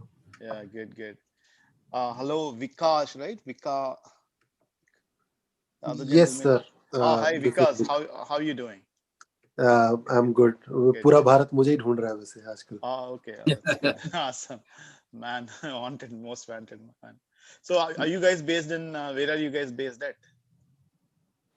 I'm in Boston. Oh, Boston. Yeah, Boston has a lot of political activism. That's what I've seen a lot of response from Boston, people. Yeah. Way back, where are you from, Somnath? Where are you from originally? I'm from Bengal. Oh, Bangla. Okay. Yes. Good.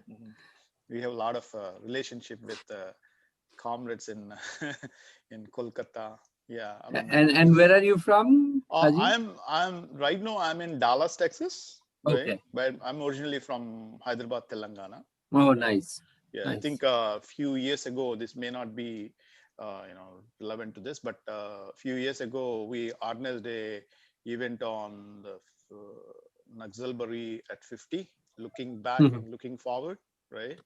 We have invited Partha, maybe you know Partha Chatterjee. Yes. Yeah, we also invited, we have several speakers, basically want to have a critical analysis of the movement in a historical perspective, right? So that was that's what we did. Yeah. I see. Yeah. I mean, actually, we have a organization called Telangana Vidyavantula Vedika, right? Which is, it's a very old organization, like more than 10-15 years. So we have chapters all over. So we've been working on various civil rights issue. I came from the tradition of civil rights movement in India. Like I'm sure you might be familiar with KG Kannabiran, Dr. Balagopal, Yeah. These are the founders. Actually, I happened to, when I was young, I happened to work with, Dr. Balagopal, and also right now he's passed away.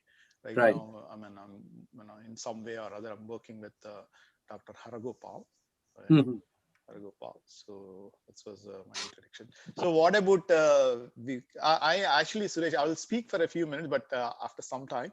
So Vika, so do you want to introduce yourself? Yes, Gopal bhai, मैं इस समय is Hindi good or Yeah, whatever you feel convenient. Yeah, I can speak in couple. Okay, so yeah, I'm in Atlanta right now, Atlanta in Georgia. Oh, okay. So and back home roots are from Punjab, but resident of Haryana right now. Okay. So yes, and और बताइए और कोई प्रश्न हो तो आपका? Yeah. Actually, yeah. Since you're Punjab, it's good. See, I mean, what I felt is when this farmers movement is going on in India, right? I mean, of course, I'm sure you might be familiar with Dr. Darshan Paul, right? Who is a convener of Samyukta Kisan Morcha. Okay, right? I've heard his name. Yeah. So right now he's the convener. So he's basically leading this 400 Kisan unions, right? Right. So I actually long time ago we worked with him on civil rights issue. So last week we had a meeting. So we invited Dr. Darshan Paul, right? So he spoke and he have taken a lot of Q&A. Basically, we are concerned about how do we sustain this movement, because movement starts, a lot of movement starts and they fizzle out, right? So what are the ways and strategies and tactics to sustain this movement, and what kind of role we can play, right? Like, as Indian diaspora, or the citizens, international citizens, or NRIs, what kind of role we can play, right, in this movement. We had a discussion. Actually, I mean, so Gopal, just 1 second, just to let you know that you are live on Facebook also, in case you are divulging any strategical points. So just to be aware of that point. It's okay. See, anyway, whatever we are doing, all peaceful, democratic. Yeah, but still, it's like a chess. You don't. So, but just so wanted to but that's caution. okay. It's all the public information. Yeah. So that's what I mean. Actually, and I'm sure Suresh will also inform. We also planned another event on Saturday. This Saturday on Jan 2nd, right? The title of the event is going to be "Role of Civil Society in the Farmers Movement." Right? Okay. That is the title. And see, actually, my main point is whatever we do, it has to connect with the mainstream movement on the ground, right? Specifically, the Samyukta Kisan Morcha, right? So we want to, constant contact with them, because last time they gave a call for international global solidarity. That is one thing. But this time, anyway, on Jan 2nd, we have invited Rajendra Singh Deep Singh Bala, right? He's the vice president of Kirti Kisan Sangatana from Punjab, right? And also he is one of the core leader of the, in the Samyukta Kisan Morcha, right? So, we invited him as one of the speaker. The other speakers are Professor Haragopal, right? Who is a, civil rights, civil liberties leader. And the third speaker is Dr. Kancha Elaya, right? Kancha Elaya. He is a well-known, Dalit Bhujan writer and activist, right? And the fourth speaker is, we also wanted to invite some politicians as well. The Bhakti Vikramarka, he's a Congress party, opposition leader from Telangana, right? Okay. I mean, I understand political parties, they play a game, right? When they are power, they speak like something, when they are in opposition, but, it's very important to bring them, so these are the four speakers we are having, right? But the meeting will be like a 2.5 hours. I would suggest, and specifically the Rajendra Singh Deepwala, right? He will be coming to that meeting, right? So it's a good idea, to interact with him as well, in that way, right? Basically, we want to shape the public opinion in support of, farmers' rights. That's what we're doing. Sajid, there are other folks who are dialing in from India, even at this late hour. So I'll let them speak. Please do. We have with us Meera, who is the NAPM coordinator and has been instrumental in organizing several grassroots level movements. So Meera, if you can please chime in and help us understand how different states are sort of engaging in the cause for the farmer protests that are going on, and if you can delve on those kind of details, I think it will help the audience.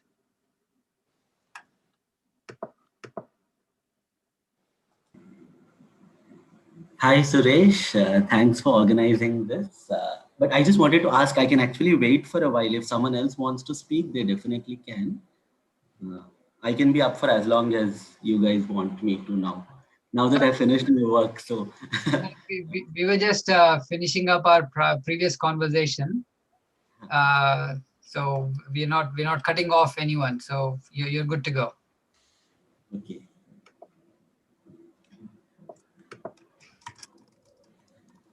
Okay, so yeah, hi all of you, and yeah, it's quite late in the night over here in India, but I think hi Somnath, hi all of you, Vikash, Saji, yeah. It's amazing that I think, this entire year, as all of us have been observing and stating, started with a big bang and is actually ending with a big bang. Yes, of course, we've had lots of challenges throughout this year.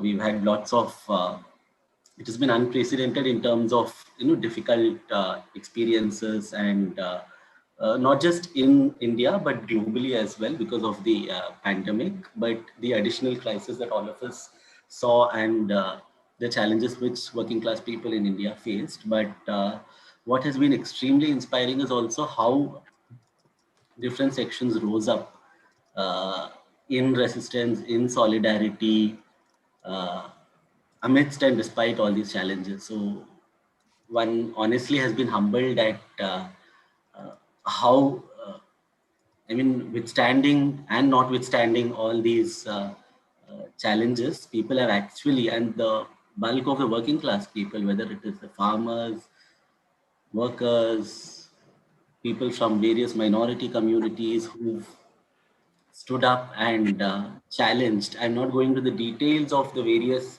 challenges that people have resisted, but whether it is draconian laws, whether it is arbitrary arrests, whether it is policy measures that would, ruin livelihoods and ecology on a large scale. So there are so many issues that, or the new education policy for that matter, on which students have organized on a massive basis.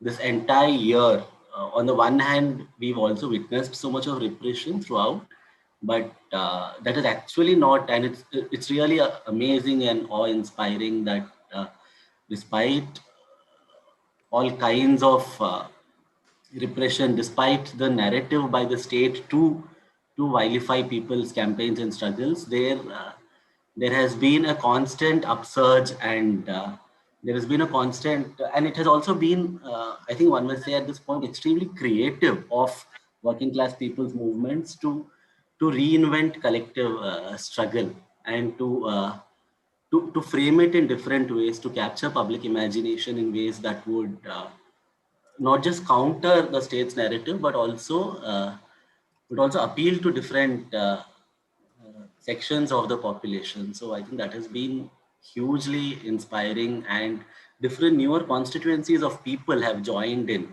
One has really seen that it's not only the run-of-the-mill crowd that you would ordinarily see in many of our meetings and dharnas. We've really seen many newer constituencies of people interested in starting conversations, in trying to understand, delving deeper into the whole citizenship question, the role of citizens, uh, as someone who has this responsibility of offering solidarity to those who are fighting. That constituency has definitely widened, and that has come at considerable cost.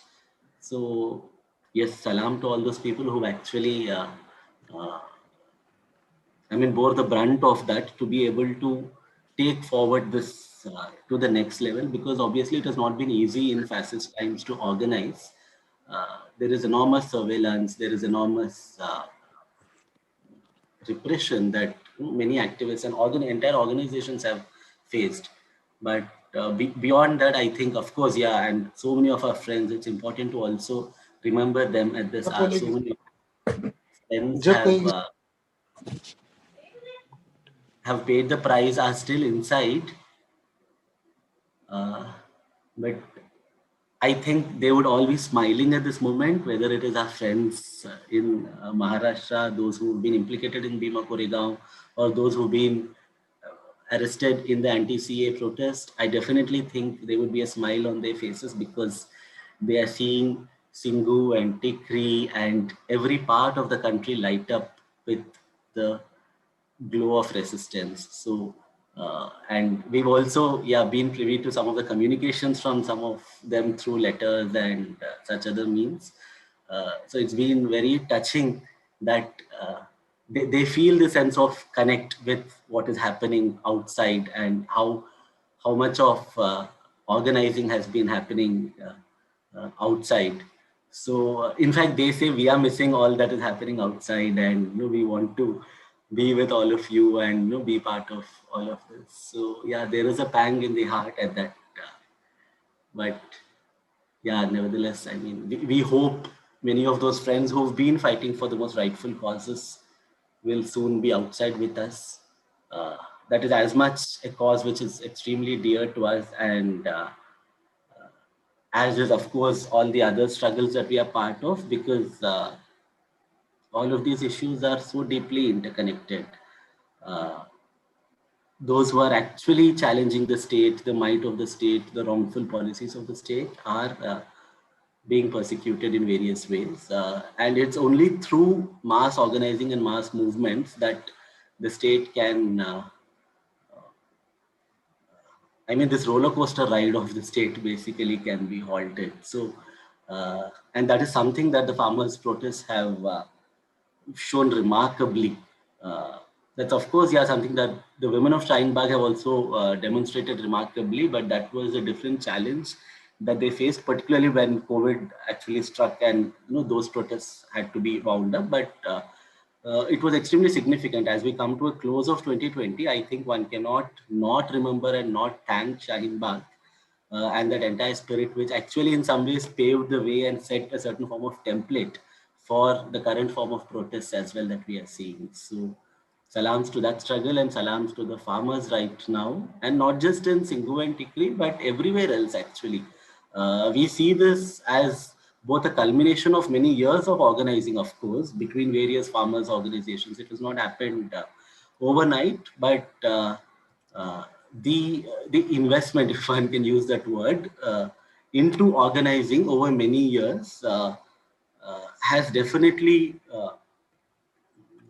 you see that you are witness to that in some ways today. And so therefore, when, for instance, the farmers of Punjab and Haryana actually occupy Delhi, you also see it's not just solidarity, but a very vibrant participation of, again, not just farmers, but so many sections of the population in other parts of the country. It's actually huge, and it is significant. Of course, we'll wish it to be much more, and I think lots of work needs to be done on that front. But it is definitely something that we've not seen in a long time, and it's a very significant moment for all of us as well. We would really want to preserve this moment, to nourish it, and to learn from it, and take this forward into 2021 as well. Yeah, I think that's a very nice way to sort of do a recap on the public, protests and public show of sort of outpouring in terms of solidarity, and also opposing certain of the government laws and the policies, and the arrest that you mentioned and all of those. So I think it's thanks for doing that gentle recap of the year that went by. I believe there was also a protest in Hyderabad that was done yesterday, right? Yeah. An extremely colorful one. Yeah, could you share some highlights about it? Because I think some of us on the call were also asking about protests happening outside of Delhi and Punjab and Haryana. So could you talk about those protests that happened yesterday? Yeah. In fact, even in Hyderabad and in Telangana as well, for a couple of months, there have been protests and organizing happening. And since the 14th of December, when there was this call to have indefinite protests, we started this. It has been going on in other districts as well.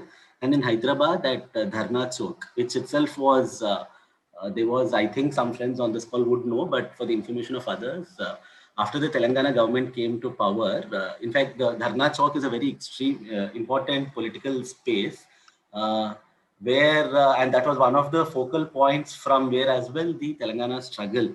There were so many dharnas when the whole Telangana statehood movement took place. But that Dharna Chowk actually, there was a clampdown, and for a long time, the KCR government, which came to power, did not allow dharnas to happen over there. But in the last 2.5 years, there was again a protracted struggle, and that space was reclaimed back. So it's important, I think, to just very briefly mention this history of how that space itself was. The space of struggle had to be reclaimed back through another struggle that happened. And at that very spot, since the 14th of December, we've had regular and indefinite protests. So every day, different organizations would take responsibility. Various farmers organizations affiliated to different left groups and other independent autonomous organizations, including Raita Swarajya Vedika, including NAPM, Dalit Bahujan Front, Telangana Agricultural Workers Union, Mahila Kisan Adhikar Manch, Human Rights Forum, the domestic workers unions, housing rights groups. So all of us took responsibilities on different dates. On certain dates, some of us did it jointly as well. But we've been kind of largely, along with, of course, the various other farmers groups as well, have been holding these protests from the 14th till yesterday. Yesterday was in some ways a culmination of the energy that was there on other days as well. And therefore the color, there were organizations from different districts as well who had participated. There were domestic workers in a large number. There were people from the bastis of Hyderabad who live on the Musi river bank, members of HRF, members of Mahila Kisan Adhikar Manch, and various other people's organizations who were part of the dharna yesterday. It has almost, I mean, become a ritual now in Hyderabad for the police to not give permissions or to keep people dangling until the last minute. So until the last minute, one wasn't sure whether they said yes and then they withdrew, and again they were like partially yes and no. So it was quite a bit of a hassle. The dharna happened again amidst that. So it was not easy for people therefore to come from the districts and all also. They had stopped people at a couple of places, but still many of them managed to come.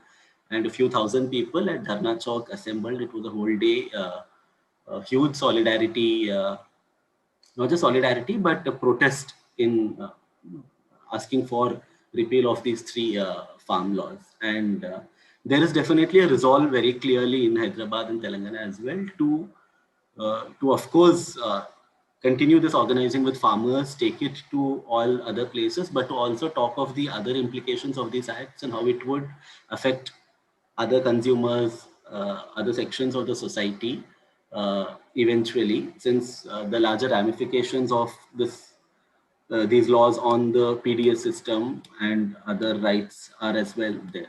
And therefore, I think it is with that understanding also that a lot of groups have been owning up this struggle as their own struggle. Of course, completely acknowledging the leadership of the farmers movement, but also owning up the struggle as a common cause that all of us need to be part of. Wonderful. Thank you. Thanks, Meera. We also have Saraswati actually who joined, but unfortunately she can't speak because everybody else at her home or wherever she is right now is all sleeping. So she doesn't want to disturb, but she joined just as a show of solidarity. So thank you, Saraswati. I don't know if you're able to hear us either, but I've conveyed the same to her offline. She was with us yesterday. Huh? She was with us yesterday, Saraswati. Yeah, the protest, right? Yeah. Well, thank you. Can I ask a question? So do you have time? Yeah, go ahead. See, actually, I would like to ask like 1 or 2 questions to Meera, and also if you have time, I'll come back and I'll speak for 5 minutes, right?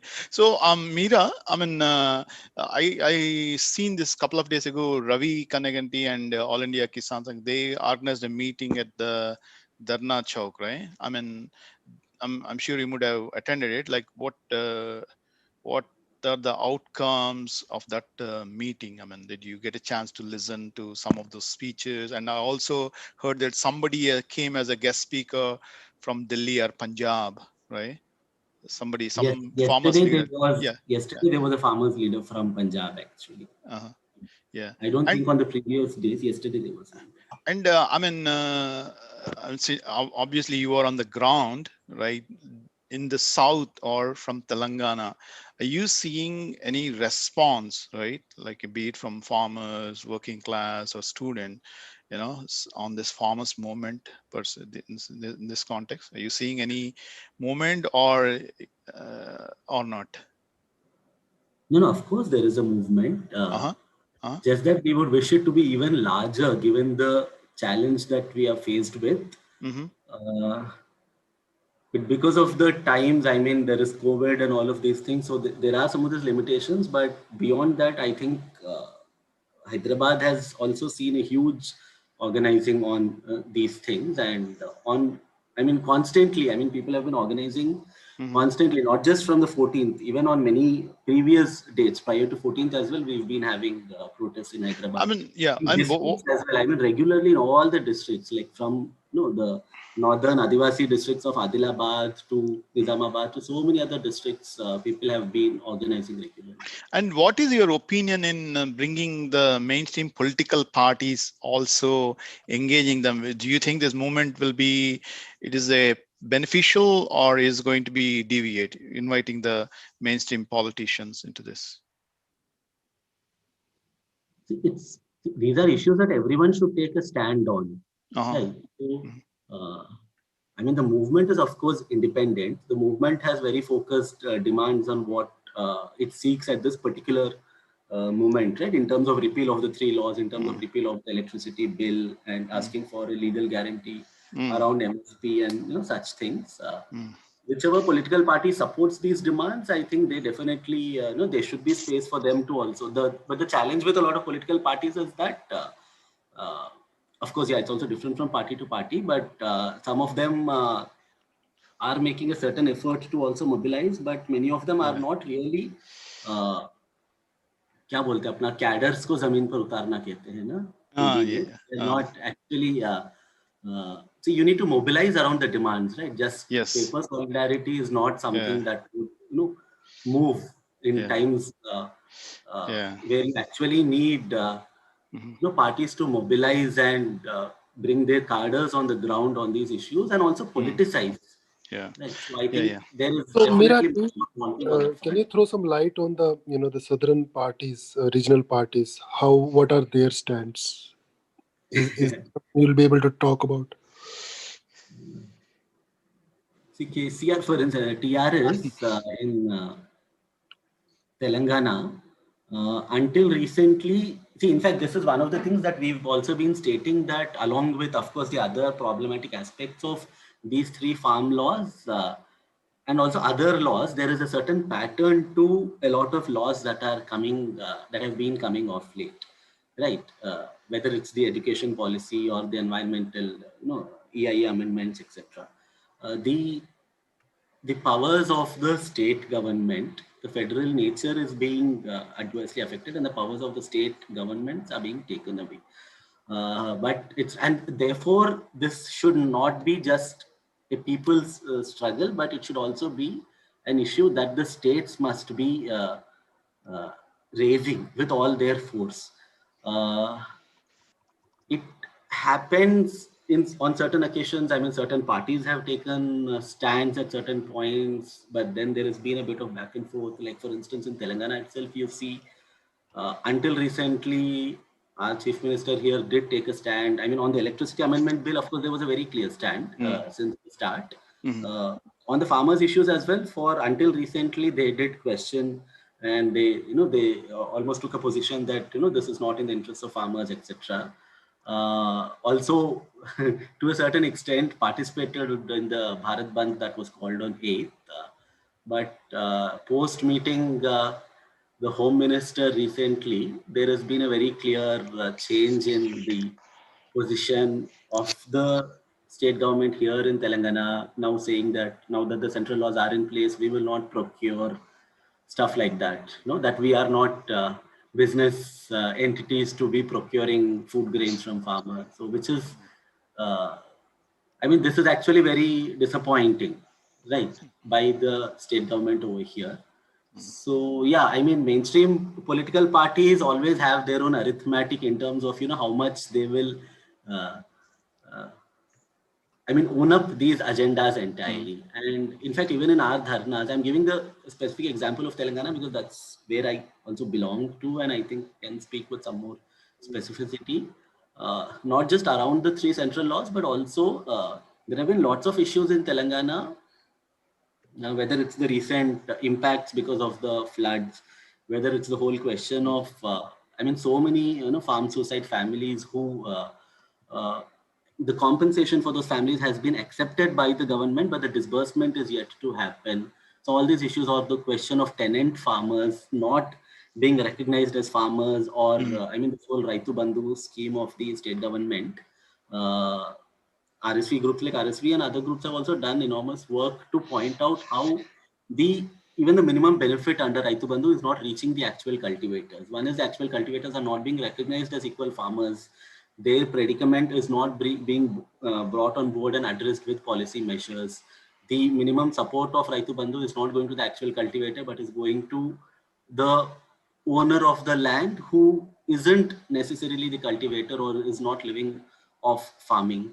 So there are all these issues as well that have been pointed out time and again with honestly little response from the state government. So it is a challenge in terms of, I mean, the farmers' agenda is not and it's not just about addressing certain grievances. It's about, I think the larger question is about what the direction of what the agriculture policy of the state should be, and that also connects to land reform and right, including addressing the question of other marginalized sections in the society, Dalit Bahujans and all.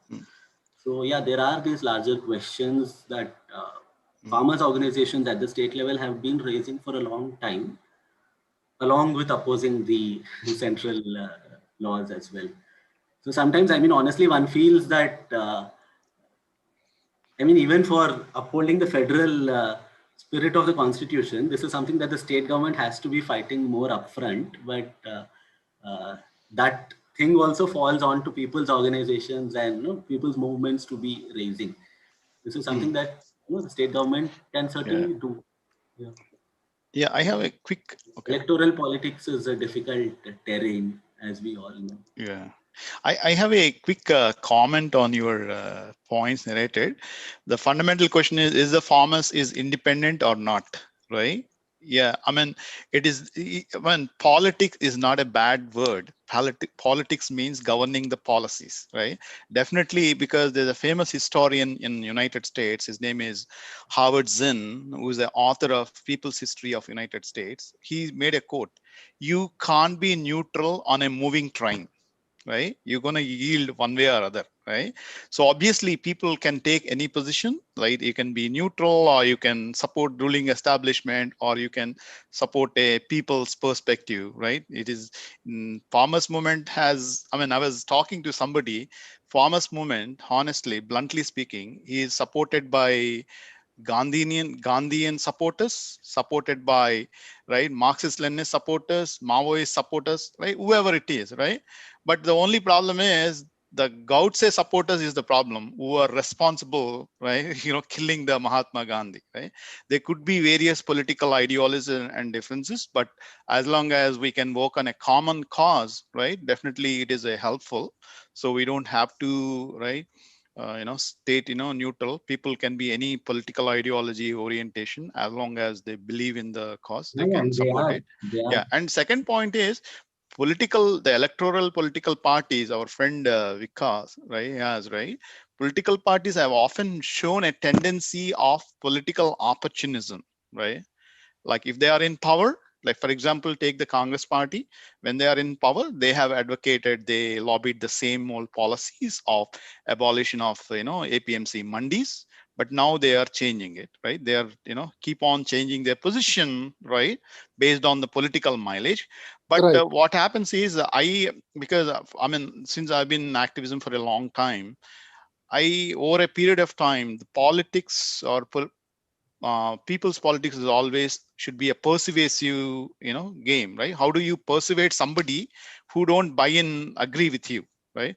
How do we persuade, people of moderate people, or apolitical, who are not interested? How do we persuade them? How do we shape public opinion? That is the key part. So I mean, okay, I mean, sometime back, we have invited a Congress party leader, right? I forgot his name. He's in Delhi. So he wrote a article on the Adivasis on Chhattisgarh, right? Adivasi lives in Chhattisgarh. We invited him. Actually, Meera and Shiva, we can be in touch here. On Jan 3rd, that is Sunday morning, we are organizing another meeting. We invited Batti Vikramarka, the Congress party, opposition leader, right? Along with Haragopal and Kancha Elaya, right? And Rajan Singh. So we can also bring them up and, put a critical question, right? I understand doing a lip service and doing with mind, body, and soul are two different things. As you mentioned, are they just talking? Are they bringing their party cadres, workers, right, putting on the ground? Right? There are two different things. I mean, unfortunately, what we have seen as a pattern is politicians, the mainstream politicians continue to play a lip service, right? And vanish, not doing anything on this pattern, we have seen. But anyway, still, bringing the politician. Last point is regarding the KCR. Our friend asked about southern politician.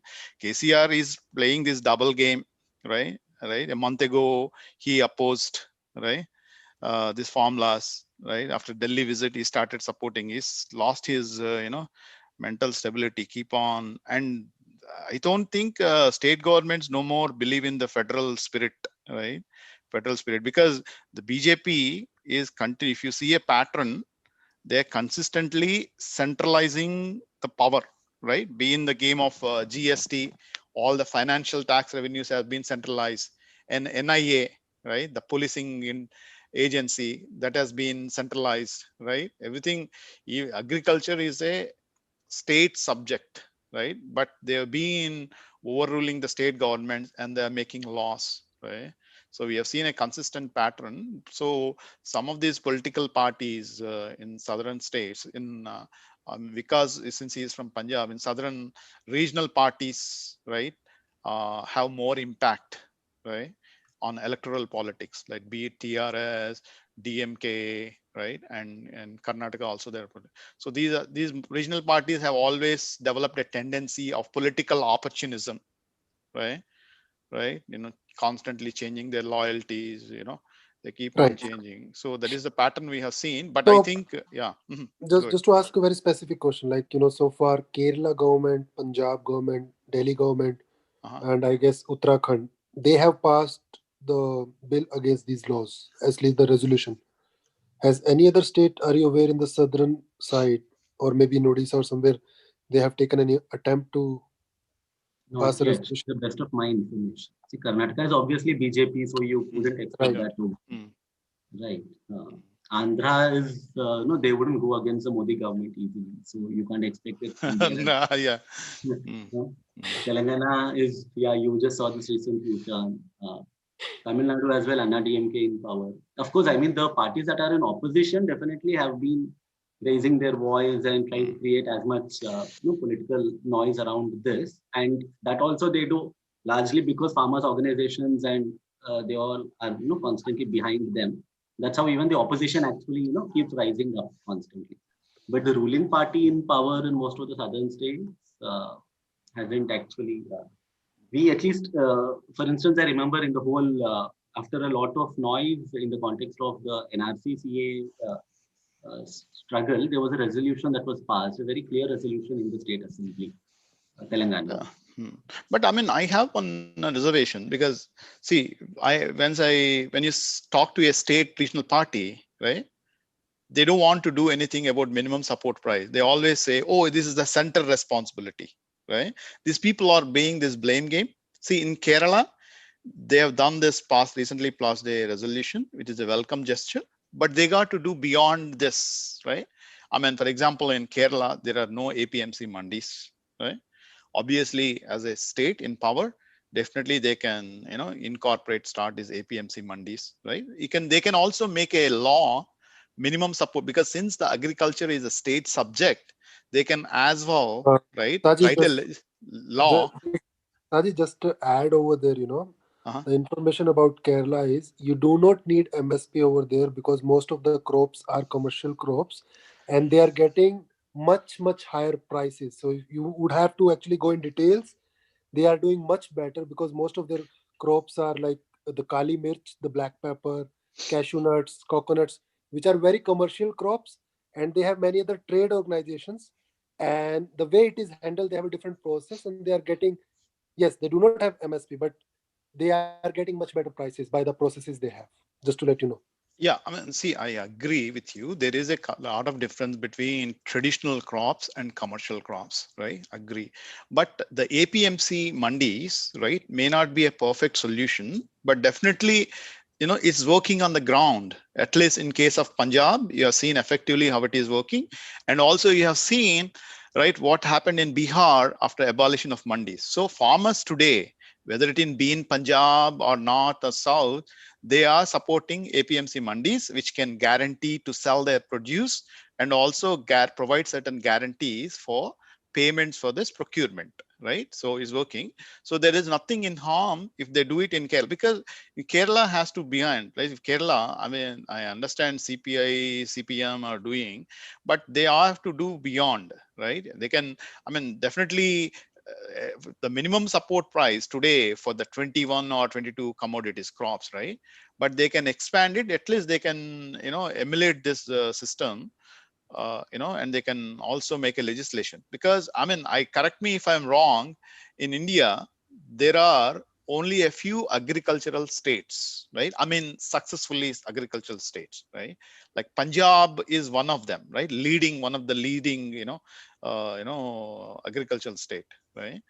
But I mean, like going back to Mira's point, putting cadres, CPM, the All India Kisan Sabha at the central level, led by Hanan Mola and all these people, they are in front. So first of all, one point we have to understand, this movement is primarily started by, not the CPM, but All India Kisan Sabha. This is started by as you said, the Independent Farmer Association of Punjab, Haryana. It was started by. Eventually, all people are supported. But the point is, on all India level, All India Kisan Sabha is supporting it. But when it comes to the state level, be it in Telangana, Andhra, you don't see that kind of a response, right? I mean, the people have commented it. CPM don't want to make anything to antagonize KCR. They don't want to openly criticize, right? Because I mean, I was talking to a point. They do that Because in careful ways over here.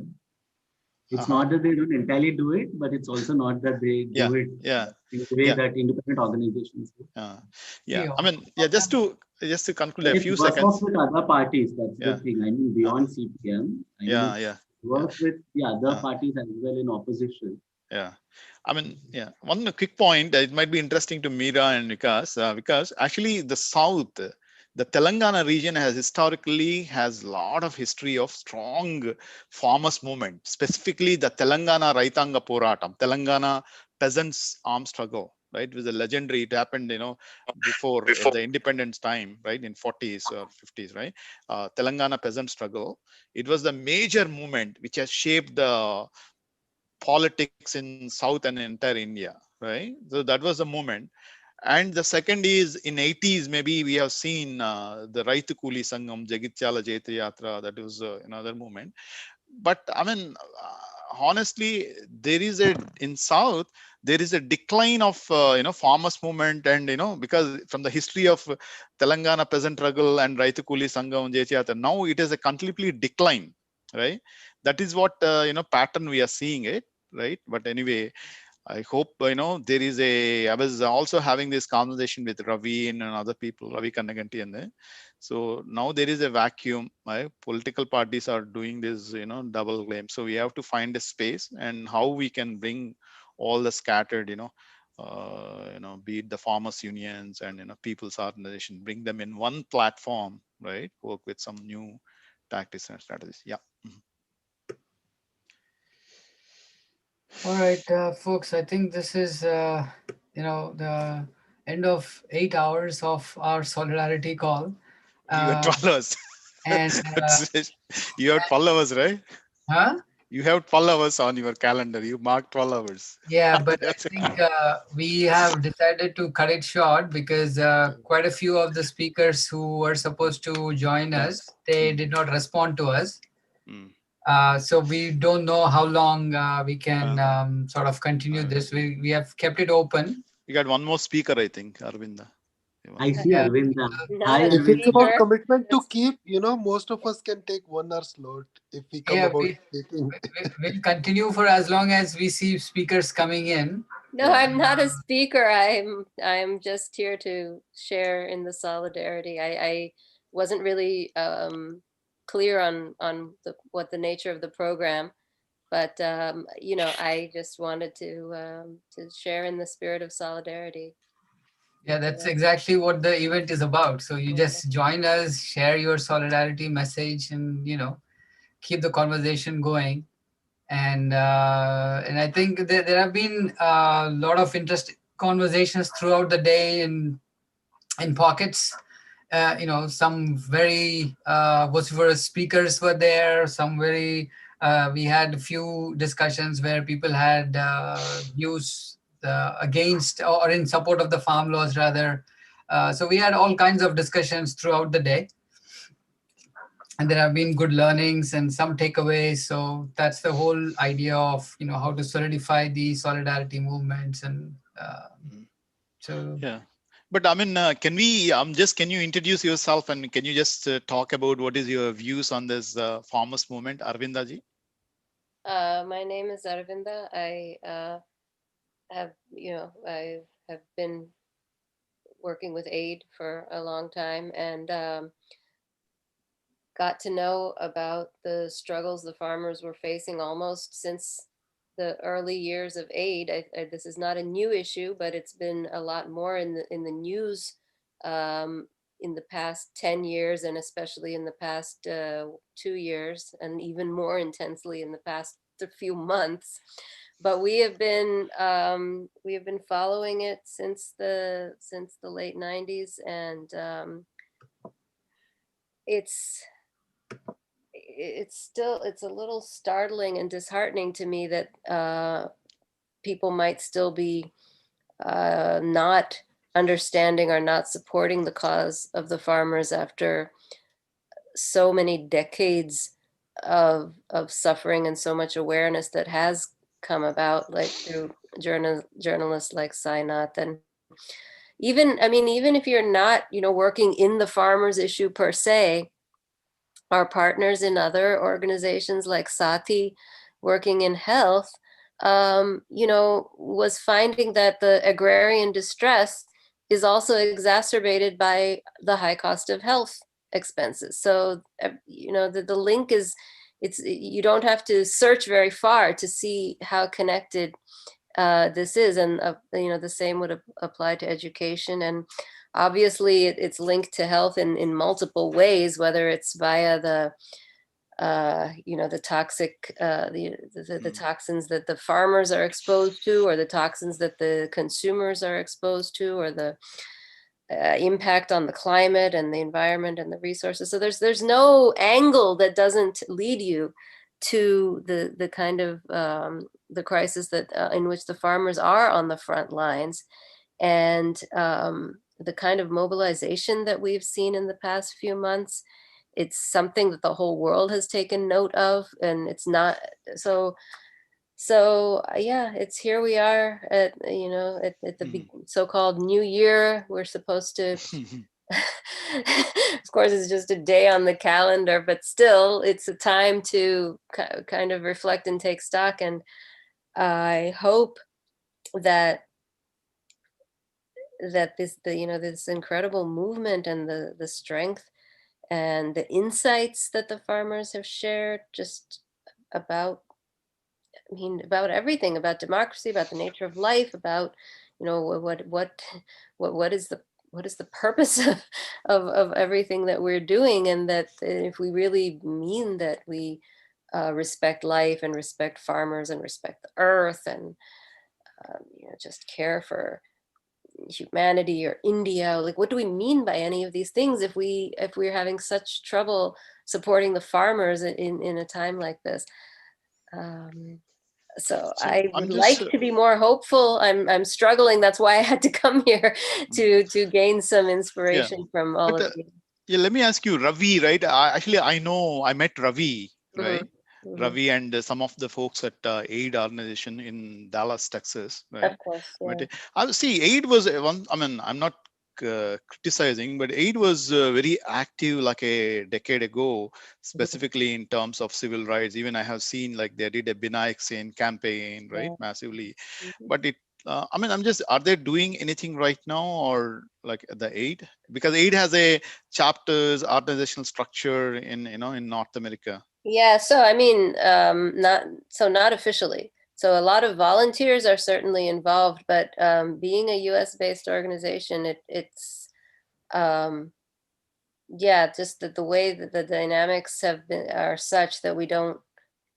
But is it a political line, or if they're not Let me doing put anything it this official? Is way, it right? due to the political line, change of political line, or what? There's no change of political line as such. I'm also an aid volunteer, so I can speak to that. That there are ways in which you can get engaged directly. There are ways in which you can get engaged indirectly. Yeah. So we have been on the ground working with partner organizations in sort of working with projects, working with farmers directly. And where things are, there's a clear line where we can and we cannot. So, But is there any specific? I got it. But is there any specific reason why they are not able to officially take up? I mean, I can certainly take those questions offline okay. and answer those. I don't think this is the forum to talk about Yeah. AIDS involvement or not involving in these kind of Okay. All right. issues. Yeah. Yeah. Definitely. Yeah. But to go back to the point that Arvinda brought out, right? Even when the whole farmers' protest started way back in June, once the ordinances were sort of introduced, I saw the tractor rallies slowly coming out on Punjab highways and Haryana. And I was slowly trying to follow what's going on. I was calling up the MLAs in Haryana saying, what are you guys doing about these protests? And talking to the MPs to get a feel of what they are thinking on the ground realities. And when the call to Delhi Chalo happened, I never imagined in my worst of the situations, and I'm a very, very optimistic person. You could push me against the wall, I would still flip around and see something that is positive, and then I'll keep moving forward. But I never saw that there will be a day that will come when we have to defend the farmer from being accused as a terrorist, a Khalistani or a Pakistani or somebody this, somebody that. I think that to me is how degraded as a society, as a country we have become. And that is a very, very strong statement. If we were to summarize this whole farmers issues in one sentence, I think that is the crux of this whole thing. Forget about the nuances, whether the farmers are going to help or hurt them. But I think the very fact that we have reached to a point where we do not even see the farmers as somebody contributing to the society, as somebody who the late Prime Minister said, Jai Kisan, Jai Jawan, those words don't even mean anything anymore. I think that So, is the absolute. sorry, just to add to your point, I have to name the political party here, the ruling government, BJP, and they always play around the fault lines, and primarily that's a religion thing. And the party does not have a base in Punjab, and their coalition government, Akali, they have lost base in the last elections. So what has happened is, with this associating words like Khalistani, Alagawaba, the terrorists and all, they are trying to, this like kill two birds with one arrow. They are trying to do that thing, not only try to fizzle out the movement, but also trying to elevate those fault lines in Punjab between Sikhism and the Hindutva. So that's also the game they are playing around. So that's the ground reports what we are getting from the so so that's something. And obviously this is there always a propaganda about, you instead of dealing with the dialogue of the issue at hand, you try to character assassinate the person who is raising it. So that's there always has been the strategy for wherever people have problem, be it students, be it teachers, be it the workers or anybody. Yeah, I think Yeah, I early mean, yeah. on in the call, we did discuss about the need to do fact checking ourselves and to sort of be those gatekeepers to sort of, remove the propaganda from what is the reality. And I So think we have to take on that role more actively and aggressively. so nationally speaking, there are a couple of forms which has been have been become very effective. There are 10 to 15 online guys, Yeah, individually, they have been doing it. For example, alt news have come up, yeah, and there is something called the Desh Bhakt, Dhruv Rathi, even a little bit of my channel also. And there are a couple of other individual, and now some other channels have started coming up, Lalan Top and all. There was a time 3-4 years back when there was no fact checking, but now a lot of individually social media channels have woken up, and BJP's troll army is kind of losing on the social media also. From the last 1.5 year, they have been very weak over there. So probably the existing sources can be used, but if somebody can bring up a local channel again, from the local news, because how BJP plays is they create the WhatsApp armies in the villages, in the mandals, and What's they up? have some Okay. hired people out there. And then I'm sure they would have hired a lot of psychologists and the specialists who think how the behavior goes. They start with the funny jokes. They start with even the adult content. So whatever the liking of the group is, according to the young people, the old people, religious stuff, fun stuff, they start with that, and slowly they will start leaving those political jokes, start character assassinating the political party of that particular state, the leaders. And the interesting part is, if you see whatever crime BJP people have committed, they will always shout that other person have done that crime, and they will try to Alleged, show other person in bad and try to blame them. alleged crime. Alleged, exactly, alleged one. That's correct. That's a very interesting fair point. For example, in yesterday's news, day before yesterday's news, this guy called Kapil Gurjar, who was shooting at CA NRC protest.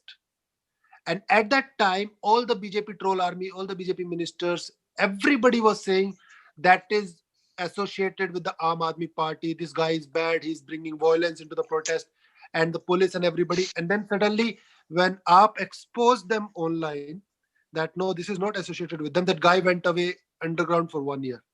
And now again, that guy cropped up yesterday, and he was joining the BJP membership. yeah, I And know. after There that, are, But I there are a think, lot of these kind of see, things, but I don't want us to get digressed or distracted. So we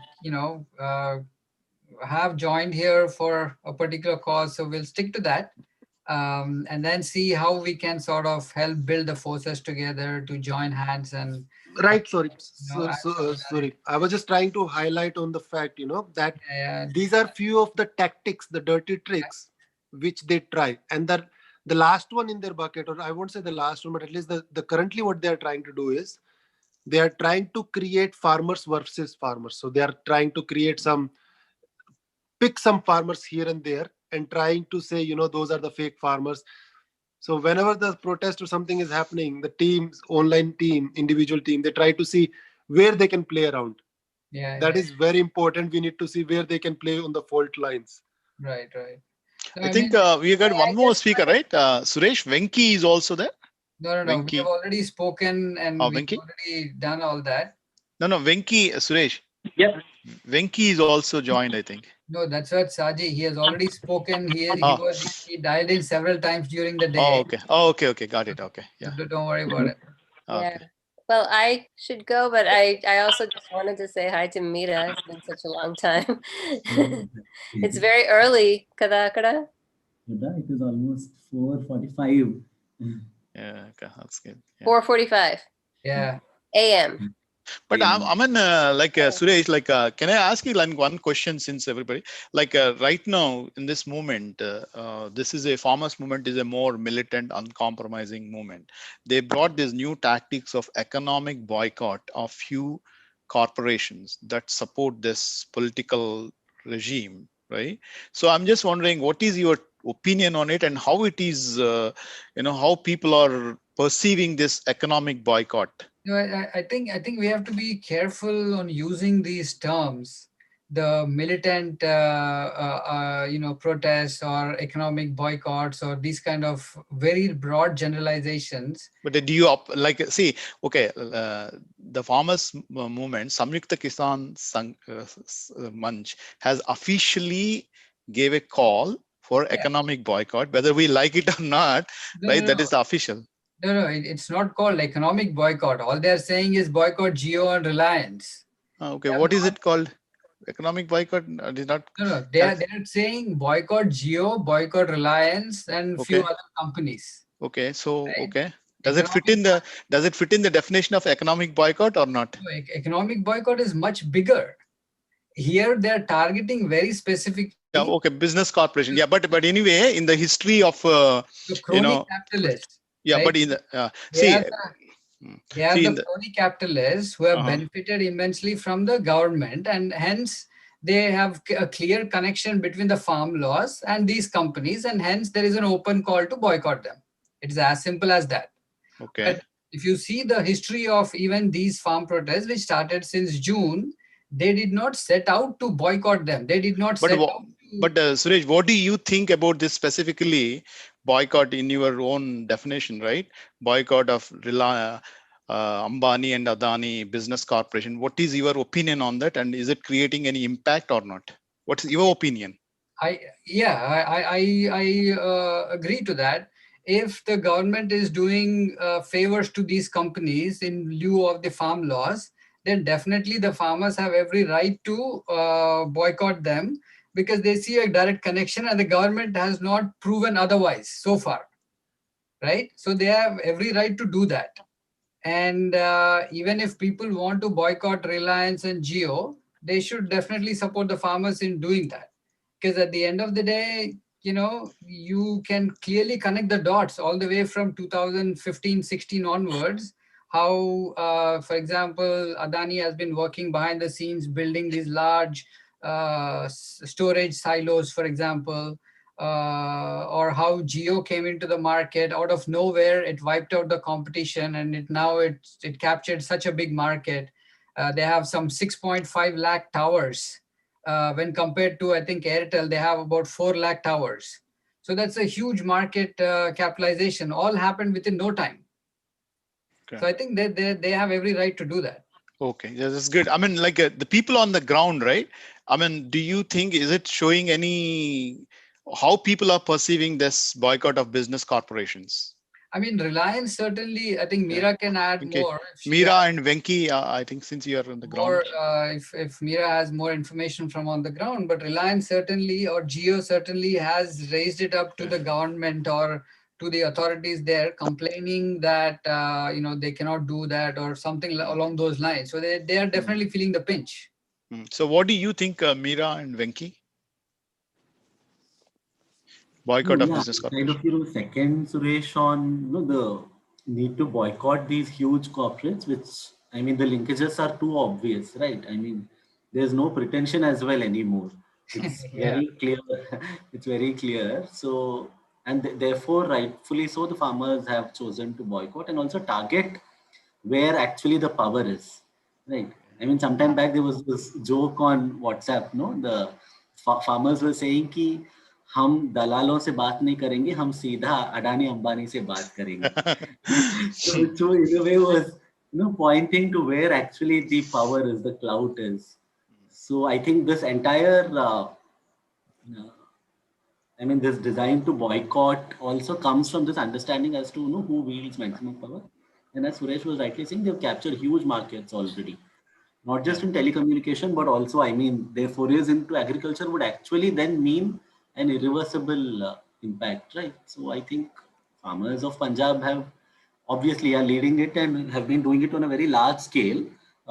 It's still, I mean, there is a lot that needs to be done on the ground in terms of this to catch up in many other states, but definitely we've seen protests happen. I mean, something that has not happened in the past, I mean, before 6 months on this scale, one has seen that happen in many other states as well, whether it's Maharashtra or some other states also, protests happening, because traditionally you would only go to a government office or a designated dharna site and protest, right? So for the first time, you're actually seeing in many places, farmers and others as well, other organizations are actually protesting before the chambers of commerce and industry or before Reliance.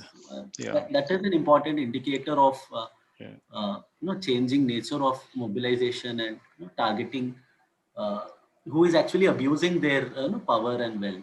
Yeah. See, in the history of people's movement in South Africa, apartheid regime, right? Specifically, this economic boycott of corporations and businesses, right? It has started characteristically in the historical, dictionary, right? Political dictionary is always boycotting businesses is considered as an economic boycott, right? In South Africa, we have seen, in Palestine, we have seen, because you have to understand, like Meera is also saying, if you people go and do a dharna, right, a dharna chowk, rally, protest, they have only certain impact. But when you go on an economic boycott or business boycott, right? And also, if you say, imagine if I had a discussion with Dr. Darshan Paul, if tomorrow, if people who really support this farmers movement, if they stop paying taxes, right?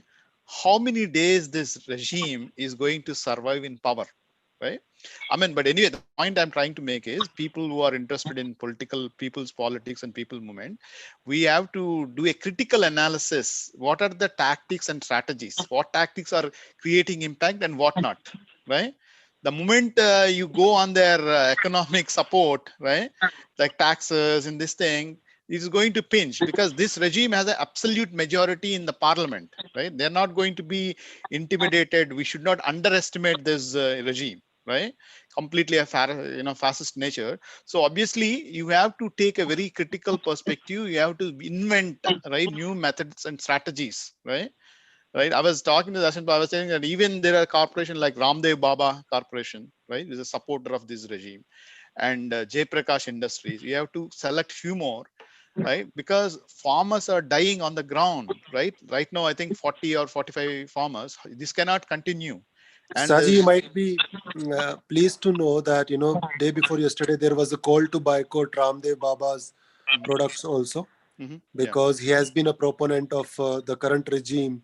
During 2014, he was speaking about black money and corruption, but since then, he has gone completely mute and just working on his empire and, adding all those adulterated products and bringing into the market, but saying nothing so far.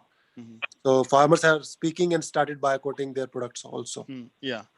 I mean, yeah, that's a good sign. I mean, this is a new tactic and strategy, because if Ramdev Baba and other corporations, right, if they're going to be, at least if people can bring down these businesses even temporarily, right, it will create a huge impact on the ruling establishment, right? They will be, because I mean, believe it or not, I'm not trying to deviate, in North America, the Palestinian movement came with this BDS movement, boycott, divestment, and BDS movement, sanctions, right?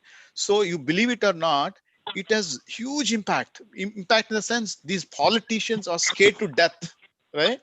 How can you boycott our businesses, right? They made so many laws, legislations, right, on this. So I mean, the lesson learned is, right, this boycott of businesses or economic boycott, they do impact, right, the ruling establishment, right? I mean, we have seen movements gone like even 100 days. We don't know whether these farmers are able to accomplish their political demands, right, within a few days. Who knows? It might start 100 days also.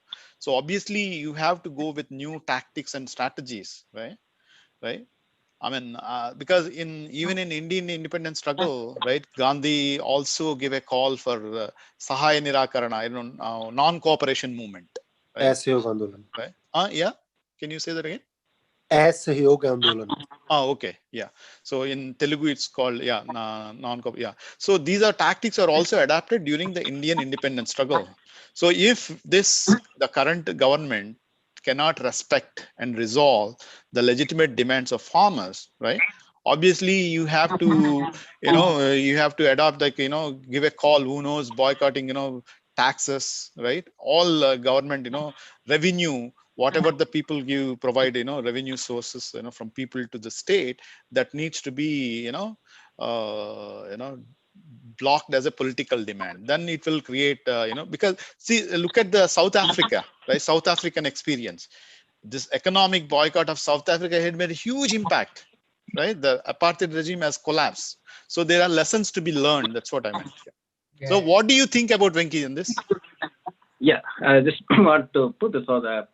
Yes, Surya mentioned, like, I see the economic boycott is that's more bigger, but what I hear seeing boycotting Jio, boycotting Alliance, boycotting Ambani is specific targeted towards or having the background of the bill, because everyone thinks, farmers thinks, we think, I think this bill is benefiting this particular 2 companies or 3 companies.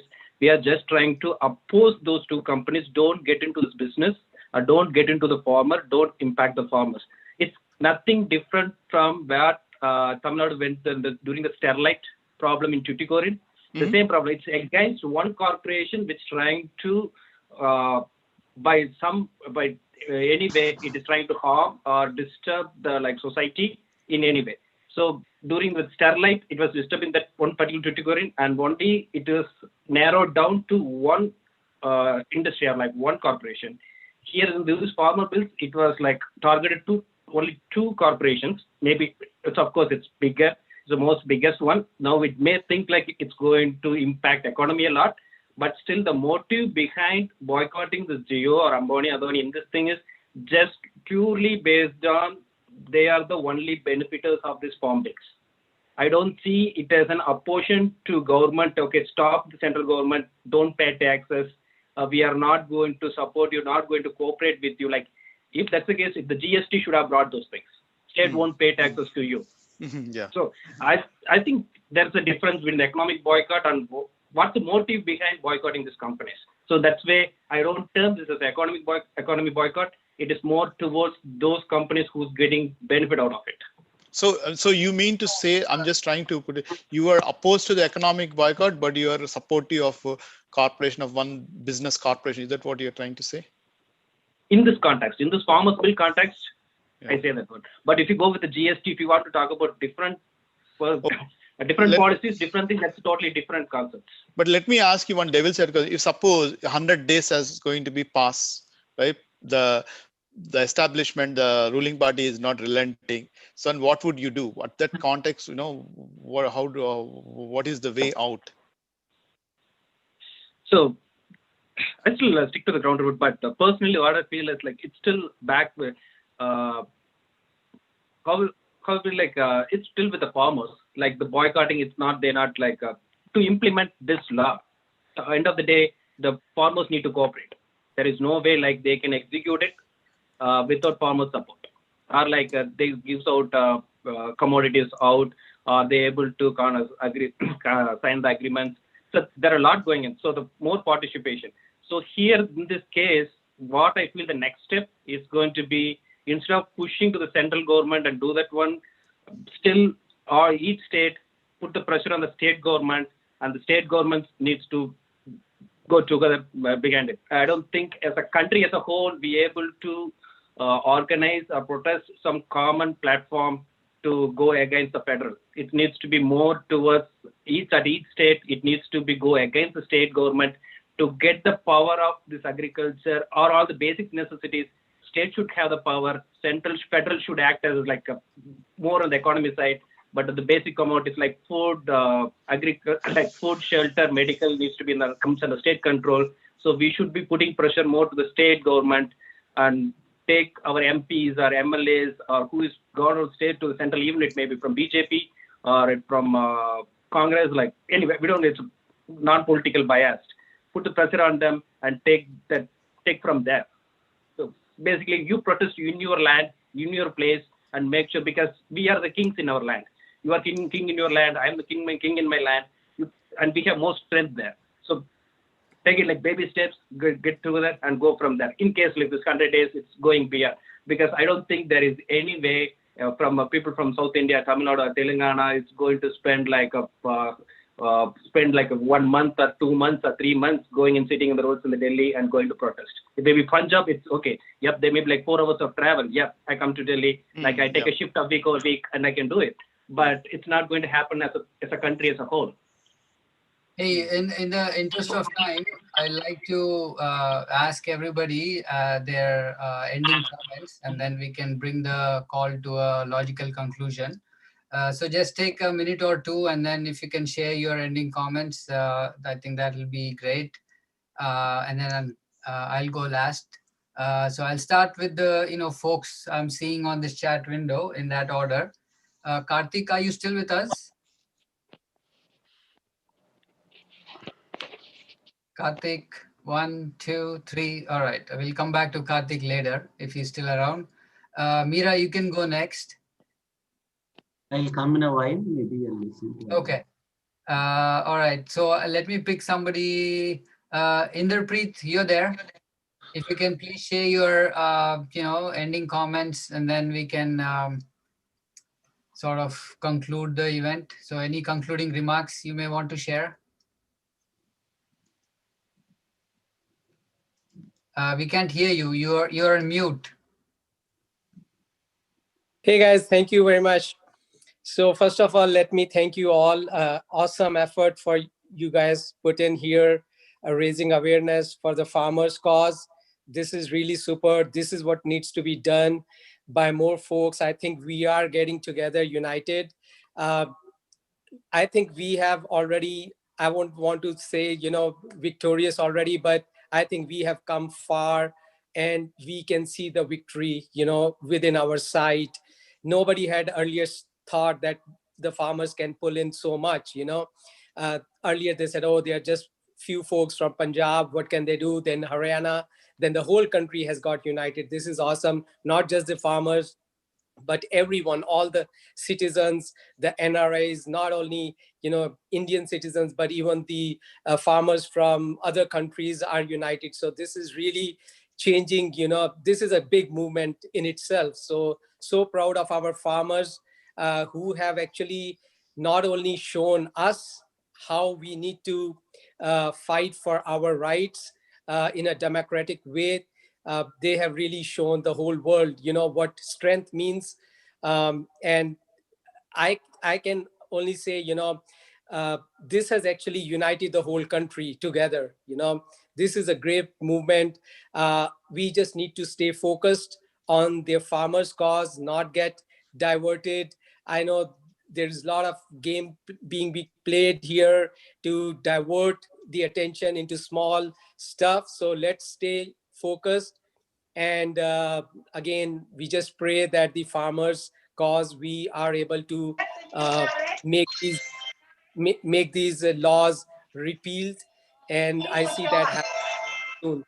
Thank you guys, everyone. And again, Jai Jawan, Jai Kisan, uh, let's again say for the farmers, hail to the farmers. May they be victorious. Thank you, everyone.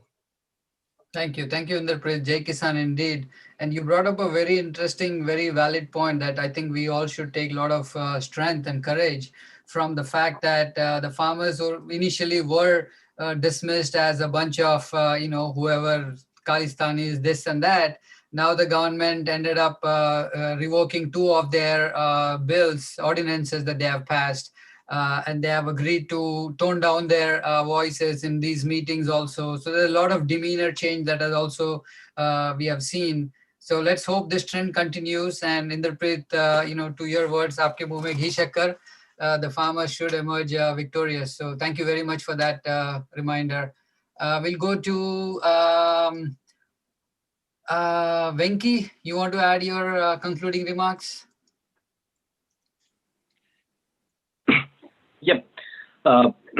First of all, thanks for conducting this event. And of course, I came to hear about last night and I applied as a volunteer. That's a good. And I'm very happy to see there's like a second interpret's comment. Like very happy to see the whole country is coming together for a common cause, and the not only like as you said, like not only people in the ground and also people here in the social media, people in India, people all over the world coming together for the noble cause, and hope the victory is so near for us. And just I pray for the God to have more strength and give more strength to march towards the victory. And I'll be there to help any possible means to take it forward here. All right. Thank you very much. Thank you. Thank you. We'll go to Vikas next. सबसे पहले तो I would like to thank all of you, who are showing solidarity through this call. We are speaking in this call, connecting, that's showing our unity. I would like to pay my homage to 43 martyrs, the farmers who have died in that extreme cold. Delhi ki sardi is famous in India, and that's 43 people died, their families. Salute to them. I pay homage to them. And I take a pledge that however long this protest goes on, I will do whatever I could do from.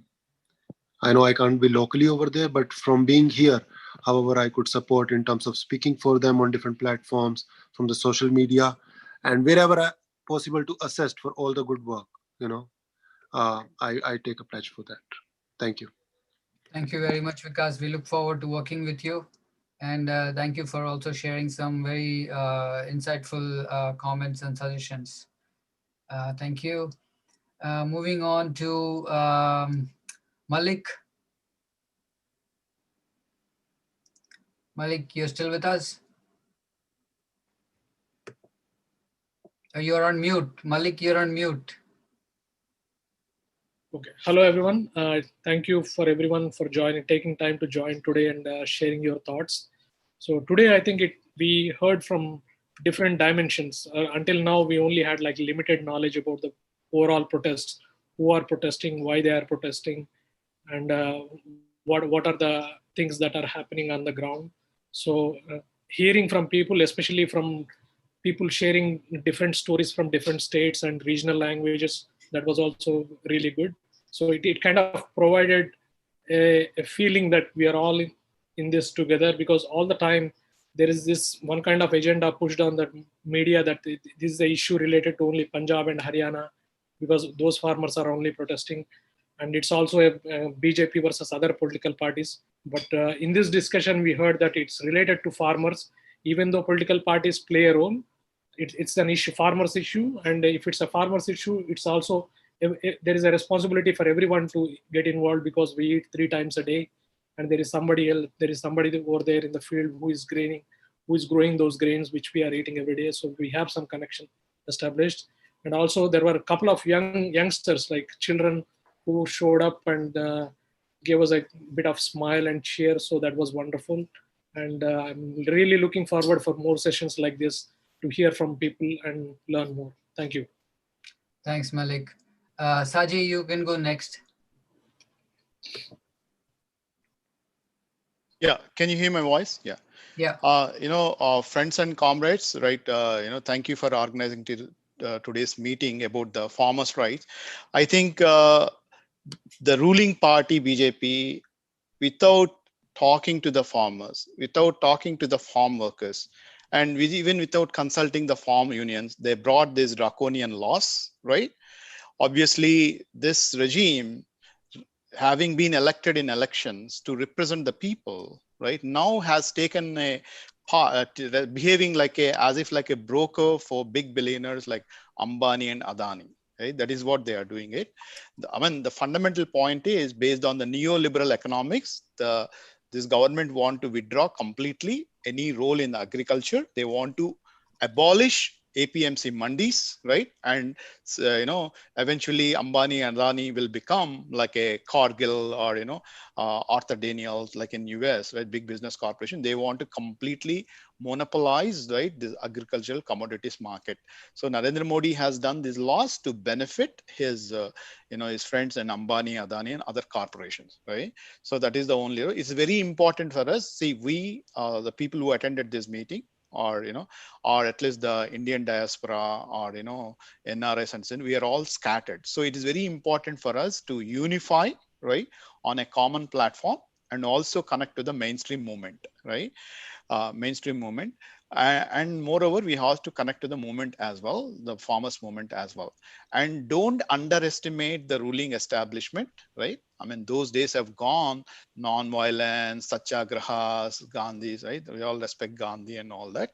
But times have changed, right?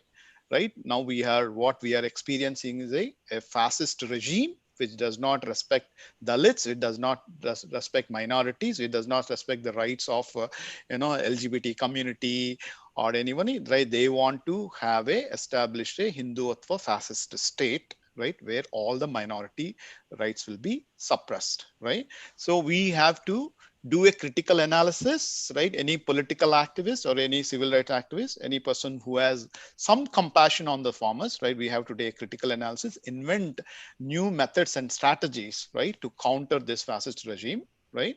And I'm sure I mean, like some of us as the NRIs and diaspora. So we also play a role in this movement. We can play a catalyst role, right? Of course, the people who are working on the ground, right, they're going to lead the movement, right?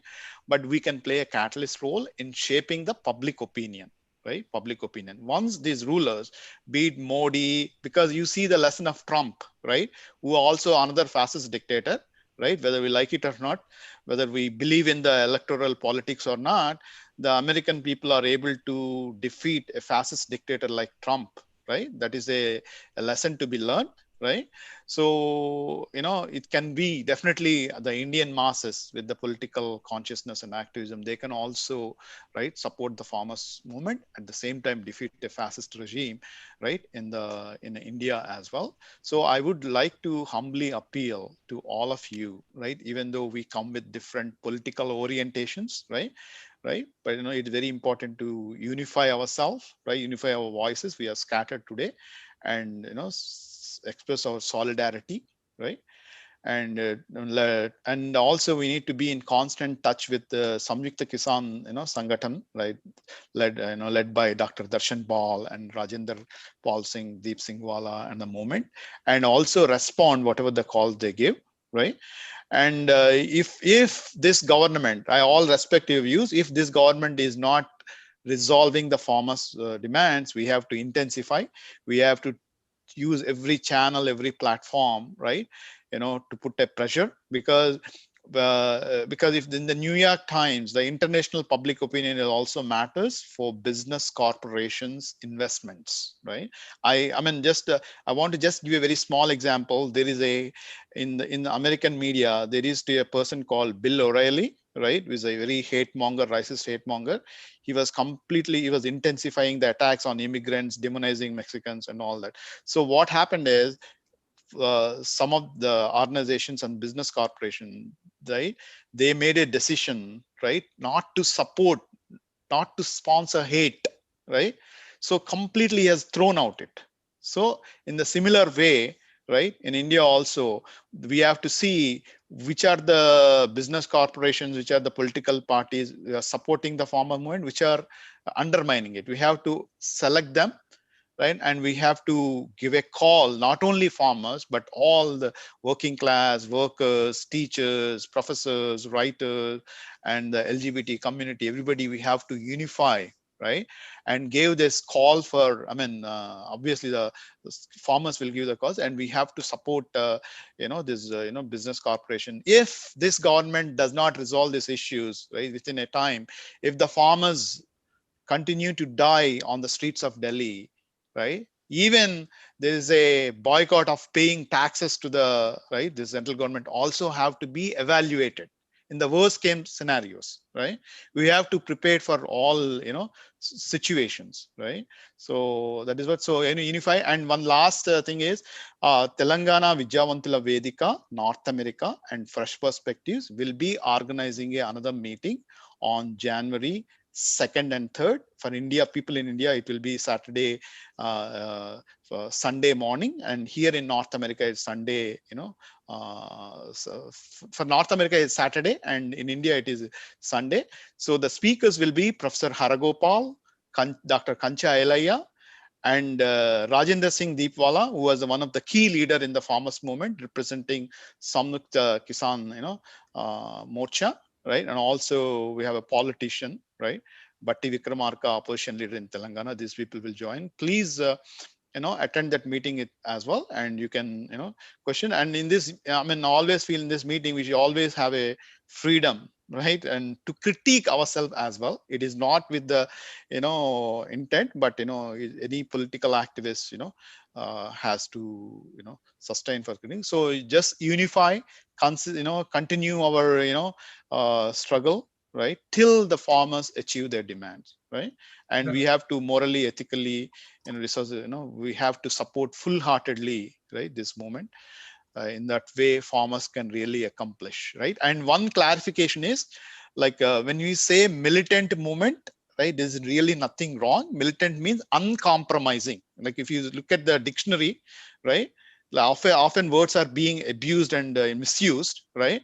But militant means uncompromising, meaning a struggle that uncompromising that will achieve. That is what, But anyway, people, whatever they are comfortable with the definitions and words, they can use their own. So that is what I want to say. So just unify and let us, express our solidarity to the farmers movement. Just to Thank you. reiterate the word, Saji, the word you use, militant, we are fighting a perception battle here with the whole Godi media. So the word we choose has to be in such a way which does not give advantage to their propaganda. So yes, the dictionary meaning might be, but that's for the academic purpose. But in such moments, we need to ensure that, the words we use that resonate with the common people who can understand the positive causes. That's why I guess, Suri has highlighted that earlier. Yeah, exactly. Because perception matters, and for them, they can be wrong as many times as they can be, and they will be. But for us, even if we are wrong once, then that will backfire. So yeah, I mean, I understand people point come with different Yeah, orientation, because Telangana Raitang, Telangana peasant struggle, right? No, I Right? understand. That is we have to learn also. Sometimes we are being misled by this what you call this medias from our critics. So it is very important to learn the history and history of political movement. Really understand what are the words, what is really meant. Right? Yeah. That's what I'm saying. Okay. Understood. Let's move on. Understood your point, sir. Thank you. All right. Quickly moving on to Karthik. Your ending comments.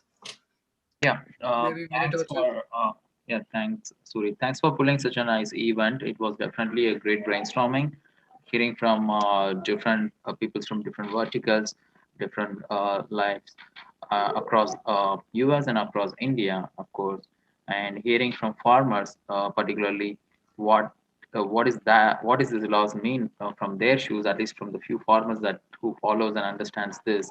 And that's one part of it. And next part of it, one thing opened up is to keep this kind of movement and discussions open, and for the people to be in stay connected as a Indian community. And as Haji mentioned, this is not just to do with the farm law. It's to do with keeping up the democracy and choosing the right government in place, right? And what the lessons that we have to learn from here for the future decades to come.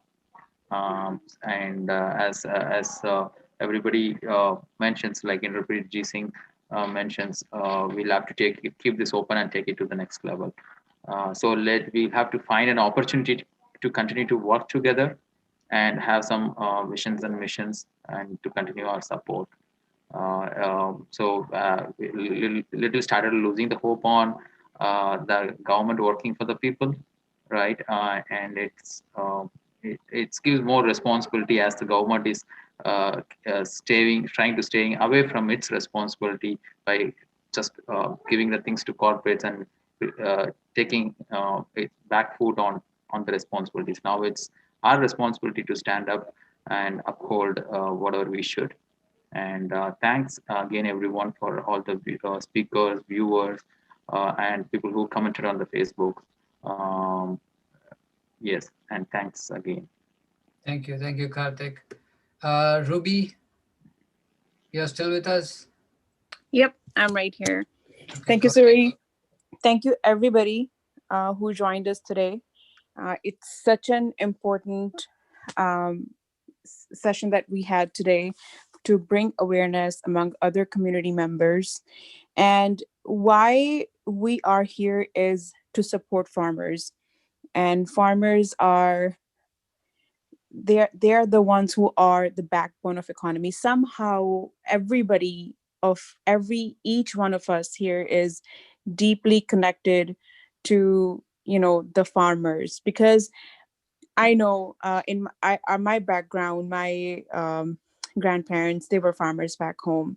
So it definitely hits home when uh, someone like farmer is being taken advantage of by just bringing in some emergency ordinance, passing them into laws without their consultation, and just it's just hits home. So definitely voicing up for farmers is helping and pushing against big corporations, and helping this cause. So thank you, everybody. We truly appreciate who joined us today. Thank you so much. Thank you, Ruby. And I think I'll go next because Mira said she will actually sing a song for us. And because we opened the meeting today, we opened our conference today with a song. A farmer sang the song, so we'd like to end it that way. So I'll go next, and I think it's very easy just to look at the things overall and feel dejected. But all we got to do is just look around and see what our farmers are going through. Then I'm sure we will be inspired to join them and stand in solidarity with them.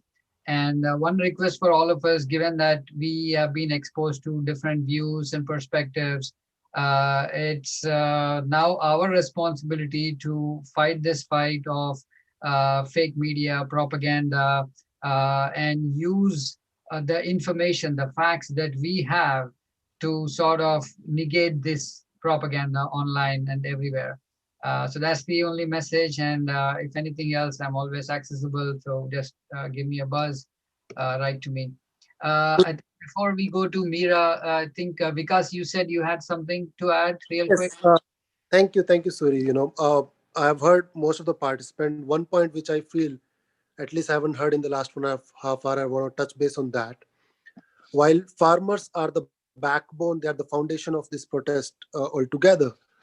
What we need to also focus is on the essential commodity storage bills, which will be impacting not only the farmers, but the middleman and the lower class across the country.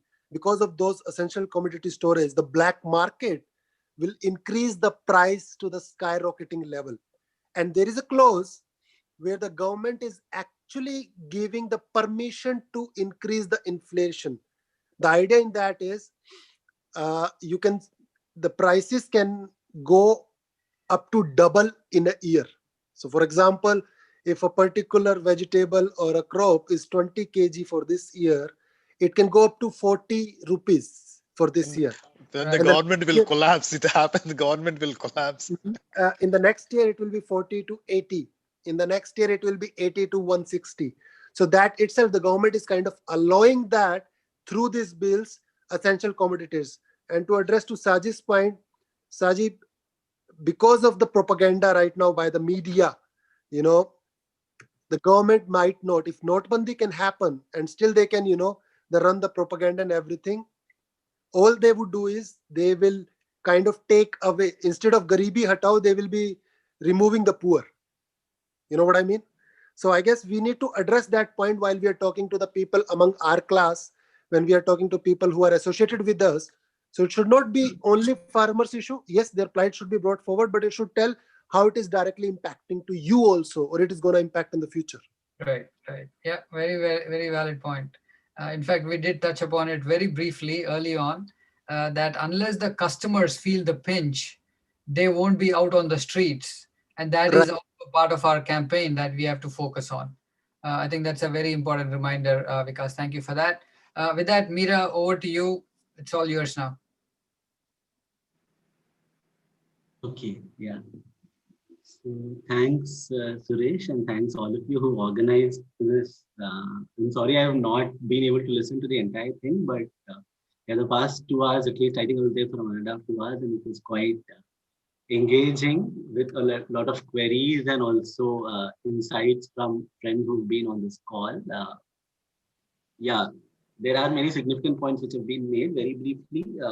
Agree also with, yes, we are living in extremely challenging times. These are no ordinary times. This is no ordinary government that we are dealing with. And therefore, it is very much important to rethink of our strategies, but do that in ways which are absolutely responsible and speak to the complex times that we are in. So yeah, I'll mention it at that basic level. The last point which Vikas made, yes, I agree. And I think a lot of us have also been making the conscious attempt to also take this to the non-farming sections and speak of how this would have long-term implications on other sections of the society as well. And therefore, why this should be a collective struggle of different sections. So that conversation is certainly happening, but agree it must happen much more than it presently is. So yeah, before I do the song, two brief mentions I wanted to make. One is salutes to all the martyrs. Of course, all the 43 martyrs of the current ongoing farmer struggle, but also thousands of farmers who, over the past couple of decades, one can't even call them suicide, literally, who've been killed because of an agrarian policy that was so anti-farmer.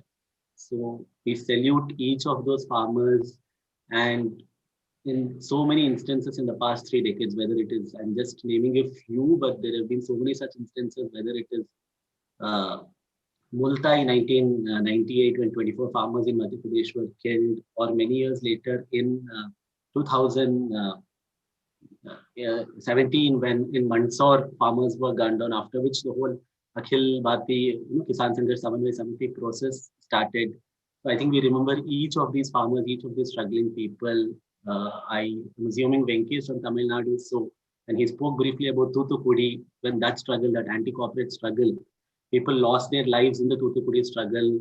Hamida B, who just died 2 days back, Hamida B from Bhopal, who was part of the Bhopal Gas Pirit Mahila Udyog Sangathan. That was a huge anti-corporate struggle where so many people lost their lives. So there are so many such examples of people having martyred their lives, and that is, and have, in so many ways made lives better for us. And therefore, if we are able to fight these huge corporates or fight these policies today, it is hugely also because of the martyrdom of all these people. So a big salute to all of them as we leave 2020 and walk into 2021.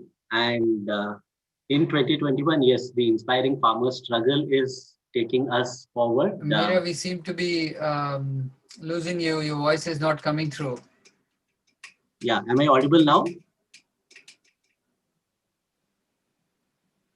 Am I audible now? Yeah, it's low, but it's there. Yes. Hello? Okay. We can hear you. Yes. You can hear me. Huh? No. So I was just saying, am I audible? Yeah, Meera, you are audible. Suresh, we can hear Meera's voice. Suresh? I think looks like there are some network connectivity issue, but Meera, we can hear your voice when you sing. Maybe a little bit increase the volume of microphone or come a little bit closer to the microphone or whatever. Okay, yeah. Suresh, Generally, this should be audible. Am I audible now? Yes, we can hear you. Yes. Meera, you are audible. Suresh is not. Okay, the other way around. Okay. Yeah, it's so it can sometimes it happens. Yeah. Right. So he might come in. So I was just thinking of the spirit of Chatti Kala in the Sikh tradition, which is about the rising spirits and the spirit of resistance against adversity, against all kinds of challenges. So that spirit of Chatti Kala is something that is so central to the farmers movement that we see right now. And that spirit of Chatti Kala is something that really the people's movements of this country need right now against the fascist power. So yeah, let's take that light of Chatti Kala into 2021 and a brief song that we in the feminist movements have been, that's one of our flagship songs. I'll try and sing a few paras from that. okay. అచ్చా ఈ పాట హిందీలో ఉంది, so Yeah, క్షమించాలి right. Telugu మిత్రులు and Yeah, okay. தமிழ்நாட்டில் இருக்கிற friends மன்னிக்கணும், இந்த பாட்டு வந்து தமிழ்ல இருக்கு, சாரி ஹிந்தில இருக்கு. परवालेदु परवालिया शायद आपको मालूम भी होगा, तू जिंदा है तू जिंदगी की जीत पर यकीन. Wow. तू जिंदा है तू जिंदा है तू जिंदगी की जीत पर यकीन कर, अगर कहीं है स्वर्ग तो उतार ला जमीन पर. तू जिंदा है तू जिंदा है तू जिंदगी की जीत पर यकीन कर, अगर कहीं है स्वर्ग तो उतार ला जमीन पर. तू जिंदा है. ये गम के और 4 दिन, सितम के और 4 दिन, ये दिन भी जाएंगे गुजर, गुजर गए 1000 दिन. ये गम के और 4 दिन, सितम के और 4 दिन, ये दिन भी जाएंगे गुजर, गुजर गए 1000 दिन. कभी तो होगी इस चमन पे भी बहार की नजर, अगर कहीं है स्वर्ग तो उतार ला जमीन पर. तू जिंदा है तू जिंदा है तू जिंदगी की जीत पर यकीन कर, अगर कहीं है स्वर्ग तो उतार ला जमीन पर. तू जिंदा है. हमारे कारवां को मंजिलों का इंतजार है, ये आंधियों ये बिजलियों की पीठ पर सवार है. हमारे कारवां को मंजिलों का इंतजार है, ये आंधियों ये बिजलियों की पीठ पर सवार है. जिधर पड़ेंगे ये कदम बनेंगे एक नई डगर, अगर कहीं है स्वर्ग तो उतार ला जमीन पर. तू जिंदा है तू जिंदा है तू जिंदगी की जीत पर यकीन कर, अगर कहीं है स्वर्ग तो उतार ला जमीन पर. तू जिंदा है. 1000 भेष धर के आई मौत तेरे द्वार पर, मगर तुझे न चल सकी चली गई वो हार कर. 1000 भेष धर के आई मौत तेरे द्वार पर, मगर तुझे न चल सकी चली गई वो हार कर. नई सुबह के संग सदा तुझे मिली नई उम्र, अगर कहीं है स्वर्ग तो उतार ला जमीन पर. तू जिंदा है. जमी के पेट में पली अगन पले है जल जले, टिके न टिक सकेंगे भूख रोग के स्वराज ये. मुसीबतों के सर को चल बढ़ेंगे एक साथ हम, अगर कहीं है स्वर्ग तो उतार ला जमीन पर. तू जिंदा है तू जिंदा है तू जिंदगी की जीत पर यकीन कर, अगर कहीं है स्वर्ग तो उतार ला जमीन पर. तू जिंदा है. बुरी है आग पेट की बुरे है दिल के दाग ये, न दब सकेंगे एक दिन बनेंगे इनकलाब ये. बुरी है आग पेट की बुरे है दिल के दाग ये, न दब सकेंगे एक दिन बनेंगे इनकलाब ये. गिरेंगे जुल्म के महल बनेंगे फिर नवीन घर, अगर कहीं है स्वर्ग तो उतार ला जमीन पर. तू जिंदा है तू जिंदा है तू जिंदगी की जीत पर यकीन कर, अगर कहीं है स्वर्ग तो उतार ला जमीन पर. तू जिंदा है. Yeah, good, good. Yeah. Thank you. Yeah, good thing. Yeah, I think it's good. Yeah. Okay, I think Suresh might have a problem, but I think it's a very wonderful event. So, Manji, Indrapreet, where are you from? I mean, I'm from Atlanta. oh, Atlanta. Okay, I believe Vikas and Indrajit are both from Atlanta. That's good. Yeah, good. So, are you in touch with any of the farmers leaders in Singhu border or Tikri border or Punjab? Not the ones that are like in the meeting, but Okay. yeah. Yeah. Yeah. Okay. And I mean, see, I think it's a good idea. We can stay in touch, right? Be it on Facebook or somewhere. I have posted the fresh perspectives, right, where we can get in touch. We will be the meeting event will be posted, right, in a day, right? No, and let me know if you want to speak in the event, or if your organization want to be represented, right, in one way or other, right? We can be flexible and accommodative, right? And Indrajit, where are you from? What's your hometown? I mean, like Atlanta, I know, but way back in Yeah, Punjab. Mohali. Mohali, yeah. See, Dr. Darshan Paul, right? He's the convener of Samyukt, Kisan Morcha. He's the leading all the 400, 400 plus farmers union, right?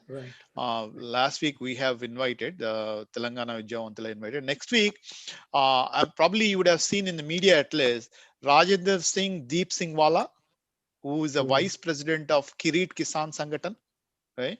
He's also one of the member of the core committee at the Singhu border for the farmers movement. He will be, joining our meeting, right, on Jan 2nd. That is going to be the Saturday night. Like, since you are in the East Coast, it will be like a 9:30 in the night because time zone. So he will, he will joining us. So it's a good idea for you, join and interact with him, Sure. right? And Absolutely. and all, because you're also in Atlanta, so right. And then since you guys have savvy social media warriors, let me know if you can take this message, right? Unify our voices. It will be good. Or send across the flyer, Savi. Yeah. I've given my Facebook thing, and we can see how we can connect. Yeah. Perspective.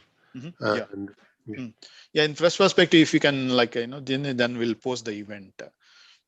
Yeah. And this thing, I think, I believe since Suresh has see, we organize a lot of meetings, but our limit is always like a 3 hours, right? So Suresh is the first time organized a marathon meeting. I would call this as a marathon in test people's patience. And yeah. So Saji, Thanks, can I Jim. sign off? Yep. Who is it? Sure. That's Meera Meera. here. Can I sign off? Yeah. I think we will sign off. Meera, I will also invite you to the meeting. Anyway, you are from Hyderabad, Telangana, right? So I would request you, to attend that meeting. Let us stay in touch in the Facebook. If you're, we can connect on the fresh perspectives, right? I will post the event. I would request Suresh you has to my join that meeting. Meera, if I may ask, you're going to sleep now, or you're waking up? Okay, and a happy new year, you guys. We are all forgot in the seriousness of this, right? Wish you a happy new year. Hopefully in the 2021 our farmers will accomplish their political demands. Hopefully we'll get a solution from COVID, and hopefully our sleeping governments will wake They're up. up against long drawn struggles, but these are all very important moments of taking hope and energy for the future. So yes. Yep. Navvarsham Shubhakankshalum. Pudavarsham Vahatakal. So happy New Year to everyone. Yeah, happy New How Year. do you speak so much of Tamil, Vikas? Sorry, Meera. How do you speak so much of Tamil? Kunjum தெரியும், நல்லா எல்லாமே நண்பன் இருக்குங்க. So அங்கேதான் சின்ன big பண்ணீங்க. Interesting. Yeah, and Indrajit, actually, probably you might be familiar with the United Sikh organization, right? United Sikh, right? So we're also a friend of mine, Gurvinder Singh. He is working as a director. So last week we invited him as well. So there are a lot of organization. We let us stay in touch, and we'll also ask United Sikh representative also speak up in that event as well. Right. I mean, I don't know. I'm familiar with Atlanta. In Dallas, Texas, we have a very vibrant, Sikh community. We have a lot of gurudwaras. I think a few years ago, they conducted an event on 1984, massacre of, Sikhs, right? They conducted a human rights event. So I was invited to the gurudwaras. That's a very wonderful thing is, see, there are certain religious, say people may or may not believe in religion, but there are minority communities, they are very open to use this religious space also for support of human rights event. That is a very welcome gesture, because it's never happened in the Hindu religion. I never seen they never talk about rights or politics in this other religious places. But in Christians, in Sikh community and some Muslims, they provided space for rights. That is a welcome gesture. To stay in touch. Because yeah, we have to use all spaces. To use right. And religion cannot be different from your rights, right? Human rights, any rights are very important in a religion itself, so that's why. See, what happened is, I mean, to be honest, I'm a rationalist. So then Gurudwara has invited me. I had this conversation with Dr. Darshan Paul, right? Right? He's a friend of our old comrade, right? So I asked him, these people have invited, what do you think what I should do, right? I mean, do you think, because see, obviously when I am going to speak, I will be speaking my views, right? Which may or may not in agreement, right? Because I'm sure you are about to Pash. Pash is a famous Punjabi poet. Right. Yeah. So Fash is a comrade, he's a poet. Yes. So obviously, I mean, we support the Punjabi movement. We are completely against this golden Blue Star operation, right? But at the same time, obviously Pash is a legendary singer, right? He sacrificed his life. So I'll ask Darshan Paul, do you think is it appropriate to talk about Pash at the Gurudwara? Right? But he told me, see, I understand we have to go to certain places, right? We may or may not agree, but it's always to put a persuasive argument, right? We have to convince people, persuade them, just go and speak. What's the big problem? And he was, and I met people in Gurudwara. I was very surprised. There are such a senior comrades, right? Who have a lot of political history, and Punjab has a vibrant political activism. So I would let us get connected with Dr. Darshan Paul and Dr. Rajendra Singh Deepwala, and these people are very active farmers leaders.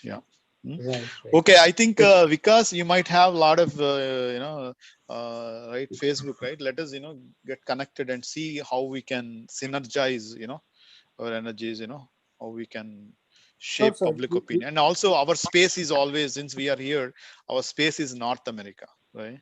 So we have to how we can shape public opinion on this. That will be in this space, it is very important for the mainstream movement as well. Sure, we could connect anytime after tomorrow, and yes, let's do whatever.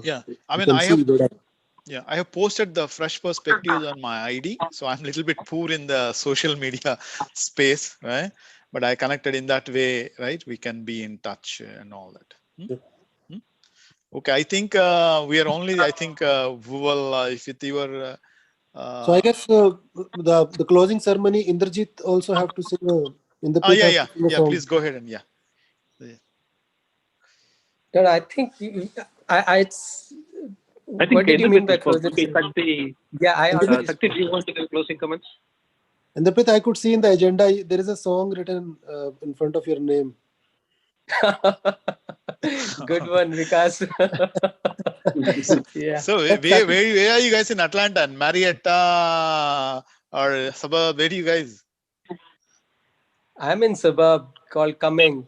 Yeah, I'm familiar. I was in Atlanta, so I'm familiar with. I'm just nearby the Delta office. Oh, near the airport, right? Close to the airport. Yeah. Okay. Yes, Shakti yes, also I'm joined.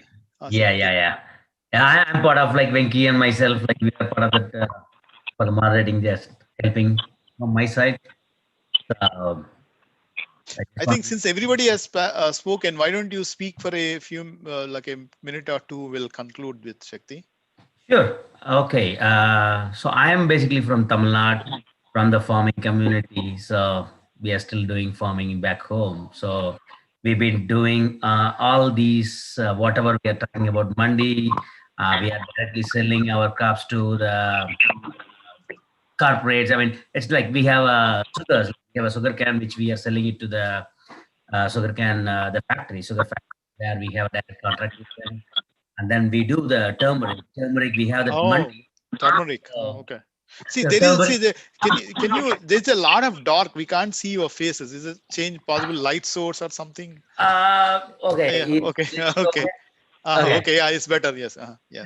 Okay. So, and then turmeric, we are actually selling through Mandi, where whatever the APMC we are using, right?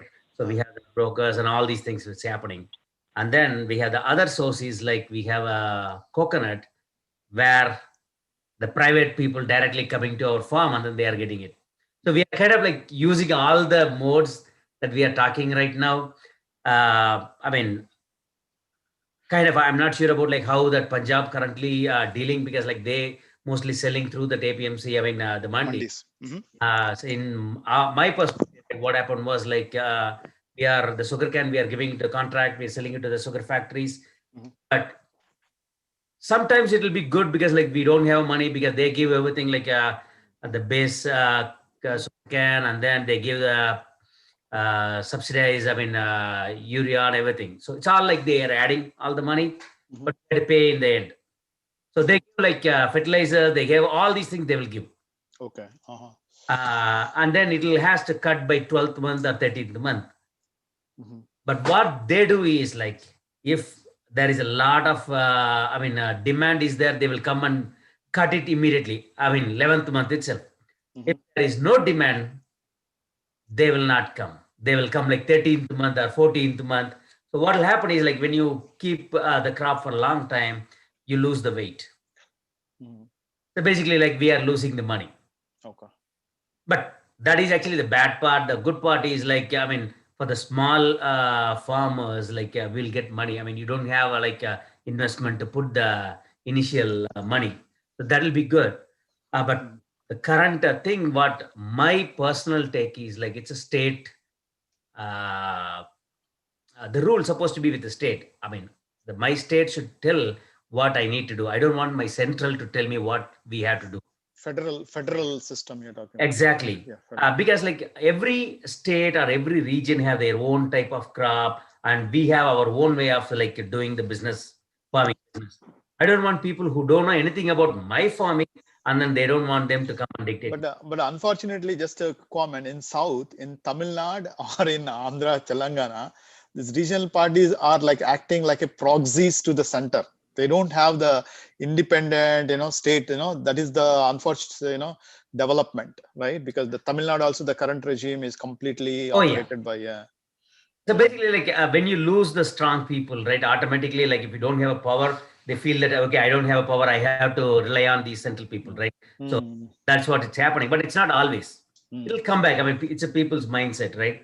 So that's why you see, like in Tamil Nadu, I mean, it's not easy to central come and take that this thing. So that is my main worry. I don't want people. I mean, there is a lot of positive things about my state, how they want to do. Because in 88 itself, like 87 itself, like Tamil Nadu got into this kind of like lot of reforming. Do you have APMC mandis, like similar like mandis? You have it in Tamil Nadu? Exactly. It's not a APMC similar mandi, but similar mandis we have. Okay. Like, Okay. What do you call like, I don't know the exact word in English. But every town, every town, we have that mandis. Where we have there is a, whatever we are talking about MSPs, we have that.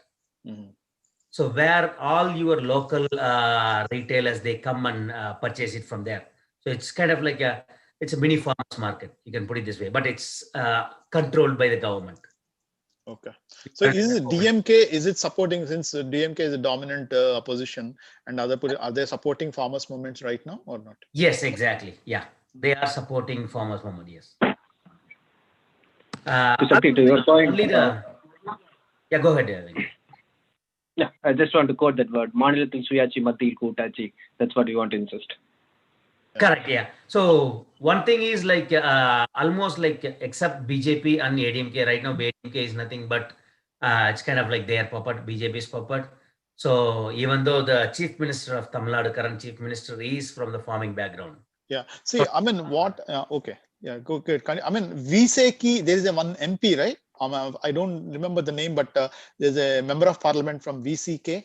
What's his name? Oh, okay. There is a small party. The Thirumavalavan, he is the party leader. He is also like supporting farmers bill. He's also a member of parliament, isn't it? Yes. See, what we should do is, you can, since you might have access to bring some of those voices, right? In support. I know in my local MP, I mean, not my local, I mean, neighboring this thing, he is Ganesh Murthy, he is a second time MP. He is also supporting for the farmers protest and all these things. He is also doing. I was trying to get them today, but I wasn't able to, unfortunately. Okay, yeah, okay. So, because like a lot of MPs are like in the opposite side of ADMK and BJP, so they're all supporting farmers bill. Yeah. Not farmers bill, I mean farmers protest, I mean what is happening. Yeah. So just conclude, I mean, we are all with the farmers, since we are coming from the farmer and we know what really farmers are struggling. So we're all with the people. I mean, if you guys can communicate to the people who are in the border, that's what we are thinking. I mean, they are in the border trying to get into Delhi. So see, we will be organizing the Telangana Vidyavantula Vedika, organizing another meeting on Jan 2nd. So if you can get any speaker from Tamil Nadu, right? You'll do that, yes. Good. Let us, get in touch, right? I have posted my Facebook information here, right? Okay. So see if you can, get any of them. We can, work. Definitely, yeah. Yeah. Yeah. Hey, this is nice. Like, I got dropped off because my Zoom crashed on me for some reason. Yeah. Unfortunately, in your absence, this meeting is stretched for a few more minutes. Yeah, you can conclude it, Suresh. No, I think we should conclude the meeting. I just want to thank everybody, and let's continue engaging in some level or the other, depending on what the ground situation is, how things evolve in the next couple of days. Look out for January 4th, because the next meeting with the government the farmers are going to have. And then based on the outcome of that, we will certainly work as a group and try to focus our energies in doing something more tangible and concrete in the next coming few weeks. So thank you all once again, and have a happy new year 2021. And let's not forget the sacrifices made by our farmers. Thank you. Thank you all. Let's not forget. Not forget. Yeah. Not forget. Okay. Thank you all. Thank you so much. We'll be in touch. Yeah. Thank you so much. Okay then. Okay. Happy Okay, New Year. Indrajit. Okay, Shakti and all that. Venki and all. Thank you, guys. I'm leaving. Yeah.